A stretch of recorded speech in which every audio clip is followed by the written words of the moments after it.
Gary Bennett. Prologue. Anna. Anna? It was Jared's voice. Jared's?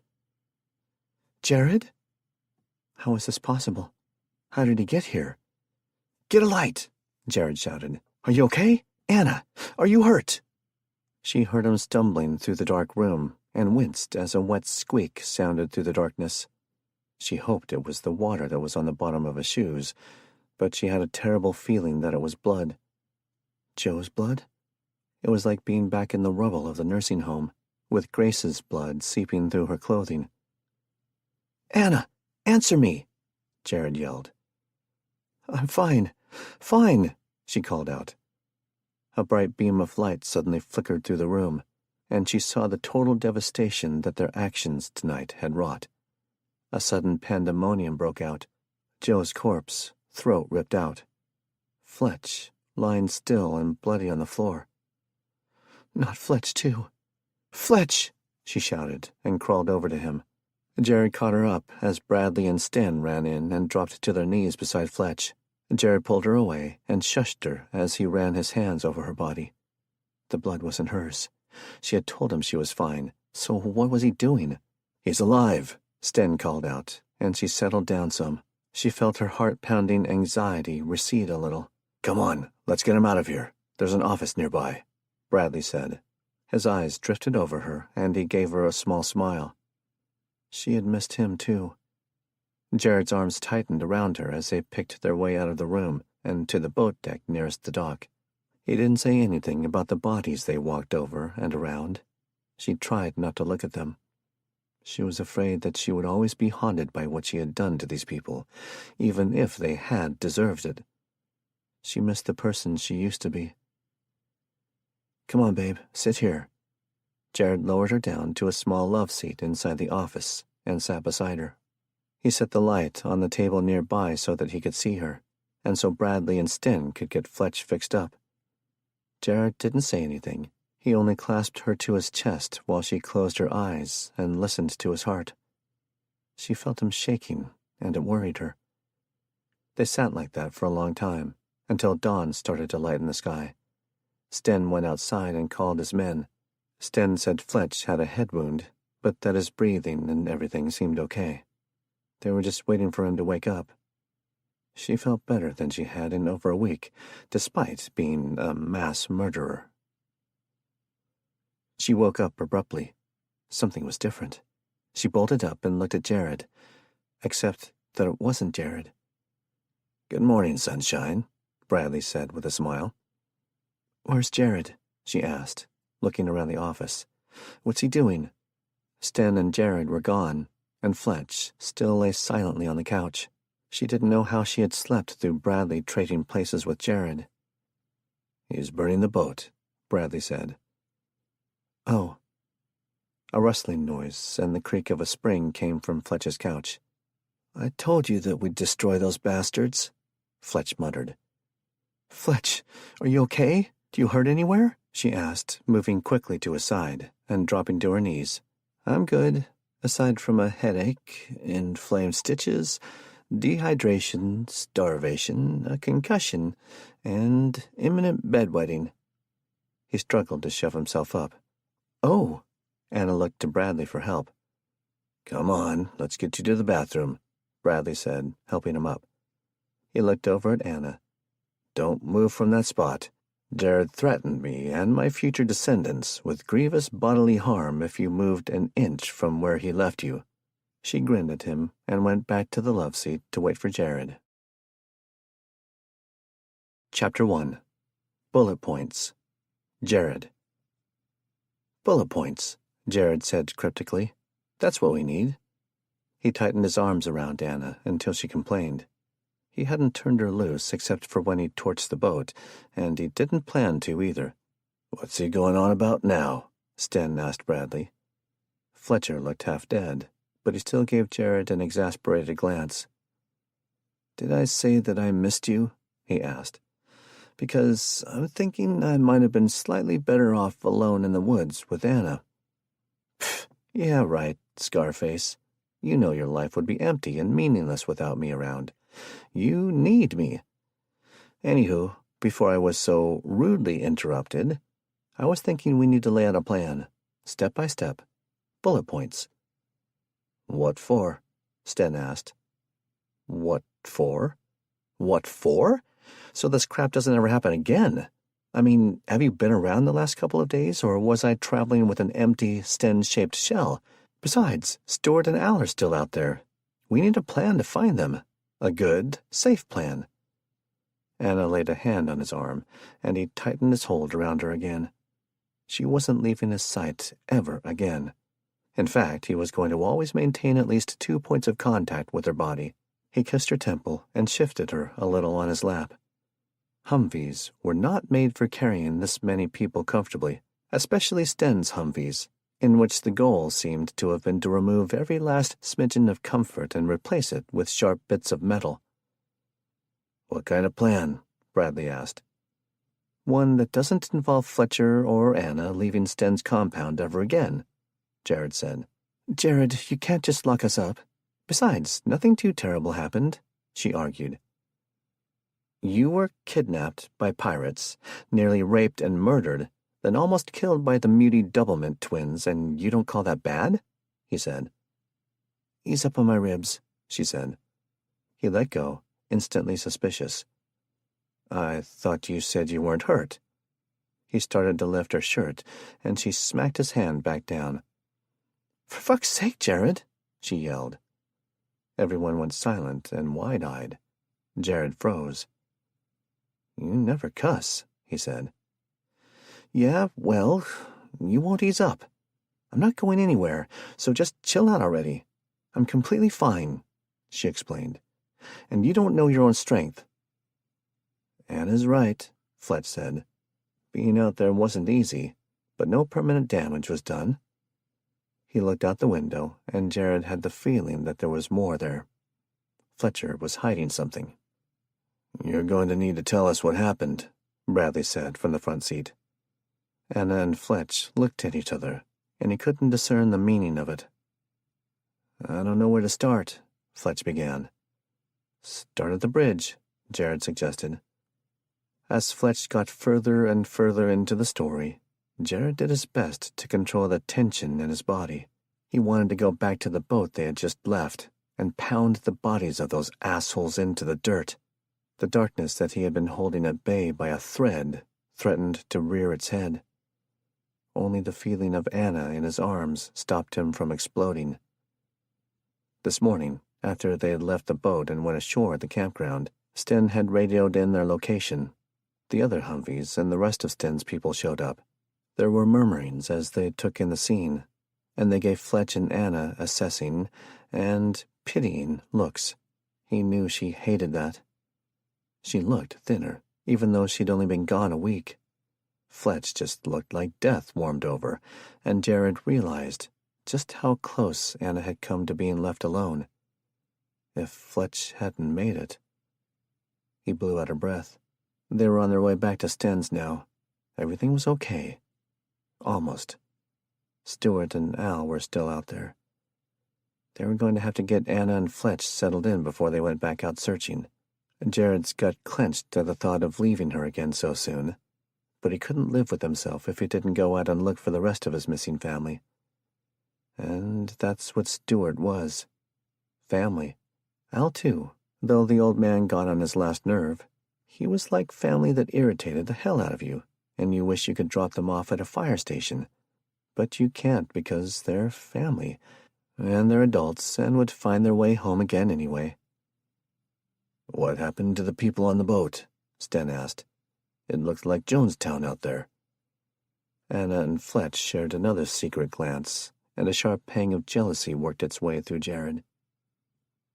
"Well, it kind of was. It was the only way." Anna looked pained by the memory.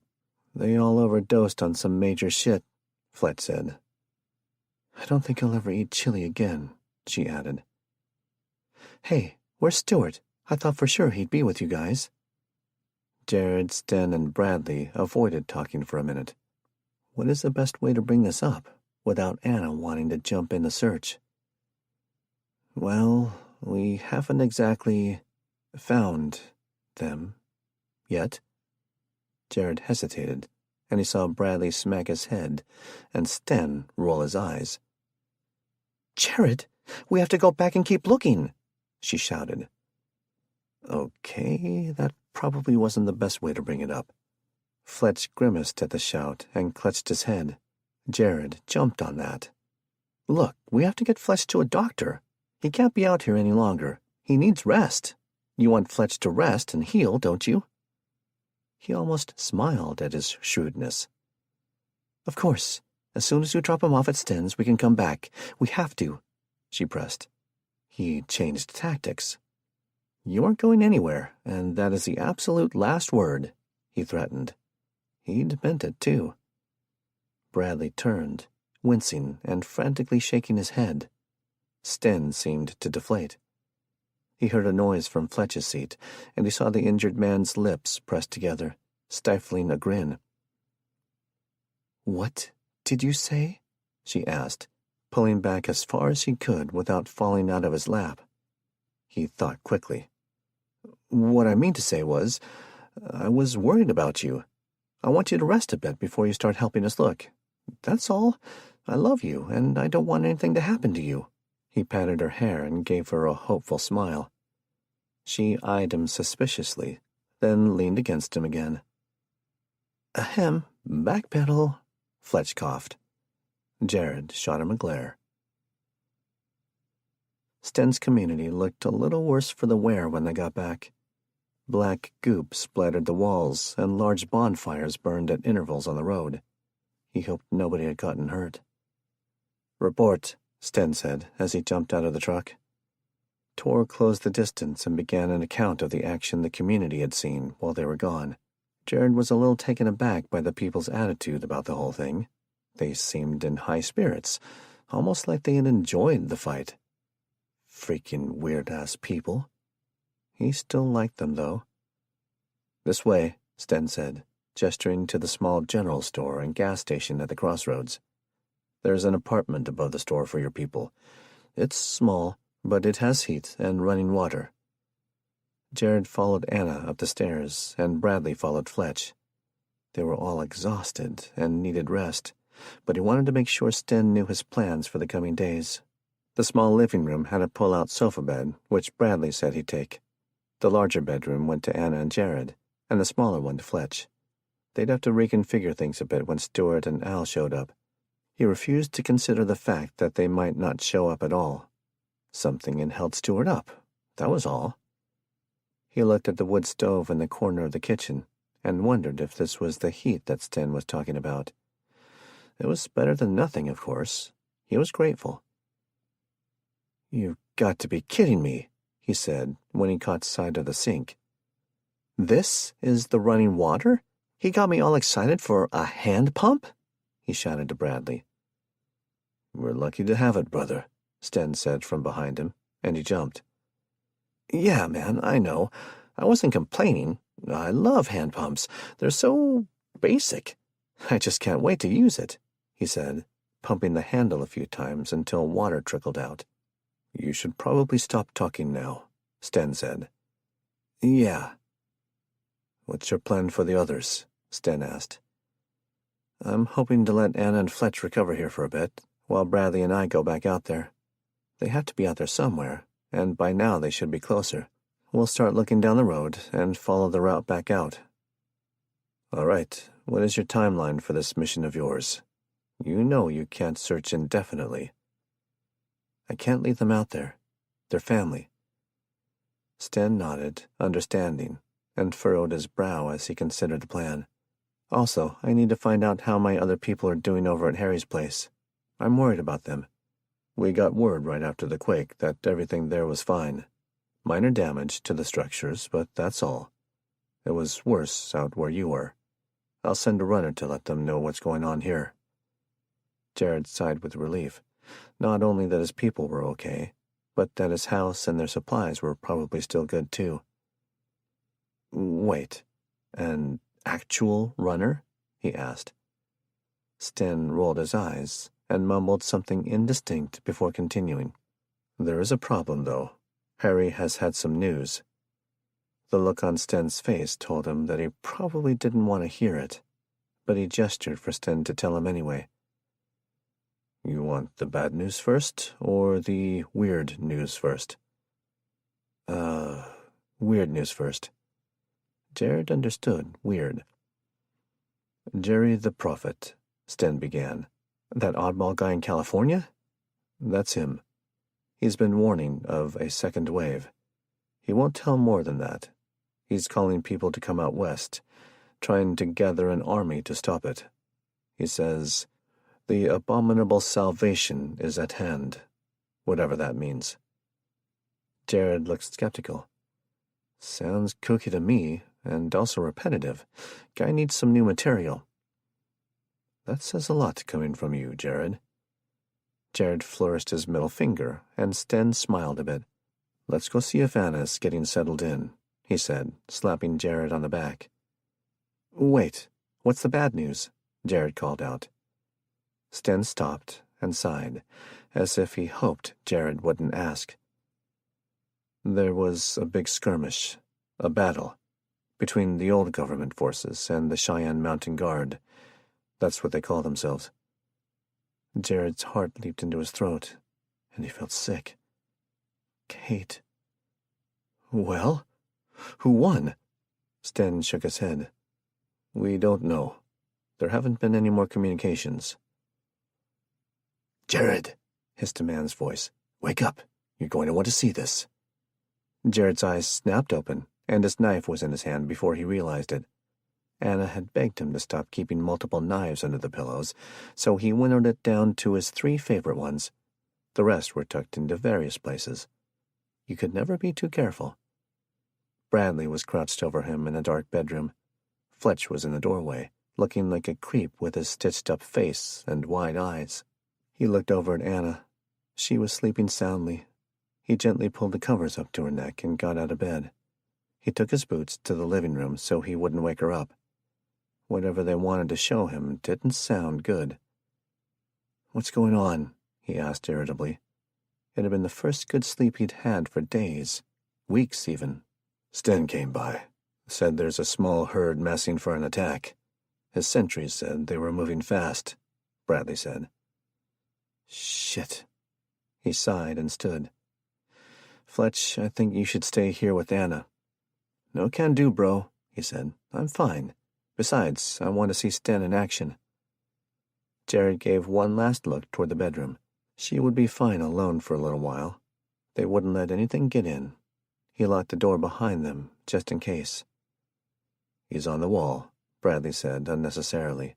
Jared saw Sten and Tor on the platform at the wall, high above the edge of the compound. He climbed the steps to the first landing, then the ladder to the top. From this height, he could see far down the road in the bright moonlight. I'm here. You can all relax now, Jared whispered. Sten popped his knuckles and pretended he didn't hear. It looks peaceful, Jared said. You sure they're coming? Tor scowled at him, and Jared looked away. Positive. My scouts know what they're doing, Sten said. They're coming fast. A line of men equipped with bows filed up the ladder and placed themselves at 2-foot intervals. What's the plan? Bradley asked. You'll see, Sten said with a smile. It wasn't a nice smile. Jen started to feel sorry for the muty herd heading this way.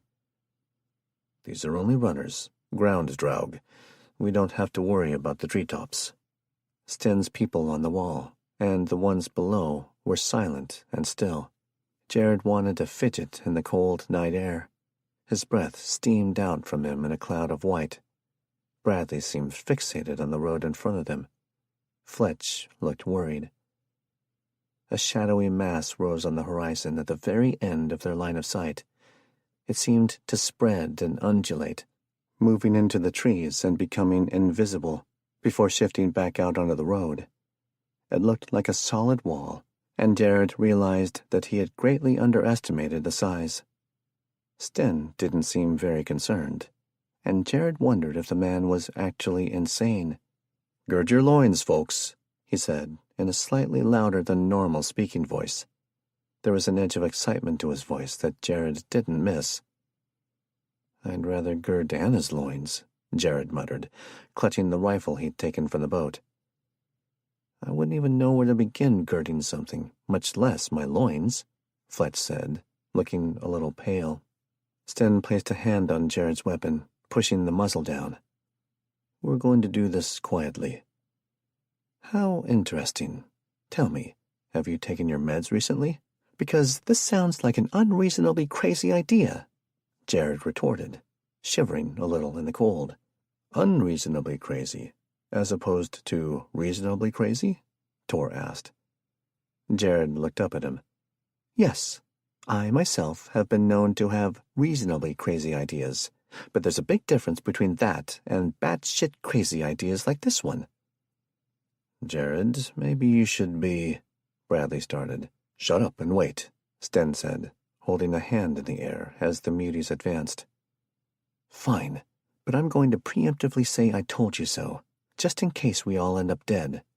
The mutie herd was close enough now that Jared could see the subtly shifting colors of their skin, charcoal gray and midnight black, and the oddest flickering of cream, which he realized was the moonlight reflecting, or their skin's interpretation of it.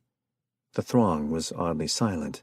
The only sound was the rustle of the tree branches and the crunch of leaves as they rushed through the woods. The closer they came, the more nervous Jared got.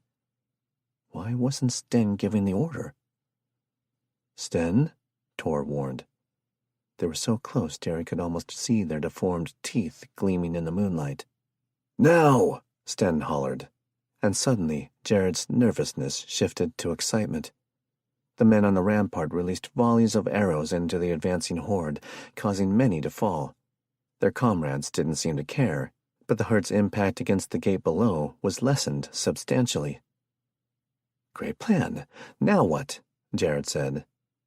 The muties slavered, their close, vibrating growls nerve-wracking as they began to climb the massive, rough-hewn structure with their claws. Sten cocked his head at Jared and raised an eyebrow. He seemed very smug about this whole thing. Then he held up two fists into the air and pointed at the opposite side of the gate.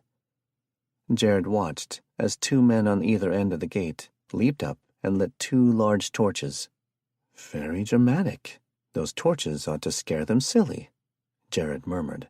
"Thanks, Jared," Bradley said, pointing down as two large groups of men melted from the thick shadows on either side of the partially decimated mutie cluster.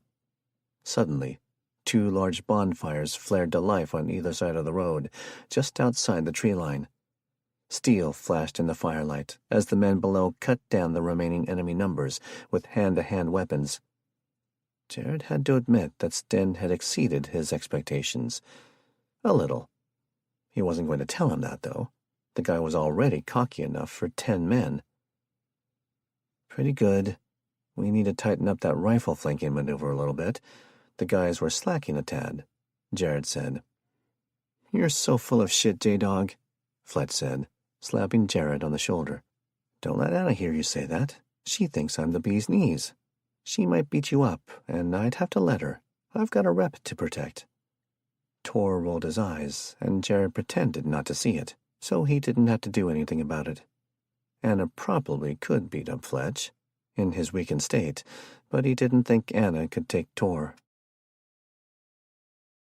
Chapter 2. Surprise Visitors. Jared. 2 days after the nighttime attack, Jared was pulling up turnips for their supper when he heard an engine. He ignored it. They'd been sending out search teams night and day since they got back. He was starting to get scared.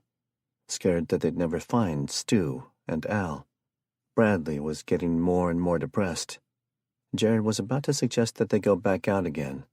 The only time he was semi-responsive was when they were searching. Otherwise, he was wandering the compound or studying the map grids. Anna was chomping at the bit to get back out there as well, and he couldn't delay her anymore by using Fletch's injuries as an excuse. He was going to have to let her go next time, or risk her running off with one of Sten's teams. He yanked the 10th turnip away from the soil. It was oddly satisfying. He wasn't sure he even liked turnips, but they were better than nothing. "Jared!" The shriek startled him, and Jared jerked up and dropped the dirty turnip to the ground. "Anna." He unslung his rifle and sprinted toward the area he heard the cry. The muties must have gotten in. His heart thundered as he ran, and his mouth went dry with fear. "Jared!" she cried again. He breathed heavily through his mouth and put on a final burst of speed as he rounded the corner of the old gas station to the crossroads in front. In the middle of the street, a mutie had Anna in its claws. He felt like he was going to have a heart attack. "Anna!"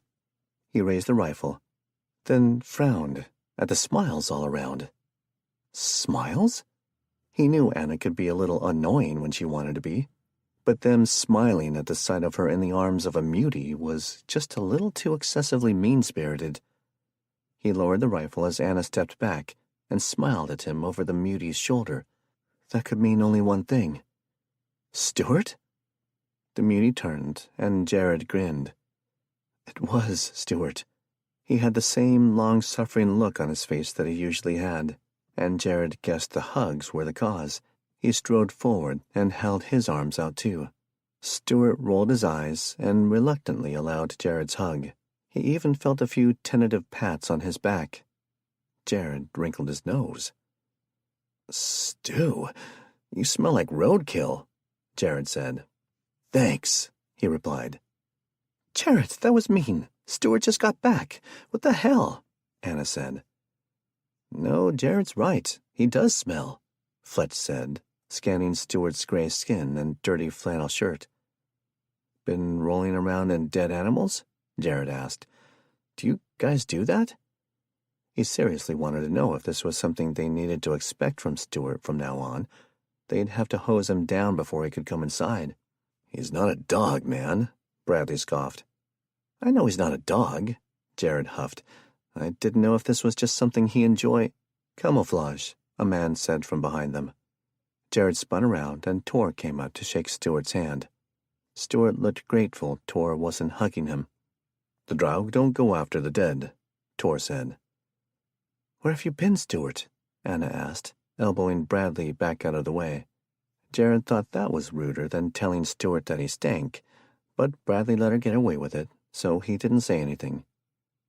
"Where's Daisy?" Jared asked. "And Al?" "And why didn't you come to find us?" Bradley asked. Stuart held up his hands for silence. Only they were claws, so the gesture was a bit threatening. Jared was pretty sure he heard the slide of more than one sword against a sheath somewhere in Sten's crowd. They were going to have to get used to Stuart. "Daisy's over there. Danette took her to the barn," Fletch said, and Jared was pleased. "That's what took so long. After I took care of Al, I'd looked for a trailer, but couldn't find one. I ended up having to tie her to the back of a car and drive 2 miles an hour," Stuart said. "I truly believe that heifer was sent into our lives to save Al from a painful death at the hands of the mutie herd. I'm glad he had a peaceful death. Rest in peace, Al." Jared bowed his head. "I wish we could have brought you home, old man." There was silence, and he saw Stuart looking at him dubiously. "Jared, you come and get me out of here," a feeble, petulant old voice said in the sudden silence. "Al's in the truck. You can get him," Stuart told Jared. "Damn it," Jared uttered under his breath. Jared glared at Stuart, but went to get Al anyway. He was in the back seat of Sten's weird Humvee. "Quit your belly-aching, old man. I'm here," Jared told him, coming around to open the door. There was Al, looking a bit paler than usual and with one hell of a black eye, but alive. "What are you staring at?" Al asked irritably. "Take a photograph. It'll last longer." "Great comeback, Al. Is this 1987? Jared scooped him up. "Where did you get the shiner?" "You should see the other fella," was Al's cryptic answer. Jared took him over to the group where Anna began to make a fuss over Al. He pretended to wave it off, but he knew the old man was soaking up the attention like a sponge. "Stop being an attention whore for 1 second and tell me where you want to sit," Jared grumbled. "Boy, I tell you what—" "Jared?" Sten called from a nearby porch. Jared looked over at the cabin across the road. Sten had wheeled out some monstrous contraption from the open doorway and was beckoning him over. He eyed it skeptically. Anna frowned, tightened her lips, and gave him a wide-eyed, insistent nod. He got the message. They walked over. "Grandma Peterson said Al could use her spare wheelchair," Sten said, patting the old wooden apparatus. "Some haunted house somewhere is missing its wheelchair," Jared said. "Just put me in the damn chair, cretin," Al said, tapping Jared's arm with his arthritic hands. Stuart must have covered him in rot, too, because he didn't smell normal. Still, the chair was concerning. "Put him down, Jared," Anna said. "Yeah, put me down. What's wrong with you? You feeble-minded or something?" "Okay, that's it. It's all over for you, old-timer," he told Al, settling him on the creaky seat. "Jared," Anna chided, "Grandma Peterson was very nice to lend Al this chair. Ulterior motives, Buttercup. She probably wanted to get rid of the curse. He sat in the cursed chair, and now he's doomed, and she's saved. Why am I the only one who knows these things?" He threw up his hands and gave Albert up as a lost cause. "Because it's not a real thing. You made it up in your head or saw it on TV or something. I don't know where you come up with this crap," Anna shouted. "What part of based on a true story did you miss?" he asked, raising the smug eyebrow. "It's got wooden wheels, for God's sake." He gestured to the antique. "It creaks." "I can't deal with this," Anna said, and stalked off. "Call me when you come back from the Twilight Zone." "You can't handle the truth," he shouted, just loudly enough so she could hear him. "It probably moves by itself when nobody's looking." "You get weirder by the day," Sten said, coming up behind him. He crossed his arms and watched Anna interact with Stuart. "She just can't handle the ownage," Jared said. Sten snorted but didn't reply. Jared patted his various pockets, frowning in concentration. "What are you looking for?" Sten asked. "My spare oatmeal cream pie. I could have sworn I had another one." Jared squinted over at Anna and the others talking. "I'm going to need to bribe her with it to get her to talk to me again." Anna. They were standing out in the middle of the intersection when Jared's wildest dream came true. She knew it was his wildest dream because he told her his list of wild dreams, and this one was at the top. Jared had a lot of wildest dreams, and not very many regular ones. She groaned as Sten came out with a pair of swords. She was 90% sure that someone was about to lose a body part or two, and she didn't think it would be Sten. "These are training swords, but it'll still hurt to get hit, especially your hands," Sten said. "Shouldn't you have pads or something?" Anna asked warily. Sten looked at her.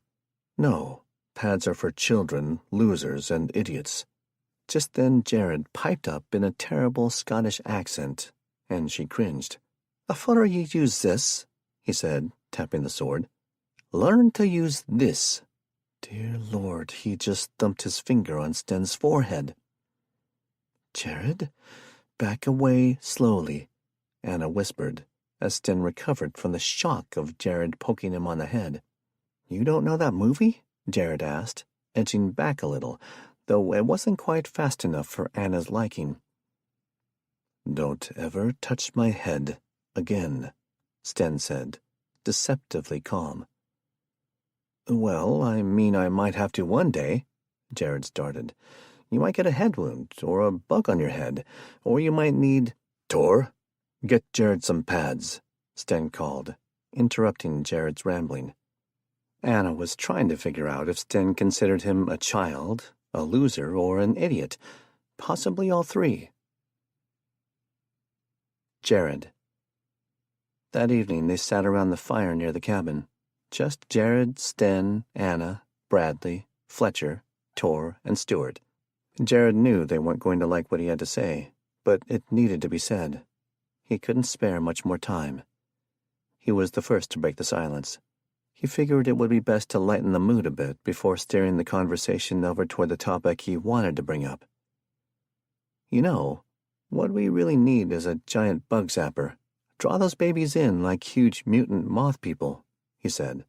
They stared at him. Bradley crossed his arms and leaned back in his chair, a cloud of moisture leaving his mouth with his sigh. Anna looked faintly disgusted. Probably irritated that she didn't think of it herself. It actually wouldn't surprise me if J.D. was working on something like that already, Sten said, furrowing his brow. Tor nodded. J.D.? Bradley asked. Jimmy Don, Sten said. Booth? Jared exclaimed. Sten nodded. He lets you call him J.D.? Jared yelled in astonishment. He hadn't meant to say it so loud. He makes me call him Jimmy Don Booth every single time. Well, he's Tor's brother, so... Sten nodded his head over to his second-in-command. I thought your name was Severson, Jared said. It is, Tor said. He changed his name. He was Jimmy Don Severson? Anna asked. That doesn't make any sense. Why would he change his last name? No, his name was Magnus Severson. Well, I'll be damned. Why in the ever-loving hell would he change his name from Magnus Severson to Jimmy Don Booth? It doesn't make any sense. That's like choosing to be meat on Mortal Kombat. He was the black sheep of the family. Caused a big rift. Wanted to be a city slicker. Blend in. Get a pension from the city, Sten said. And Tor looked absolutely horrified. Imagine our surprise when he woke up one day and shaved his beard and cut his hair. We almost mistook him for Mormorhilda. Got a shock that day, I tell you, Tor said. Jared was having trouble puzzling out why anyone would leave this paradise and go to town. He combed his hand through his beard in bewilderment until Anna rubbed his arm soothingly. One of life's mysteries, he supposed. It was time to turn the conversation anyway. He slipped an arm around Anna's shoulders and studied Fletch's face. It had been a good 3 days since they had settled in here, and he was getting antsy to head out. They were almost 3 months behind Kate already, and there was no telling where she would be, or if she even made it. The longer they delayed, the worse his chances were of finding her alive. The anxiety of it was brutal. He cleared his throat, and they looked at him. I want to head out the day after tomorrow. Anna's mouth dropped open, and she pulled away. We just got here. Fletch isn't even healed yet. I know, babe. He held up a hand for silence, and, miraculously, she stopped for a moment. Listen, please. She sighed and bit her cheek, but nodded for him to go ahead. Sten leaned forward on his elbows and studied the flames. Bradley and Fletch looked unsurprised. He was sure they were ready to go. They had people in Colorado, too, if they had made it there. After the losses at the stadium, and later the armory, he was sure they were itching to find whoever they could. Kate left for Nashville over 2 months ago. Assuming they made it out of there after the bombs dropped, they would have headed to Colorado to join up with the remaining government forces there. Assuming they didn't just go rogue, how do we know they haven't decided to just settle down somewhere for the long haul? Sten asked. I don't know about Kate, but the guys wouldn't. They'd stay in the fight until the end, Bradley said. Fletch agreed. Sten nodded. Okay, then. You're just going to go along with this? Anna asked Bradley. What about Fletch? I'm fine, Anna. I'm healing up. Fever's been gone for a couple of days now. We can do better this time. We can prepare better. Sure, if a freaking tornado doesn't hit us, or a volcano, she said. Don't be silly. The odds of another major natural disaster are pretty slim, Jared said. Maybe so, Sten broke in. But it's getting late in the season in Colorado, too. I'm not too familiar with the weather in that part of the country, but they get snow pretty early in the year in some places. We'll need to go back for more gear, Jared told Bradley. We lost our cold weather gear, too. It was in your truck, remember? Fletch said. Shit. Yeah, and Harry probably wouldn't loan us a bicycle after we lost his truck. We'll have to find 2 new vehicles with 4-wheel drive. Maybe pick up some chains for the tires. Need to get that cold weather clothing. More weapons and ammo for sure. Jared ran the lists through his mind. He had plenty of weapons and ammo left at his house. Maybe enough cold weather clothing, too. It was military surplus, so maybe not the most comfortable or best fitting, but it would be warm enough. Maybe the dealership would have a couple of vehicles that would run. They would need new batteries, probably. We need to find a better route as well. We can't go back the way we went last time, Fletch said. South. We need to go south this time, Anna said. Through Oklahoma? Sten asked. She nodded. Better steer clear of Tulsa, he said. We aren't taking the interstate? Fletch asked skeptically. Probably won't. It'll be too crowded, Bradley said. And too exposed, Jared added. All right, so we have a plan. Starting tomorrow, we'll start finding trucks and go get our gear. We can leave out the day after tomorrow if we can manage it. Anna sighed, and Jared pulled her head over to his chest. He kissed her hair and hoped things would go better this time. He wanted to make her stay behind, but he knew she would never go for it. Not in a million years. He stood and pulled Anna up by her good arm. Come on, woman. She stood, and he swooped her up and started to carry her off to their room. You won't be needing trucks, Sten said after a few silent moments. What? Jared asked. He stopped and turned back around. Anna looped an arm around his neck and started playing with his hair. Sten needed to hurry the hell up. I've decided to call in the family, Sten said. Thinking about going out to see the Rockies. Jared and Bradley grinned. He turned back to the building and started walking again. You'll stay out here for about 30 more minutes, he told them. Anna whispered something in his ear, and he tightened his arms around her. 45, he corrected. He heard them laugh. Chapter 3. On the Move. Finally. Anna. Anna bundled up in the warm, slightly mildewy-smelling BDU field jacket loaned to her by Sten. The wool sweater underneath was bulky and a little scratchy, but it was better than freezing to death. They were pulling out and heading toward Oklahoma. They'd stick southwest this time and stay on Highway 412 as long as possible. They'd be skirting around Tulsa as far out as they safely could before heading northwest through Kansas. The guys thought fuel might be scarcer further south, and there would be a better chance of the muties freezing to death in the Midwest. If they froze to death. Sten had half a battalion accompanying them, and the sheer number of people was staggering. He had 16 of his Humvees going, which she had anticipated. What she hadn't anticipated were the 3 spray-painted and modified school buses and the station wagon, an old wood-paneled job that had been popular approximately 45 years ago.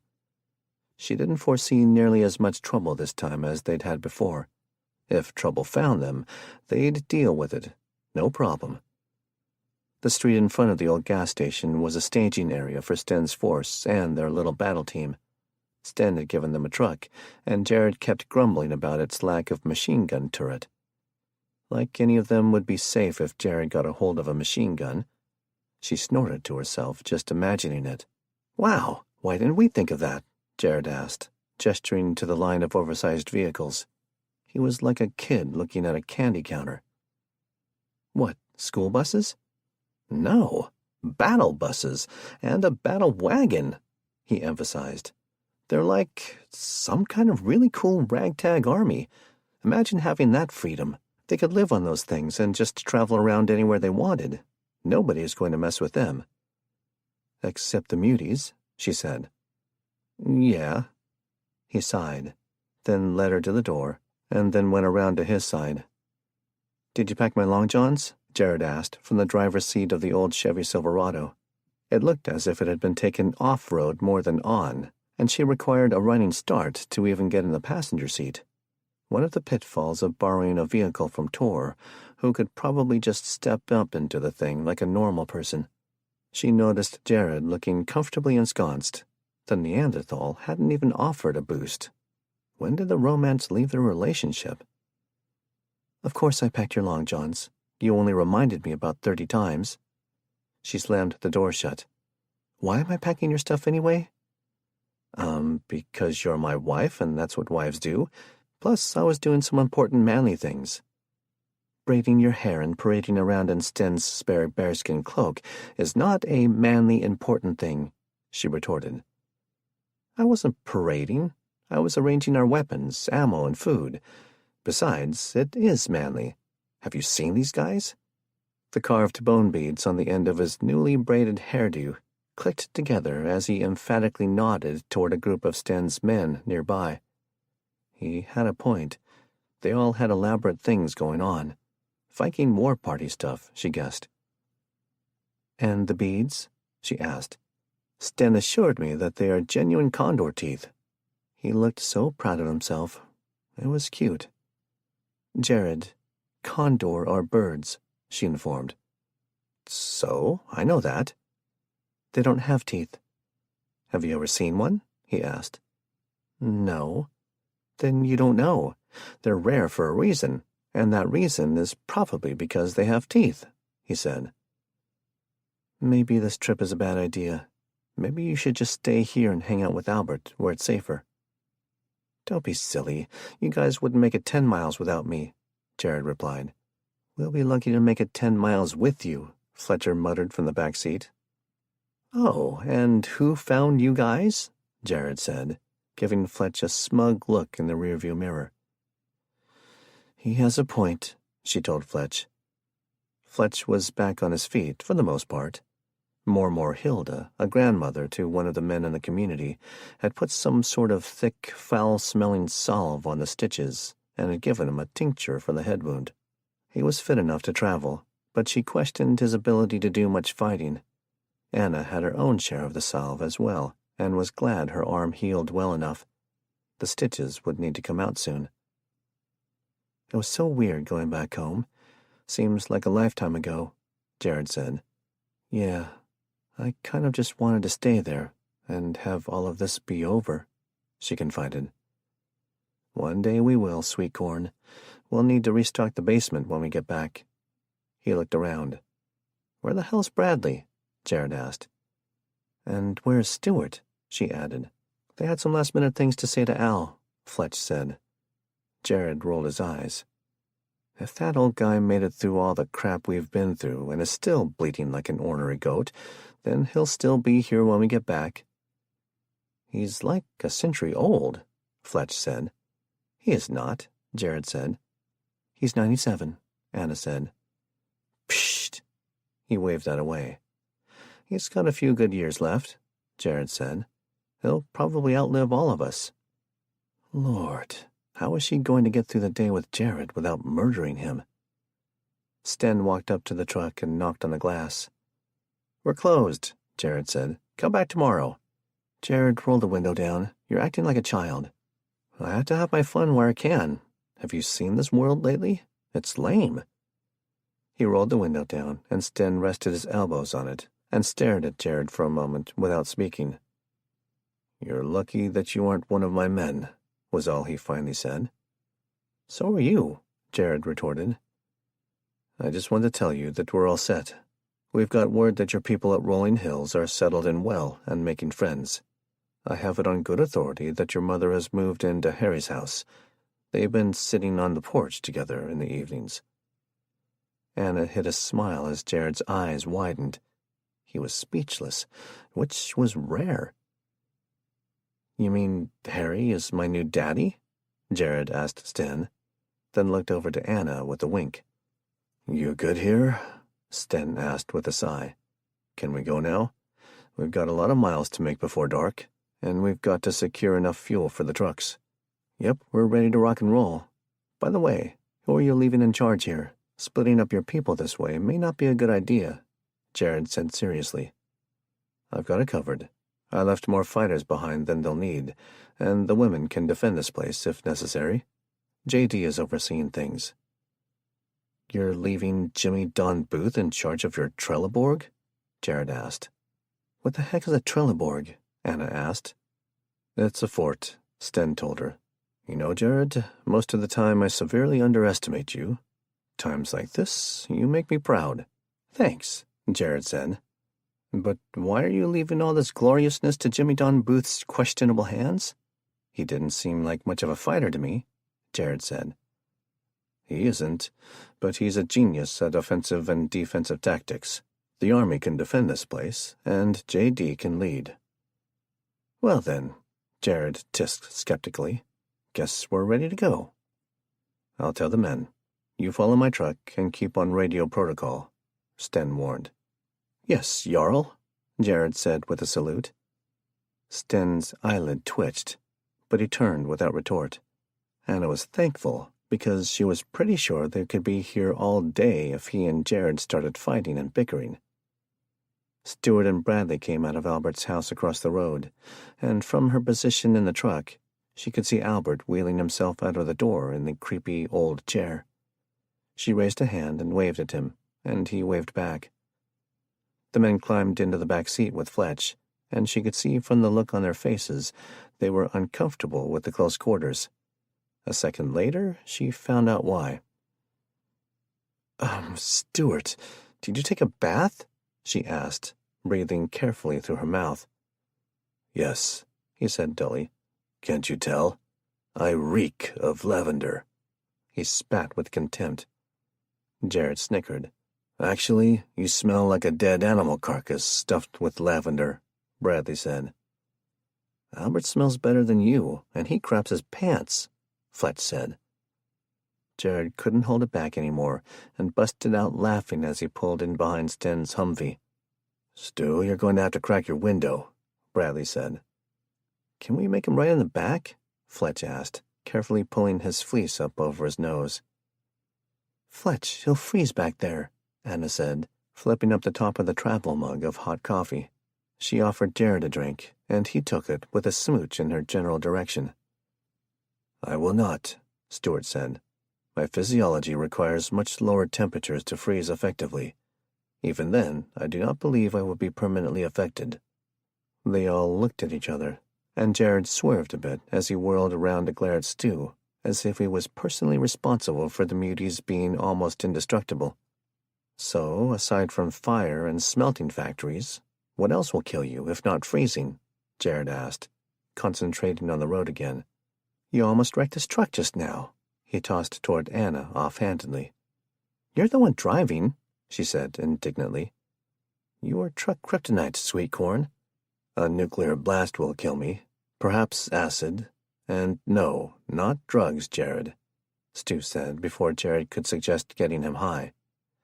"Also, maybe radiation. I'm not entirely sure." "So maybe we drop you off in Oklahoma City to see if you get radiation poisoning," Jared offered. "No, thank you. I'll be fine traveling with you. Besides, if it didn't kill me, it would probably just make me an ugly mutant," Stuart replied. Imagine that. See, you already," Jared started, and Anna knew exactly what he was about to say. "Shut it, Jared," she said with a warning glance. "Albert would say you're an old stick in the mud, and I'd have to agree," Jared retorted, giving her an aggrieved glance. "I never get to say anything." She gave him an astonished look. They rode in silence for a while, passing by new scenery. The earthquake damage extended further south than they thought, but it was much less severe. She didn't think they would have many issues traveling over the roads. The bridges were a different story, and she was dreading them. She was more than dreading them, if possible. "You know, this is just like old times," Jared said finally. "God, I hope not," Bradley said, scratching his face and glancing at Fletch. "Not those old times," Jared said. "I meant the older old times, back in the old days when we first met and everything was simpler." "I think he's insane," Stuart said to Bradley conversationally. Anna closed her eyes to the trees passing by her window and hoped Jared would just stop trying to make conversation soon. Did he play with Mercury as a child? How had she never noticed this back when they worked together? "You know, that was only a few months ago," Bradley said, "and it wasn't any simpler back then." "Yeah, time is different now, though. A month is like a year in the apocalypse, like the whole dog year thing." He did kind of have a point. "Maybe you're right. We've been through so much. Years worth of crap, for sure," she said. "I'd like to rest now," Fletch said, closing his eyes. "Stuart, sing him a lullaby," Jared said. "Would you like an old army cadence?" he offered. She closed her eyes while she had the chance, and, thankfully, Stuart did not sing cadence. "Wake up, we're stopping," Jared said, jerking her out of a surprisingly deep sleep. "What's going on?" she asked, sitting up and rubbing her neck to ease the stiffness. "Sten's stopping for some reason," he said. "What's here?" she asked. Bradley looked at the map, then at her. "Nothing." "Nothing is right," Fletch said, looking around at the decaying fall foliage. It was beautiful, but she didn't see any reason for the halt. "Stay here," Stuart said, getting out and speed sprinting over to Tor and Sten. Anna looked at Jared. He looked tired, but she knew he would turn down her offer of driving. They hadn't been on the road long. Perhaps someone needed a bathroom break. Sten and Tor came to Jared's window, and he rolled it down. "We're coming up on Springdale. We think the best thing is to roll on through there. We have the numbers to repel most attacks. Larger towns to the south and north mean we can't go around without adding significant travel time," Sten said. Bradley nodded. "I think that will be best. As long as it looks clear, we shouldn't have an issue. We won't be sticking around long enough to find trouble." "Famous last words," Fletch murmured. "Just remember the rally points in case the shit hits," Tor said. They started to walk down the line, checking the other drivers, but Sten turned back once more. "One more thing. We'll be meeting up with the bridge here shortly. Don't get fidgety." "Dang it." "Call a halt," Stuart said suddenly from the back seat. "Why?" Jared asked. "You need to go potty?" "Fine, I'll go out the window." Stuart began lowering the window, and cold air rushed into the cab. Anna rezipped her coat and glared at Jared. Stuart was halfway out when Jared radioed the order up to Sten. "We can't sit here long. That neighborhood could be full of them," Bradley said. The convoy halted, and Stuart leaped from the window since he was already mostly out. She didn't know why he wanted out, and she was too busy focused on the bridge entrance to think about it. It was just sitting there, waiting for them to cross it. It wasn't as high or as long as the other bridge, and it didn't have any arches. It was a simple little bridge. It scared her, and it made her angry that she feared something so stupid. Suddenly, she didn't want Jared driving anymore. "Bradley, I want you to drive," she said before she thought it through. Her hands were shaking, and she shoved them in her pockets. She breathed evenly and forced herself to stay calm. She wasn't going to let them see it. It was embarrassing. "Anna?" Jared started, looking at her. There was a question lurking behind his eyes. "No, Jared's driving. It'll be fine," Bradley interrupted. "Besides, Stuart went out to walk the bridge. I think he feels guilty for what happened last time." "What? It wasn't his fault," she said. "You're right. It was mine," Jared said seriously. "And I'm not going to screw it up again." "It wasn't your fault either," she said. "It was just a bad bridge." "Well, this one had better not be, is all I've got to say," Fletch said. She looked forward again, ignoring the sting of her digging fingernails on the flesh of her palms. She saw a blur come up from underneath the bridge. Stuart waved the all-clear sign. The line of vehicles accelerated as Stuart jumped in the back of the pickup truck. Jared reached over and clasped a hand on her thigh in silent support. She should be the one comforting him, not the other way around. She unclenched a fist and covered his hand with hers. It wouldn't take more than a few seconds to cross. It wouldn't be a big deal. Nothing was going to happen. She watched Sten's Humvee cross from the road to the deck of the bridge.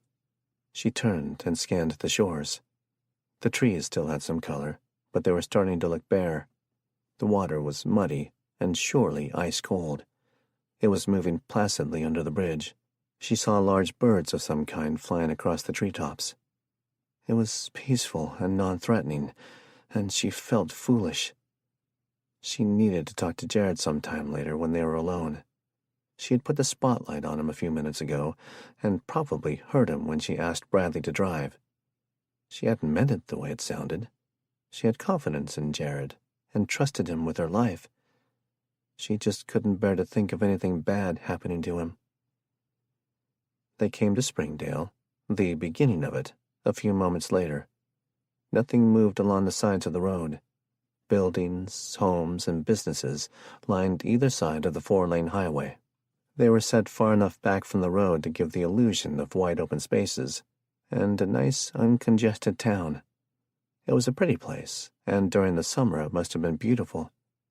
Ahead she saw large, gently rolling hills covered with thick forests. She wondered how many people lived here still.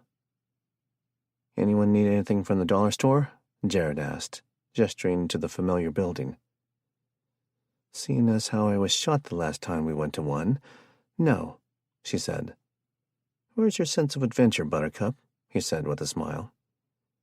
But it was a tentative smile, and she detected the wound in his words. She needed to talk to him as soon as she could. She needed to explain and make things right. "I used to be an adventurer like you," she started, and his smile widened in pleased surprise. "Then you took a bullet to the arm," Stewart said, climbing back through the side window. His job as a lookout apparently through for the moment. "Did you play that game?" Jared asked her. "No, but I saw some silly music video parody on the internet. I don't see what the big deal is about it." "Yeah," Jared said. "You only get to go around finding treasure, killing enemies, and fighting dragons. No fun at all," he deadpanned. He gave her a straight face, and she surprised him by leaning over and popping a kiss on his cheek. "Get a room," Fletch said, but it was half-hearted and lacked his normal teasing tone. Something wasn't right with him, and hadn't been since the boat ordeal. "Good idea. See one anywhere?" Jared returned, looking at him in the rearview mirror. They passed the spread-out town, noting the schools and the businesses along the way. Jared wanted to stop at the farm supply store, and it took all of them to talk him out of it. She didn't know what the big deal was. "You think that Walmart has been looted?" Fletch asked. "I think it's full of mutie pods feeding on Cheerios and carbonated beverages, and they're waiting for some fools to set foot in there so they can rip them apart," Stewart said. "Your kinfolks eat Cheerios and Coke?" Jared asked him. "Man, I would have thought you guys were more into eating like cats or raccoons or something. How disappointing." "We actually prefer Sprite." She couldn't tell if Stewart was joking or not. "We save the cats for dessert." "Oh, ew," she said. "I hope you're joking." There was silence in the cab. "All righty then." "We've got watchers," Sten's voice said over the radio. "Top of the pharmacy and AutoZone. Hold your fire." They passed through the intersection, and, sure enough, there were men on the buildings. They weren't trying to hide, which made her a little uneasy. Shouldn't they be a little wary of a force as large as theirs? A flash of metal in the midday sun caught her eye. In the distance, she saw a gleam of chrome. A lot of chrome. "Jared, motorcycles are coming this way. A lot of them," she said. Jared radioed it up to Sten in case he hadn't caught it. She and the others readied their weapons. At this point, she would gladly let Jared have a machine gun and as much ammo as he wanted. "Keep moving. Gunners, eyes on targets. Hold your fire unless I give the order," Sten commanded. Anna looked back and saw the men in the Humvee behind. They were tracking the rapidly approaching motorcycles. She pulled the rifle up and double-checked the bolt to make sure the rounds hadn't magically disappeared. They rolled up and stopped about 100 feet from the intersection. From what she could see, they were an assorted bunch. Most wore leather and sunglasses. They looked like an established gang and not some sort of post-turning day crew. They didn't make any threatening gestures, though she saw that they were all heavily armed. They would be suicidal to take on a convoy like Sten's. "They're making sure we aren't planning on stopping," Bradley said. "And if we were?" she asked. "They wouldn't be so friendly, is my guess," Jared said. "Anna, keep your head down." She sank further down into her seat until they were past the group. She didn't relax until they were well out of range. "We need to fuel up," Sten said over the radio. "We'll stop after we pass this town." They drove in silence, looking at the various businesses and homes. Wheelers, 11 o'clock, Sten said over the radio. Wheelers, Anna said with a sigh. That's kind of funny, actually, Bradley said. Anna scooted back down in her seat and made herself unremarkable. Something is wrong, Stuart said. Something is very wrong. The Defiled surround this place like a moat. Tell Sten to go 5 mics out of town, then pull over. Make up an excuse over the radio in case they're listening. They're free-clopping. I doubt anyone would be able to intercept, Bradley pointed out. Better safe than sorry, Stuart said. Jared clenched his jaw and swallowed before picking it up and handing it to Bradley. You call it in. I don't want to take my attention from the road. Anna looked around furtively as they passed the gang of wheelers, as Sten had called them. They were parked in a parking lot of a warehouse-style building. Large overhead doors in front, and presumably the back, and small, heavily fortified glass doors were on 2 sides. Small windows were set high up on the side of the building, but other than that, it looked locked down. You're all one, this is Outlander 2, over, Bradley said. Red shirt, 5 mics, over. There was a pause. Say again, over. Bradley repeated the message. Red shirt, 5 mics, over. Roger, Sten said. Outlander 2 out. Rough-looking men carried machine guns and patrolled around the building.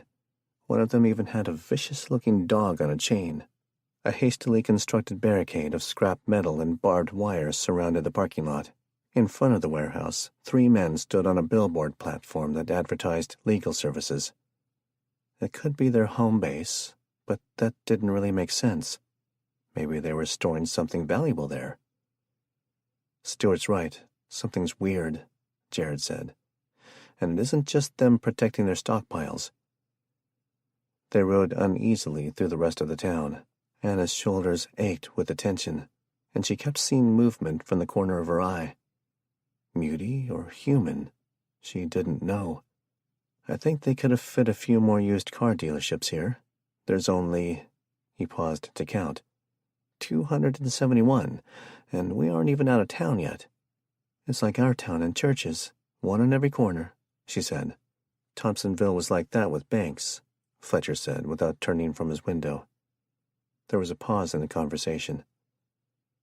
So, Outlander, huh? That's a good show, except for all the naked dudes. I like that show, Jared said. She looked at him.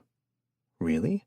Of course. Where do you think I got my idea to shove you guys into kilts and train you into my warlike clan? I sure wasn't copying Sten, he scoffed. He looked back to Bradley. That war chieftain position is still open, by the way, though I'm thinking of offering it to Stuart because you don't seem interested. Bradley just stared at him before flicking an exasperated glance toward Anna. She shrugged. Our call signs aren't Outlander 1 and 2 because of the show, Jared. We are Outlanders to Sten's community. You know, the whole outpost thing. Jared gave him a straight face in the mirror. I refuse to accept that. You know what? Never mind, Bradley said. There was another pause in the conversation as they drove on. It's a good idea, Jared whispered under his breath. Anna pretended that she hadn't heard. They were all watching for danger. It felt like one of those times, and she knew they all knew it. They could be 1 second from disaster. They all had enough experience by now to intuit that. I keep seeing things shifting around corners, Jared said. It's them, Stuart said simply. They're waiting. For what? She asked him. For us to screw up, Jared said. Chapter 4. Stuart's Revelation. Jared. Jared was worried. Fletcher was struggling with something, and it was affecting them all. The only thing that made sense was that it must have been something to do with the time they went missing. Anna had said nothing too bad had happened. To her. But what about Fletch? He needed to get him alone as soon as it was safe, so they could talk. Whatever it was, he was being closed-mouthed and secretive. It wouldn't be easy trying to drag it out of him. Jared followed Sten's vehicle, turning when he did, and slowing when necessary. He wanted to speed right out of town, but this was an unknown. Stewart's warning still rang in his ears. There could be a trap. "You sure this is right?" he asked as they turned down a street and into a neighborhood. It made him a little claustrophobic, or agoraphobic, whatever. Muties, or bikers, or, hell, anything else, could be anywhere. He's going the right way. This street feeds into the other end of Highway 412. It leads out of town. He still didn't like it. The area was becoming more congested with homes, schools, and businesses. It was harder to scan. It was an excellent place for an ambush. It seemed like they had been driving through the town forever by the time the space between businesses started lengthening. He saw a lot of full RVs and wished that they could have taken one. They were fuel hogs, though, and with Sten's Humvees, they would probably already have a hard time finding enough diesel. "We're passing their boundary," Stewart called out, and Jared relaxed infinitesimally. They were out of immediate danger from the Wheelers, but now they had to keep a closer eye out for muties. He wasn't sure they were going to be allowed to leave without a fight. "All vehicles prepare to refuel," came the order over the radio. "Stu, anything here?" Jared asked, as Sten slowed near an old Phillips 66. "No more than anywhere else. I wouldn't want to stay long." "Right. Helpful. Thanks," Jared answered.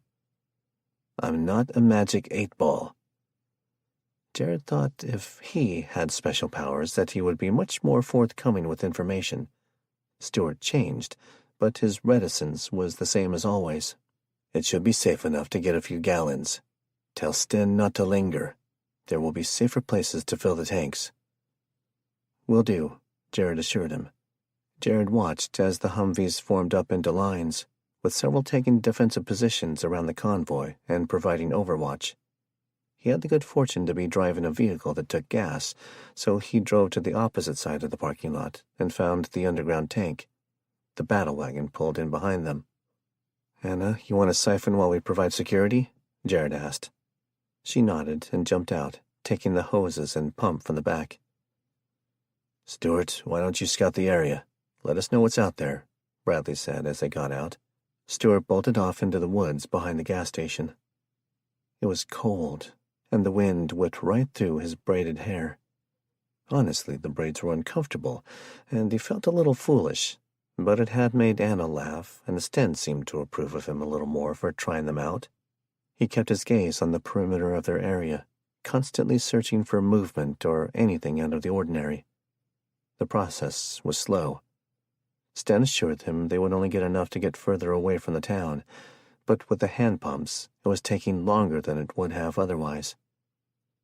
"How we doing?" Bradley called out to Anna, without turning from his sector. "Good. Another few minutes and we should be finished."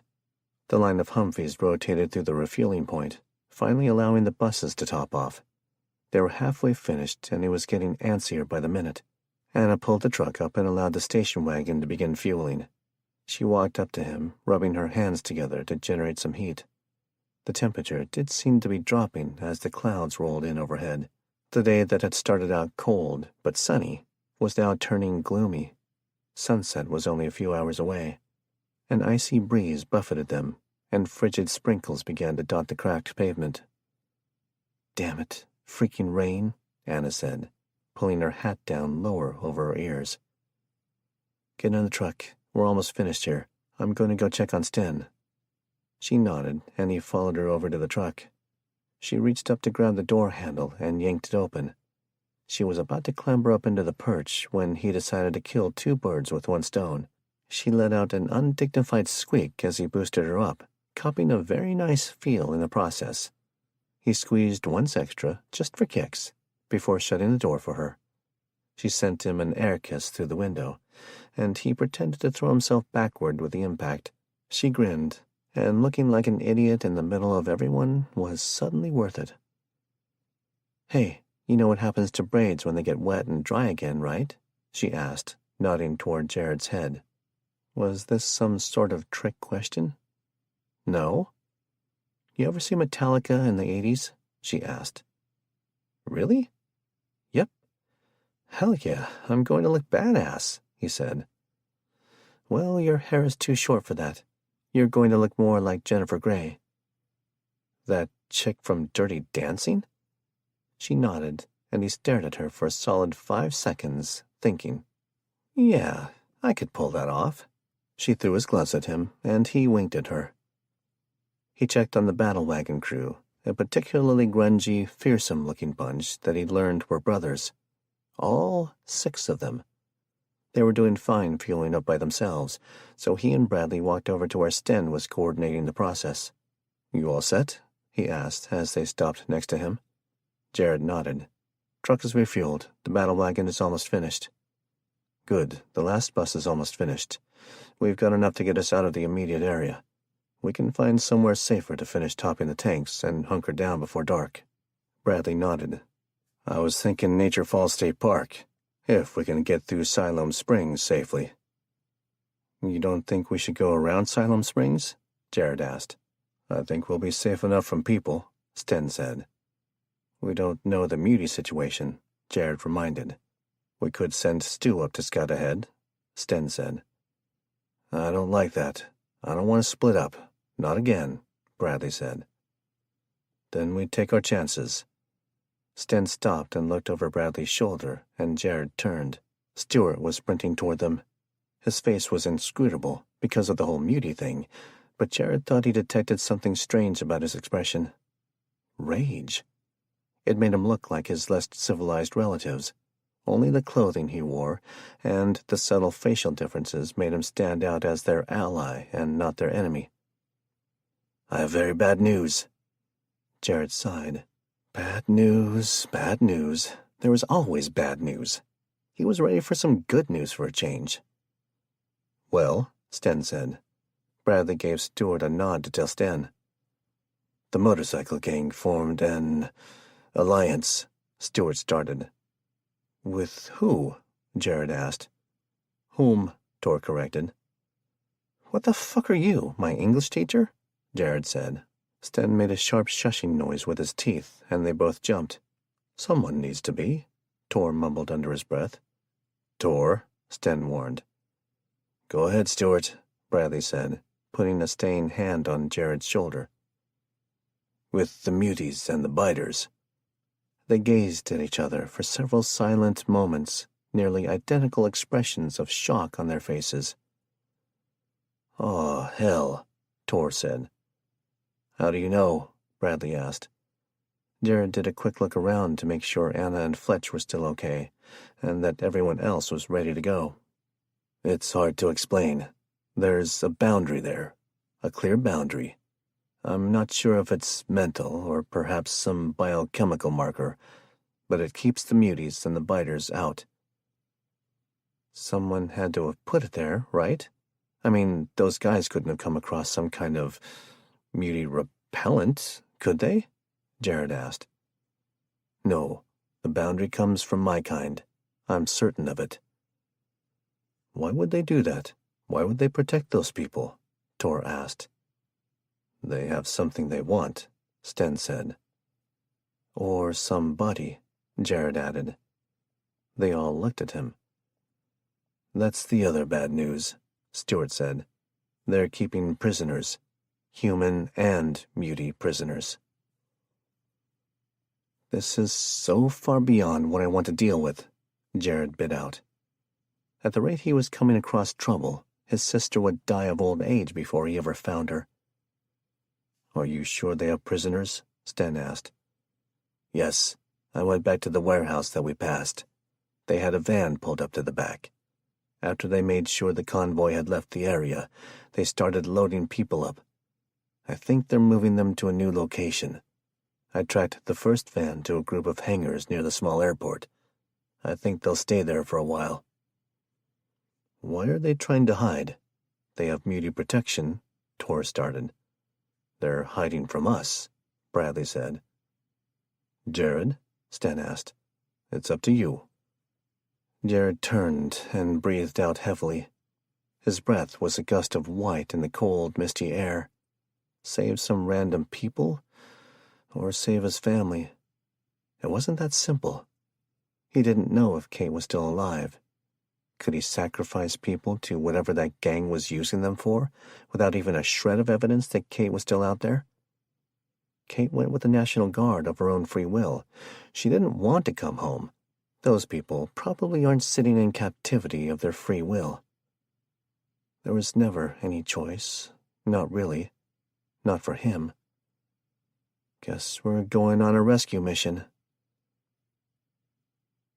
Is that it? Bradley asked, looking across the road at the tan metal building.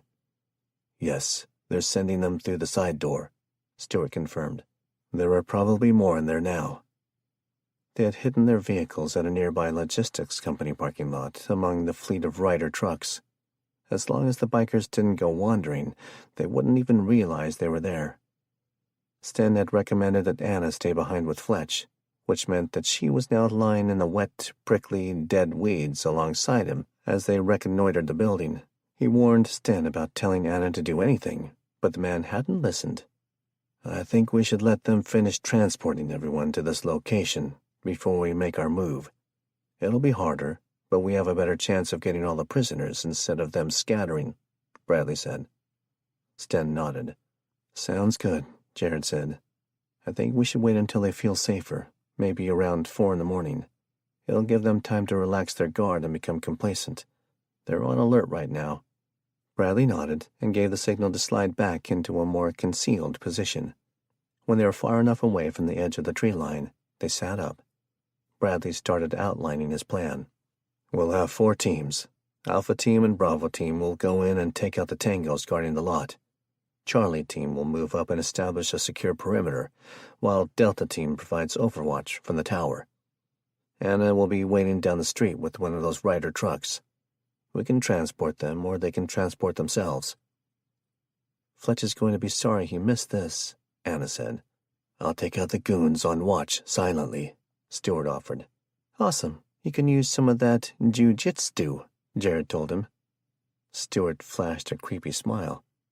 That was a good one. There's a first time for everything, Sten said.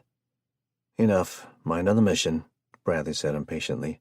I'll lead Alpha Team with Jared and some men of your choice, Bradley told Sten. You can take Bravo Team and decide the best men for the other teams. We need snipers up in the tower. I know exactly who to send up, Sten said. Let's get back to the others and lay it out. Wait, Anna said. The rest of that gang isn't going to ignore us while we shoot their friends and free their prisoners. That's why we're sending Tor and Fletch out with some of the trucks, Jared told her. So we're going to kill them all? Anna, Jared began, but Bradley broke in. This is a war, and those men are not our allies. They are colluding with the enemy, and they are keeping people prisoner. We can't let them do that anymore. No, you misunderstood me. I think we need to keep a couple alive to interrogate, she explained. Jared looked at Sten and Bradley. He was a little surprised. You guys always underestimate me, she said, tisking. She did jump off a bridge for you, Bradley reminded Jared. And she took out a boatload of killers, Sten mentioned. Well, Fletch helped with that, she said. The point is, we need to get intel. We need to know how they contacted the muties and why. What purpose are they serving? I'll go back and update the others. Anna, come with me and we'll find a truck and a place to park, Stewart said. Wait. Jared didn't like her being out of his sight like that. Jared, I'll be safer than any of you. I'll just be sitting in a locked truck in a hidden spot. She gave him a kiss and he squeezed her tight. Don't do anything I wouldn't do, he said. No, wait. Reverse that. She grinned and kissed him on the nose. I love you, even if you are annoying and idiotic and sometimes just plain weird. I love you too, even though you break all my trucks and won't give me 7 strong sons to start a clan. I never said I wouldn't, just not right now, she said. Jared, I will join your stupid clan right now if you shut up and let her go. I want her in a truck before full dark, Sten said. Okay, but only because having you in my clan will give me some serious street cred among the Rolling Hills people. Bradley rolled his eyes, Sten murmured something to himself, and even though he was extremely reluctant, Stuart led Anna away from him. "Now we wait," he said. Chapter 5. Knocking on Doors. Jared. "Now," Bradley said. Stuart took off through the cold early morning darkness. He shifted his skin and became almost invisible in the dark, a blurred, streaking shadow that meant certain death for the men guarding the building. 1 down, 2 down, 3 down, 4 down. "On me," Bradley counted in a whisper and then took off. They crossed the street. Sten and his team followed close behind. They stacked up along the wall as Stuart came back from disposing of the corpses. There was barely any evidence that they had died. Jared was impressed. The tower nearby held the sniper team, composed of the men Sten had selected. He wished Anna waited up there, but someone needed to provide quick transport for the prisoners inside. Bradley checked his watch. They needed to take out this contingent of men before Fletch and Tor ambushed any remaining gang members the firefight might alert. He hoped there wouldn't be a firefight, but they needed to be prepared for the men to fire back. "I wish we had some flashbangs," Bradley said. "If wishes were nickels, I'd be somewhat rich," Jared said. Bradley held up a hand, counting off with his fingers. At 0, they entered the building. It hadn't even been locked. Stuart went ahead, nearly decapitating the men standing guard in the small office. One had been sleeping on a small love seat near a dried-up water cooler. The other had been looking at a dirty magazine behind a desk.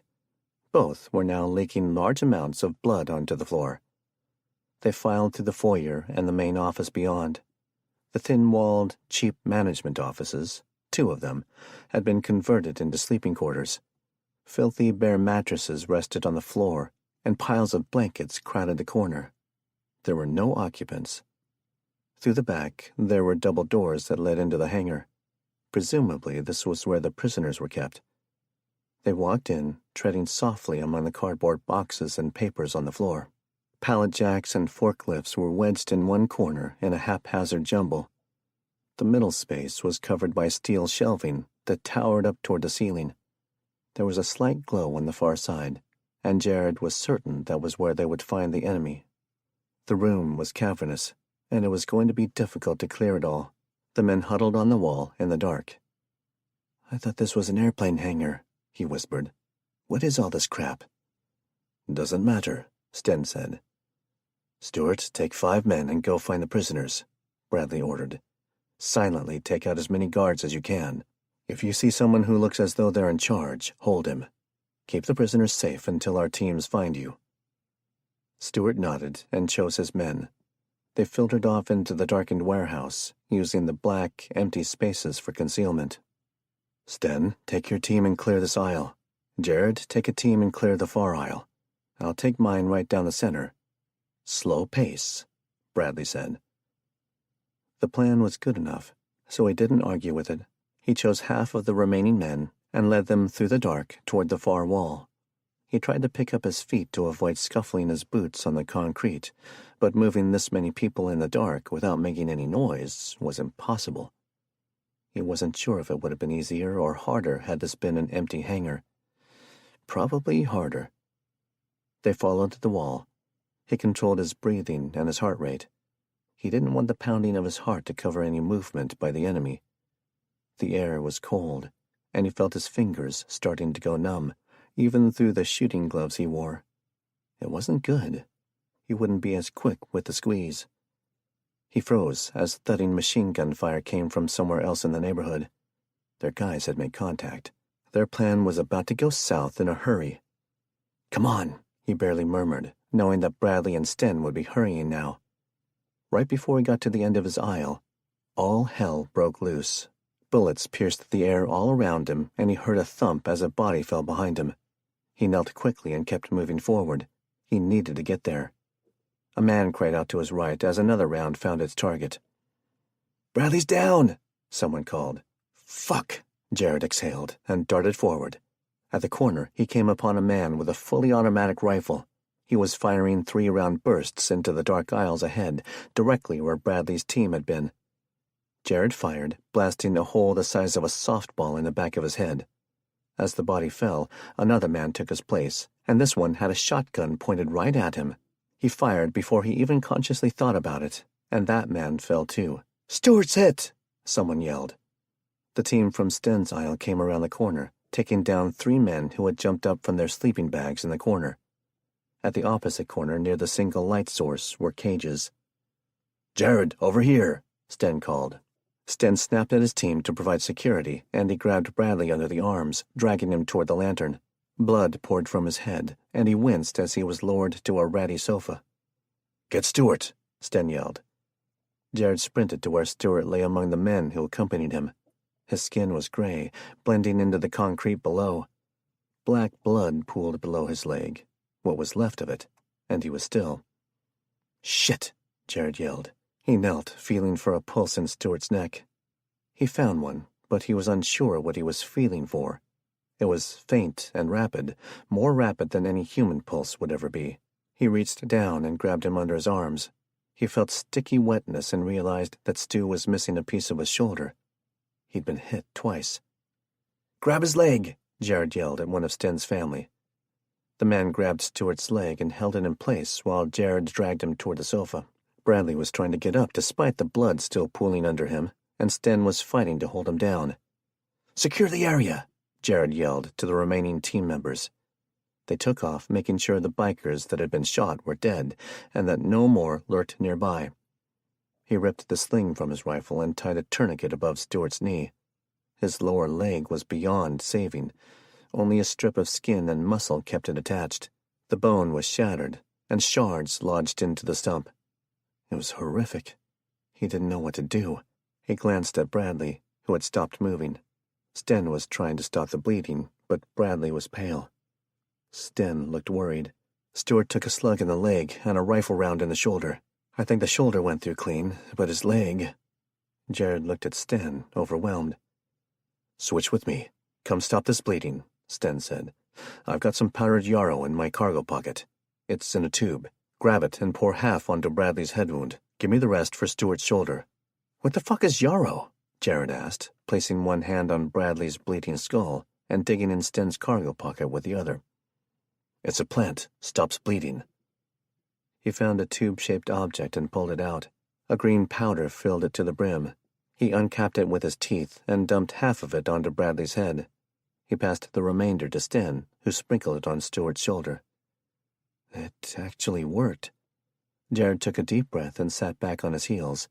Adrenaline still sang in his blood, and he felt a bit nauseous. Bradley and Stewart were down, and maybe dying. It didn't seem possible.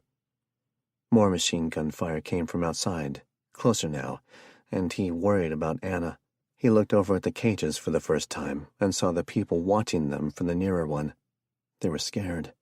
Their faces glowed in the cool lantern light, and it was too dark to count how many people were there. He saw many women, some children, some men. None were very old. They were so pale. "Don't be scared. We're going to get you out of here," he said. "Are you the army?" one little boy asked. Jared smiled. "Something like that." One of Sten's men came back. "The building is clear. I positioned the others in the entry for security." "Jared, Stewart's waking up."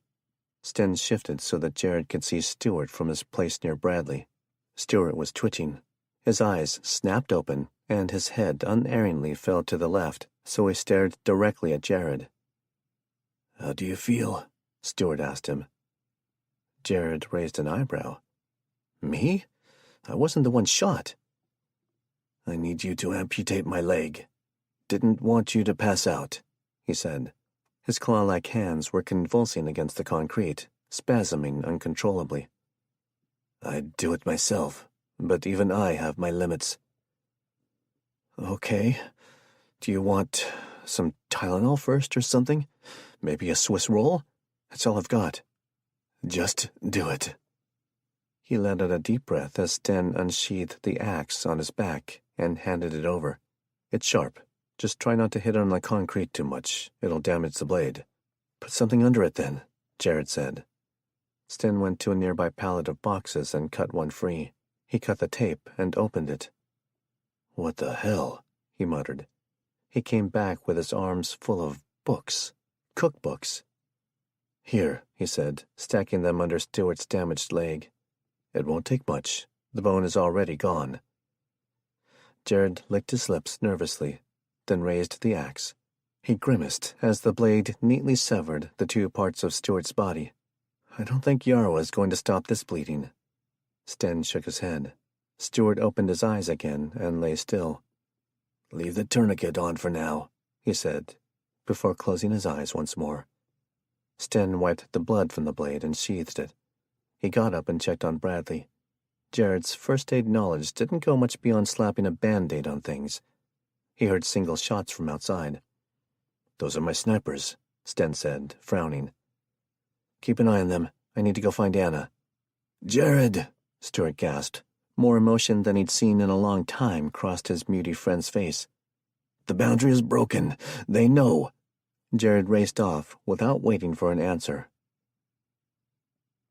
Outside, he waited in the shadows beside the building to assess the situation. He didn't see any movement, but he did see bodies laid out on the concrete. He pulled his flashlight from his pocket and carefully held an arm in the air high above his head. If someone was still out there, they would shoot at the light, and he preferred it not to be near his head. He flashed the light in the danger signal they had arranged with the snipers in the tower. He waited. 2 flashes came back. All clear. He ran out to the road and heard the throaty grumble of Humvees getting closer. He turned in the opposite direction and ran toward the place where Anna was supposed to have been waiting. It was a quarter of a mile down the road, and he ran as fast as he could. The sound of motorcycles carried from somewhere further out. He couldn't tell if they were coming or going. He needed to hurry. Torr and Fletch and their guys would be arriving as soon as they deemed the town clear enough, and from there they would be taking everyone to the rendezvous point, whether Jared was there or not. He pushed his legs harder, still sprinting, and feeling the burn in his lungs. The cold bit deep, and he cursed it in his head. He heard movement in the trees to his left and veered down a side street and darted behind a building. The muties had just breached the boundary.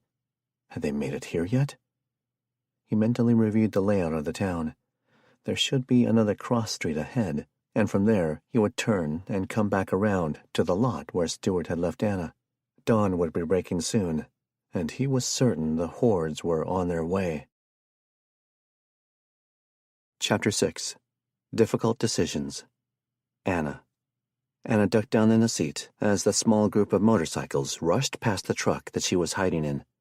Stuart had left, and it was just her. She peeked up and saw them veer off down another street. She hoped Fletch and Torr caught them soon. They had parked in a FedEx lot about a quarter mile from the airport.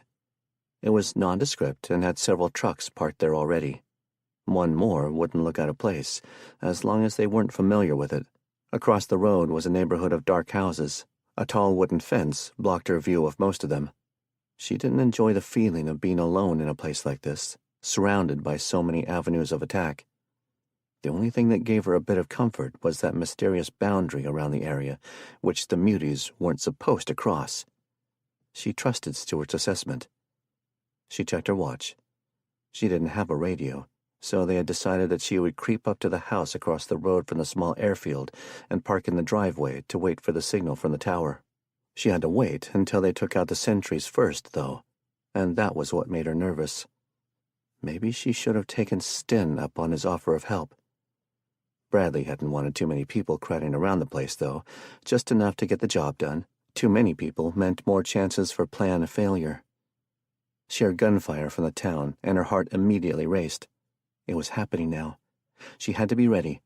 She checked her weapons one more time, as if they had moved in the 2 minutes since she had checked them last. She checked her watch. 5 o'clock. That was her cue. She started the truck and put it in drive. She left the lights off, but there was nothing she could do about the brake lights.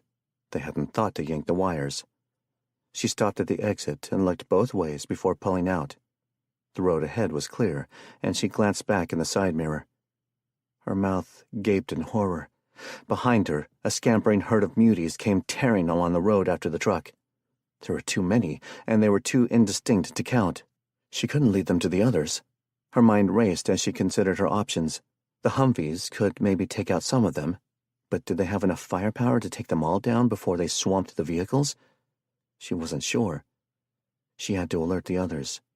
Cursing her lack of radio communications, she decided to break the silence. She slammed the horn down 3 times in rapid succession, waited several seconds, and did it again. She repeated this once more. It was their code for danger. She passed the road that led to the tower and the lot near the hangar that she was originally supposed to have gone.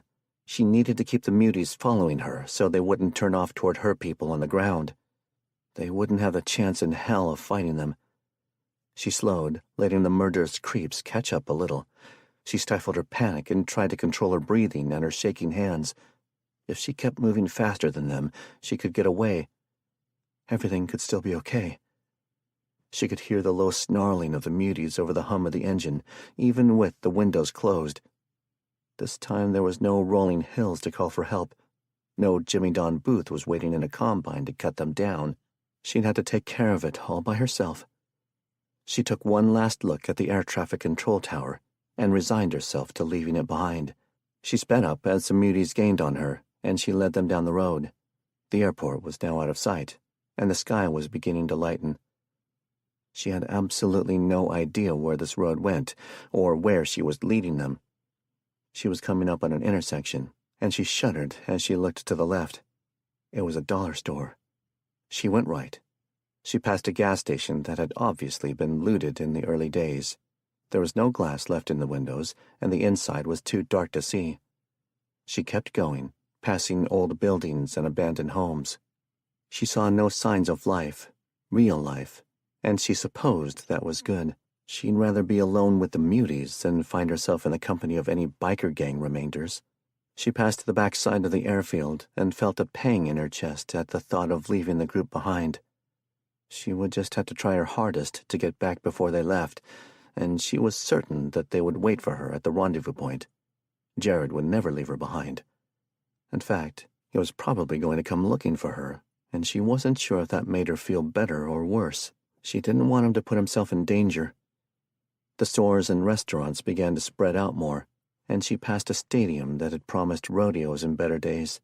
That gave her a pang in her chest for Jared. He would not have been able to keep his mouth shut about the rodeos, and would probably have suggested some absurd plan to have a mutie roping competition at Sten's compound. She glanced back in the side mirror and made sure the muties were still following. They were. She wondered if they ever got tired. The road narrowed and the scenery started to change again. This part of town was run down, older. The further out that she got, the scarcer the buildings became. Ahead, in the rapidly lightening sky, she saw dark hills. Subdivisions were clustered on the right side of the road, and she realized that she was staying too close to town. In order for the convoy to be truly safe, they needed to be led far out of town. She saw a road on the left and swerved onto it a bit too sharply. The box of the truck rocked on the chassis alarmingly. She scanned the area, trying to keep her bearings and figure out the best direction to travel. It all looked so similar. Industrial warehouses and parking lots full of vehicles, long abandoned, lined the road. When she came to the next intersection, she took a moment to check the glove box. No map, as she had hoped. She slammed it shut and checked her followers' distance again. They were getting too close, but some seemed to be leaving the chase. They were melting into the shadows on the sides of the road. She gritted her teeth and beat the horn once. They came back. They must have the attention span of goldfish. She took a deep breath and chose a route, praying it was a good one. She turned right. The old highway was promising, at first. It seemed to be leading further away from town, but the further she drove, the more homes lined the roads. There was a chance, a slim chance, that there were survivors out there. She didn't want to leave these monsters on some unsuspecting person's doorstep. She slammed her right hand against the wheel in frustration and watched as the sky lightened, fraction by fraction. Her time was running out. She drove on at a speed that was a bit too fast for that truck on those roads. After an eternity and a half, the homes were spreading out. She was starting to get scared that she wouldn't be able to find her way back. She passed farms and barns and mobile homes. She started to look for a place where she could lead them and turn around quickly. If she couldn't do a quick getaway, they'd swarm her for sure. Jared would never know what had happened to her. She couldn't let that happen. She put together a rough map in her head of the route she had taken. The town was back to the south. The rendezvous point was southwest. She would turn left on the next large highway, then try to find a route back south. From the town, she thought she could find her way to the old gas station. Several minutes later, she had her chance. The road ended in a T-intersection. She couldn't have kept going straight if she had wanted to. She had to slow almost to a stop to safely navigate the sharp turn, and she heard the crowd grow frenzied behind her. She decided it was okay to leave them behind. She sped up, feeling relief at having accomplished the first part of her mission. Now she only had to get back to the others. It was going to be okay. She was hoping to find another highway soon, one that led back to town. She glanced at her watch. "Shit," she said, face tight, as the woman appeared in the middle of the road with her hands held up. The truck squealed and lurched as she braked hard. She spun the wheel off to the left, hoping the woman had the sense to get out of the way. The truck bounced as she hit the small ditch and took out the barbed wire fence on the other side. The tires skid in the muck, and she tried to correct the slide. She finally came to a stop in an old cow field near a farm. She sat for a moment, breathing heavily and a little stunned. She grasped for her pistol as the truck door was jerked open. "Oh my God, I'm so sorry," the woman said. "Quick, we need to go. I have to find some medicine." Anna stared at her, completely flabbergasted. She didn't let down her guard. She could shoot the woman at a fraction of a second if she became a threat. "They're coming," the woman said with an irritated shout.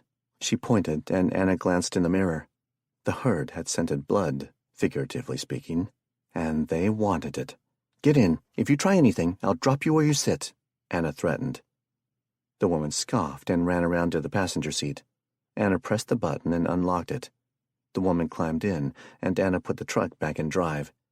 She gave one final glance at the advancing muties and accelerated. Except they didn't go anywhere. "Damn it! The rain!" she yelled. She slammed the transmission into reverse and tried to back up. They moved a little, but she felt the tires begin to spin in the mud and stopped immediately. She looked back again. They would be here in only a few moments. Her mind whirled with possible actions. "Hurry!" the woman said. "Shut up! I'm trying to think," Anna yelled. "We need to run! We can go to one of those houses," she said, pointing at a nearby farm. Anna thought she might be right. She looked down at her bag. She had a little ammo and some food and water in there. It wouldn't be too heavy to carry, but it would slow her down a little. The muties were 3 times as fast as she was. Could they make it in time? "Wait," Anna said, throwing her bag to the side. She snatched the heavy rubber mats from the floor. "I'll put these under the tires." She jumped out and slammed the mats under the tires. She saw the woman scoot over to the driver's seat and the transmission engaged. It was working. The tires gained enough traction to leave the boggy ground. The truck lurched forward, and she reached for the door handle. The truck accelerated and left her behind. That made sense. She couldn't stop or they'd be stuck again. Anna ran after the truck. It was heading toward a gate that led to a gravel road nearby. Anna picked up speed as the truck did. She's going to stop at the gate. She looked back at her followers, and her breath caught when she saw how close they were. She reached for the 9mm only to realize that she'd left it on the truck bench when she jumped out with the mats. How could she have been so stupid? She still had her .38. Jared called it her insurance and told her to never use it unless she had no other choice. Well, she had no other choice, and Jared, and possibly Fletch, Bradley, Stewart, and Sten would all kick her ass from here to next summer when they found out what she had done. She watched, hope dwindling, as the truck reached the gate and slammed right through it. It kept going, rocks spraying as the woman at the wheel accelerated down the road. "Fuck!" she yelled, using up valuable breath. She was still in good shape, but the ground was soft, and she was wearing boots and a lot of cold weather gear. It was hard to run, much less sprint. Her legs were burning already. She took a deep breath to help steady her heart rate. The cold burned her nose and chest, and she winced. Tears formed and blurred her vision, and snot threatened to make her gag. She had always hated running in the cold, and this was one of the reasons. She didn't look back.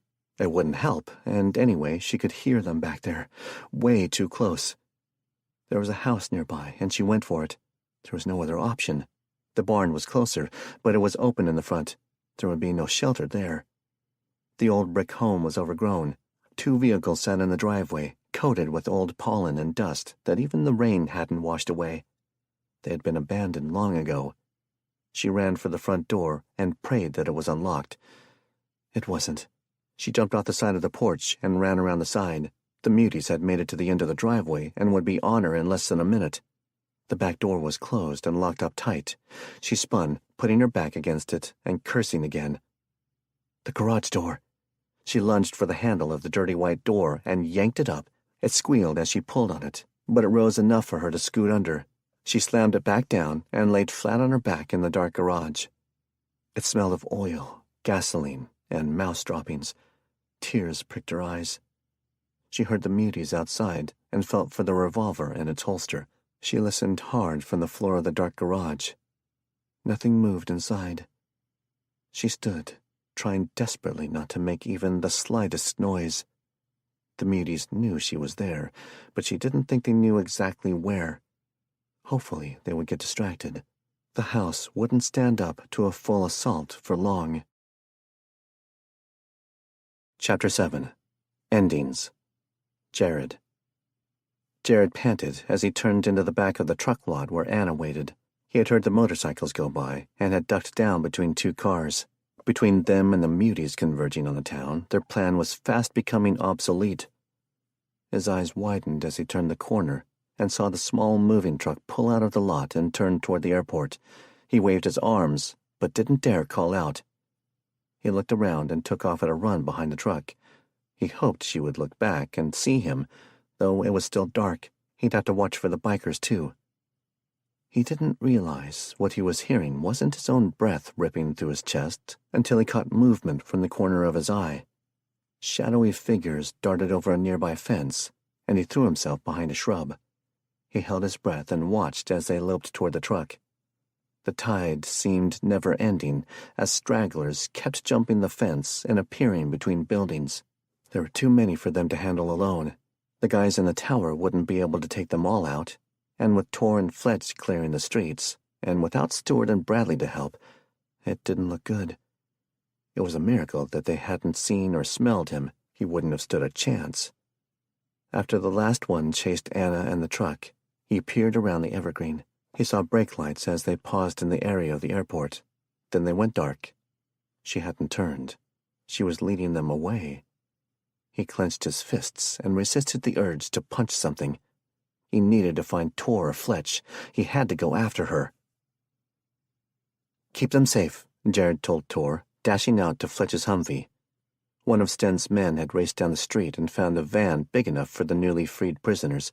Jared didn't spare even a moment looking at them. Anna was out there by herself, and the monsters were descending on the town. Sten and Tor carried Bradley and Stewart out to the battle bus. Neither one had regained consciousness. Fletch, looking more alert than he had since the boat incident, came out with the last of the snipers in the tower. "Throw that leg on Stu's lap," he heard Sten tell Tor. Some of Sten's people grimaced as Tor carried the mangled Mutie's flesh out to the bus, but they didn't say anything. They were taking the people that they had rescued back to the rendezvous point to wait for Fletch and Jared. Jared jumped in the turret while Fletch took the wheel. They were supposed to stay somewhat low profile, but Jared figured that Sten had given them the Humvee with the .50 caliber gun for a reason, and he wouldn't shy away from using it. "The truck went this way, but after that I'm not sure," Fletch called up to Jared. They followed the larger, less congested streets. Anna would want to stay in a more open area. She wouldn't want to get hemmed in, not in that truck. "Do you see any herds?" Fletch asked.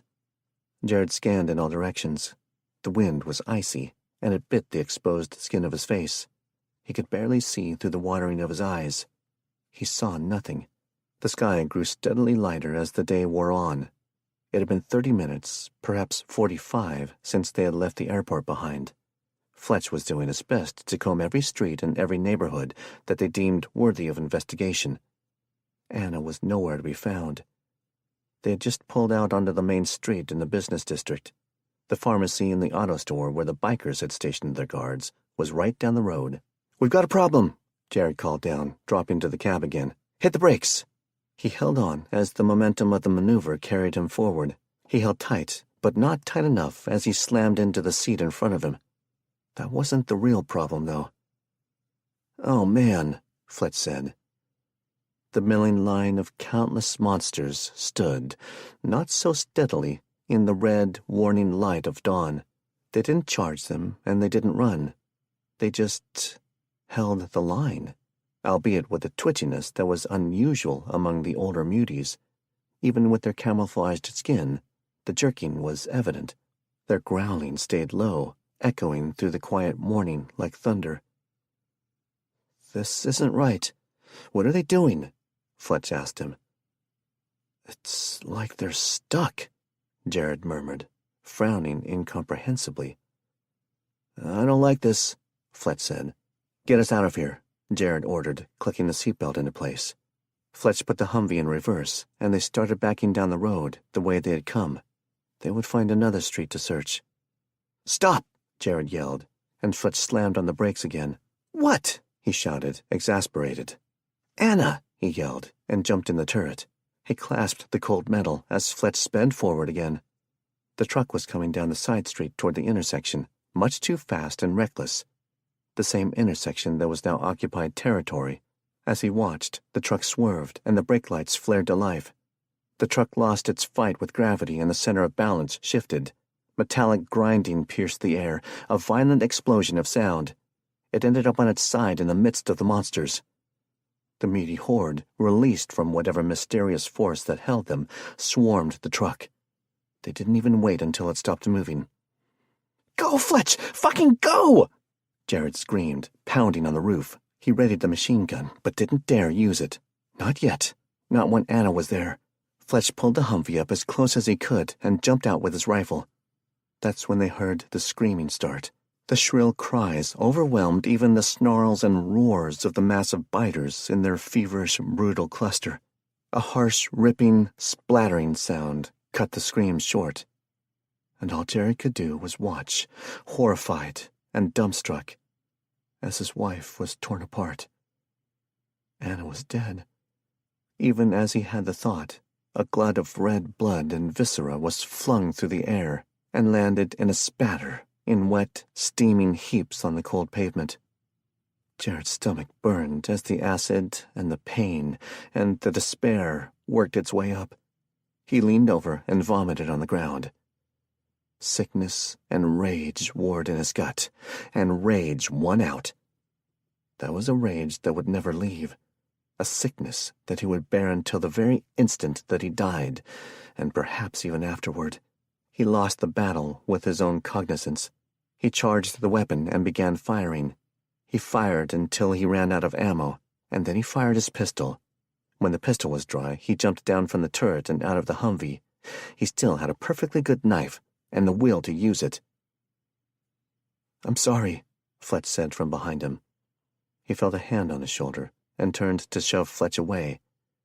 Pain exploded in the side of his jaw, and everything went black.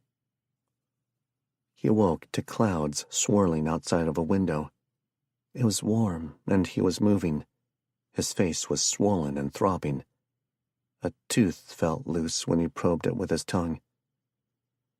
"What happened?" he mumbled, feeling the swelling bruise on his jaw. He turned his head and saw Sten and Fletch.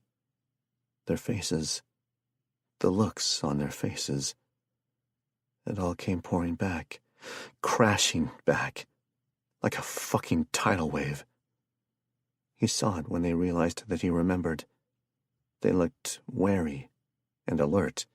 Fletch's eyes and nose were red, and he avoided Jared's gaze. "I'm sorry, Jared," Sten said. Jared said nothing. He pretended he didn't hear. They were on the battle bus. He supposed Tor was leading the convoy in the Humvee. He glanced around, taking in the scene. They had customized the bus, just like the Humvees. The seats were reconfigured and faced inward. The aisle had been widened. The back had some bunks, men in the seats watching the scenery and each other. The injured were laid out in the aisles. Bradley and Stewart. He got up, pushing himself from the seat like an old man. He lacked strength, or maybe just the will, to move with a purpose. He walked past the pallet to where Bradley rested. He was awake. "Jared," Bradley said. It was all he said. Jared gave him a short nod and sat in the aisle beside him. He didn't know if he could talk. Not yet. Not without yelling or crying. Bradley would understand. The side of Bradley's head was covered in a thick bandage. He was pale. Dark circles ringed his eyes. He was shocked that Bradley was awake and talking. Bradley saw him looking. "Stewart said it was a graze. He didn't think there was a skull fracture. Stuck his nose right up next to my head and sniffed the wound, for God's sake. Then muttered something about intracranial fluid smells. Then he just went back to sleep." Jared was glad Bradley wasn't dead or dying, but that emotion and all the others were buried so deep beneath the grief that they barely registered. He looked around the other pallets and finally located Stewart near the back. He supposed he should go back there. He stood, swaying with the slight movement of the bus, and stepped around Bradley.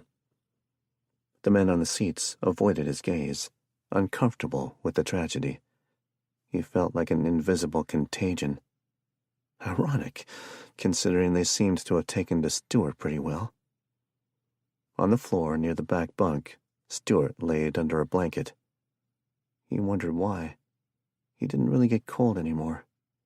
"They're treating me like a sick child," Stewart said with his eyes closed. Jared supposed he must have smelled him. "They insisted that I stay covered up. The large one over there keeps offering me canned chicken soup, like that will help," Stewart said. "I don't even eat soup." A man shifted over, and Jared sat, leaning back against the seat. Stewart twitched aside the blanket.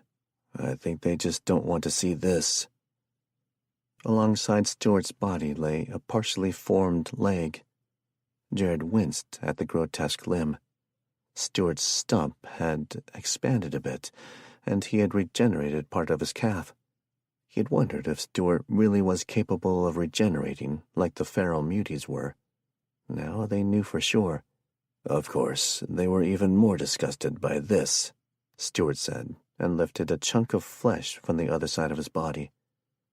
"It's my shoulder," he said unnecessarily. He sighed and shook his head. "That's weird, Stu." "I'm going to be triplets," Stewart said. "I always wanted a brother." Jared didn't know what to say to that. Anna would have some comforting advice for Bradley and positive affirmations for Stewart, but he was coming up blank. And Anna was dead. "Jared, we need to talk." Stan had halted the convoy at a small roadside stand that was long since abandoned, even before the plague, if the peeling vintage sign was any indication. There was an old Victorian-style farmhouse in the distance, down the driveway. He stepped out into the cold evening, the bus door closing behind him with a slight squeak. He supposed this was where they were staying for the night. He really didn't care. They walked a short distance away, and Sten pulled him to a stop. "We need to know what you want to do."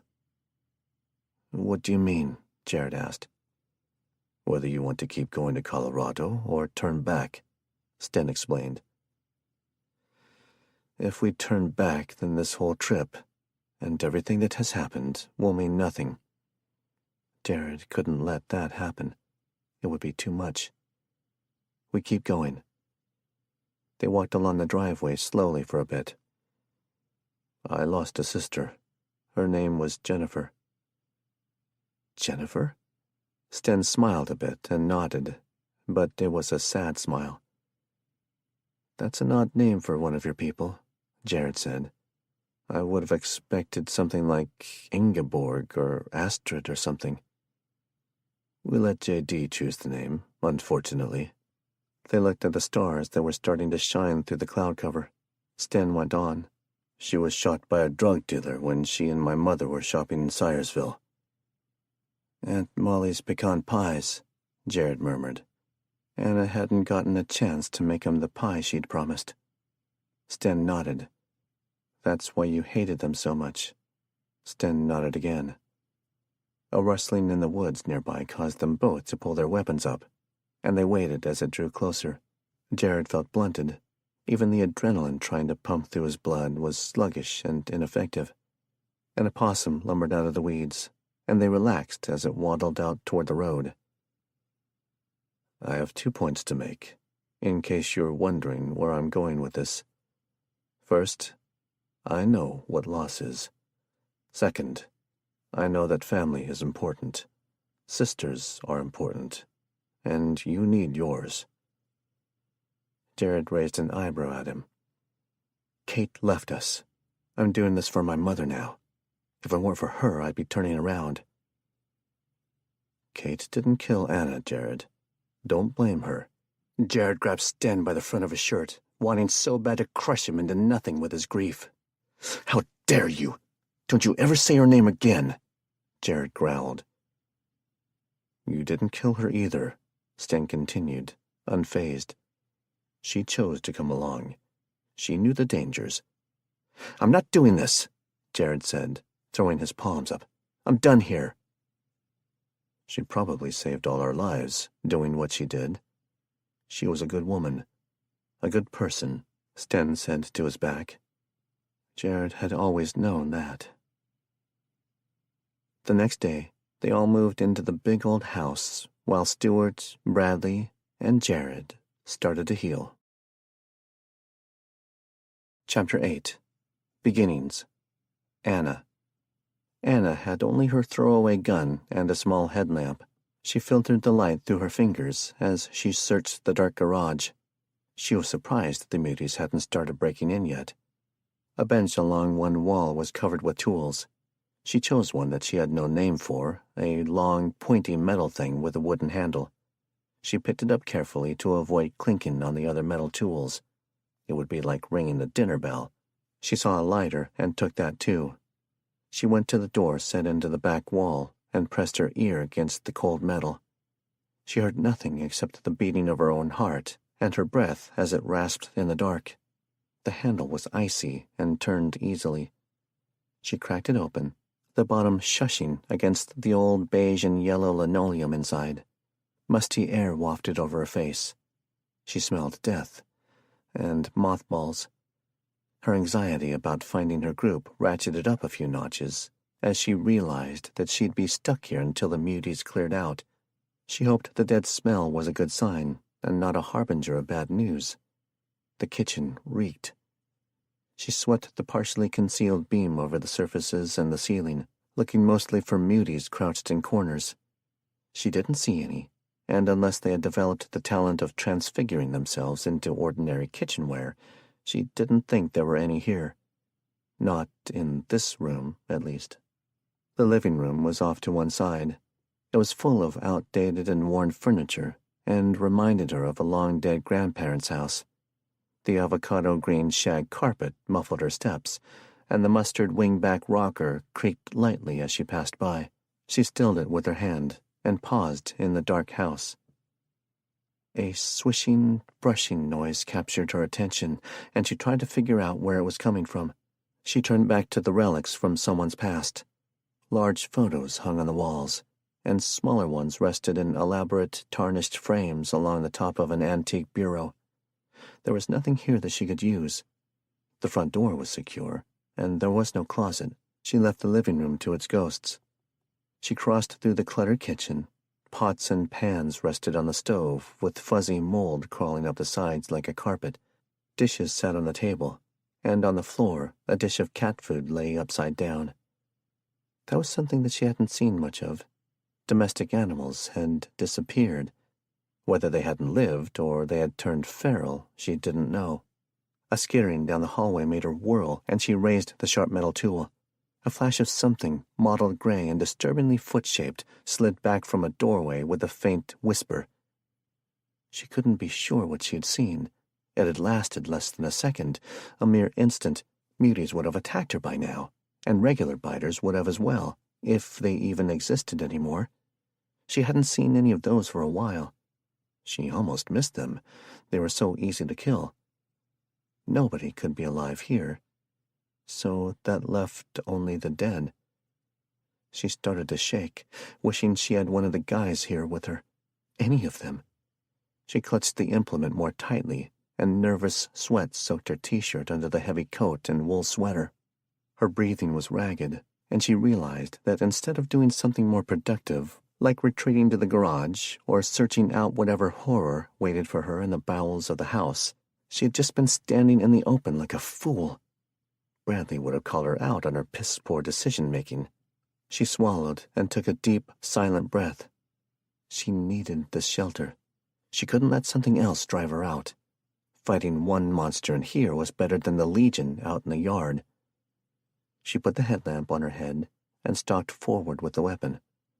There were doorways gaping open on both sides of the hallway, black maws that held innocuous objects and perhaps unimaginable horrors.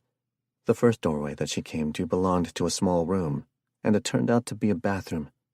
In the dim light, she had the impression of an old clawfoot tub, tile floor with dirty grout, and a grungy shower curtain that concealed whatever lurked in the tub.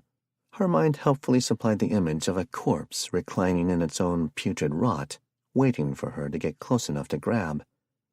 She shut the door, expecting every second that it would be jerked out of her hand and she would be pulled in to have her head ripped off. But it didn't happen. The shivering intensified as she came to the next partly opened door. It was the one she'd seen the foot retreat into. It was not a foot. She tensed her muscles and felt like crying because she was so scared. She nudged it open with her foot, and even though she wanted to jump in there, screaming and stabbing with the spiky thing, she didn't. She had to do it right, or she might as well go open the front door and invite them all in. Whatever was in there had to be better than the muties outside.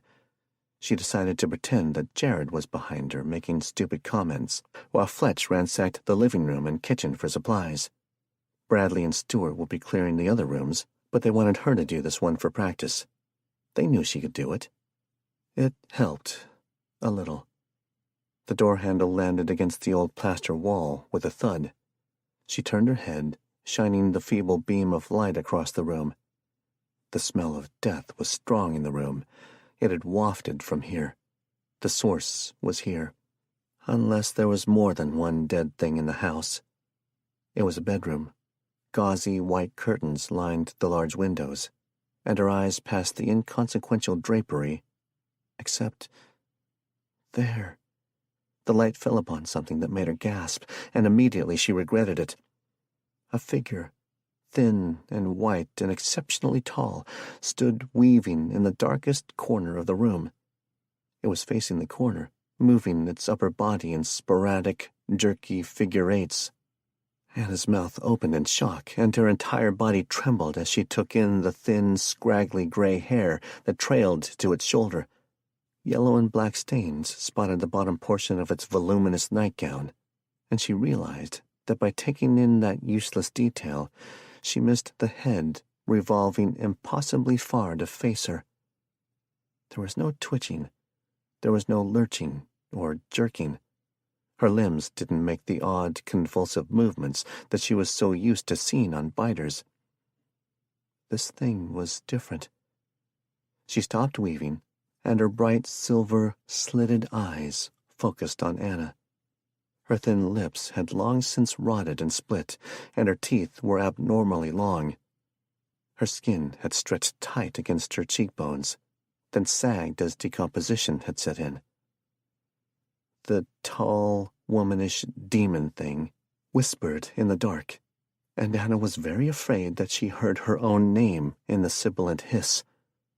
It was a forewarning.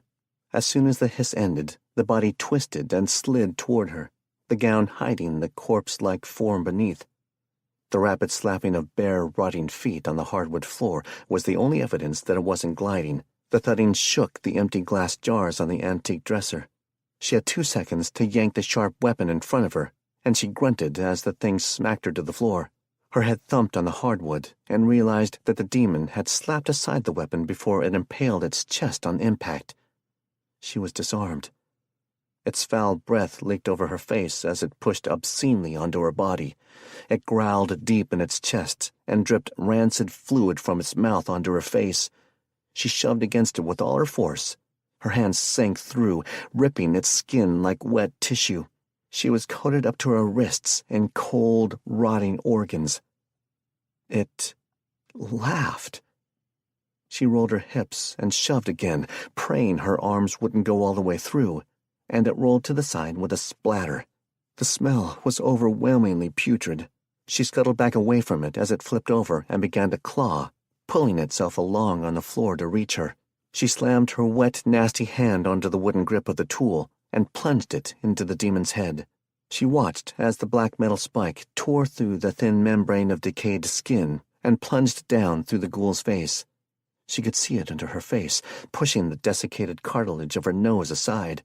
It punctured the cruel orb of its eye, and a gush of yellow, jelly-like fluid plopped through the eye socket and down the rotten skin of its cheek. Anna felt the fluid dribble onto her hand and gagged. The body dropped to the floor, and the clang of the metal against wood was harsh and too loud in her panicked brain. She took a deep, whooping breath in and scrubbed the disgusting, thick fluid off onto the bed covers, keeping her eyes on the open door and the heap of flesh in the floor. Her lip quivered uncontrollably as she went to the dresser against the wall and pulled open the top drawer. Musty lilacs assaulted her nose, and she pulled out a silky fabric. She used it to cover the contaminated handle of the tool as she slid it from the head. She was disgusted to see that the affected part of the creature's face collapsed after the supporting structure of the metal slid out. She went to the closet and made sure nothing else was occupying the room. The brushing sound came again, and she spun, putting her back to the wall.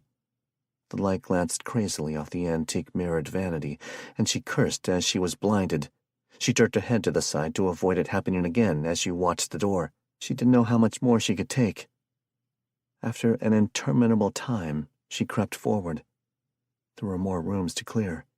At the doorway, she peeked around the frame and looked to the right, where the unknown section of the house waited. They were more ominous now. 2 rooms, and maybe a closet. She didn't know yet what was behind the closet door.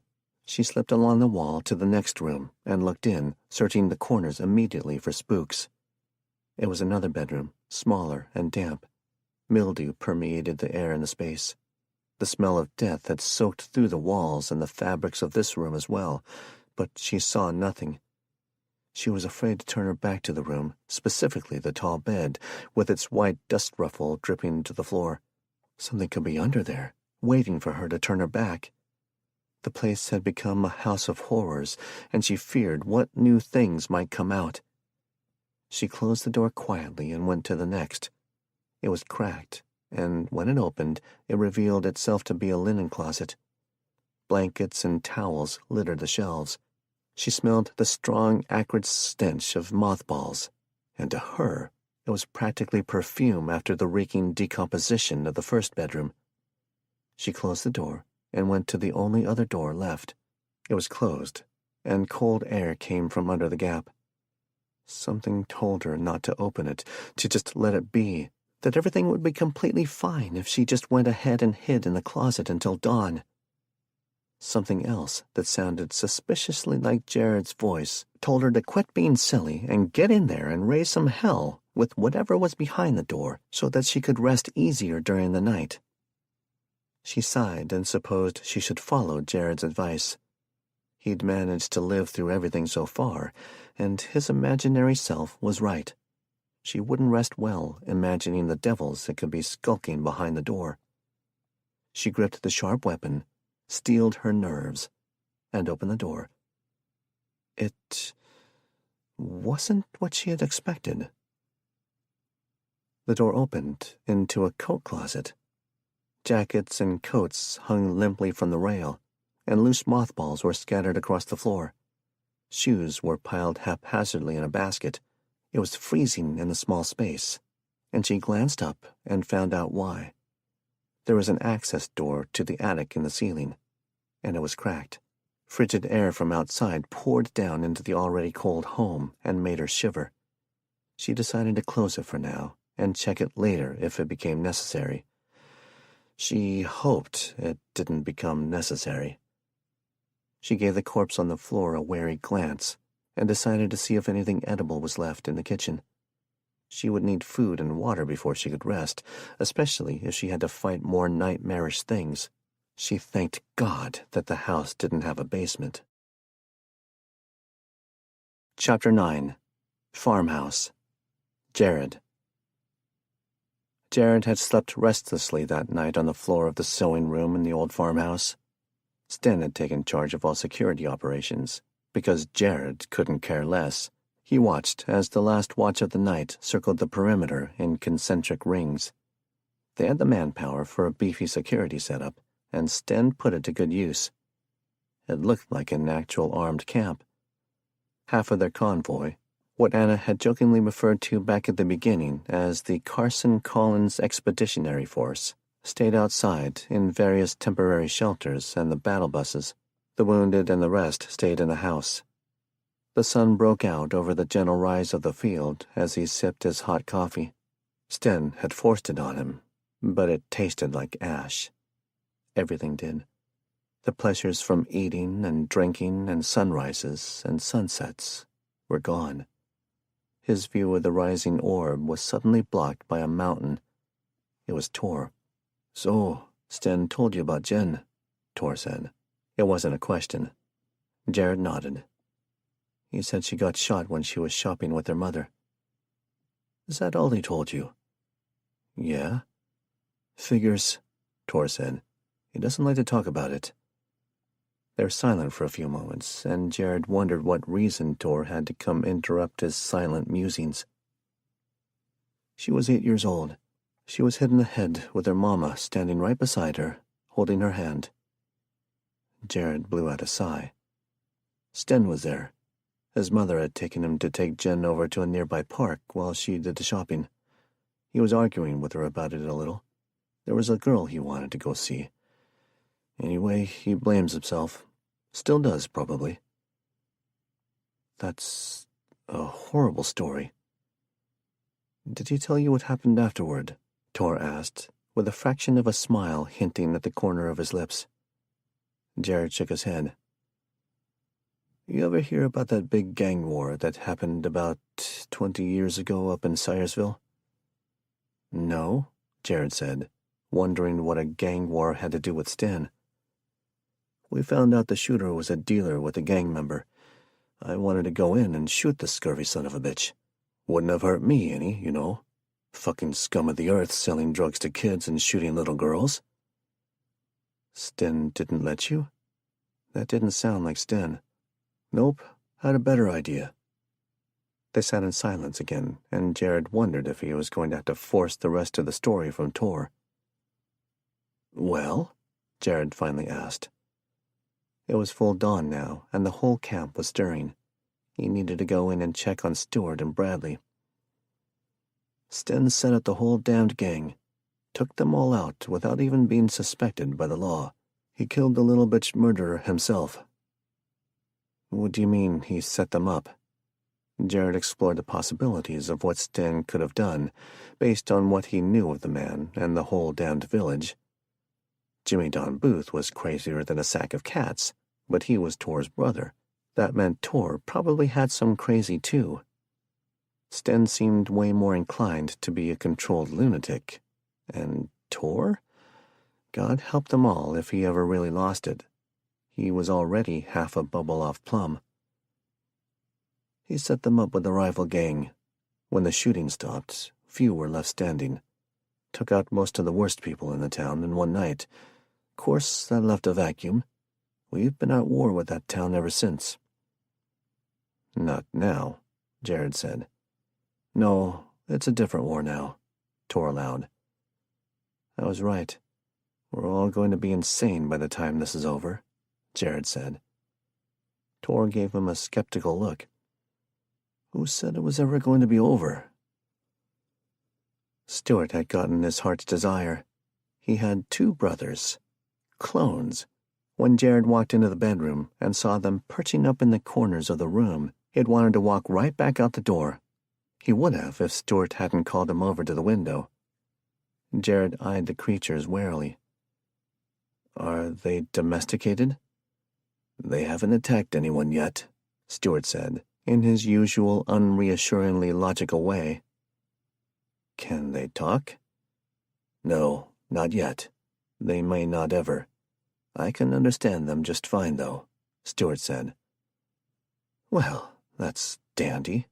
Jared felt a shiver as he turned his back on the creatures and looked out over the countryside. The hairs on the back of his neck rose as one of them let out a barely perceptible growl. Bradley needs to rest. We're going to have to stay here a week or so, maybe more. The tangential path of the bullet kept it from fracturing his skull, but he needs to be watched closely for intracranial pressure and hemorrhage. What are his chances of developing that? Jared asked, frowning. About 20%, maybe. It's not like we can just go get him a CT scan to be sure. He heard the rumbling purr of the muties on the ceiling increase, and he flicked a nervous glance over his shoulder. They were staring at him, skin white and popcorned like the ceiling. Wait, why not? All we'd have to do is find a clinic with a machine and a generator. He would do it if it helped Bradley. Damn it, Jared, I'm a medic, not a radiologist. One of the stewards in the corner hissed at the outburst. Jared swallowed back his retort. I guess we'll stay. We're on borrowed time, though.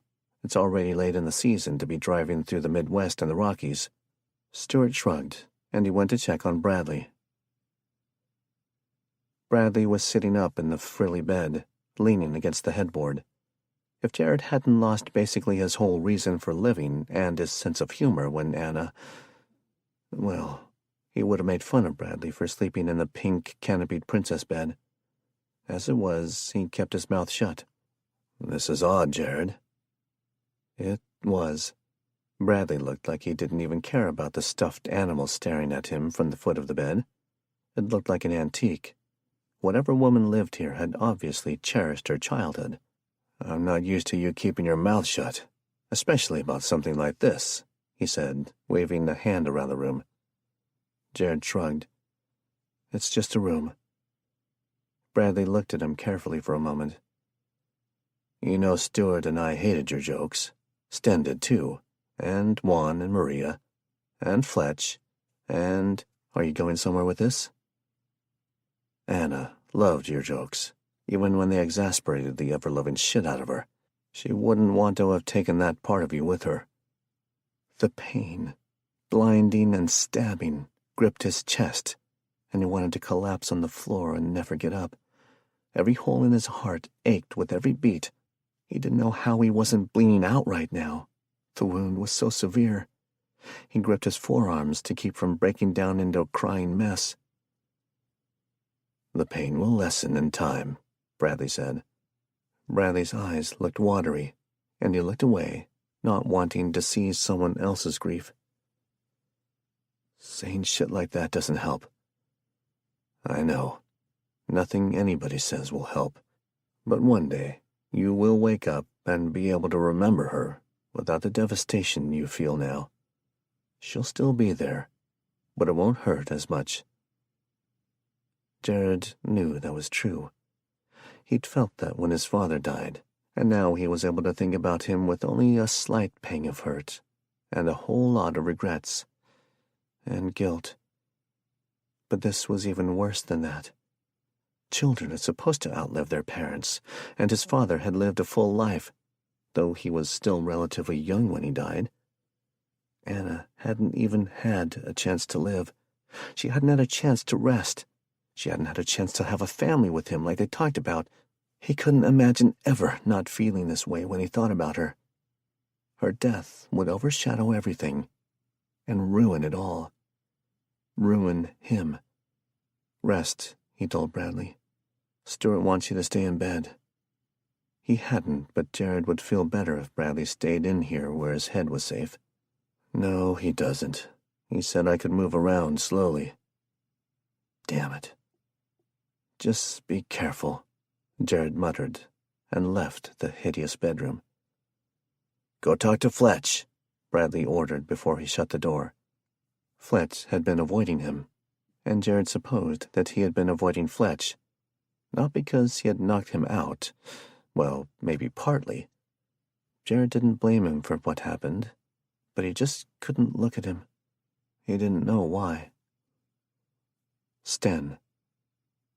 Sten squinted through the sunlight and scanned the trees. Stuart had taken his, whatever the hell those things were, out to the woods for some probably disturbing reason. He and his family had watched them scampering about in the grass like overgrown imps from hell. The Gunderson brothers were out in the barn, scavenging for spare parts that they might use for their vehicles. Their battle wagon required constant repairs and went through oil like a drunk on a bender. They wouldn't give it up, though. It had been a legacy of their grandfather, the first in the family to be able to afford a brand-new car. That had been back in 70 or 71, and the old Colony Park was on its last leg. He walked along the perimeter and let his deep sadness wash over him. Anna had been a good girl, smart and attractive. She had been funny and well on her way to being a close friend. He hadn't held out much hope when she and Fletcher had disappeared into the lake. There were too many things that could have gone bad. But he'd been wrong. They found them, a little banged up, but not too much. Then they lost her, over a plan that went to hell the minute they stepped into that warehouse. Jared had wanted her in that truck to keep her safe, because he knew she wouldn't stay behind with the teams. She was stubborn, more stubborn than Jared. She had saved their lives and the lives of those people that they had rescued. There weren't many times that Sten felt regret over something that he had done or failed to do. He was a decisive man and generally knew the best course of action for any given situation. However, he felt regret now. He regretted allowing her to come. He regretted not making her stay behind with a good-sized group of his men, by force if necessary. Jared had been too soft, in his opinion, though he would never tell him that. It would destroy him. He looked over at the garage and workshop where the former captives had decided to stay. They'd been together so long in their cage that they had become family. They'd apparently lost a lot of people, too. Some had been sent off somewhere else. Some had been handed over to the Draug leaders. He hadn't spoken to them much yet, preferring to let Tor deal with them. Tor, for all his size and gruffness, was more of a people person. Sten preferred to be more unapproachable unless the situation called for it. Plus, he just didn't like people. Tor also intimidated the hell out of them, and that would make them think twice before getting any stupid ideas. Just because they had been captured by some riff-raff thugs didn't mean they were good people. He squinted in the distance as two blurry shapes emerged from the trees. They weren't running, which was a good sign. It was most likely Stuart and his tag-along. But where was the third? "Stu, where's your other pal?" he asked as they got closer. The mutie whipped his head to look at Sten, and Sten raised an eyebrow at him, uncertainly. He wasn't sure how he felt having these things wander around, even if they were supposedly Stuart's. Stuart whipped his hand around toward the woods and pointed. "He's bringing back supper." "I don't eat people," Sten said, "or cats." Stuart glared at him. "You've been talking to Jared." "Have you ever tried to shut him up?" Sten asked. "Very well. Point taken. We brought you the food you prefer." The third mutie sprinted across the field in record time. He was dragging a deer carcass behind, leaving a trail through the long grass. Stuart looked at the mutie for a long moment, and then it switched directions and took the venison to the barn. "He's taking it to the Gunderson brothers for butchering," Stuart explained. "You can communicate without speaking?" "Yes. They have to obey me, to an extent." Good. Now let's talk about security, and your little brother's there. Chapter 10. The Cold Dawn. Anna. Anna stashed the crackers and the shelf-stable milk boxes in the purse she had found in the demon woman's closet. It wasn't ideal, but she could loop it over her chest, and it was better than nothing. She had found a purple fanny pack as well, and grudgingly clasped it around her waist to hold the knives and the lighter she collected. Jared was so going to make fun of her. She stepped over the rotting creature, wary even now of it sitting up under the sheet and snatching her ankle to its diseased mouth. She couldn't bring herself to touch it anymore, but she also didn't want its terrible eye looking at her while she stole its stuff. So she covered it with a mothball-scented sheet from the linen closet. She was also hoping that she hadn't been contaminated by whatever it had. All the rotting fluids and blood and skin that had coated her hands was sure to contain some pretty nasty stuff. She had bleached her hands and rinsed them with some water from the toilet tank. It couldn't hurt. Last night, she had been unable to settle for a long time. She curled up, cold and exhausted, in the spare bedroom with the door shut, locked and barricaded. She had checked under the bed to make sure nothing had slithered under it, and that's when she found it, an old double-barreled shotgun. She checked the breech and found that it was already loaded with 2 shells. There was no way of knowing how long it had been resting under there, but she didn't see any rust or signs that it would blow her face off if she had to use it. She fashioned a sling from a couple of belts and slung it on her back. The quality of her survival gear had suffered the last 2 days, but her drive to survive and get back to Jared and the others quickly made her more innovative than she would have normally been. She had to do things her way now that she was alone. She checked her watch and stared at the closed closet door. It wasn't dawn yet, but it would be soon. She wanted to see what was in the attic before she left. Part of her was telling herself that she was an idiot for even thinking about it. But the other part of her said that there could be something up there worth keeping. Why else would it have been cracked open like it was? She moved a heavy bookshelf over the carpet, scooting it slowly so that it didn't catch on the green shag and tip over. She opened the closet and tilted it in. It would work as a ladder. She just hoped the wall she was leaning on had strong studs. Otherwise, the bathroom was about to get a lot bigger. She climbed up and pulled out an old flashlight that she had found and shoved it in her pocket. It was brighter than her headlamp and had a larger beam. She didn't want to be startled by whatever might live up there. The third shelf creaked under her weight as she climbed, and she shifted her feet so that they were closer to the sides of the shelf, rather than concentrating her weight in the center. With every step up that she took, her heart raced faster. She would never forget the monstrous thing that she had killed in the hall, and she was very worried that there might be another one up in the attic. Her mouth was dry as she reached up to the simple wooden covering. There were no hinges.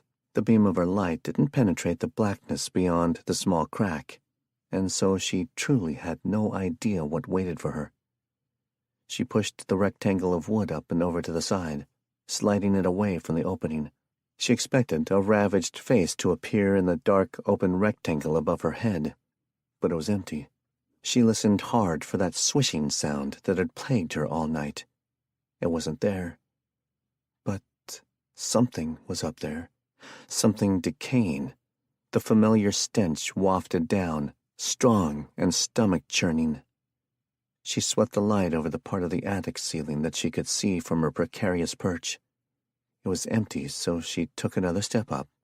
She was not a fan of sticking her head through there. This was one of those times when she would have absolutely loved to have Stuart around. She stuck the top of the flashlight into the attic and waited. Nothing attacked the light. She climbed up to the top shelf and straightened. The upper part of her body was in the black attic now, and she whirled, trying to cover all angles as quickly as possible. When her beam of light fell onto the wretched thing near the far corner, she sighed and climbed up. She had been right. The attic had been occupied, but wasn't any longer. She tiptoed over to the corpse, stepping over a small ladder on the floor, just in case it was a trap. It had been a woman. She was too far decayed to tell how old she had been. The important thing was that she was completely dead. The corpse wouldn't be trying to kill her. She supposed the woman had hidden up here so that the thing downstairs couldn't get here. It must have happened after the biters started to change into muties. Otherwise, she thought the woman probably would have left the house for help. She had been stuck up here instead. She had no weapons that Anna could see, and no food or water. Had she died from dehydration? Or illness? It was a sobering reminder that Anna could end up the same way if she didn't conquer her fear.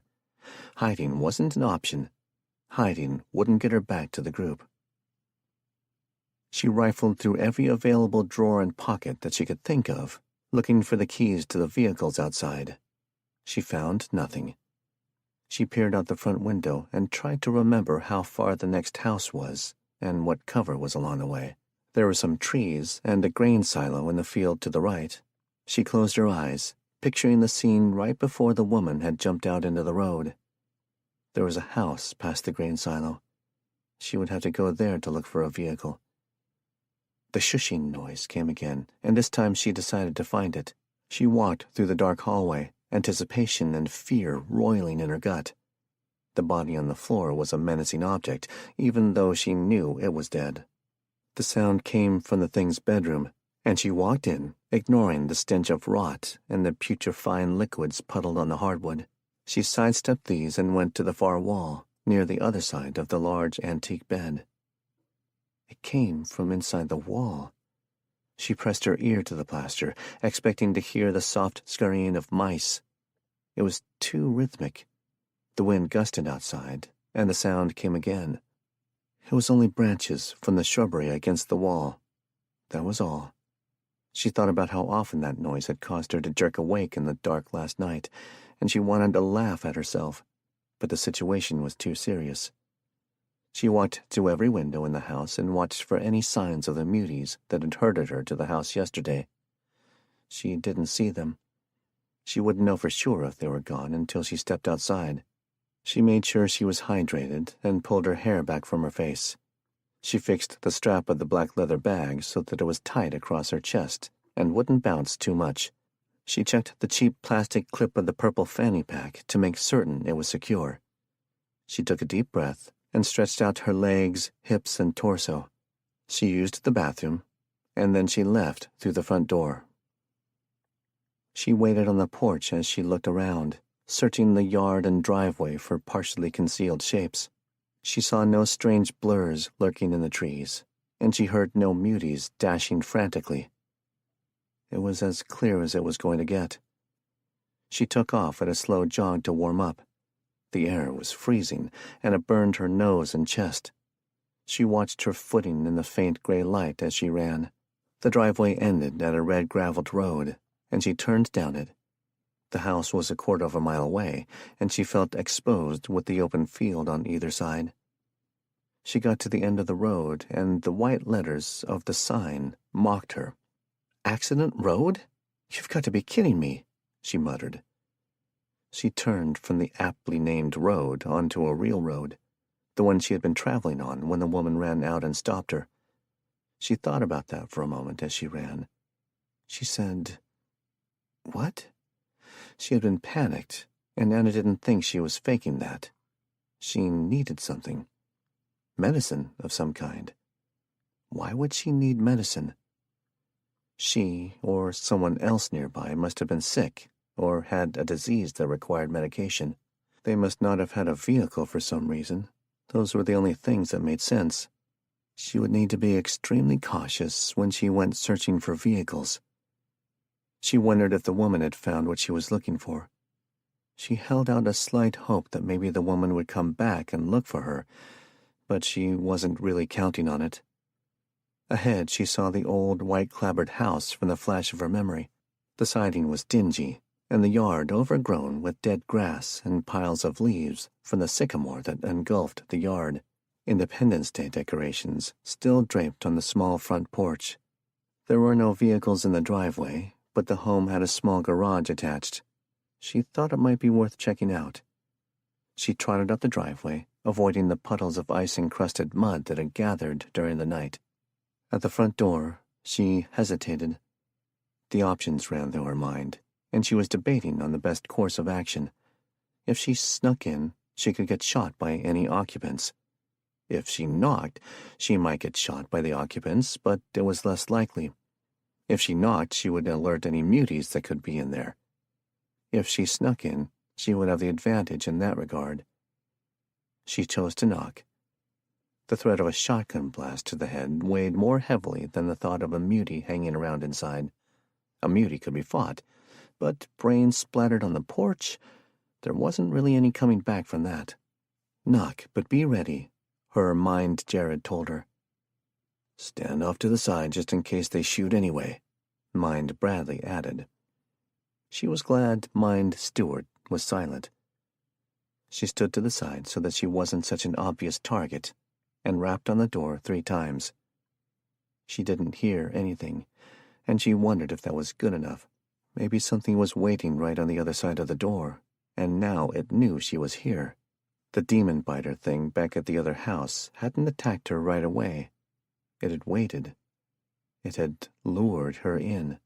She knocked again, and was completely shocked by an irritated voice on the other side.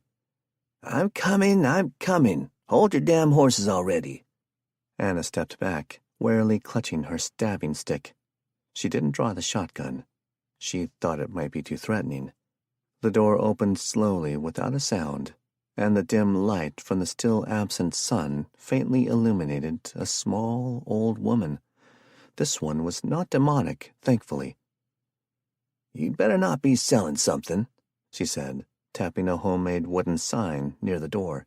She'd never seen one quite like it. Or fed, the old woman added. No solicitors, no taxmen, no feds, no deliveries. Beware of dogs. Wipe your feet. Violators will be shot.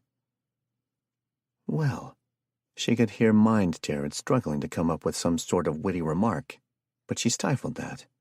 That would take the whole inner voices thing a little too far.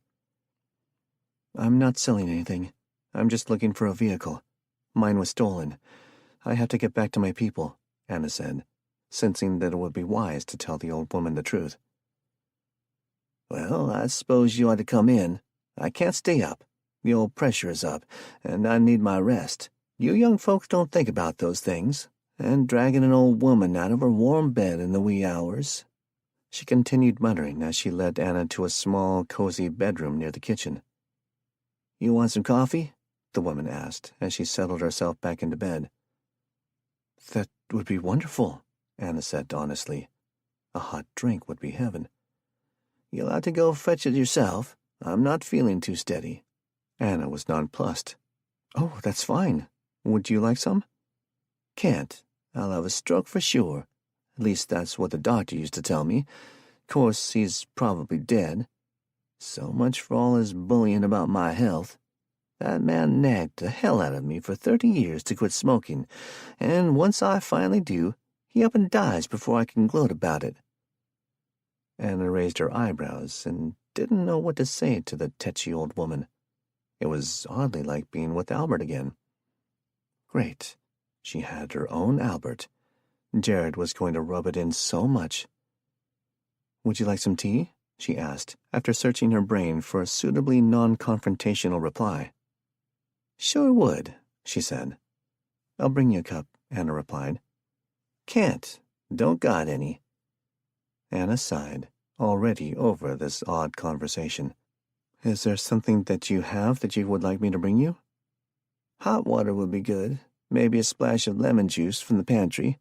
Maybe a splash of that Irish whiskey, too, she said. What about your blood pressure? Anna said. If a drink is going to kill me, I'd rather it be alcohol. Leastways, I'd go out with a buzz. Anna nodded and left the room before the woman came up with any more odd requests. The kitchen was small and neat, and it held the Holy Grail. The wood cookstove near the sink was putting out a significant amount of heat, already stoked by the old woman. It likely explained how she was still alive. She opened the kettle on the back of the burner and saw that it was already full of water. It smelled fresh enough, so she set it over the flame. She found the lemon juice and whiskey in the pantry, along with an extremely old metal can of instant coffee. She waited for the water to heat and studied a stack of kindling in a bucket near the back door. There wasn't much left, and there wasn't a stick of real firewood to be seen. She peered out the back door and saw a stack on the porch. She would bring a bunch in before she left. She probably ought to try to split some kindling for her, too, though she'd never done it before. The water boiled, and she found 2 mugs in a cupboard. She made the old woman's drink and her own, then carried them back to the bedroom. The woman was asleep, head tilted back and mouth wide open. Anna cleared her throat and set the cup on the nightstand. "Your drink is ready," she said. The woman slept on. Anna sipped her coffee-flavored water. The grains had been old, and most of the flavor was gone. It was hot, though, and she appreciated what little comfort it gave her. If she closed her eyes, it was almost like being back in the basement with Jared's old instant coffee, and nothing to do but wait. She wondered if she didn't prefer the basement over this. At least they'd all been together down there. 20 minutes later, Anna was looking at a knitting magazine when the woman snorted herself awake and raised her head. "You ain't the cops, are you?" she asked Anna suspiciously. "No, I was a clerk in a sales department." "Well, that's okay then. I don't take to cops, nor them to me. They keep trying to impound my goods," she said mysteriously. "I need to find a vehicle so that I can get to town. My friends are waiting there for me," Anna reminded her. "Do you know of any around here?" The woman looked at her shrewdly. "You're wanting to steal a car?" Borrow," Anna said. "Though it doesn't really matter anymore, does it?" "Mayhap not to you," she said. "Course, if you want to steal a car, I'd help you. I like to rile up the bacon occasionally. It's good for 'em." "The bacon?" "The pigs, the coppers, the fuzz," she said, as if Anna was stupid. This conversation was making her head hurt. "There aren't any cops anymore," Anna pointed out. "There most certainly is. It's in their blood. Once in, never out. They're just waiting out there for everything to get back to normal so they can start slapping on the cuffs again. They live for it, that and handing out those traffic tickets. They're vampires draining us normal folks dry." Anna wisely stayed silent. "They ain't a car around for at least half a mile. My Naomi went out yesterday to try and find one so she could run to town for supplies. She ain't come back yet. I'm hoping she will. I took the last of my pills 3 days ago. I'd hate to die alone out here." The woman didn't sound the least bit worried. "If you point me in the right direction, then maybe I can go find a car and look for her." "Take a left out the driveway. Follow the road. The neighbors down that way had a few. Course, you never can tell if they'll still be there," she warned. Anna stood as the woman took the first sip of her drink. "Ugh," she said with a grimace. "What's this? Where's the alcohol?" she demanded. "I put in a good 2 fingers of whiskey," Anna said. "Bring that bottle on your way out. I'll need it to pass the time." Anna took the bottle to her and hoped she didn't drink herself stupid while she was out scouting for a car. She reached the front door when the old woman shouted out again. "My name is Margaret, but don't you dare call me that. Maggie is what I go by." "I'm Anna," she called back. "A good, strong name," she heard Maggie mutter. Chapter 11. Dealing. Jared. It had been 2 days since Jared had watched Anna die. He didn't know what to do. He was completely off-kilter. He hadn't slept more than an hour or so at a time, and those hours were broken up by gut-wrenching dreams of watching her death in stunning and graphic detail while he struggled to make his feet move. He woke screaming more often than not, and nobody said anything. Occasionally Bradley or Sten sat beside him in the dark, offering their silent companionship. Luckily, Sten was taking care of the camp, because they would have been toast under Jared's leadership. Bradley was chafing at the bit to get going. Jared hadn't forgotten that he, Fletch, and Stu possibly had people in Colorado, too. It seemed unimportant to Jared now. Selfishly, he didn't want to leave this area yet. It was the last place Anna had been. She was dead, but she didn't feel gone, and that was hard. Unaccountably, her essence still remained there, and he couldn't leave until it dissipated. It would be like abandoning her. But he wasn't sure they could wait that long. They would be running low on food in a few days, and the people were getting antsy staying in one place so long. Stuart had suggested that it would be okay to move on in a couple more days, and he was dreading it. Jared sat on the porch, bundled up against the cold. The former prisoners milled around near the large shop. It was like they hadn't figured out that they were free yet, or perhaps they just didn't care to stray too far away. It was oddly like watching a flock of chickens scratching around and never straying too far from the coop. There was danger in the woods beyond the field. Stuart had warned them to stay away from it. There would be no hunting for meat there, and it made their food situation a little more desperate. He hadn't said exactly what was out there, but if it made even him a little wary, then it must be something more horrible than regular muties. Stuart and his silent sentinels, dubbed Stuart II and Stuart III by Tor, and S1 and S2 by Bradley, had stopped going that far out. They had been warring back and forth on the nomenclature for the two offspring, and neither one was relenting. If Anna were here... But she wasn't. He grasped his beard and tugged a hand through it, but the pain didn't bring him back. The anger welled up with unbelievable ferocity, and he slammed a fist down on the porch table. The crash of flesh on metal drew every eye in the yard. Silence reigned, and all activity paused. The jittery freed captives skittered back inside their coop. It was a little disconcerting to be the center of attention for over 200 people. His anger and despair threatened to swamp him. He did the only thing he could think to do, besides attack someone. He left. He stalked back to the pallet on the floor where he had been laying down and not sleeping every night. He snatched up his bag and his weapons, strapping the pistols and knives, holstering the hatchet, and slinging his rifle. He checked his ammo and added a few extra mags. He left the farm, jogging at a swift pace. He didn't want to waste gas, but he needed to leave. There had to be some farms around where he could go kill something dangerous. It would make him feel better. He didn't give two shits if he was alone or not. He preferred to be left alone anyway. It was easier that way. If this little outing didn't exactly make him feel better, at least he might not be so enraged. Maybe. The road was quiet as he ran. The only noise was the clamoring in his head. The day was cold, and the sun was brilliant after the 3 days of cloud cover. Leaves, orange and brown, still clung to the trees, though soon they'd fall, and there would be only bare branches reaching for the sky in a stark tableau, waiting for spring. He ran for more minutes than he could keep track of. He ran until his hips ached and his feet burned in places. He ran until he felt as if he were nothing but a machine, putting one foot in front of the other. He didn't get tired. He came to a cluster of businesses after a time. A small gas station, an auto mechanic, an old country restaurant, and, most incongruously, a palm reader shop.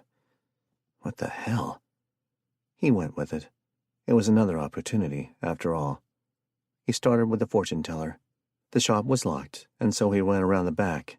He gave the woods a sharp scan, but disregarded them in favor of the back porch. It was screened in, and the lock was shabby, a cheap hook-and-loop job. He pushed a hole in the screen and unlocked it. The screen door screamed like a banshee as he pulled it open, and he thought it would have been quieter just ripping out the screen and stepping through. He cringed as he closed it behind him. He'd be leaving through the front door. The summer porch was decked out in what could only be called a bohemian fashion. Large pillows, bright like jewels, were scattered on the layered rugs. A passapan chair graced one corner with the matching table, and gauzy curtains hung in every window. There was a teacup, large and aqua blue, sitting on the table. The tea had long since evaporated, but the leaves at the bottom remained. He supposed that if the old gal was the real deal, maybe she'd seen what was coming in those leaves. He twisted the blown glass knob and held his breath as the teal-painted antique door opened. Inside, light shined through a myriad of windows lining the kitchen wall. The kitchen was empty. though the remains of a meal sat untouched on the counter. A mummified hunk of bread, something green and black that could have once been a square of cheese, and a slice of cured meat that seemed to have survived the time well. It was only mildly green and iridescent. He passed through the old-world-style kitchen and went into what he supposed used to be the formal dining room, but had been converted into a palm-reading parlor. Silk hangings lined the wall in a gaudy display. A round table, missing a crystal ball, sat in the center, covered in more silk and lace. Chintz chairs were positioned around the table, and nearby shelves held curious artifacts from the fortune-teller's life. There were old photos, presumably of the woman herself. He supposed some of the people in those photos might have been famous. There were rocks, crystals, and candles. He saw an elaborately carved box, and when he opened it, he found tarot cards inside. The death card sat on top, mocking him. He slammed the lid and considered chucking it in the fireplace and burning it. He moved on to the formal living room, where things were more muted but no less eclectic. There was nothing of use there. The stairs at the entrance beckoned, and he went up. The higher he climbed, the darker it got, as if he were ascending into space instead of the second story of a mystic's house. When he got to the top, he could see why. Every window and every door had been draped in heavy green velvet. It blocked all natural light, except what followed him up the stairs from the lighter living room. He went to the nearest dust-coated drapery and pulled it back. The sun that shone through was a relief from the oppressive atmosphere, but the strangely shaped symbols that had been painted on the window gave him the creeps and cast itself as a shadow onto the floor at his feet. He turned away and looked at the other two covered doorways. He chose the one closest to the stairway, and after he pulled aside the curtain and opened the door, he found it to be a bathroom. The tub was old coated cast iron. It gleamed bright white in the light from the small window he had uncovered. A medicine cabinet held a startling array of mysterious dropper bottles. The handwriting on the label was spiky and small, but he made out some of them. They were tinctures of various kinds. Herbal, he supposed, but they could have just as easily been poisonous potions for all he knew. Oddly, he thought Sten might have recognized some of the concoctions. He had seemed to be into the herbalism thing. There were also regular over-the-counter anti-inflammatories and fever reducers. He took those and put them in his bag. Nothing else in the bathroom was valuable or useful to him. He moved on to the other room, the last room. The door to the room was covered in a heavy, red brocade curtain. It was much different than the others. He assumed that this was the bedroom. His mouth went dry, and he felt a sense of foreboding as he stood there. He realized that he very much did not want to see what was behind the door. He could have turned around and left. It would have been so easy, but he didn't. He couldn't. He had to stay so that he didn't have to go back outside and think about everything else. As long as he was on a mission in this house, he could forget everything else. His hand reached out and brushed aside the cool, silky curtain. It smelled of dust and mildew. The door was ornate carved wood, old and probably expensive. The handle was iron and freezing to the touch. It turned easily. He held his breath and cracked open the door. A familiar and dreaded smell wafted out, and adrenaline burned through his sympathetic nervous system. He wouldn't be fleeing whatever laid in wait. The room was black inside, and he yanked the light from his pocket. The white beam swept the room, including the ceiling, and landed squarely on the massive four-poster bed. White sheer curtains protected the small form that reclined on a stack of dusty pillows. Stubs of candles sat on the nightstand near the bed. They were burned down and melted to the wood. Close by, an amber jar rested on its side. It was empty, and the light caught the aged label enough for him to read the words that she had written. Aconitum napellus. He had no idea what that was, but apparently she had drunk it all before she had gone to bed. The rest of the room was clear, so he focused on the bed. The inside was shadowy. The beam of his flashlight filtered through, ineffectively illuminating the body within. She was covered with elaborately embroidered blankets. He swept the curtain aside with his knife at the ready. She was really dead. Her skin was blotchy and blackened in places. Mold grew along the side of her face and one arm where it rested on the blanket. There was no doubt that she was irrevocably dead, and he thought it might have happened. She moved. His breath caught, and he felt a chill sweep through the room. She was dead, but she moved. Okay. The thought of that freaked him out more than the muties that roamed the country. At least there was an explanation for those, and maybe a solution one day. But the dead? They should stay dead. He kept the light trained on her body, sure that he had just been seeing things. He moved closer and watched more closely. Sure enough, her chest was moving, as if she were still breathing. He looked back up to her eyes, which had been half closed and sunken in death. No gleam remained under the concave lids, but her face was shifting. It was squirming, as if thousands of tiny muscles were twitching under her skin. But that couldn't be right. They would be long decayed by now. Her mouth was cracked open, and the odor that emanated from the darkened recesses was pure decay, old decay. The corpse's lips were wriggling oddly, and he shined the light onto the mouth.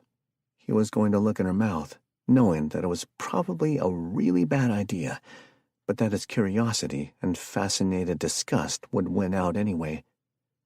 He used the sharp tip of his knife and placed it gently against her bottom lip. He tugged, seeing small fissures develop in the wrinkled, sagging skin. He pulled harder, ignoring the disgusting ripping. When he shined the light inside, he wished he hadn't. He turned away from the sight of the maggots twisting happily in her dead mouth. He clutched his stomach, sick and oddly relieved. At least the dead weren't coming back.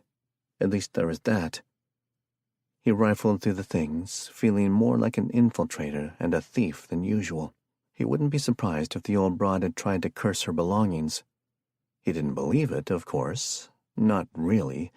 But the thought lingered anyway. It must have been the atmosphere in that house. He checked the pantry and noted a small cache of canned foods. He grabbed the anchovies and shoved them in his bag. Maybe one day he would feel like eating again. He left the tomb and went to the gas station. It was small but modern, which he hadn't been expecting. It was also full of muties, which he had been expecting. It was what he had been hoping for. He barged into the small back room and counted the heads that shot his way immediately. The double timbre growls followed him as he reversed course back into the hallway. He had learned the hard way, back at the stadium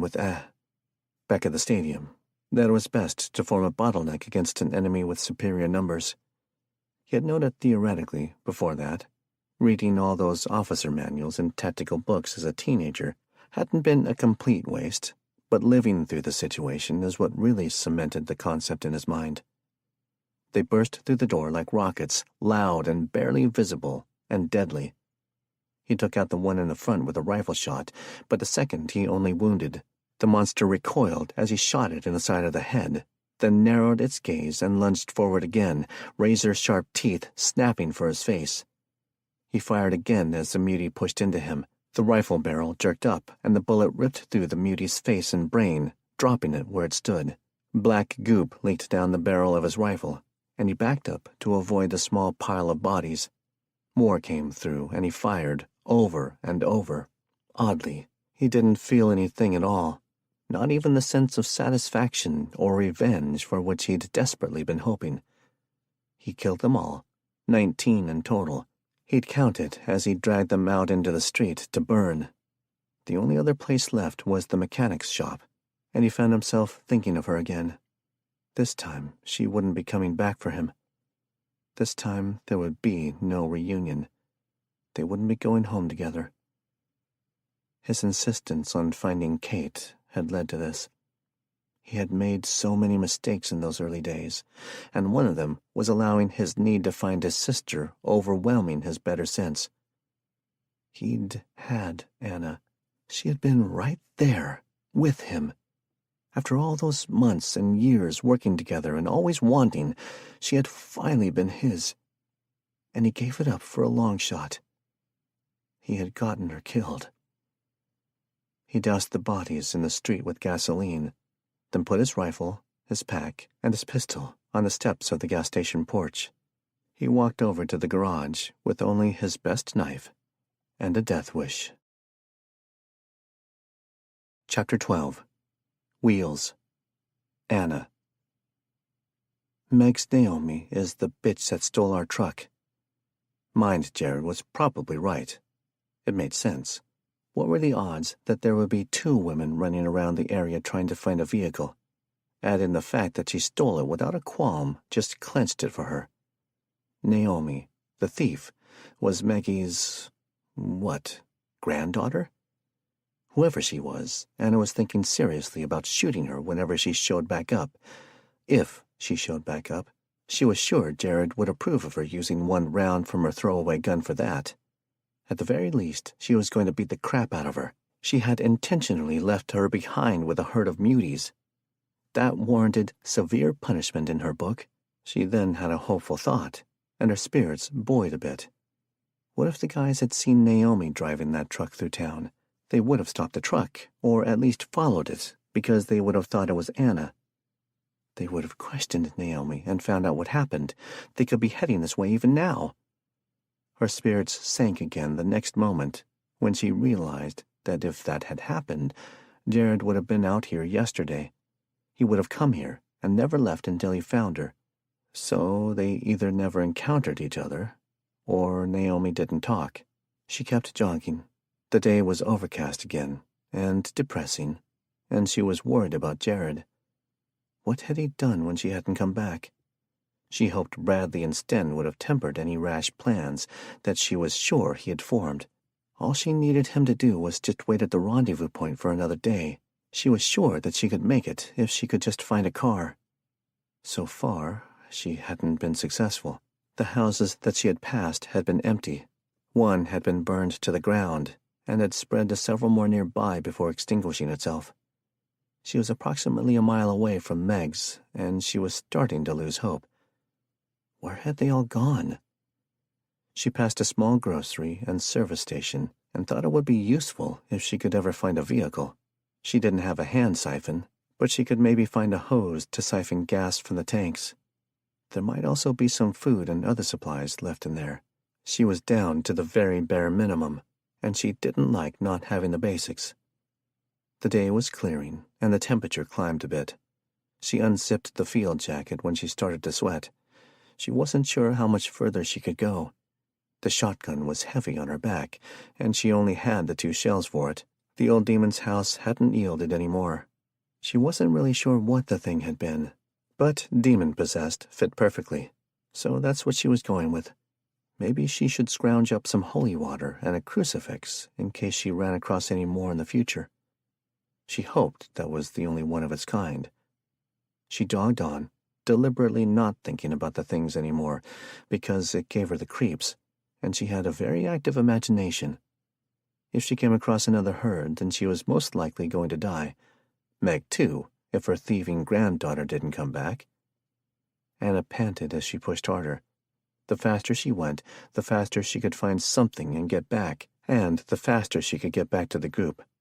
She knew for sure that they'd wait for her. The mission to the Rockies was Jared's, after all. Sten and his people were just tagging along. Jared would never leave without her. At a mobile home park, she thought she lucked out. The park had been the site of some major devastation. Holes gaped in the sides of the trailers, and blood splattered the outsides of the structures. No window that she could see was left intact, and most of the vehicles had shattered windshields. It was obvious that this had been the target of a mutie assault, and she wondered why this place specifically. Were they holdouts? Had they been a threat? At the end of the lane, she found a pickup truck that seemed almost untouched except for the busted back window. She looked around, wary of the woods and the steel building nearby. She tried the door and found it locked. The truck was parked in front of a particularly old and damaged trailer. The porch had been rotting well before the turning, It looked the exact opposite of the nicely kept newer ones closer to the road. She went to one of the large holes in the side and peered through. She saw sodden old blankets on a rough-looking futon, and not much else. She went to the steps, careful to test them before placing her full weight on the old boards. The door to the trailer was unlocked, and she opened the thin, foam-filled aluminum sheet. The home reeked of old cigarettes and mildew. The furniture was sparse and dated, broken down and soaked with the recent rains that had blown through the holes in the walls. The brown shag carpet was shredded and bare in some places. Mouse droppings covered most surfaces that she could see. She tripped over an ashtray that had been left lying on the floor, filled with used filters. She breathed through her mouth, hoping not to get the hantavirus as she combed the place for the keys. She checked for a hook anywhere on the wall but saw nothing. She wasn't happy about having to touch anything, but there didn't seem to be an alternative. She started looking through the drawers. She found nothing but junk. She left the kitchen and moved on to the master bedroom. She pulled the shotgun out in front of her, prepared to blow muty brains all over the walls if there should be any lurking around. She stepped through the doorway, careful to check the corners and ceiling. She was grateful that she hadn't had to use the old gun. It seemed like a 50-50 chance that it would blow up in her face. "Clear," she said quietly, hoping for a little morale boost from Mind Bradley. He was silent, and it was probably just as well. When had she gotten so insane? The moment she met Jared, probably. Nobody could be exposed to his antics for that long and come out unscathed. She was uncomfortably aware that many of the people that she had surrounded herself with since the turning were eccentric and old. What did that say about her? Her thoughts drifted as she looked around the room for keys. She checked the dresser, the nightstand, and even the bathroom, but found nothing. She walked toward the closet and kicked aside a pair of old jeans when she heard the metallic jingle. The jeans! She felt the pockets and pulled out a set of keys. Thank God. The truck didn't want to start. She cranked it and heard something trying to turn over, but it went silent. The lights on the dash still worked, and that gave her hope. She pulled the hood release and jumped out. It was getting colder again as the wind picked up, and she needed to hurry and get back to Meg before it started to get dark. Dark would come early, and she shivered just thinking about having to find shelter out there. She lifted the hood and looked for the thingy with the hook on the end to hold up the hood. She didn't see one. She carefully let go of the hood, and it stayed by itself, barely. The wind wasn't doing her any favors. At the first sign of it falling, she would have to move out of the way. She peered into the inner workings of the old truck and wished that she knew what she was looking at. Check the battery. That sounded suspiciously like Stuart, the old Stuart, the one who had everything imaginable in his rucksack. She found the battery and jiggled the cables. One of the terminal connector doohickeys seemed a little loose, and she couldn't tighten it by hand. She looked around and then went to the back of the truck. There was an old toolbox across the back, and it was locked. She pulled the keys from her pocket and tried the likely-looking ones. The third one worked. She opened the toolbox and brushed through the contents. There were old ratchet straps that looked completely dry-rotted. There was a greasy old tool bag on the far side, and she reached in and pulled it over to her. She didn't know what she was looking for, exactly, just something that would work. She found a ratchet and jumped back down. She gave a wary look at the hood before reaching in to tighten the connector. She turned, hearing the clicks of the tool and the gusts of the wind through the trees behind the trailer park. Then she heard another noise, a large, shuffling noise, as if something bigger than normal were dragging itself through the piles of dead leaves at the edge of the woods. She didn't want to be here when it came out. She slammed the hood down and jumped back in the truck. She closed her eyes and twisted the key. The truck started sluggishly, sounding at every second as if it would give up and die permanently. But it didn't. It idled roughly, and that made her anxious. It was almost empty. She took a deep breath and yanked it into reverse.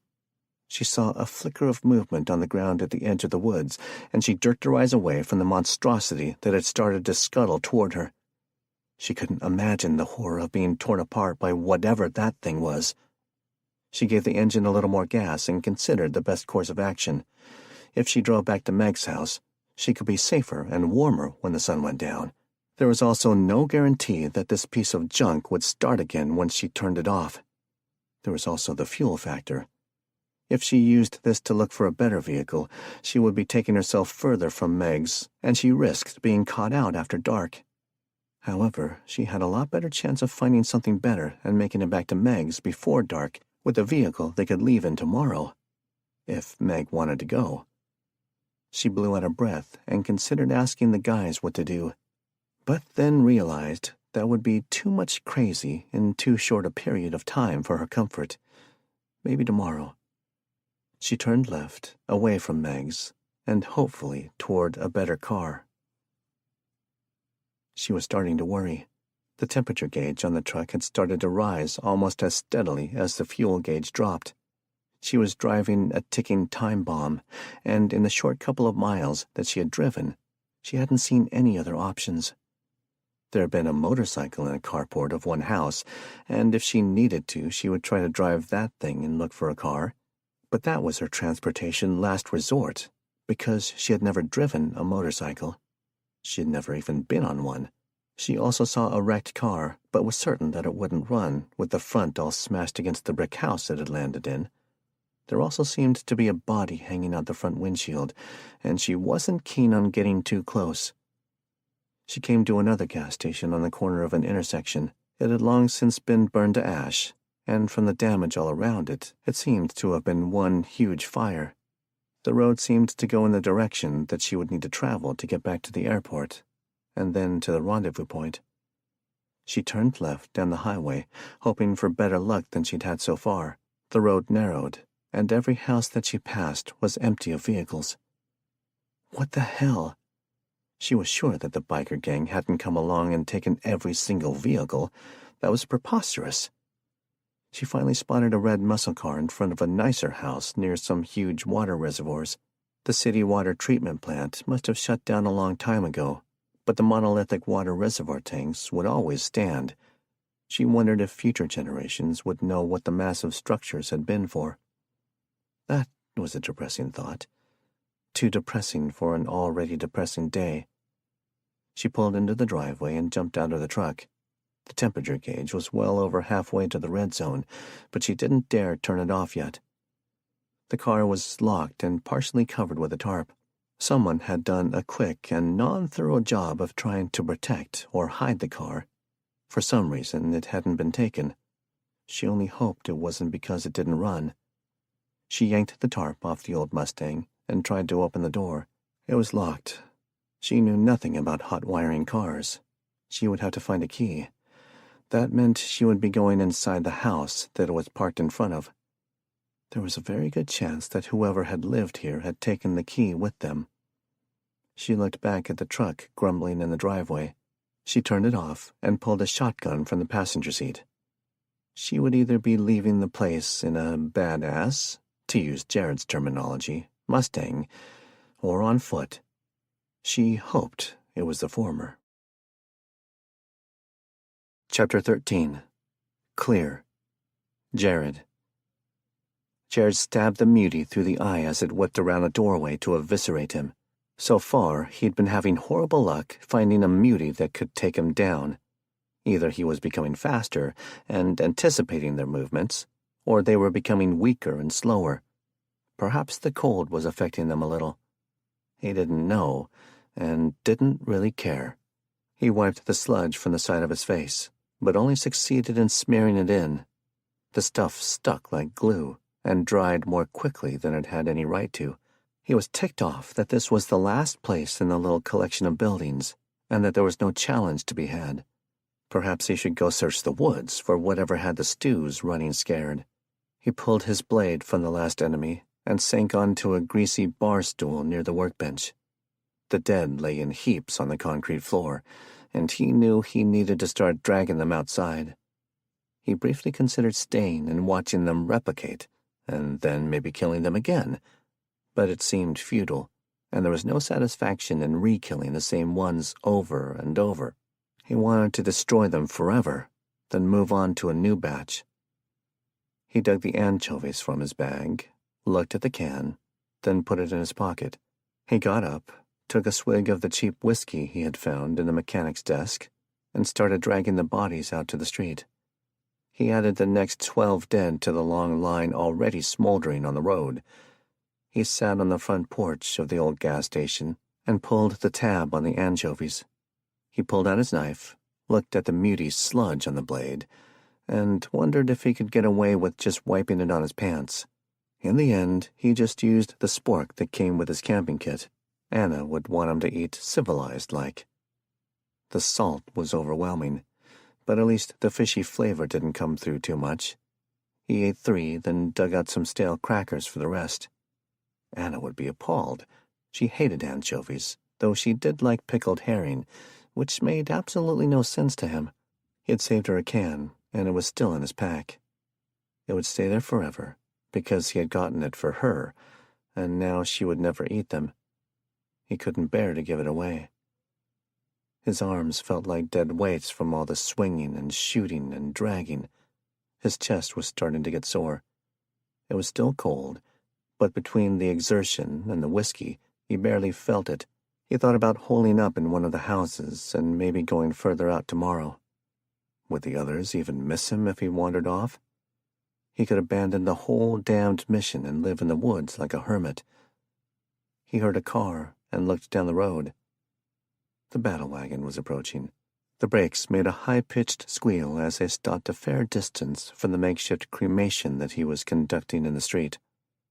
4 figures got out, and he recognized Sten in the front. He had that look on his face again, the one that said that he knew exactly what Jared was attempting to do, and that he knew it wouldn't work. Jared didn't want to hear it. "Brother?" Sten said, approaching. He had 3 of the battle wagon brothers with him, though Jared didn't know their names. They were all redheads and looked more Scottish than Norwegian. That was the only way he knew who they were, by their red hair and red beards. "What do you want?" Jared asked. "Can't you see I'm busy?" "Plan on clearing the state by yourself?" Sten asked, shifting to sit on the step nearby. He picked up the whiskey bottle, grimaced at the label, and took a swig. The brothers took security positions nearby, shooting glances at Jared, then back at the burning muties. "I might," Jared said. He wasn't used to alcohol, and his tolerance was shit. He was feeling a bit of a buzz, and decided that he should probably stop drinking and eat more instead. "Maybe you should do that after we hit Colorado," Sten suggested. "I'm not going to Colorado. I've decided to stay here and live with the palm reader lady," Jared said, waving a hand to the house off to the right. "Oh, take up fortune-telling?" Sten asked. "Maybe. The future is pretty clear. I wouldn't even have to make shit up. They could pay me in bullets and bourbon. I'd make a killing." "This won't bring her back," Sten said. "Who, the palm reader lady? I don't think anything is capable of bringing her back," Jared asked. He knew full well who Sten was talking about. "Anna, shut up," Jared said tiredly. "Don't you think I know that?" "And killing yourself won't help anything either," Sten said. "You still have a job to do here, and you won't rest easy in death if you leave it unfinished. Trust me." He sounded like he knew. "Did your Valkyries tell you that?" Jared asked, chewing on another anchovy and cursing the tiny bones that seemed determined to wedge their way into his gums. "Don't need Valkyries to tell me that. It's common sense." Sten motioned for the brothers. They walked over, and Jared realized just how large they were. How did they even all fit in that station wagon? "Go gather supplies from the place, assuming Jared hasn't burned or eaten them all," Sten said. "The fortune-teller has all kinds of herbs, too. Check her medicine cabinet. Come on, Stuart is looking for you. We've got an issue." Jared sighed and went to the wagon with Sten. When do we ever not have an issue? Sten. What do you mean S2 is missing? Call him back, Jared said, tossing his bag down on the floor in the foyer.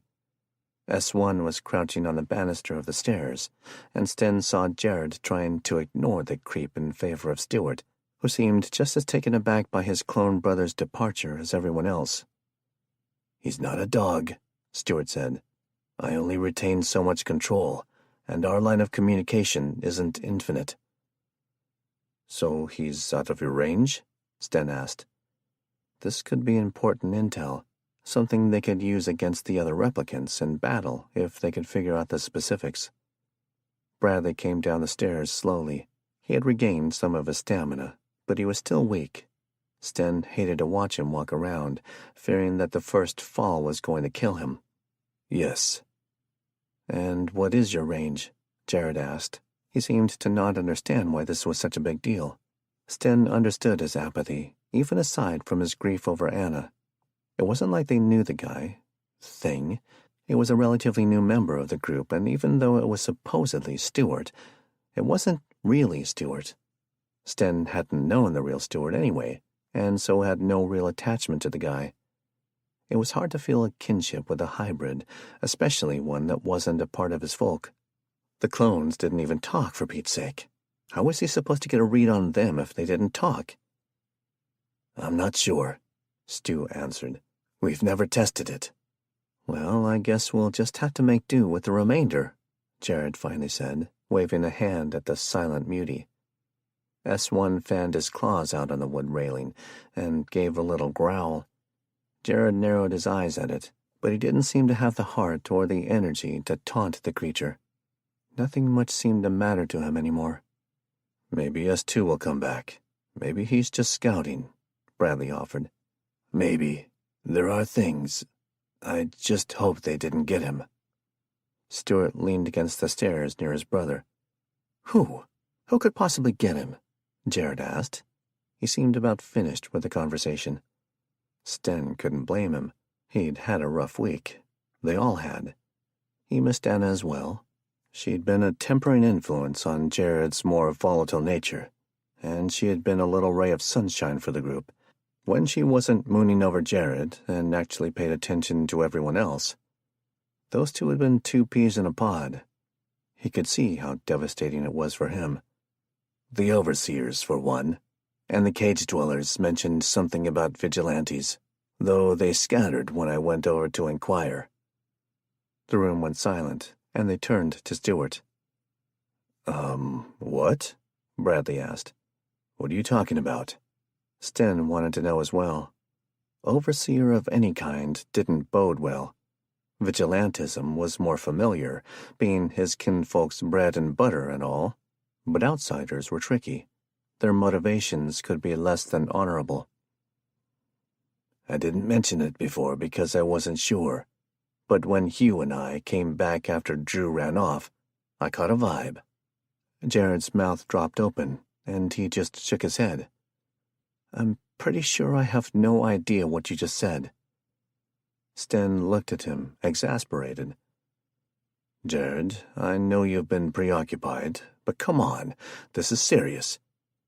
"I'm serious. I have no idea what's going on," he answered honestly. "Who the hell are Hugh and Drew?" The mutie on the stairs slung himself down next to Stewart and glared at Jared. "I know, Hugh. He's always like this. It's just going to get worse, believe me," Stu muttered. "That thing is Hugh? You named it Hugh?" Jared said, the incredulity rolling off him in waves. "We voted on it. If I remember, it was the night before last, when you were out on the porch. We asked if you wanted to come participate, but I think you were—" "I should have gotten a vote," Jared said, a little irritated. "I don't remember you guys telling me." "Well, you were kind of out of it. We named them Hugh and Andrew," Bradley said. "Someone should slap a name tag on the creepy son of a bitch," Jared muttered. "How am I supposed to tell them apart?" "Drew is actually a little more reticent of the two," Bradley offered. "This needs to wait until later. We should talk about what Stewart said." "Who is the overseer?" Sten asked, crossing his arms with irritation at the delay. Even unintentionally, Jared managed to rile him up, and even his mourning wouldn't buy him an indefinite grace period. Sten's patience wasn't limitless. "They aren't a who, they are a what," Stewart said, with a significant look. "Overseers, just what I call them based on the feelings I get from them. They are hybrids, like me, but they didn't keep their humanity. For some reason, their turning went extra wrong. Bad." "You mean bad-er, right?" Jared said, his gaze flitting to S1/Hugh. "Because, it's not exactly ever good." "Do we need to do this now?" Stewart asked, sighing. His sigh of exasperation with Jared sounded as if it were drawn straight from the fiery pits of hell. "Do what?" Jared asked. "Never mind." Sten saw one of his people coming through, and they all squeezed themselves against the walls so that the big man could get through the hallway. "So they oversee things and stuff?" Jared asked. "As best I can figure, they coordinate and control the herds. Some of them, anyway," Stewart imparted. "They have the human capacity to assess situations, and the hybrid capacity for strength, speed, and camouflage.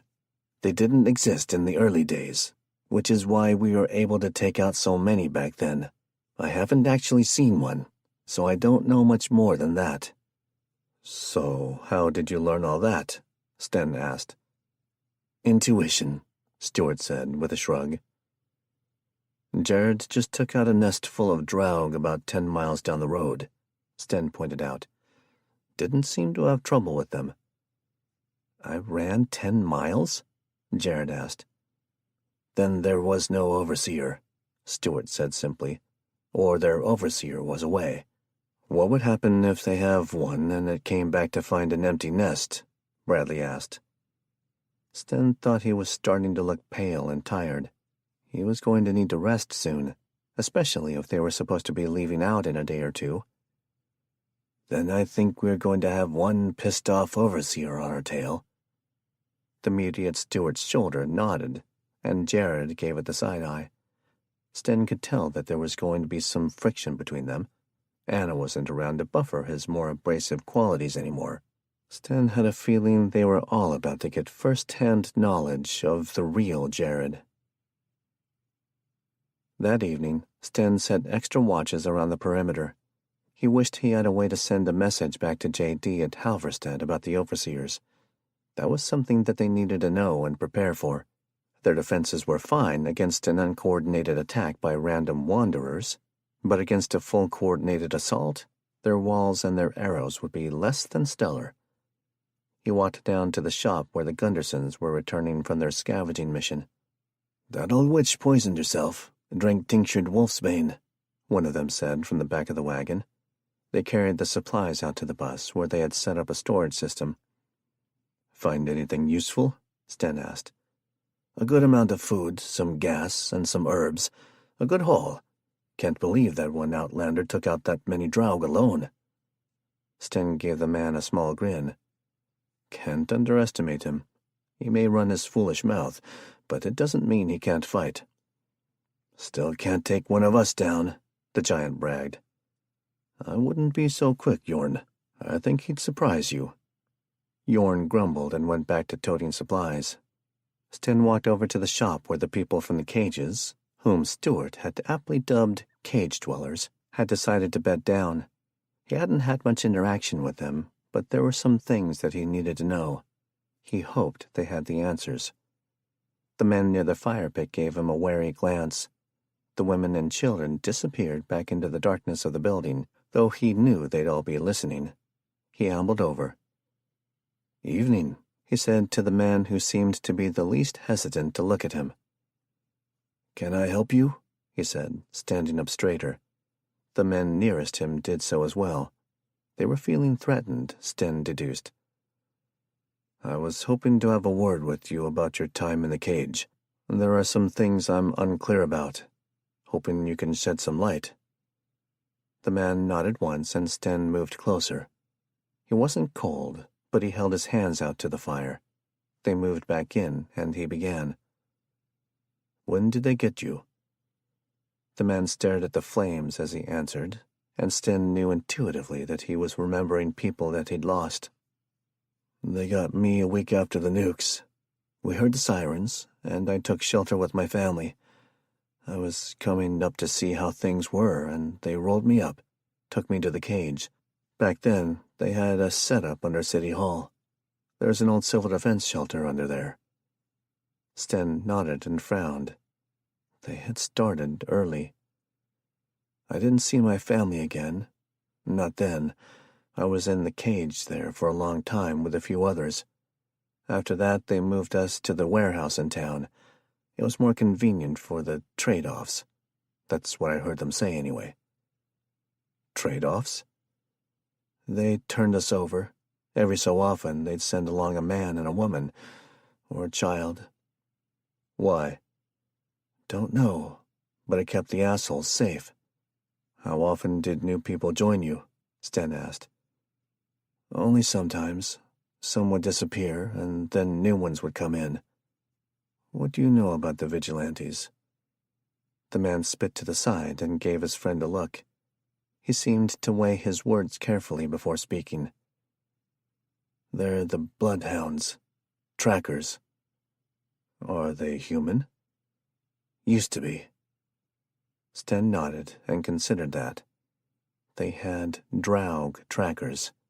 It made sense that some of them would be better at tracking. Each kind that he had come across so far seemed to have a special advantage or adaptation. Some were rarer than others, thankfully. He didn't get scared, but he did have to admit that some of the crawlies made him a bit jittery. He turned to go. "Another thing," the man said. "Nobody ever came back once they were taken." Chapter 14. Blue Eyes Crying. Anna. The quarter-arch windows of the house near the giant water reservoirs watched her as she walked nearer. She didn't like them.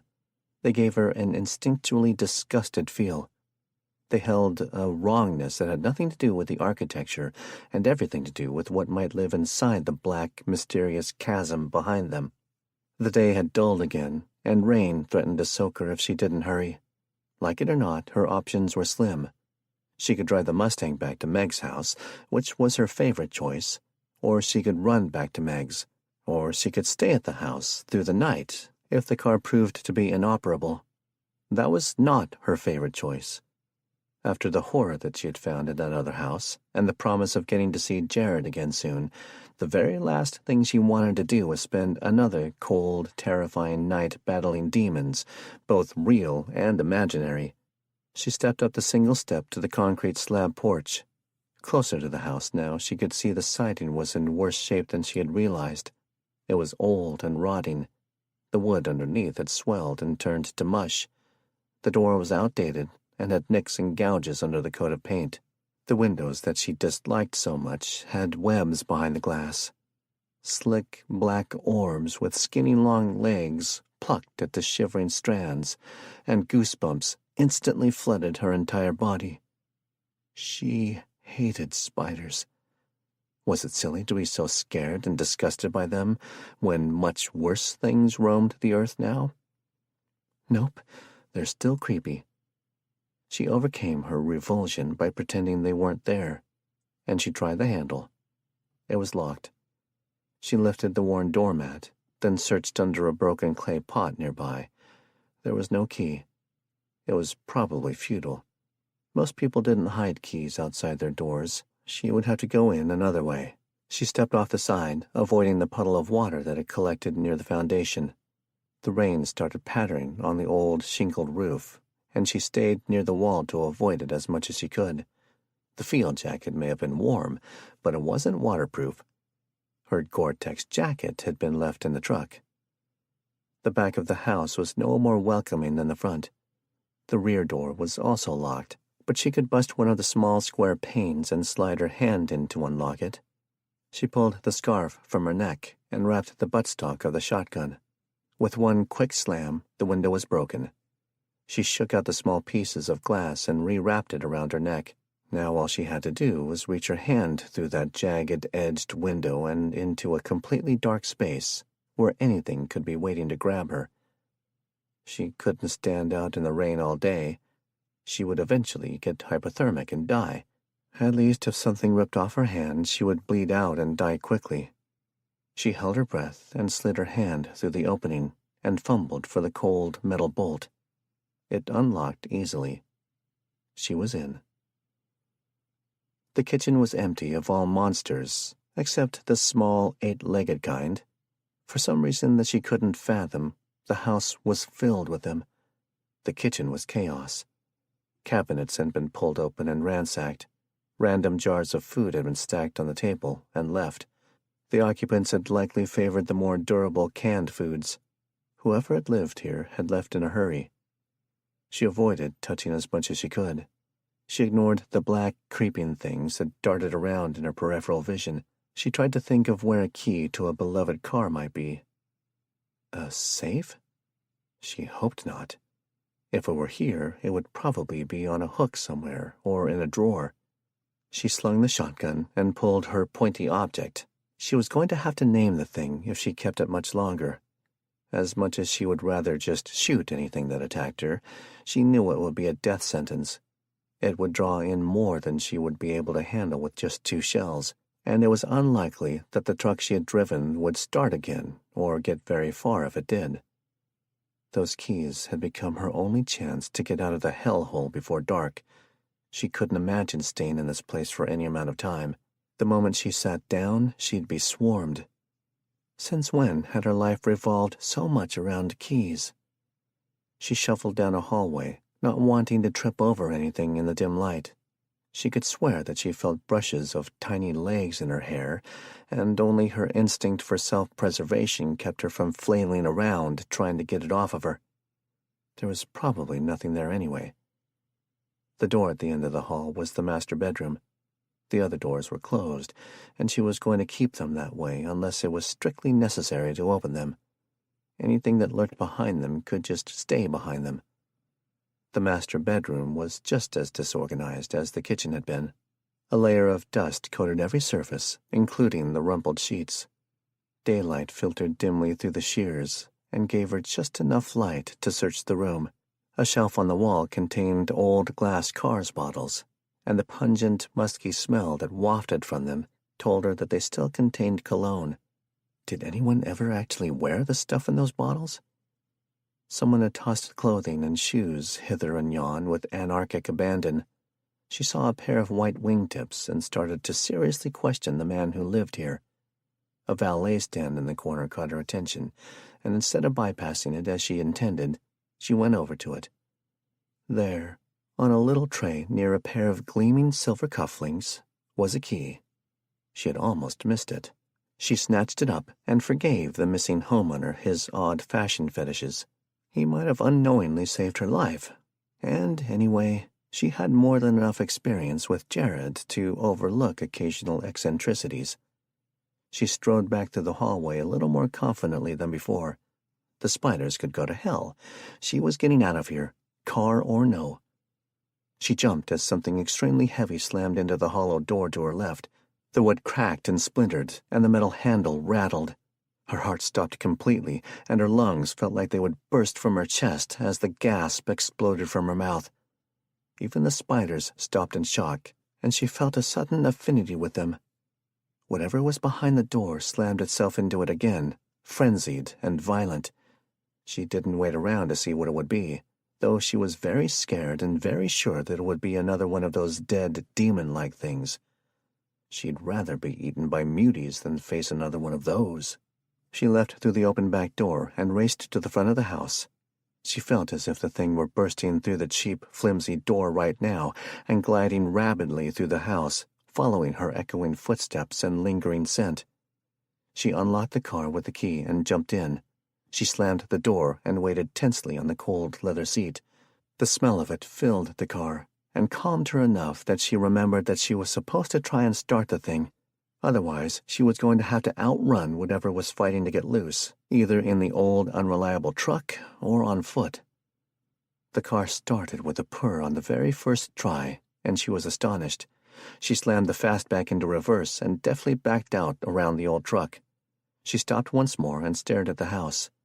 In the old tape deck, Blue Eyes Cried in the Rain. She shut that down and tossed the cassette tape out the window.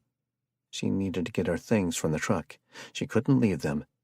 She jumped out, leaving the door open, and jerked the handle of the truck door. She grabbed her stuff from the front seat, fumbling with the black purse strap and dropping it on the gravel. Something smashed into the front door, and the only thing she was able to make out was the rapid flash of something large and disturbingly pale in one corner of the house's eyes. She had enough of the place, and threw herself back into the Mustang, and left. Maggie scrutinized Anna with a shrewd gaze. "You sure you didn't make any deals with the Phoebes while you were out there?" "The what?" Anna asked, unzipping her coat and holding her hands over the wood stove. Meg was wrapped in a shawl and feeding small sticks into the cast-iron behemoth. Anna was going to have to find more fuel for it. One more day's worth, anyway. She hoped that she'd be out of here by tomorrow morning.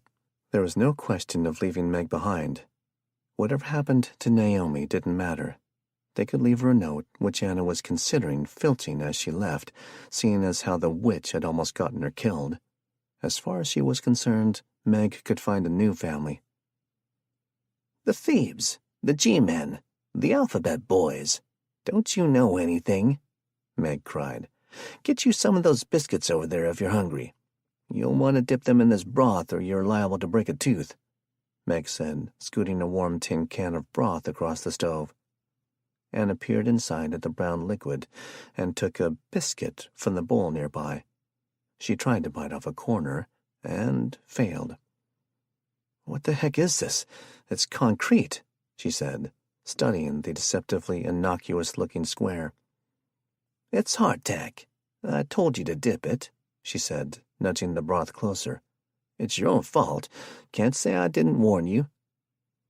"I know someone who is really going to like you," Anna told her, holding the hardtack in the soup. "Is he single?" Meg asked, fluffing her hair with her arthritic fingers. "No, he's my husband. Sort of." Anna supposed husband was the correct term for Jared. Things weren't like they used to be, and she thought that terms like that would be used a lot more loosely. "You mean it ain't official?" "Nope, we are officially unofficial," Anna confirmed. "Now that is something I can get behind. Stick it to the man and screw their taxes, I say. The government ain't got no right to be busting in on people's private relationships. Why, that old marriage certificate business is worthless. I should know. I've been married 6 times. Anna wanted to steer the conversation toward their departure tomorrow, but she was momentarily sidetracked. 6 times? That's a lot of divorces, she said, shaking her head. Who said anything about divorce? I've never been divorced. Do I look like a hussy to you? I'm sorry, I just thought... Wow. So you outlived 6 husbands? Didn't say that neither, Meg said archly. When one left, I just went out and found another one. Them fools up at the courthouse can't get me with their spine nonsense. Wow. The situation had the makings of an epic comedy, if only she could get herself and Meg back to the group alive. I'm leaving in the morning, and I want you to come with me. Meg placed a hand over her heart. You want me to go with you? Yep. I've got to pack my stuff. I need my clothes and my shoes, my mother's good china, and my husband Bob's guitar. Oh, I also need to take my husband Steve's leather coat. He may want it back if he ever shows up again, the no-good, no-account piece of trash. I don't suppose you have room for Grandma's rocker. Meg looked so hopeful. Anna sighed. It was going to be a long night. Chapter 15. Leaving. Jared. Fletch is gone. Are you shitting me? Where the hell did he go? Jared looked at Bradley to make sure he understood the depth of his irritation. They were packed and ready to go, and now it seemed as if they were going to have to sit around and twiddle their thumbs while Fletcher tooled around, doing God only knew what. His note said that he needed to make a run.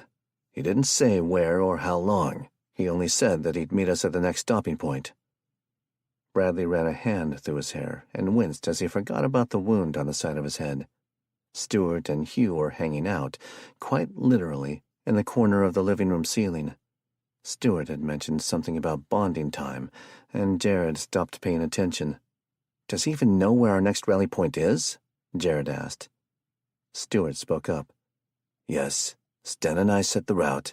We'll be following the highway out as far as Kansas, Oklahoma. Then we'll head north a bit. We should bypass most of the trouble by staying out of the cities."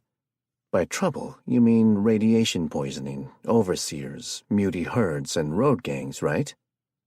"That is affirmative," Stuart said. "And are we going to Kansas or Oklahoma?" "We're going to Kansas, Oklahoma. Then we're turning north," Stuart repeated. "Which one?" Jared yelled. "Which one what?" "Kansas or Oklahoma? Damn it, Stu!" Jared yelled, exasperated beyond belief. "Oklahoma, Jared. Read a map for fuck's sake," Bradley said. "You read a map," Jared said. "I'm leaving." Fletcher was gone on some mysterious random fucking run. Stuart's brother, Drewart, was still missing, and now they were leaving the very last place he had seen Anna alive and held her and touched her and talked to her. It had been 5 days, perhaps 6, since he had lain in the weeds with Anna and watched the airport. 6 days in which he had played back every possible scenario in his head and tried to choose the one that wouldn't result in her death. It was just so senseless and meaningless, and that couldn't be right. "Come on, Jared, let's go," Bradley said, putting a hand on his shoulder and guiding him toward the truck. He took Anna's place in the passenger seat and let Bradley drive. Stuart was in the back with his clone. "Does Hewart miss Drewart?" he asked, looking out the window at the woods in the distance. "Their names are Hugh and Drew, and yes, it feels like a piece of us is missing." "Like a phantom limb?" Jared asked, feeling the old twinge of something that once might have been humor, but now was dried up and desiccated and emasculated. "Yes, kind of." "Wait, that's not funny," Stuart said. "Sorry." Bradley punched a button on the radio, and a song came over the speakers. Jared immediately ejected the disc and tossed it out the window. "What the hell?" Bradley complained. "That was hers." "You can't get rid of everything that reminds you of her. It's not possible," Stuart said. "Besides, she wouldn't want you to forget her. Would you want her to forget you if the situation were reversed?" Jared closed his eyes and leaned his head back, ignoring the wisdom of son Sewart, and Bradley and Hugh, and the fact that the further away he got from home, the more he died inside. He was going to find someone to blame for this. "Sten, I think Jared is losing his mind," Tor said. "How can you tell?" Sten asked skeptically. Sten had delegated one of his men to drive Tor's Humvee so that they could strategize. Only he didn't know what to do about the Jared situation. "Are you serious? He may be a crazy idiot, but he was always somewhat rational, at least part-time. Now he goes off on tangents. He leaves without telling anyone where he's going. He talks to himself. He's getting rid of everything that has to do with Anna. He's not right. Jared is just Jared. I think he'll get over it in time. He just lost the love of his life. That's a hard thing to go through. And he was already teetering on the edge since that boat kidnapping incident. We'll give him time, but we'll also keep him busy." Sten sighed and scratched his beard. "What do we do if he loses it completely?" "Dunno. Get him home, I suppose." They traveled in silence, and Sten kept an eye on the truck behind. Bradley was driving, which made him feel better and worse. He still wasn't 100%, but Jared, there was just no telling what he would do. The last week he had been in and out of it, losing sleep, losing time, losing track of conversations. They passed the state line into Oklahoma, and Sten grew anxious. They never developed a complete picture of where the nuke strikes had hit and the amount of damage. They were avoiding all major cities and probably secondary targets as a precaution, but there was still no way of knowing if the areas they were traveling through were hot zones. How are we going to deal with the overseers? Obviously, we need to take as many of them out as we can, Tor said. Sten nodded. I've been thinking about that. If they present as much of a threat as Stewart seems to believe, then the best thing we can do is gather up as large a force as possible and go after them. Overseer hunting teams? That sounds better than just sitting around waiting for them to hand us our asses, Tor said. We need to let J.D. know as soon as we can, Sten said. I'm worried about Halverstead. It's pretty out of the way. Should be fine for now. We can send a few teams back to warn them if you want. Let's talk it over at the next stop. We'll be there a couple of days to give Fletcher a chance to catch up. Let's hope he does. I'm not sure Jared could take any more losses, Tor said. Sten thought he was probably right. Jared laid on the couch in the lobby and pretended to be asleep so nobody would feel it necessary to make conversation with him. The motel they had stopped at was on the side of the road, and during normal times it would have been a dump. But now it was a luxury. They had beds, blankets, towels, and a place out of the wind. Sten had the place surrounded by 2 perimeters of men and vehicles. They were settling in to wait for Fletch, and Jared was getting restless. He didn't like to sit very long. He needed to keep moving. I was thinking about going to one of the farms around here and stocking up on diesel, Jared said, finally giving up the ruse when Bradley wouldn't stop staring at him. Are you sure you want to be doing that? What do you mean? There's nothing wrong with me. I'm not the one who was shot in the head. Bradley shook his head and looked out the window. There are plenty of people out there that are more than capable of going for fuel. You need to rest. You look like hell, and I know you haven't slept well in over a week. You're running on empty. Sooner or later, you're going to crash. I'd much rather it be in here than out there somewhere. Fine. And take this, Bradley said, shoving a bottle at him. What is it? Sleeping pill. Do yourself a favor and take one. Jared shrugged and took one of the blue tablets with a gulp of water. It was late afternoon, and he supposed it was as good a time as any to get some sleep. Bradley sat in the chair nearby reading a book, one of Stewart's army manuals it looked like, and keeping watch over Jared. He covered up with a blanket he had brought in and closed his eyes. Jared, get up now! Jared! Gunfire from all directions pierced his head and jolted him awake. His brain felt as if it were floating in molasses, and he couldn't make his body move fast enough. What is it? He asked, his words sluggish and slow. He was more relaxed than he had any right to be during a firefight. A firefight? A herd busted through the rear perimeter, took out 2 of Sten's Humvees and 3 men. Get up and fight. Bradley knelt on the floor near the couch. His rifle rested along the back of the couch, and he fired between phrases. Jared rolled off the couch and onto the floor, pulling his rifle down with him. He wasn't quite sure he would be winning any wars tonight, not while the drug was still in his system. There was a damn good reason that he didn't take sleeping pills, and this was it. You never knew when a muty herd was going to wreck your shit. I've only got 5 mags. How many are there? He yelled over the pops of gunfire. Dozens, maybe hundreds, Bradley yelled back. Stewart came bursting in with Hugh right on his heels. If they could pant, they would have been. As it was, Hugh looked more alarmed than Jared had ever seen Stu look. He didn't realize those things had emotions like that. This isn't the main force. We've got to move on. We've got to head north right now, Stewart urged. Pack up and make a run for the truck before the next wave. They left, and Bradley hauled Jared to his feet. He slung his bag and put a fresh mag in the rifle. Bradley scanned the lot in front of them, and they left the building. Outside was chaos. Muties had broken through the line in many places, and the fighting had come down to hand for fear of hitting each other in the crossfire. Tor was directing men toward the Humvees, and Sten was watching the backs of the retreating outer perimeter. They loaded up into the trucks. Sten's men provided what covering fire they could, but there were already some bodies on the gravel that he knew. One of the Gunderson brothers lay bleeding heavily near the battle wagon. Jared didn't see if anyone was able to grab him. Everywhere he looked, he saw death and possible death and probable death. Death seemed to be his past, his present, and his future. Perhaps he just needed to embrace it and let everything else go.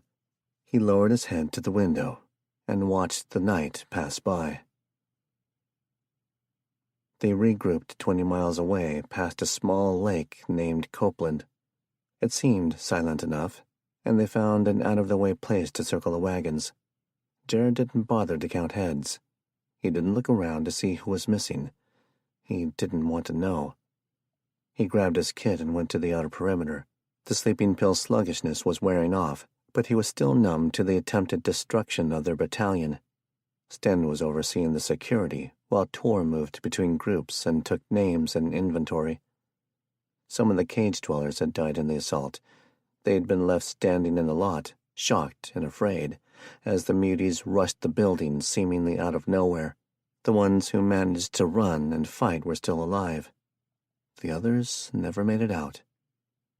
They had only men left, and those men had moved into Sten's ranks.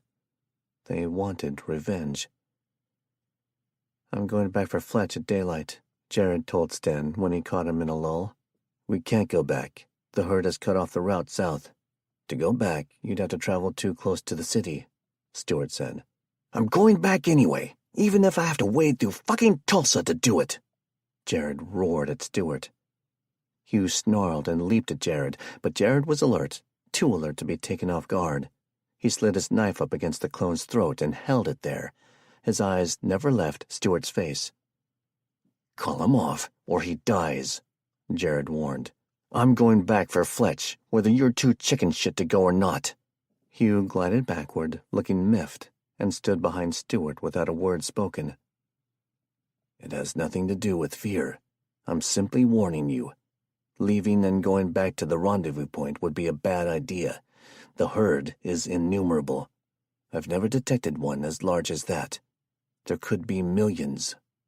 Jared looked at Bradley, Sten, and Tor. They watched him carefully, as if he were a dog who suddenly began to foam at the mouth. He raised his eyebrows. "Bye." He turned and got the rest of his gear. "Tor, I'm taking your truck." Chapter 16. The Long Wait. Anna. Anna had been loading up Meg's husband's guitar in the back of the car when she first saw it. It had been the only concession that she made, as far as Meg's husband's belongings went. Steve's leather coat was cracked and moldy, and she wasn't sure, but she thought that something had died in it at one time or another. She hoped it wasn't Steve himself. She wouldn't put it past Meg to bury him right here on the property without the benefit of a coroner, undertaker, or a death certificate. Grandma's rocker had to stay, along with Tony's tennis racket, Mike's money-counting machine, Fred's putting iron, and Robert's set of nickel-plated duck calls. She had finished loading up Bob's guitar and turned to go back inside when she saw the strange mist sweeping through the tree line and into the field across from Meg's house. She squinted, sure that it wasn't normal. It was early, and fog was common, but it didn't look right. It was moving far too fast for one, and the sun was rising rapidly. It should be burning off, not getting thicker.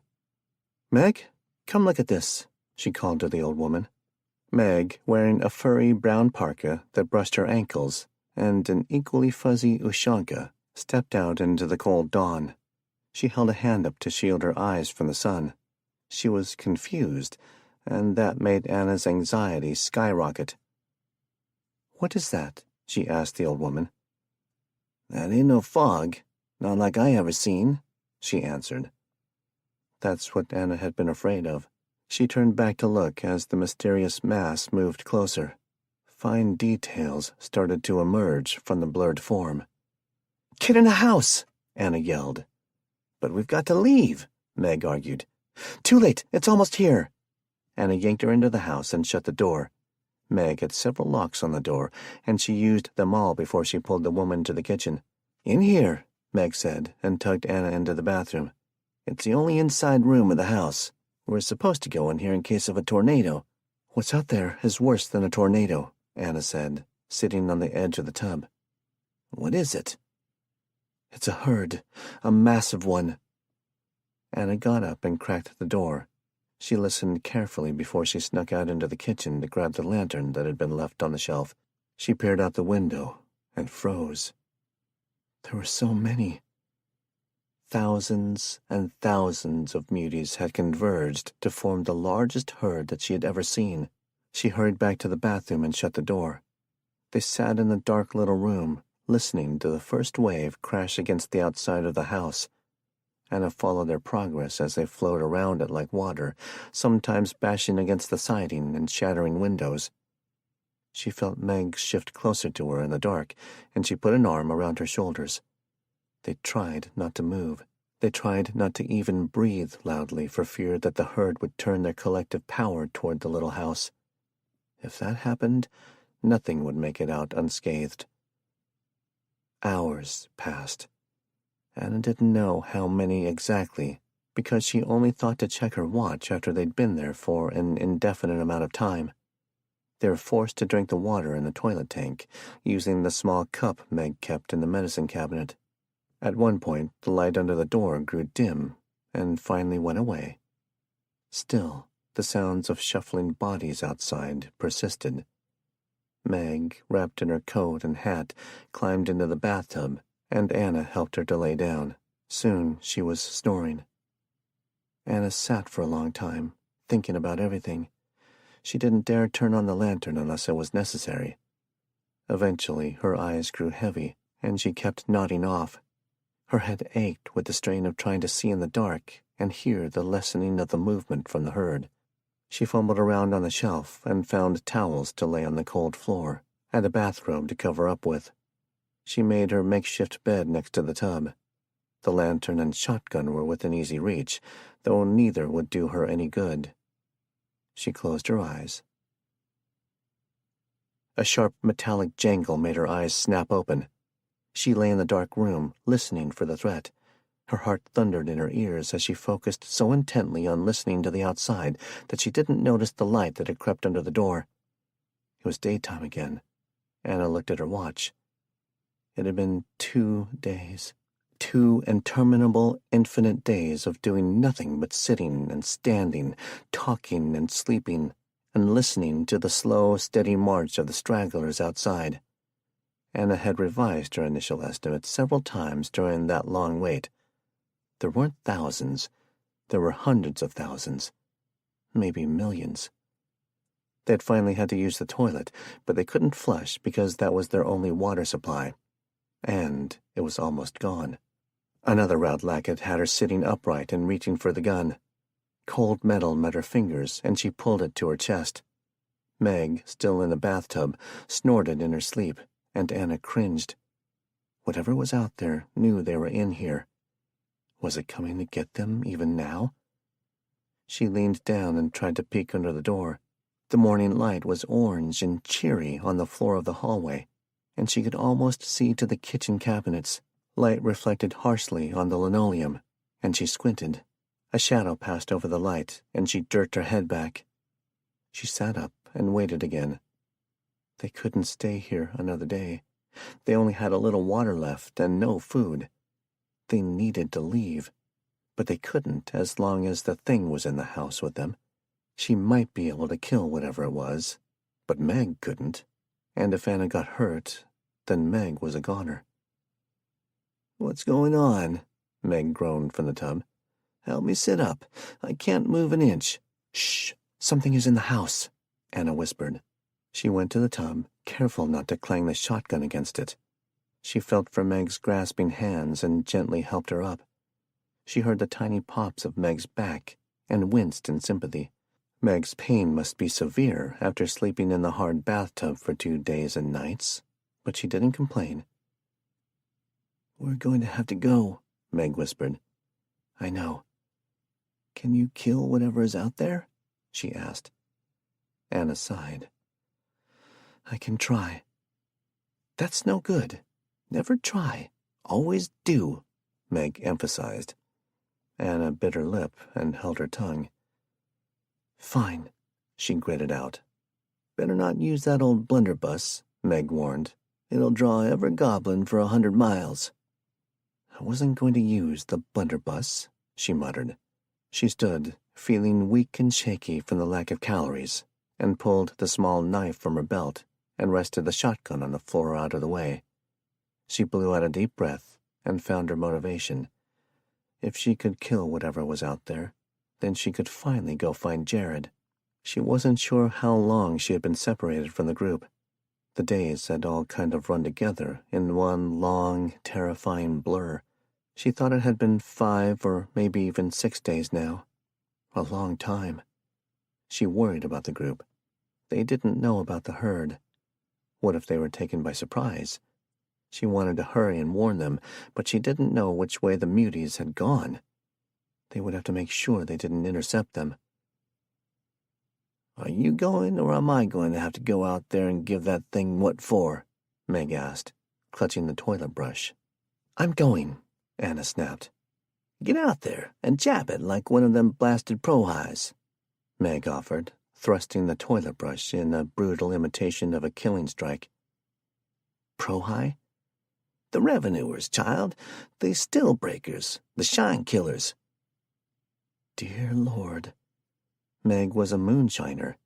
Suddenly her hatred of the authorities made sense. I'll do that, Anna assured her, and privately wondered if Meg didn't have a few screws loose. She turned the handle of the door and slipped through the opening. Before she could even blink, Meg had closed and locked it behind her. She tiptoed down the hallway toward the bright kitchen. Through the broken back window, she could see that the muty herd had truly gone, and none lingered in her line of sight. The grass was trampled, and deep mud had been churned up by the millions of passing feet. Debris littered the yard, and Anna could see that it was pieces of Meg's house. Another crash, and she jerked her head back toward the kitchen. She could feel it in there, a presence. She crept on, the knife clutched in her hand and ready to use.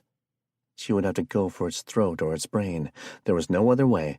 When she rounded the corner and saw the little monster in the kitchen, her jaw dropped. Meg, come see your visitor, she called out. It ain't the frickin' Popo, is it? The old woman called back. She laughed. She couldn't wait to drop this woman on Jared. Get out here already and let's go. Meg came out, and she surprised Anna by going straight to the raccoon on the counter. Mr. Vanderhoof, she said happily, they didn't get you. The raccoon stood on its hind legs and took the piece of hardtack that Meg offered it. Okay, run down to the basement and fetch me up those jars of hooch, and I'll be ready to go. Anna gave her a look, but did as Meg had asked. It turned out to be 34 quarts. With Meg's help, Anna navigated back to town. She was overjoyed to see it again, especially since they were so close. They caught flashes of movement from the alleys and the trees, but they were going too fast for the muties to catch them. She grinned as she passed the airport, and her anticipation skyrocketed. She was so close. Where are they waiting? Meg asked. Outside of town at a gas station, Anna said, pushing the pedal down a little more. It took every ounce of her self-control not to speed dangerously through the sprawling town. Everywhere she looked, she saw the trail of damage left by the passing horde. And you think they'll still be there? Meg sounded skeptical. Of course, they wouldn't just leave me behind, Anna scoffed. In the distance, she saw an intersection and an obstruction in the road. She slowed the car, wanting to make sure she didn't wreck. As they closed the distance, what she saw made her slam on the brakes. Shit. Her truck lay in the road, crashed. The remains of a body, badly mutilated, cluttered the pavement. Naomi hadn't made it. That was your truck, wasn't it? Meg asked, sounding old and sad. Yes. Her lip quivered, but she didn't cry. The government got another McCoy. Guess that makes me the last of my people. Maggie looked older, and the quaver in her voice showed just how much she was affected. Anna didn't think the woman would appreciate a hug or some vague sentiment. "We'll be your people now. You'll fit right in, trust me." "We've got to find them first." Anna backed up and made a detour through the side streets. There was no reason that Meg should have to see the body of her granddaughter. It only took a few moments, and they were back on their way. Anna's enthusiasm was only partially dimmed. Nothing could make her unhappy, not when she was so close. She followed the highway out of town, recognizing the familiar businesses and landmarks. It was cloudy and cold again, typical of November. Or maybe it was already December. The rain started, and she turned on the windshield wipers. She saw the blur of the gas station sign in the distance and smiled. "Almost there." Meg smiled at her, but it was a ragged smile, thin. Anna turned back, and as they got closer, her smile dropped away. A frown took its place. The lot was empty. They were gone. They had left. They had left her behind. She couldn't fathom it. They wouldn't have. Never. Even if the herd had come through and run them off, they would have found a way back. Jared would have planted his butt in this parking lot and waited forever for her, if necessary. So, why hadn't he? "Dear," Meg began, "I don't know how to tell you this." She stopped. She fidgeted with her sleeves and picked at the fur. "They probably think that you're dead." Anna felt everything inside her crash to a halt. Every thought, every feeling, it all just stopped for a moment as she considered that. If they thought she was dead, then they were gone. Long gone. They were days behind them, and she didn't know which way they had decided to go. She only knew that they were avoiding cities. She only knew where they were planning to end up. Jared... God, Jared wouldn't take her death well.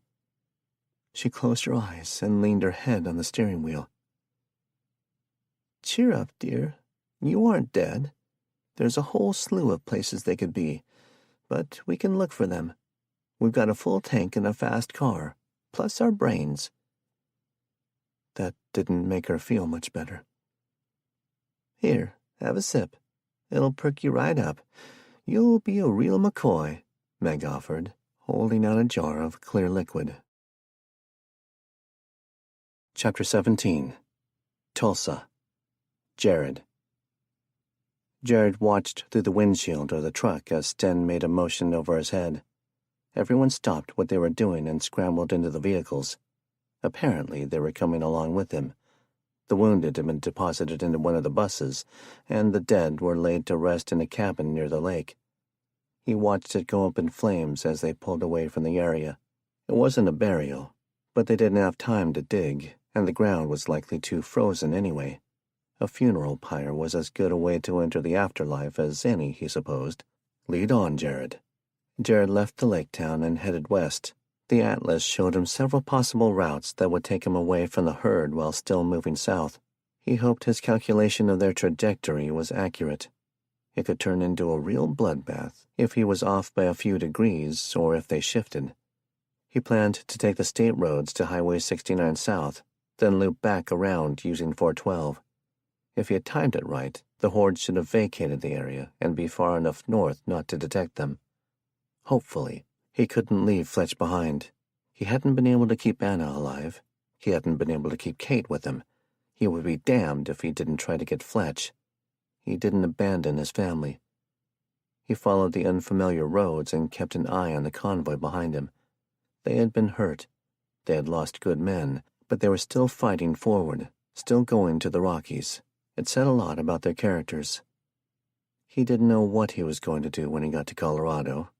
He knew he had to find Kate if she was still alive. He also needed to get news and information to take back to Harry and his people. He needed to find out what the military, or militaries, were doing, and if they had plans to implement wide-scale martial law in some form or fashion. He needed to prepare his group for an unfriendly government, or for no government at all. They needed to have long-term plans and a system. Allying with Harry and Sten's communities was a good beginning. The road was clear, except for the occasional wreck and washout. Some of the asphalt was already starting to erode, and he predicted that it would become a major problem in a few years. When the road system degraded too much for vehicles to navigate, they would have to move more slowly and find alternate routes. Waterways and mountains would become tremendous obstacles without bridges and navigable passes. People, what people were left, wouldn't be moving like they once had. That freedom was gone. They would make it, though. People had been pioneering for hundreds of years.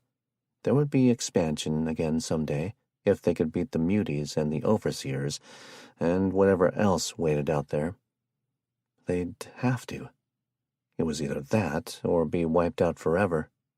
Thoughts like that, and other darker ones, tumbled around in his head as he drove. When he hit Highway 69 south near Pryor, he ran into a snag. "Damn it," he said. The 4-lane highway was damaged and choked with cars as far as he could see, and the land was flat, which told him that the highway was going to be impassable for many miles. It looked like 1,000 people had tried to use it as an evacuation route, and then mysteriously vanished, leaving their cars and belongings behind. What could have caused all those people to get out of their vehicles and leave on foot in a mass exodus? He wasn't sure that he really wanted to find out. He turned west. 5 miles along, he found a promising route south. It was a small 1-lane road, and he hoped that he could make it down to 412 without having to go into Tulsa. Despite what he had told Stewart, he didn't want to wade through the radioactive wasteland that it was sure to be. He watched the sky nervously as it started to get dark. It was still early afternoon, but sunset came early this late in the year. They would have to travel in the dark. He couldn't wait another day. The road was long and mercifully empty. The land was flat, and he could see in all directions. He didn't like how open it was. There weren't enough trees. He'd always be a man of the woods, even if they did hold some fucked-up gliding muties now. It was near the end of the highway when he realized that he was seeing something unnatural on the horizon. He parked the truck smack dab in the middle of 412 and waited as the convoy pulled to a stop. He climbed out and jumped on top of the vehicle, shading his eyes against the drab sunlight that made it through the thick cloud cover. Sten hopped up beside him and looked off to the west, at the point where the land met the horizon. It was moving. "What the hell is that?" "Something is coming from the city," Sten said. The city was nuked. What would be coming from there after all these months? It's a dead city. "Supposed to be," Sten frowned. "This isn't right. Whatever that is, it's big." Another herd? That worried Jared. They could get trapped between 2 large herds. "We need to see. Go grab my binoculars," Sten said. Jared jumped down and went to Sten's Humvee. He snatched the case from the back and jogged back to the pickup truck. Sten took them and held them up to his face. "Oh, man." He broke off and looked at Jared. "We've got to move now." "What is it?" "Giants." Jared's mouth went dry. "Giants?" "Giant muties," Sten added. "They look to be about 10 feet tall and twice as wide as the normal ones." He said it calmly, as if it were something only a little out of the ordinary. Jared imagined the devastation such a hulking mutie could cause. There would be no fighting one of those alone. There was no telling what they could do to a person.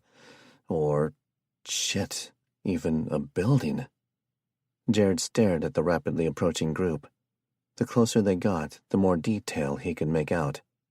Sten was right. They were massive. They could crush Tor with one hand, and Tor's the biggest guy I know, Jared said. Yup.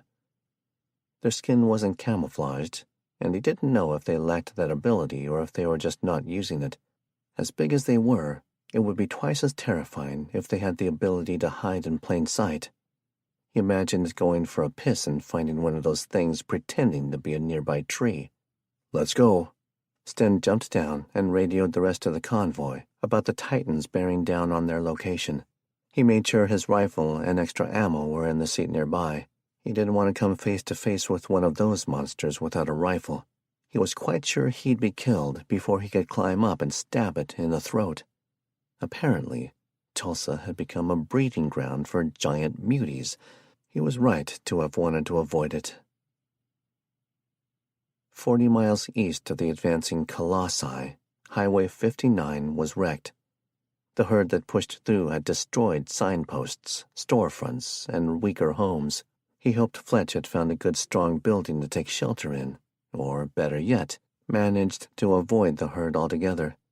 He didn't know how he would find him if he had left the rendezvous point. They didn't have a backup to their backup to their backup. He thought it would be a good idea from this point on to have several safe locations along the route in case the group got split up. Anna would have been the first to approve of that idea.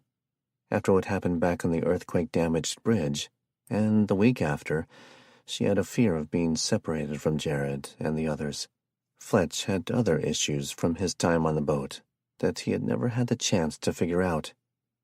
Whatever it was had changed him.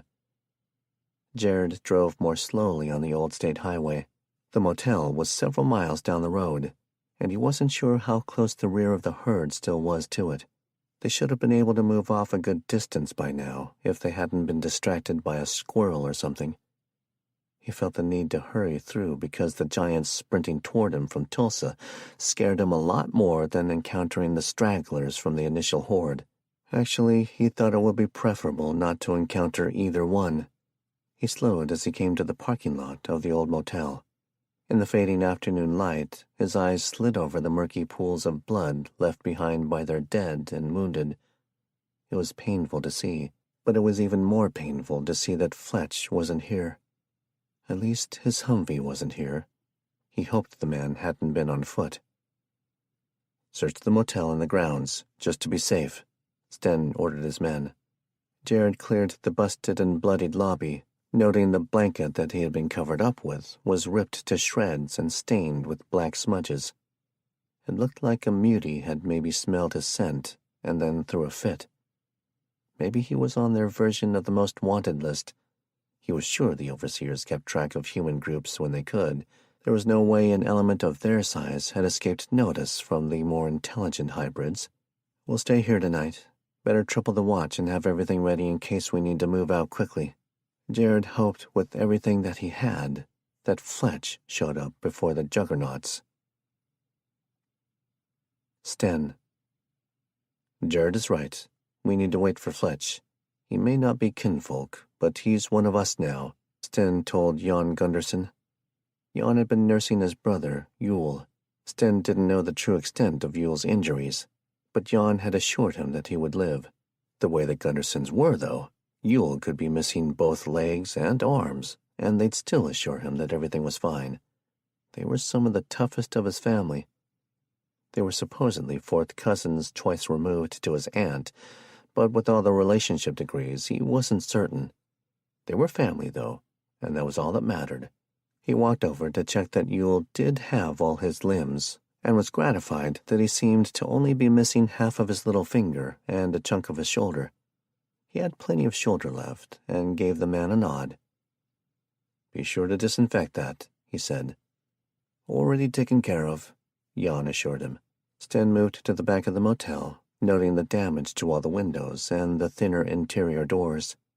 The herd had moved through the brick building, demolishing the less sturdy structures and leaving skin fragments and blood behind on the brick and concrete. They would need to burn the place to the ground before they left, to make sure that any little pieces didn't replicate. His men were already out in the corner of the lot burning a pile of muties they had killed during the night. They could add to it as necessary. He sniffed the charred, meaty stench of the fire, searching for any clues in the air. He smelled nothing fresh and nothing that didn't belong, and that told him that nothing bad was too close. Not yet. The Jotnar tramping down the road from the ruined city to the west concerned him, and they really concerned Stu. The fact that they had mutated into overly large, freakish creatures meant that they couldn't get complacent about their own skills as fighters. As long as new creatures kept mutating and the large herds existed, they would always be in danger. It was something that they could not forget. Like what had happened with Anna. They had thought that they were keeping her safer by keeping her away from the fight, but in reality, they had isolated her from the strongest members of the group, and that had been a large factor in her death. He wondered if any of them would make it to old age. Hope not. The very thought gave him chills. Die in bed, an old man? No thanks. Give him a sword and let him die fighting like he always knew he would. This world would make that goal a little easier. He got everything as secure as he could for the long night ahead. Then he settled in to wait. They kept a weather eye on the road west, just in case. Chapter 18. Reunions. Anna. "Are we going to set up camp here in this dump?" Meg asked, sipping from the jar of moonshine. "Of course not. I'm just thinking." "Well, it's about to get dark again. Don't you think maybe we should find somewhere—" "Shut up," Anna snapped. "Well, I never. You don't have to be rude." "No, I mean be quiet. I heard something," Anna said, holding up a hand. It was almost dark, and she was both hopeful and seriously scared of whatever was making the noise. It was deep, like a growling. It was getting closer. It was either a vehicle or a monster. "Meg, don't move," she whispered. "Not even to breathe? Shh." Anna sat, shaking minutely. The sound was traveling closer, and she could swear that it sounded like a Humvee. Like one of Sten's Humvees. There was the faintest shine of light glimmering in her rearview mirror, and she watched as it grew closer. Could it be them? "Is that your young man?" Meg said, not bothering to whisper. "Shh, I don't know yet." "Don't you want to find out?" "Oh, sure. I'll just jump right out into the unknown and perhaps get murdered by strangers or eaten by a monster. That sounds brilliant.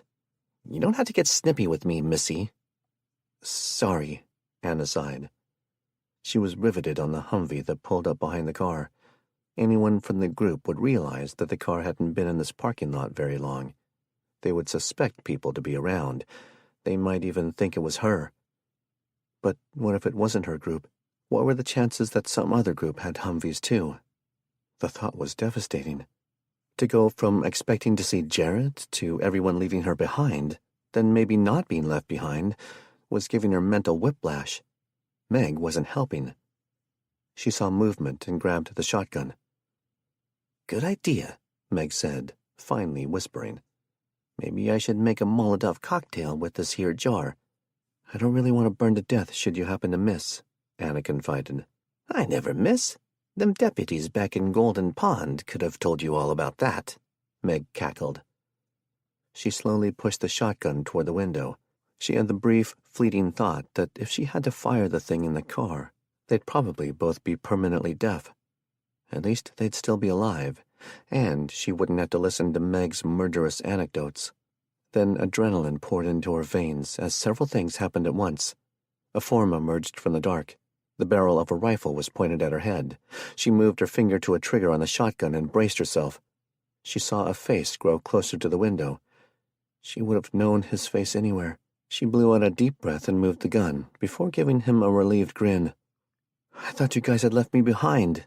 He would never know just how heavily that thought had weighed on her. "Anna?" He looked shocked and confused. Afraid.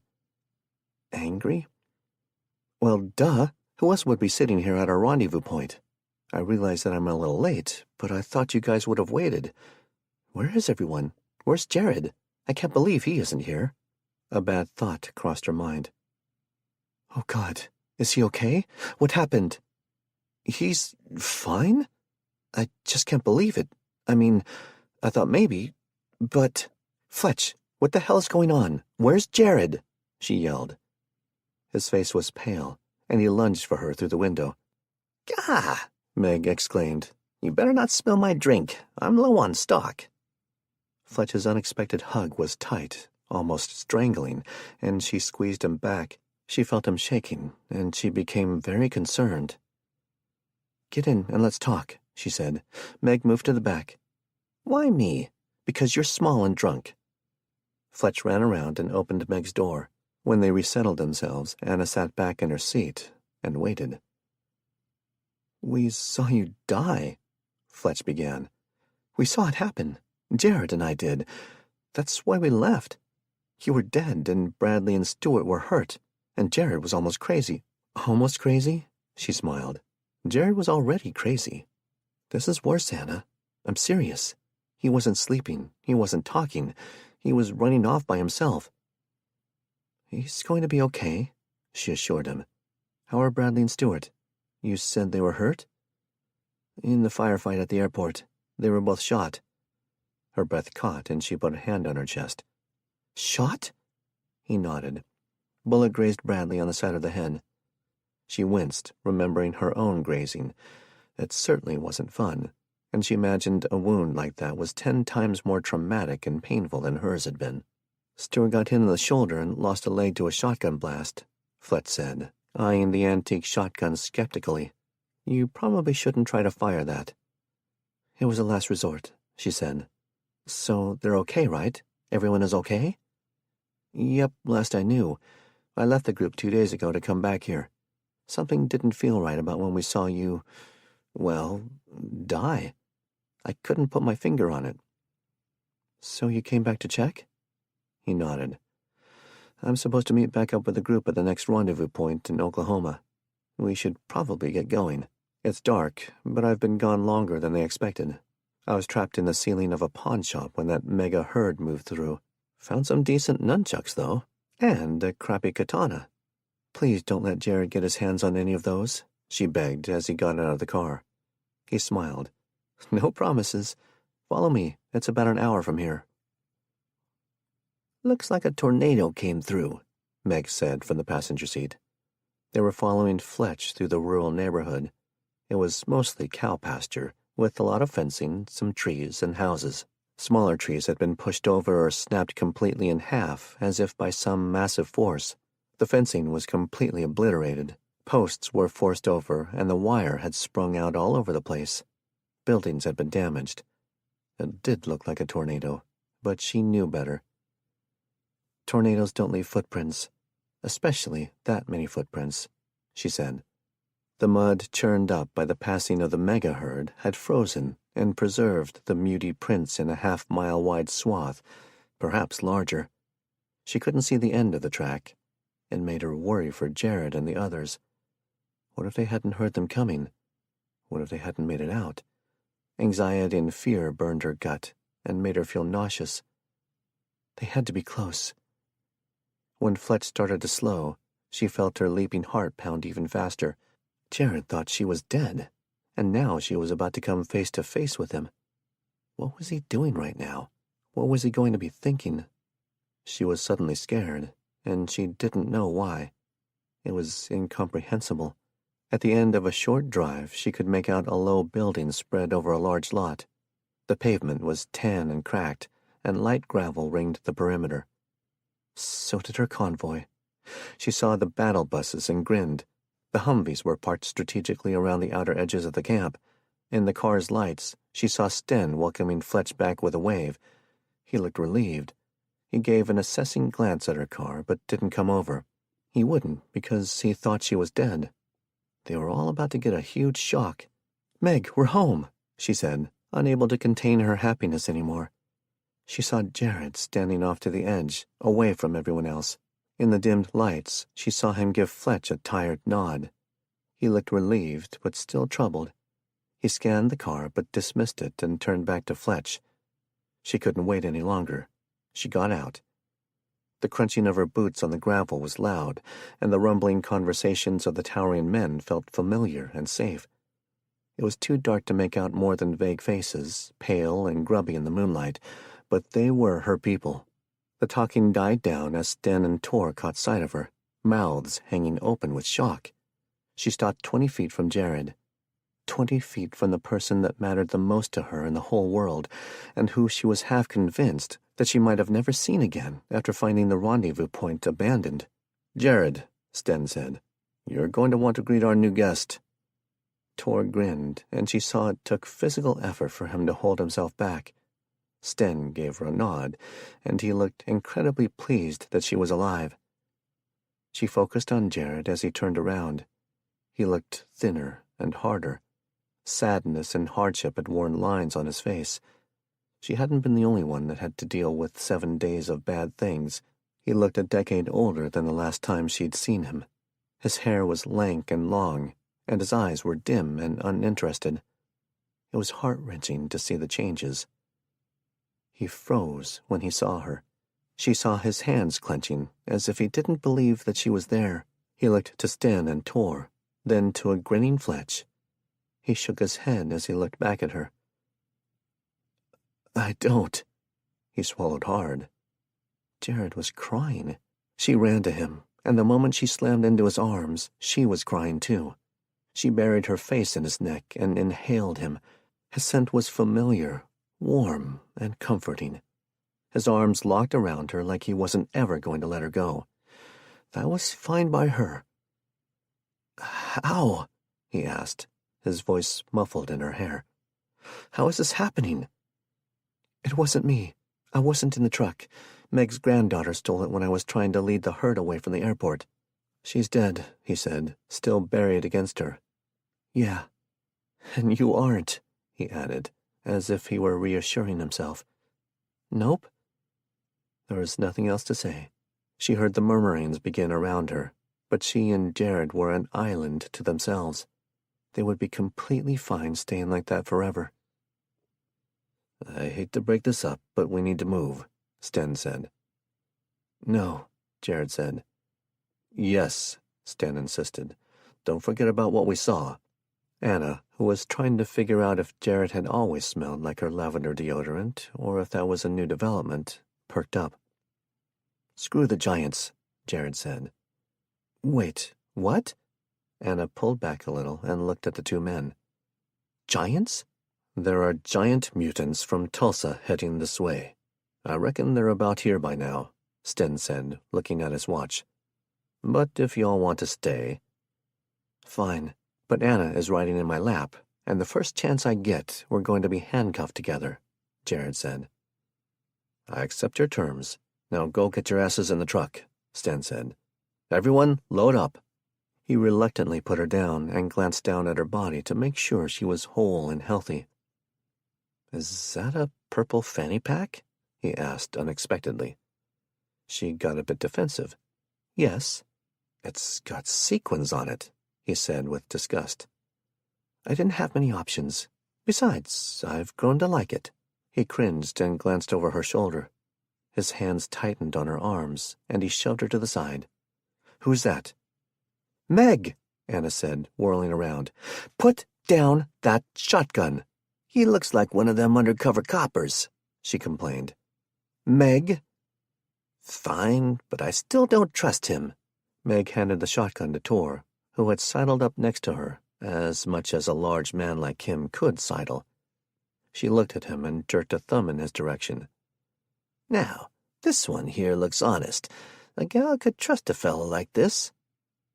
Tor grinned at Anna. Jared scoffed and carried her off to the Humvee. Chapter 19. Shelter. Jared. Jared's mind was in an absolute state of shock. He was pretty sure that he hadn't gone completely insane, because Sten would have said something if he had started imagining people, and he definitely would have said something if Jared had started hugging and kissing an imaginary person that he believed to be Anna. There was no way he'd just let that go, nor would the other 240-odd people that were milling around. So, if he hadn't slid into a delusional world in which he had conjured up Anna with his mind powers, then she was real. She wasn't dead. In fact, she was sitting in his lap in the back of the Humvee. She was snuggled down into him as much as she could be in the awkward space. No amount of discomfort could make him force her to move. In fact, he was quite sure that she was never going to sit in her own seat again. She was never going in a separate vehicle again. There were going to be some new rules.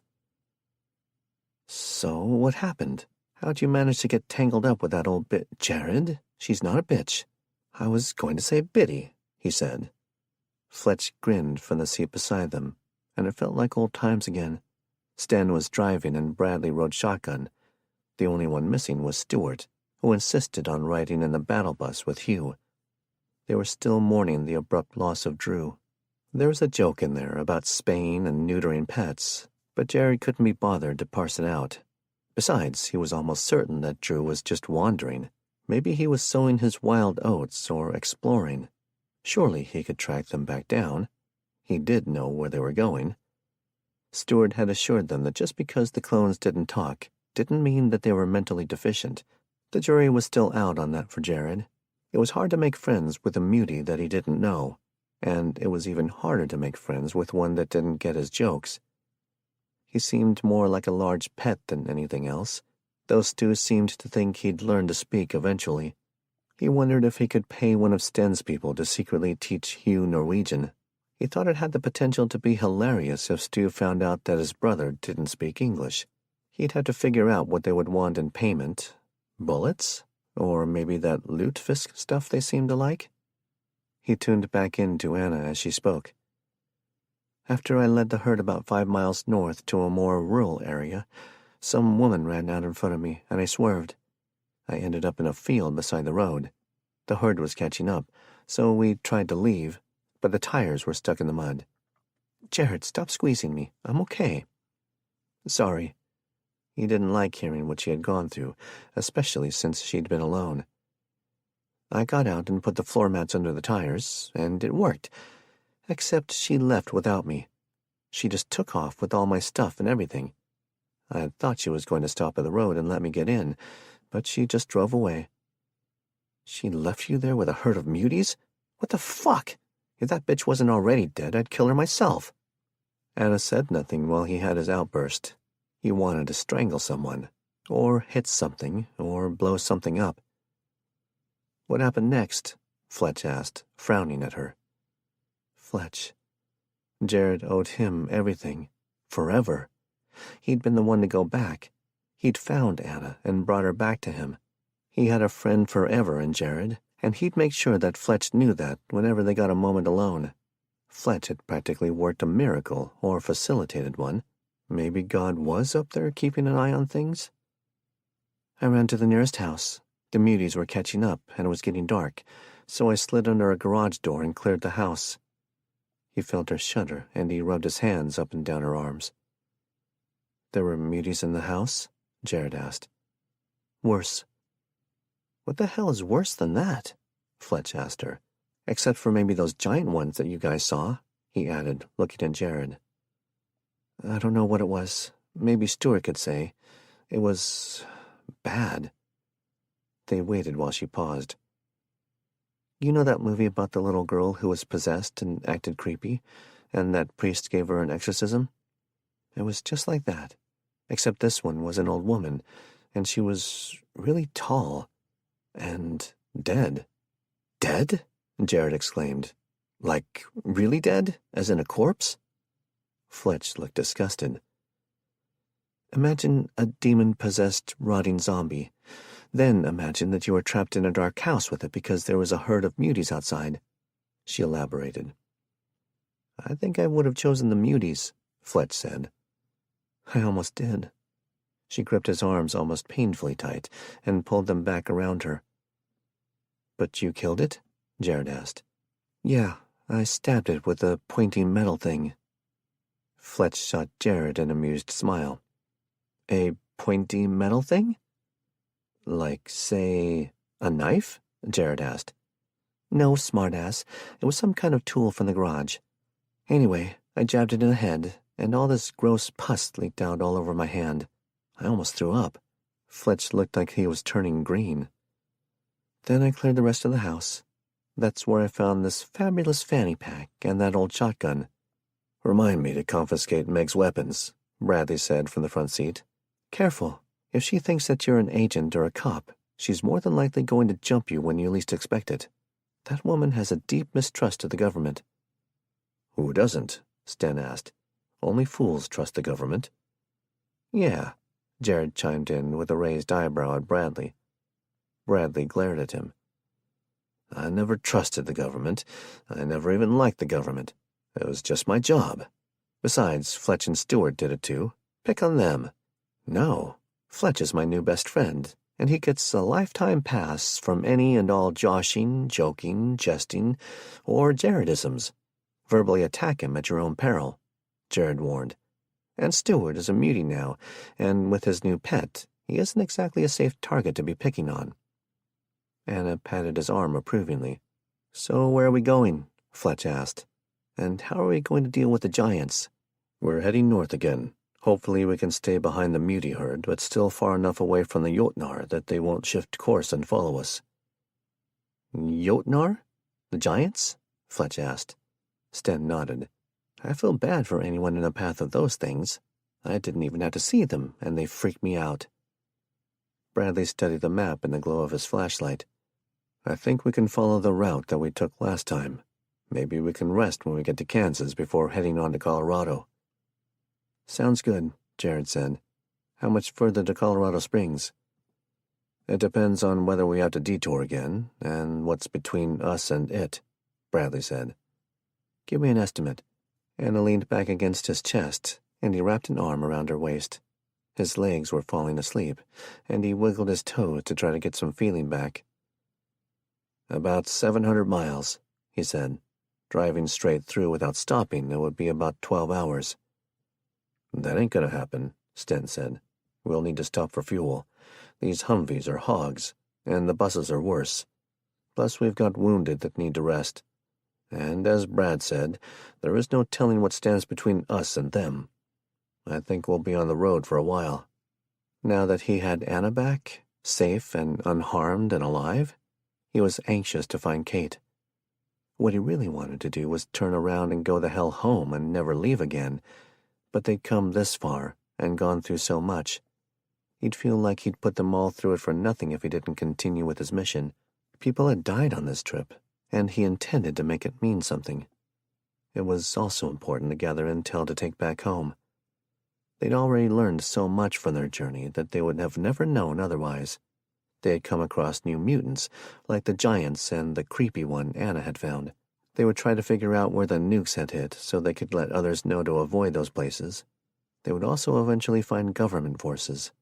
They needed to know their strength and location. There was also the mystery of what was going on out west, off the coast of California. That prophet guy was yelling about it for a reason, and it could be important. Maybe they could find a ham radio somewhere. They could even learn more about the origin of the outbreak and the virus itself.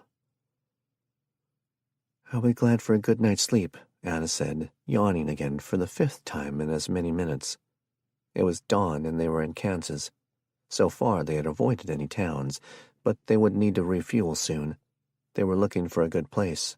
Me too. I haven't slept much in over a week, except when Bradley drugged me up. What? Anna asked, whipping her head around. Sleeping pill, the night before last. Just about the time the herd moved through, he added with a glare at Bradley. I didn't know we were going to be overrun, Bradley pointed out. And I didn't force you to take the pill. You insisted, Jared said. Anna squeezed him. No more sleeping pills, Jared. That could be incredibly dangerous. You're telling me. I was practically sleepwalking when we were fighting our way out of there. They were on Highway 160 outside of Winfield, and they were diligently searching the roadsides for promising farms. Jared had thought their best bet for finding large quantities of fuel in a safer location would be better than checking gas stations and truck stops. Those were more likely to be occupied by unfriendlies. There's a silo, Anna said, pointing ahead and on the opposite side of the road from a rural church. As an option, it was good. It was far enough off the road not to be noticeable, and still close enough that they could move on quickly. It seemed a bit small, but maybe they could get enough to fill the tanks most of the way. It might be a good place to take a nap as well. They were all beat. Nobody except the wounded and that old woman got any rest last night. Sten. Jared, Anna, Bradley, Fletch, Stewart, Hugh, Sten, and Tor had gathered around the small fire pit they had set in the back of the barn. It was providing just enough heat for them to make a pot of coffee and not freeze to death. The cold didn't bother him and Tor. They had acclimated to it a long time ago, but the outsiders hadn't gotten used to it yet. Stu and Hugh had no problem with it either. "I think we should rest here for a day or two before pushing on to Colorado, as long as it's safe," Anna said. "I don't know about you guys, but I'm completely exhausted." Tor grunted his agreement, and Sten thought about it for a moment. It wouldn't make much difference to him, but they needed to make sure they were ready to go at a moment's notice. The herds were on the move, and they needed to keep out of their way. "I think that's a good idea. Maybe we can resupply some more of our food, too. There has to be some around here somewhere," Jared said. "You and I can hunt, but we'll need to watch for the overseers and the vigilantes. Now that we know that they're out there, we can't allow them to notice us. I'm certain that we couldn't win against the herds that we witnessed back in Oklahoma." "Way to stay positive there, Stu," Jared said. Sten knew Stewart was absolutely correct in his assessment. "Fletch, are you okay?" Anna asked. Sten had seen Fletch staring off at nothing. He was troubled, and Sten had the feeling that it wasn't their current situation that had been bothering him. "I'm good. Tired. It's nice to be here with you guys again. When Meg and I got back to the rendezvous point and saw you all gone, I thought I'd be making the trip to Colorado alone," Anna said bluntly. Sten saw the pain flash on Jared's face at her pronouncement. He felt it radiating off him like waves. "I'm just glad Fletch went back," Jared said in a low voice. It sounded almost like he was talking to himself. Sten decided to speak up about what was on his mind. "I think there is something we need to discuss." Bradley raised his eyebrows in question. "When we get into Colorado, there is a good chance that we'll be walking into a hot war. If the two armies, or forces, are having skirmishes, then we need to be prepared for that. We don't know if there will be guerrilla action, or if they're having a conventional showdown, or what. We need to make contingency plans." "And backup contingency plans," Anna said, "along with several backup locations to regroup if we get separated." "You read my mind," Jared said, squeezing her thigh. "We have a sizable force," Tor began. "They are bound to be wary of us and our intentions, especially if they got spies and other secret squirrel shit going on. Each side is going to assume the worst of us. Then we'll have to find Kate first thing and hope that the army unit that she's with has some sort of power," Jared said. "If she's there," Fletch said quietly. "We don't even know if the unit made it out of Nashville." "They have to be there. That's where the old government forces are gathering. The guys will go, especially if Storm is leading them. You ever seen a good battle without Storm in the very damned middle of it?" Bradley joked. "The good old days," Stu reminisced. "I saw him as he was leaving the armory back at T-ville. He's solid. He'll get them there," Stu said with a decisive nod. "Let's hope so.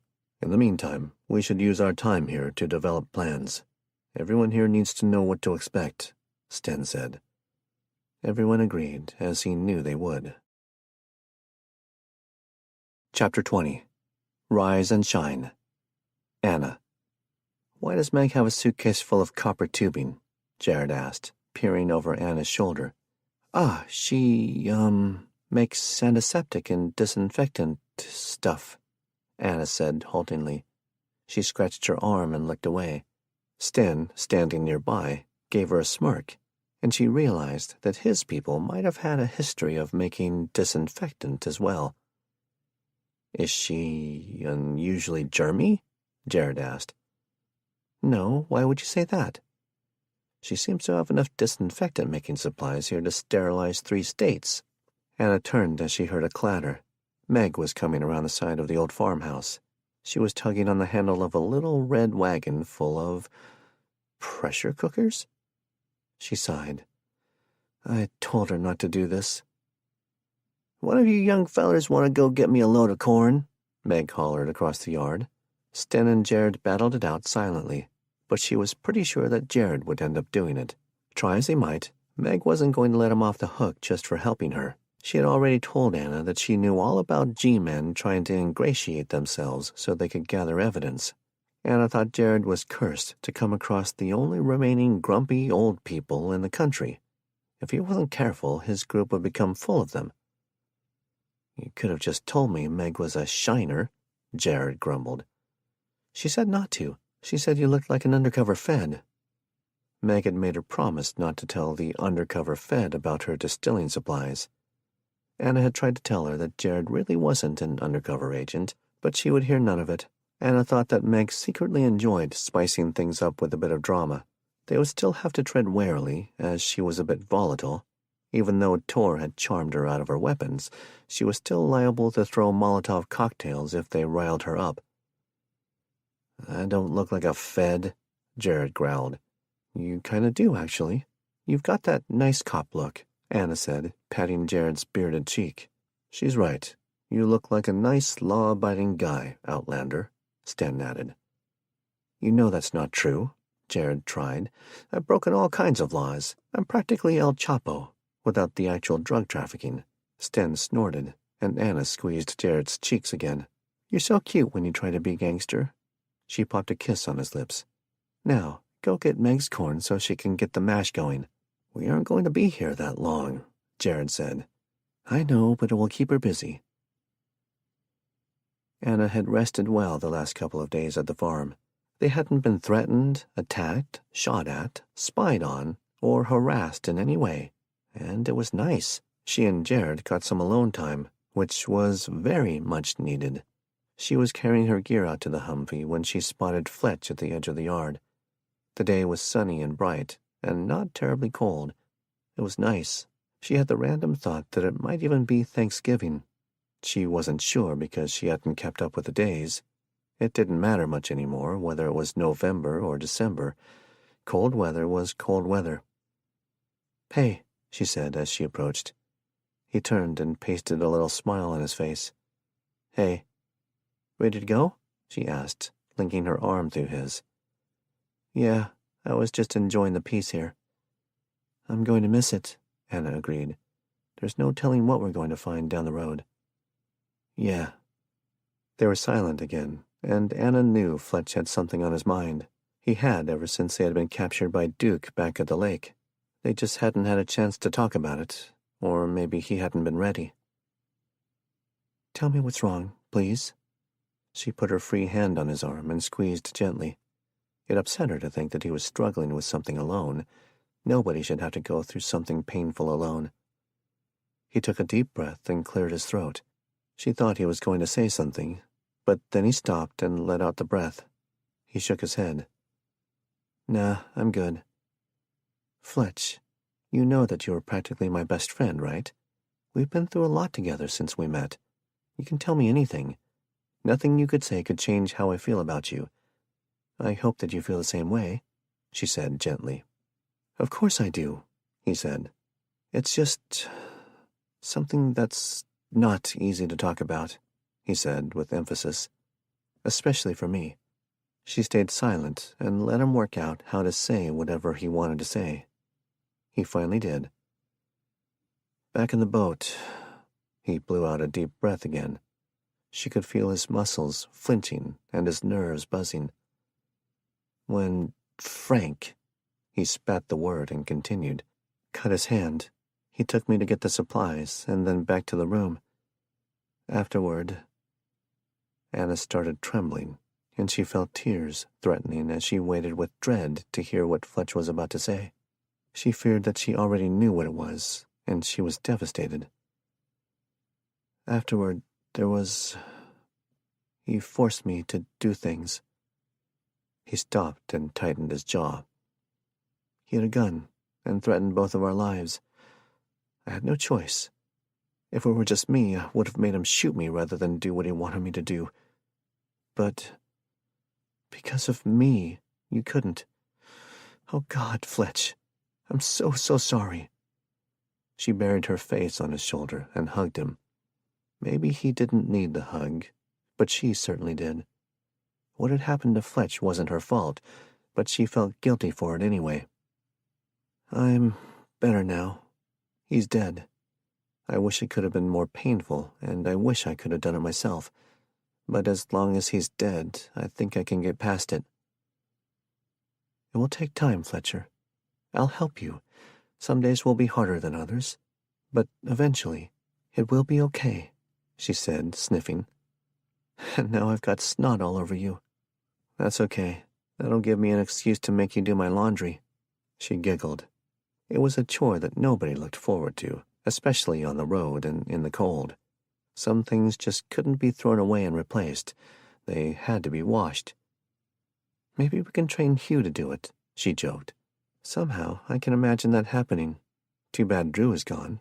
They could have worked together, Fletch retorted. Drew must have been a free spirit.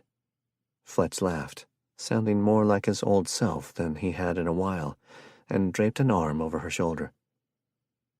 You know, that whole situation would have been a lot funnier to watch if you hadn't been dead at the time. I mean, Jared pretty much said nothing the whole time. No jokes at all, and that was a joke-rich environment. Wow, I can't imagine a humorless Jared. It would be like a clean-shaven Sten with short hair working in an office for a living. That would be horrifying. It would be apocalyptic. She squeezed him. Everything will be okay, Fletch. I'm here if you need to talk more, or just need a hug. I appreciate that. One day maybe it won't be so... Maybe one day I won't even think about it anymore. You aren't alone, okay? You aren't the only one that has gone through something like that. I know that you'll work through it, and I'll help you. You know, I think we've all been very fortunate to have had so much time together when so many others didn't make it. While I wouldn't say that I'm grateful that shit hit the fan back in July, I am grateful that you and Jared showed up at the armory. I feel like we were meant to be together, here and now. If something happened to me tomorrow, I think that I could die happy knowing that you guys have each other and Sten's people. I like knowing that Bradley and Stewart won't be alone. She tightened her lips and tried to stop the tears. I don't want anything to happen to us, ever. He looked down at her and smiled. There's always hope, Anna. Even in death, there's life. We're all going to die eventually, and I've accepted that. I just hope when my time comes that it means something. Me too. It was something that she didn't want to think about. Not now. He tightened his arm around her shoulders and leaned the side of his head against hers. She was happy to provide a little comfort for him. She just wished she knew what to do or say that would help him forget and heal from his trauma. They heard footsteps. Why do you have your arm around my wife? Jared said from behind them. Why are you so possessive of my best friend? Fletch retorted. She was mine first. Jared violently squeezed himself between them and wrapped an arm around her waist. He put his other arm over Fletch's shoulder. Meg is complaining because her mash hasn't even had a chance to start fermenting yet, and Sten made her leave it behind. It's too cold out for fermenting, Fletch commented. Yeah, but she had high hopes. Apparently I'm the bad guy, though, even though one of the Gundersons was the one that dumped the mash for her, Jared complained. What? Anna said. Why? Because she trusts him, she said, and I quote, he's got them prison teeth. Feds don't have prison teeth. Damn, Fletch said with a grin. Maybe you should stop being quite so hygienic, J-Dog. What is that even supposed to mean? Prison teeth? Anna asked. Just because someone goes to prison doesn't mean they have bad teeth. You'd have to ask her about that. Maybe she was in prison with a bunch of women with bad teeth. We'd better go load up before Sten sends Tor after us. They've got everything fueled up and ready to go, Jared said. Anna woke up to laughter. She opened her eyes and squinted over at Jared, who was driving. He had a cheesy grin on his face, and she narrowed her eyes. What? Nothing, he said, affecting innocence. She wasn't buying it. Snickers from the back had her whipping around. Fletch and Bradley grinned. Fletch, tell me, she demanded. Oh, it's nothing much. You were just snoring a little. A little? She was drawing in every mutie for 400 miles, Bradley said. She sighed and shook her head. You guys snore too. You don't see me making an issue of it. I don't snore, Jared said, and she raised an eyebrow. And anyway, I think it's cute that you snore, when you're a bit quieter about it. Fine, I just won't ever sleep again. How's that? She challenged. He just shook his head. Where are we? She asked, scanning the landscape for any identifying features. She didn't see anything except flat land and the occasional building. Heading to Dodge City. I've never been to Dodge City. Then it's your lucky day. Sten thinks it should be okay to go through, unless we come across a herd or signs of something bad. They rode for a while, and as time went on, she could see Jared's frown become increasingly pronounced. What's wrong, Jared? She asked, and hoped she wouldn't regret it. I just thought it would be more historical, like saloons and cowboys and stuff. She looked out the window at the fast food restaurants and the warehouses. Honestly, she should have figured Jared for an Old West tourist trap type person. The cowboys are probably all dead, she said, and we aren't here to sightsee anyway. I know, but still, I was hoping for shootouts and cattle wrangling and cactuses. Cacti, Fletch supplied helpfully. I know that, Jared snapped. Why would there be cacti? It's Kansas, not the desert, Bradley said. Because it all goes together. In my mind, Wyatt Earp and shootouts and cacti all go together. You've seen Tombstone too many times, Bradley said. They passed a sign for a casino, and she motioned to it. There you go, a casino. Is gambling Wild West enough for you? She said. Jared picked up the radio. Jarl 1, this is Outlander 1. Go ahead, Outlander 1, Sten replied. I think we should take the next right and fuel up. Over. Negative. We are not going to the casino, Outlander 1. Over. Sten sounded irritated, but surprisingly unsurprised. Do you really think he was going to fall for that? She asked with a grin. Had to try, Buttercup. Your loss, Sauce. Outlander 1 out. The trip through Dodge City had been unexciting, though they had seen plenty of destruction. Time and the weather had eroded any of the gorier evidence of turning day, but it couldn't fix the broken windows and the crashed cars. It was no different than any other town in America, and better off than all the cities. She just hoped their luck held a little longer. They were almost to Colorado Springs, and she both dreaded it and looked forward to it. If they survived the initial entry into the city, and if there weren't major battles going on, there could even be some semblance of civilization established there. Chapter 21. Colorado, or How Jared Learned to Stop Worrying and Love the High Plains. Jared. Does Colorado only have one kind of tree? For real, there's only one kind, Jared said to his passengers. They'd been driving in silence since the last pit stop in Kansas, and he was getting anxious and sleepy. He didn't know how he was both at the same time, but he was. He was also getting zero engagement from the others. He needed to step it up a notch, and be a bit more obnoxious. Look, right there. See that? He pointed at the large trees lining the road. They seemed to be especially prone to breakage, and, in his opinion, there were many nicer-looking trees. Boom, one after the other. Jared, there was a juniper tree right over there, Bradley said, jerking a thumb over at the evergreen near an old trailer. He grinned to himself in his head. He had a taker. The miles would practically fly by now. Yeah, maybe, but you can't be absolutely 100% sure that it was a juniper, can you? Your mind has been so fixated on the other kind of trees, and I don't even know what they are, and so you can't trust your own eyes anymore. I mean, look at all this flatness. How does anyone stand to live here? It's too wide. I think it's nice, Anna said. You would. You hate trees. I do not hate trees, she shouted with an incredulous glance toward Fletch in the back. She turned back to the front. You hate trees. You're the one talking about the stupid trees. I hate those trees, he said. I think those are cottonwoods, Fletch commented. Maybe. I don't care if they're polyester woods. They're boring. Why are you doing this? Anna sighed.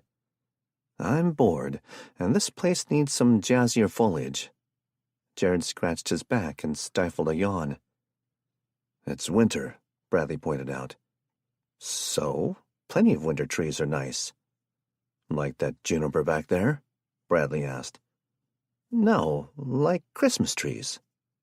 I'm so done with this conversation, Anna said, and laid her head back. She appeared to be going to sleep, and he couldn't have that. If he had to stay awake and drive and be nervous, then so did she. I spy something blue. The sky, Fletch said from the back. I wasn't playing with you. I was playing with her.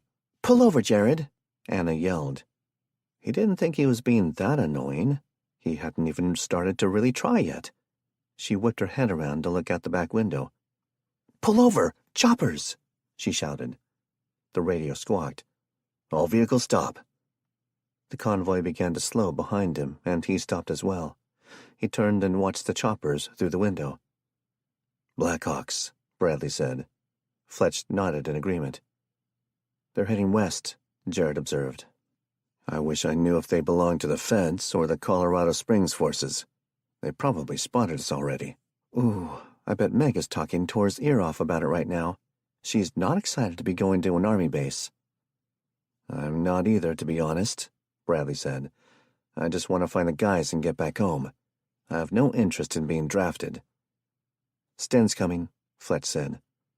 Jared unbuckled his seatbelt and jumped out into the bitterly cold wind. Sten's beard was blowing in the icy breeze, and Jared noted that the man didn't even have his coat buttoned up. He was envying Tor his bearskin cloak right about now. Nice brisk weather, ain't it? Sten said by way of greeting.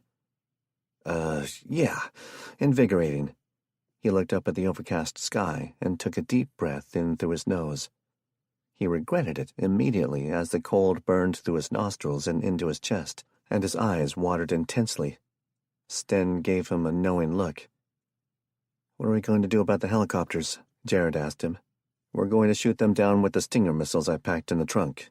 Sten deadpanned. You don't have missiles, Jared accused, not entirely certain that was the truth. Of course we don't. We aren't going to do anything about the choppers. They've already spotted us and probably reported us to whoever. The best thing we can do to stay alive is to be open about our intentions. If we aren't trying to be stealthy, then maybe they won't try to kill us? Jared asked, tapping his pursed lips. That's so crazy that it just might work. Idiot, Sten mumbled. All right, so we'll be there in about 3 hours. It'll be getting dark, and I'm not familiar with this part of the country. Should we stop somewhere for the night and show up on their tunnel doorstep bright and early? Sten spit and nodded. Let's go. I don't want you to freeze your balls off out here, Cloven. Too late, Jared said, ignoring what he presumed to be an uncomplimentary word in Sten language. It was too cold to be contemplating comebacks. Wow, look at those clouds, Anna said, pointing. Jared gave her an unbelieving look. Seriously? What? Those are mountains, Jared said. They look like clouds. Whatever. They were still driving. Sten had plans for them to stop at a town called Kit Carson. He had a vague notion that Kit Carson was the name of some explorer or mountain man or something, and supposed that maybe he had founded the town. However, he was too caught up in the big lie to worry about that right at the moment. The big lie that towns and cities actually existed in Colorado. So far, it was a giant open space, and he'd seen no indication that any of those towns on the map were really there. It was a vast nothingness. Being out in that much open space made him extremely uncomfortable. Are we there yet? Anna asked. A little longer, Bradley said from the back. The sun was setting now, and it was still overcast, so he didn't even get to enjoy it. You said that an hour ago. I think we've entered a Highway 287 time warp, and we're actually just transporting to the beginning of the highway every 20 minutes. Fletch added. That rock looks familiar. Jared agreed. That does seem like something Colorado would do. Seriously, though, Bradley cut her off. What is that? Jared looked off to where Bradley was pointing. A dark mass gathered in the distance, and it was too far away to see what it was. He picked up the radio. Jarl, take a gander to your 3 o'clock. What do you make of it? Over? He caught Anna mouthing the word gander at Fletch, and he narrowed his eyes at her as he waited for Sten's reply. "We've got trouble coming our way," Sten said. "Hugh said it's a herd, and they're big ones. Over." "Hugh said?" he asked. "He told Stu. They're giants, and they're going to intercept," Sten clarified. "Tell him to punch it and take Highway 96 if we have time. It's the only way," Bradley told Jared. Jared relayed the information. "They're approximately 8 miles out. Tor says we're a few minutes away. It'll be close," Sten returned. Anna was bracing herself on the seat and watching the herd moving in. They were pushing maximum speed on the Humvees, and it was getting rough. Bradley shoved his way into the front and keyed the radio. "Ural 1, reduce speed," he yelled. "Negative, reduce speed and we're dead. You haven't seen those things." "We wouldn't make it trying to battle it out with a herd of those," Sten replied. "We won't make it for sure if one of those trucks throws a rod. Slow the fuck down," Bradley shouted. Bradley had a point. "Back it off, Jared," he said. Jared slowed to 65 and he gritted his teeth. They could still make it. He watched Sten's Humvee in front of them. His speed was creeping up again, and everything in Jared wanted to stay with him, but he'd rather not take the chance on losing control of the Humvee. The tires were unbalanced, and at the speed he was going, it was hard to control.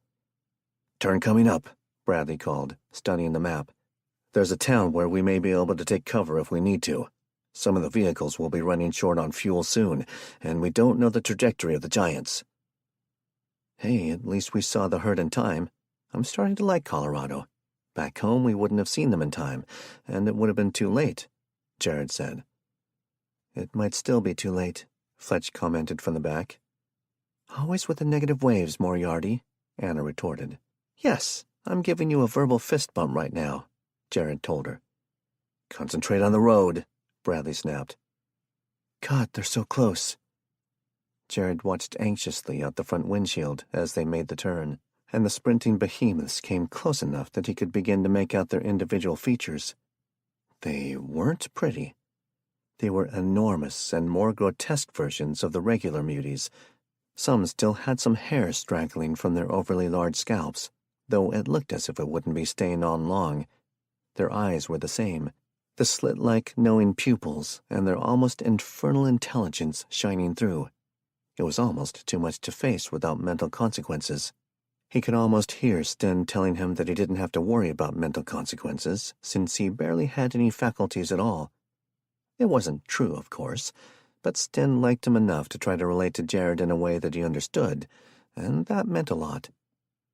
The Juggernaut's muscles bulged, and though their skin didn't have the same chameleon capabilities, it was textured and rough and thick. Their claws twitched and shivered. They were as long as butcher knives on their inhumanly swift limbs. Nobody that got close to one of them would ever make it away again. There could be no fighting hand-to-hand with them, and there could be no mistakes. Not ever. Fletch and Bradley were checking all their spare magazines, and even Anna was doing rapid, last-minute verifying. He hoped they wouldn't need them, because he wasn't even sure the bullets would penetrate the armor that they called skin. He didn't want to have to find out tonight whether he was right or wrong on that. "They're going after the end of the convoy. The front runners are breaking off and following," Fletch yelled. They heard rapid small arms fire, and Jared watched as much as he was able while driving at perilous speeds in the dusky light. He couldn't see if they were taking the things down. A moment later, the heavy burst of machine gun fire reached them, and that wasn't good. "They stopped," Bradley yelled incredulously.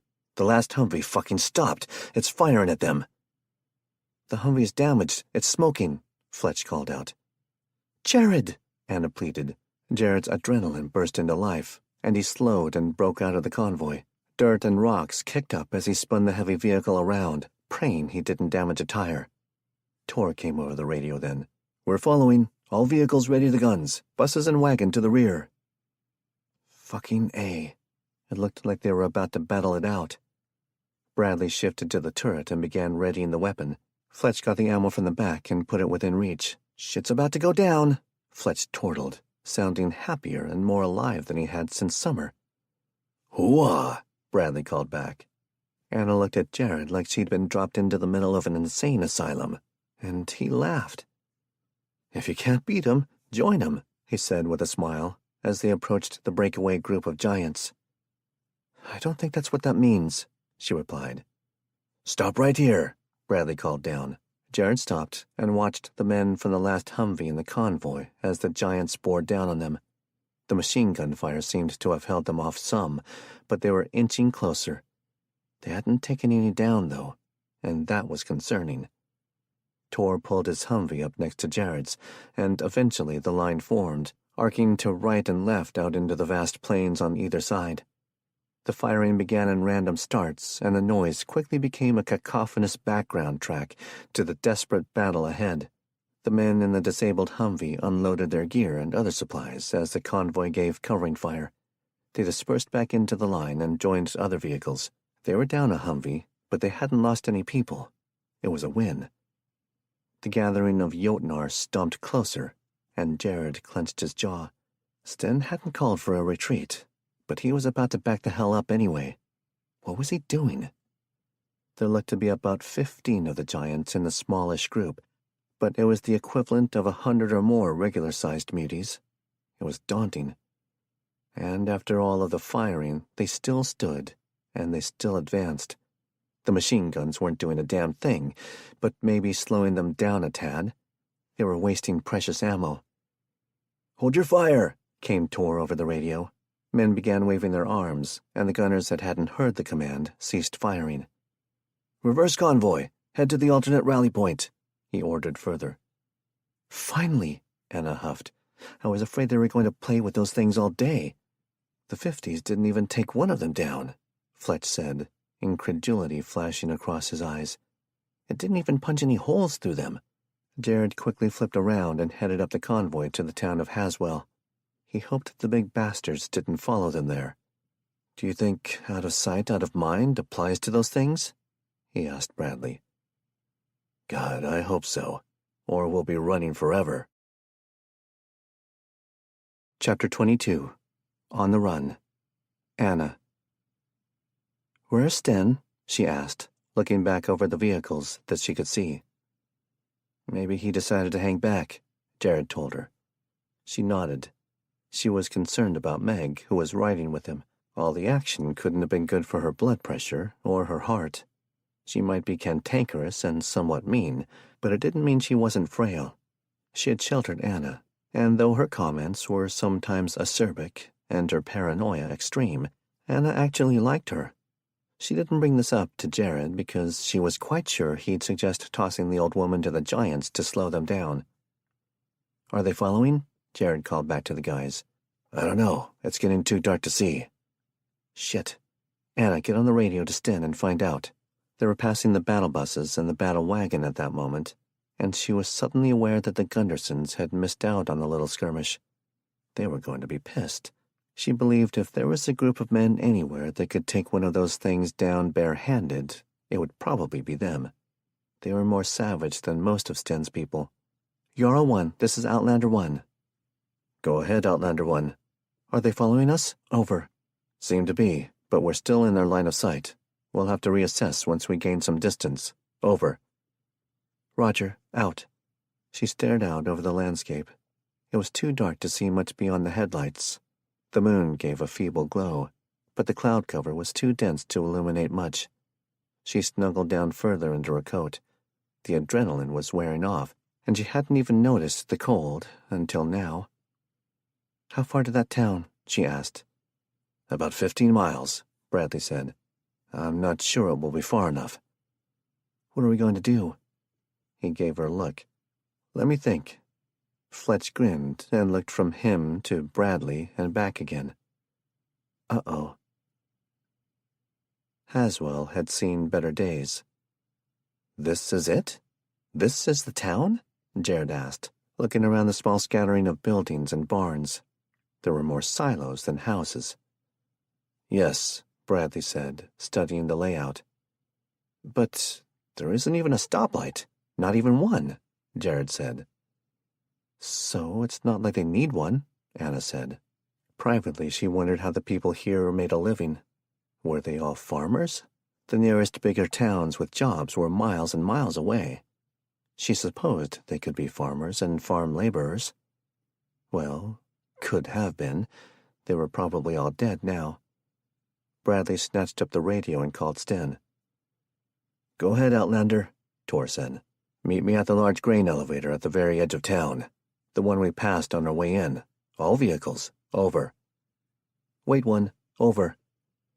There was silence for a moment, then Tor came back. "Roger that. All vehicles to the grain elevator. Over." They were already turned around and heading back. It wouldn't take more than a minute to make it to the other side of the tiny town. Anna didn't see anything at all moving in the shadowy streets. The buildings were still and dark. No lights shone anywhere. Another ghost town. They arrived at the creepy large grain elevator, and as she got out, she imagined that she could hear the pounding of giant feet off in the distance. She hoped it was just her imagination. The other vehicles arrived, and the men began to congregate near Sten and Bradley. She joined them to hear Bradley's plan. "I need to use the ordnance." Stuart, standing with Hugh near the outskirts of the crowd, whipped through them with a blur.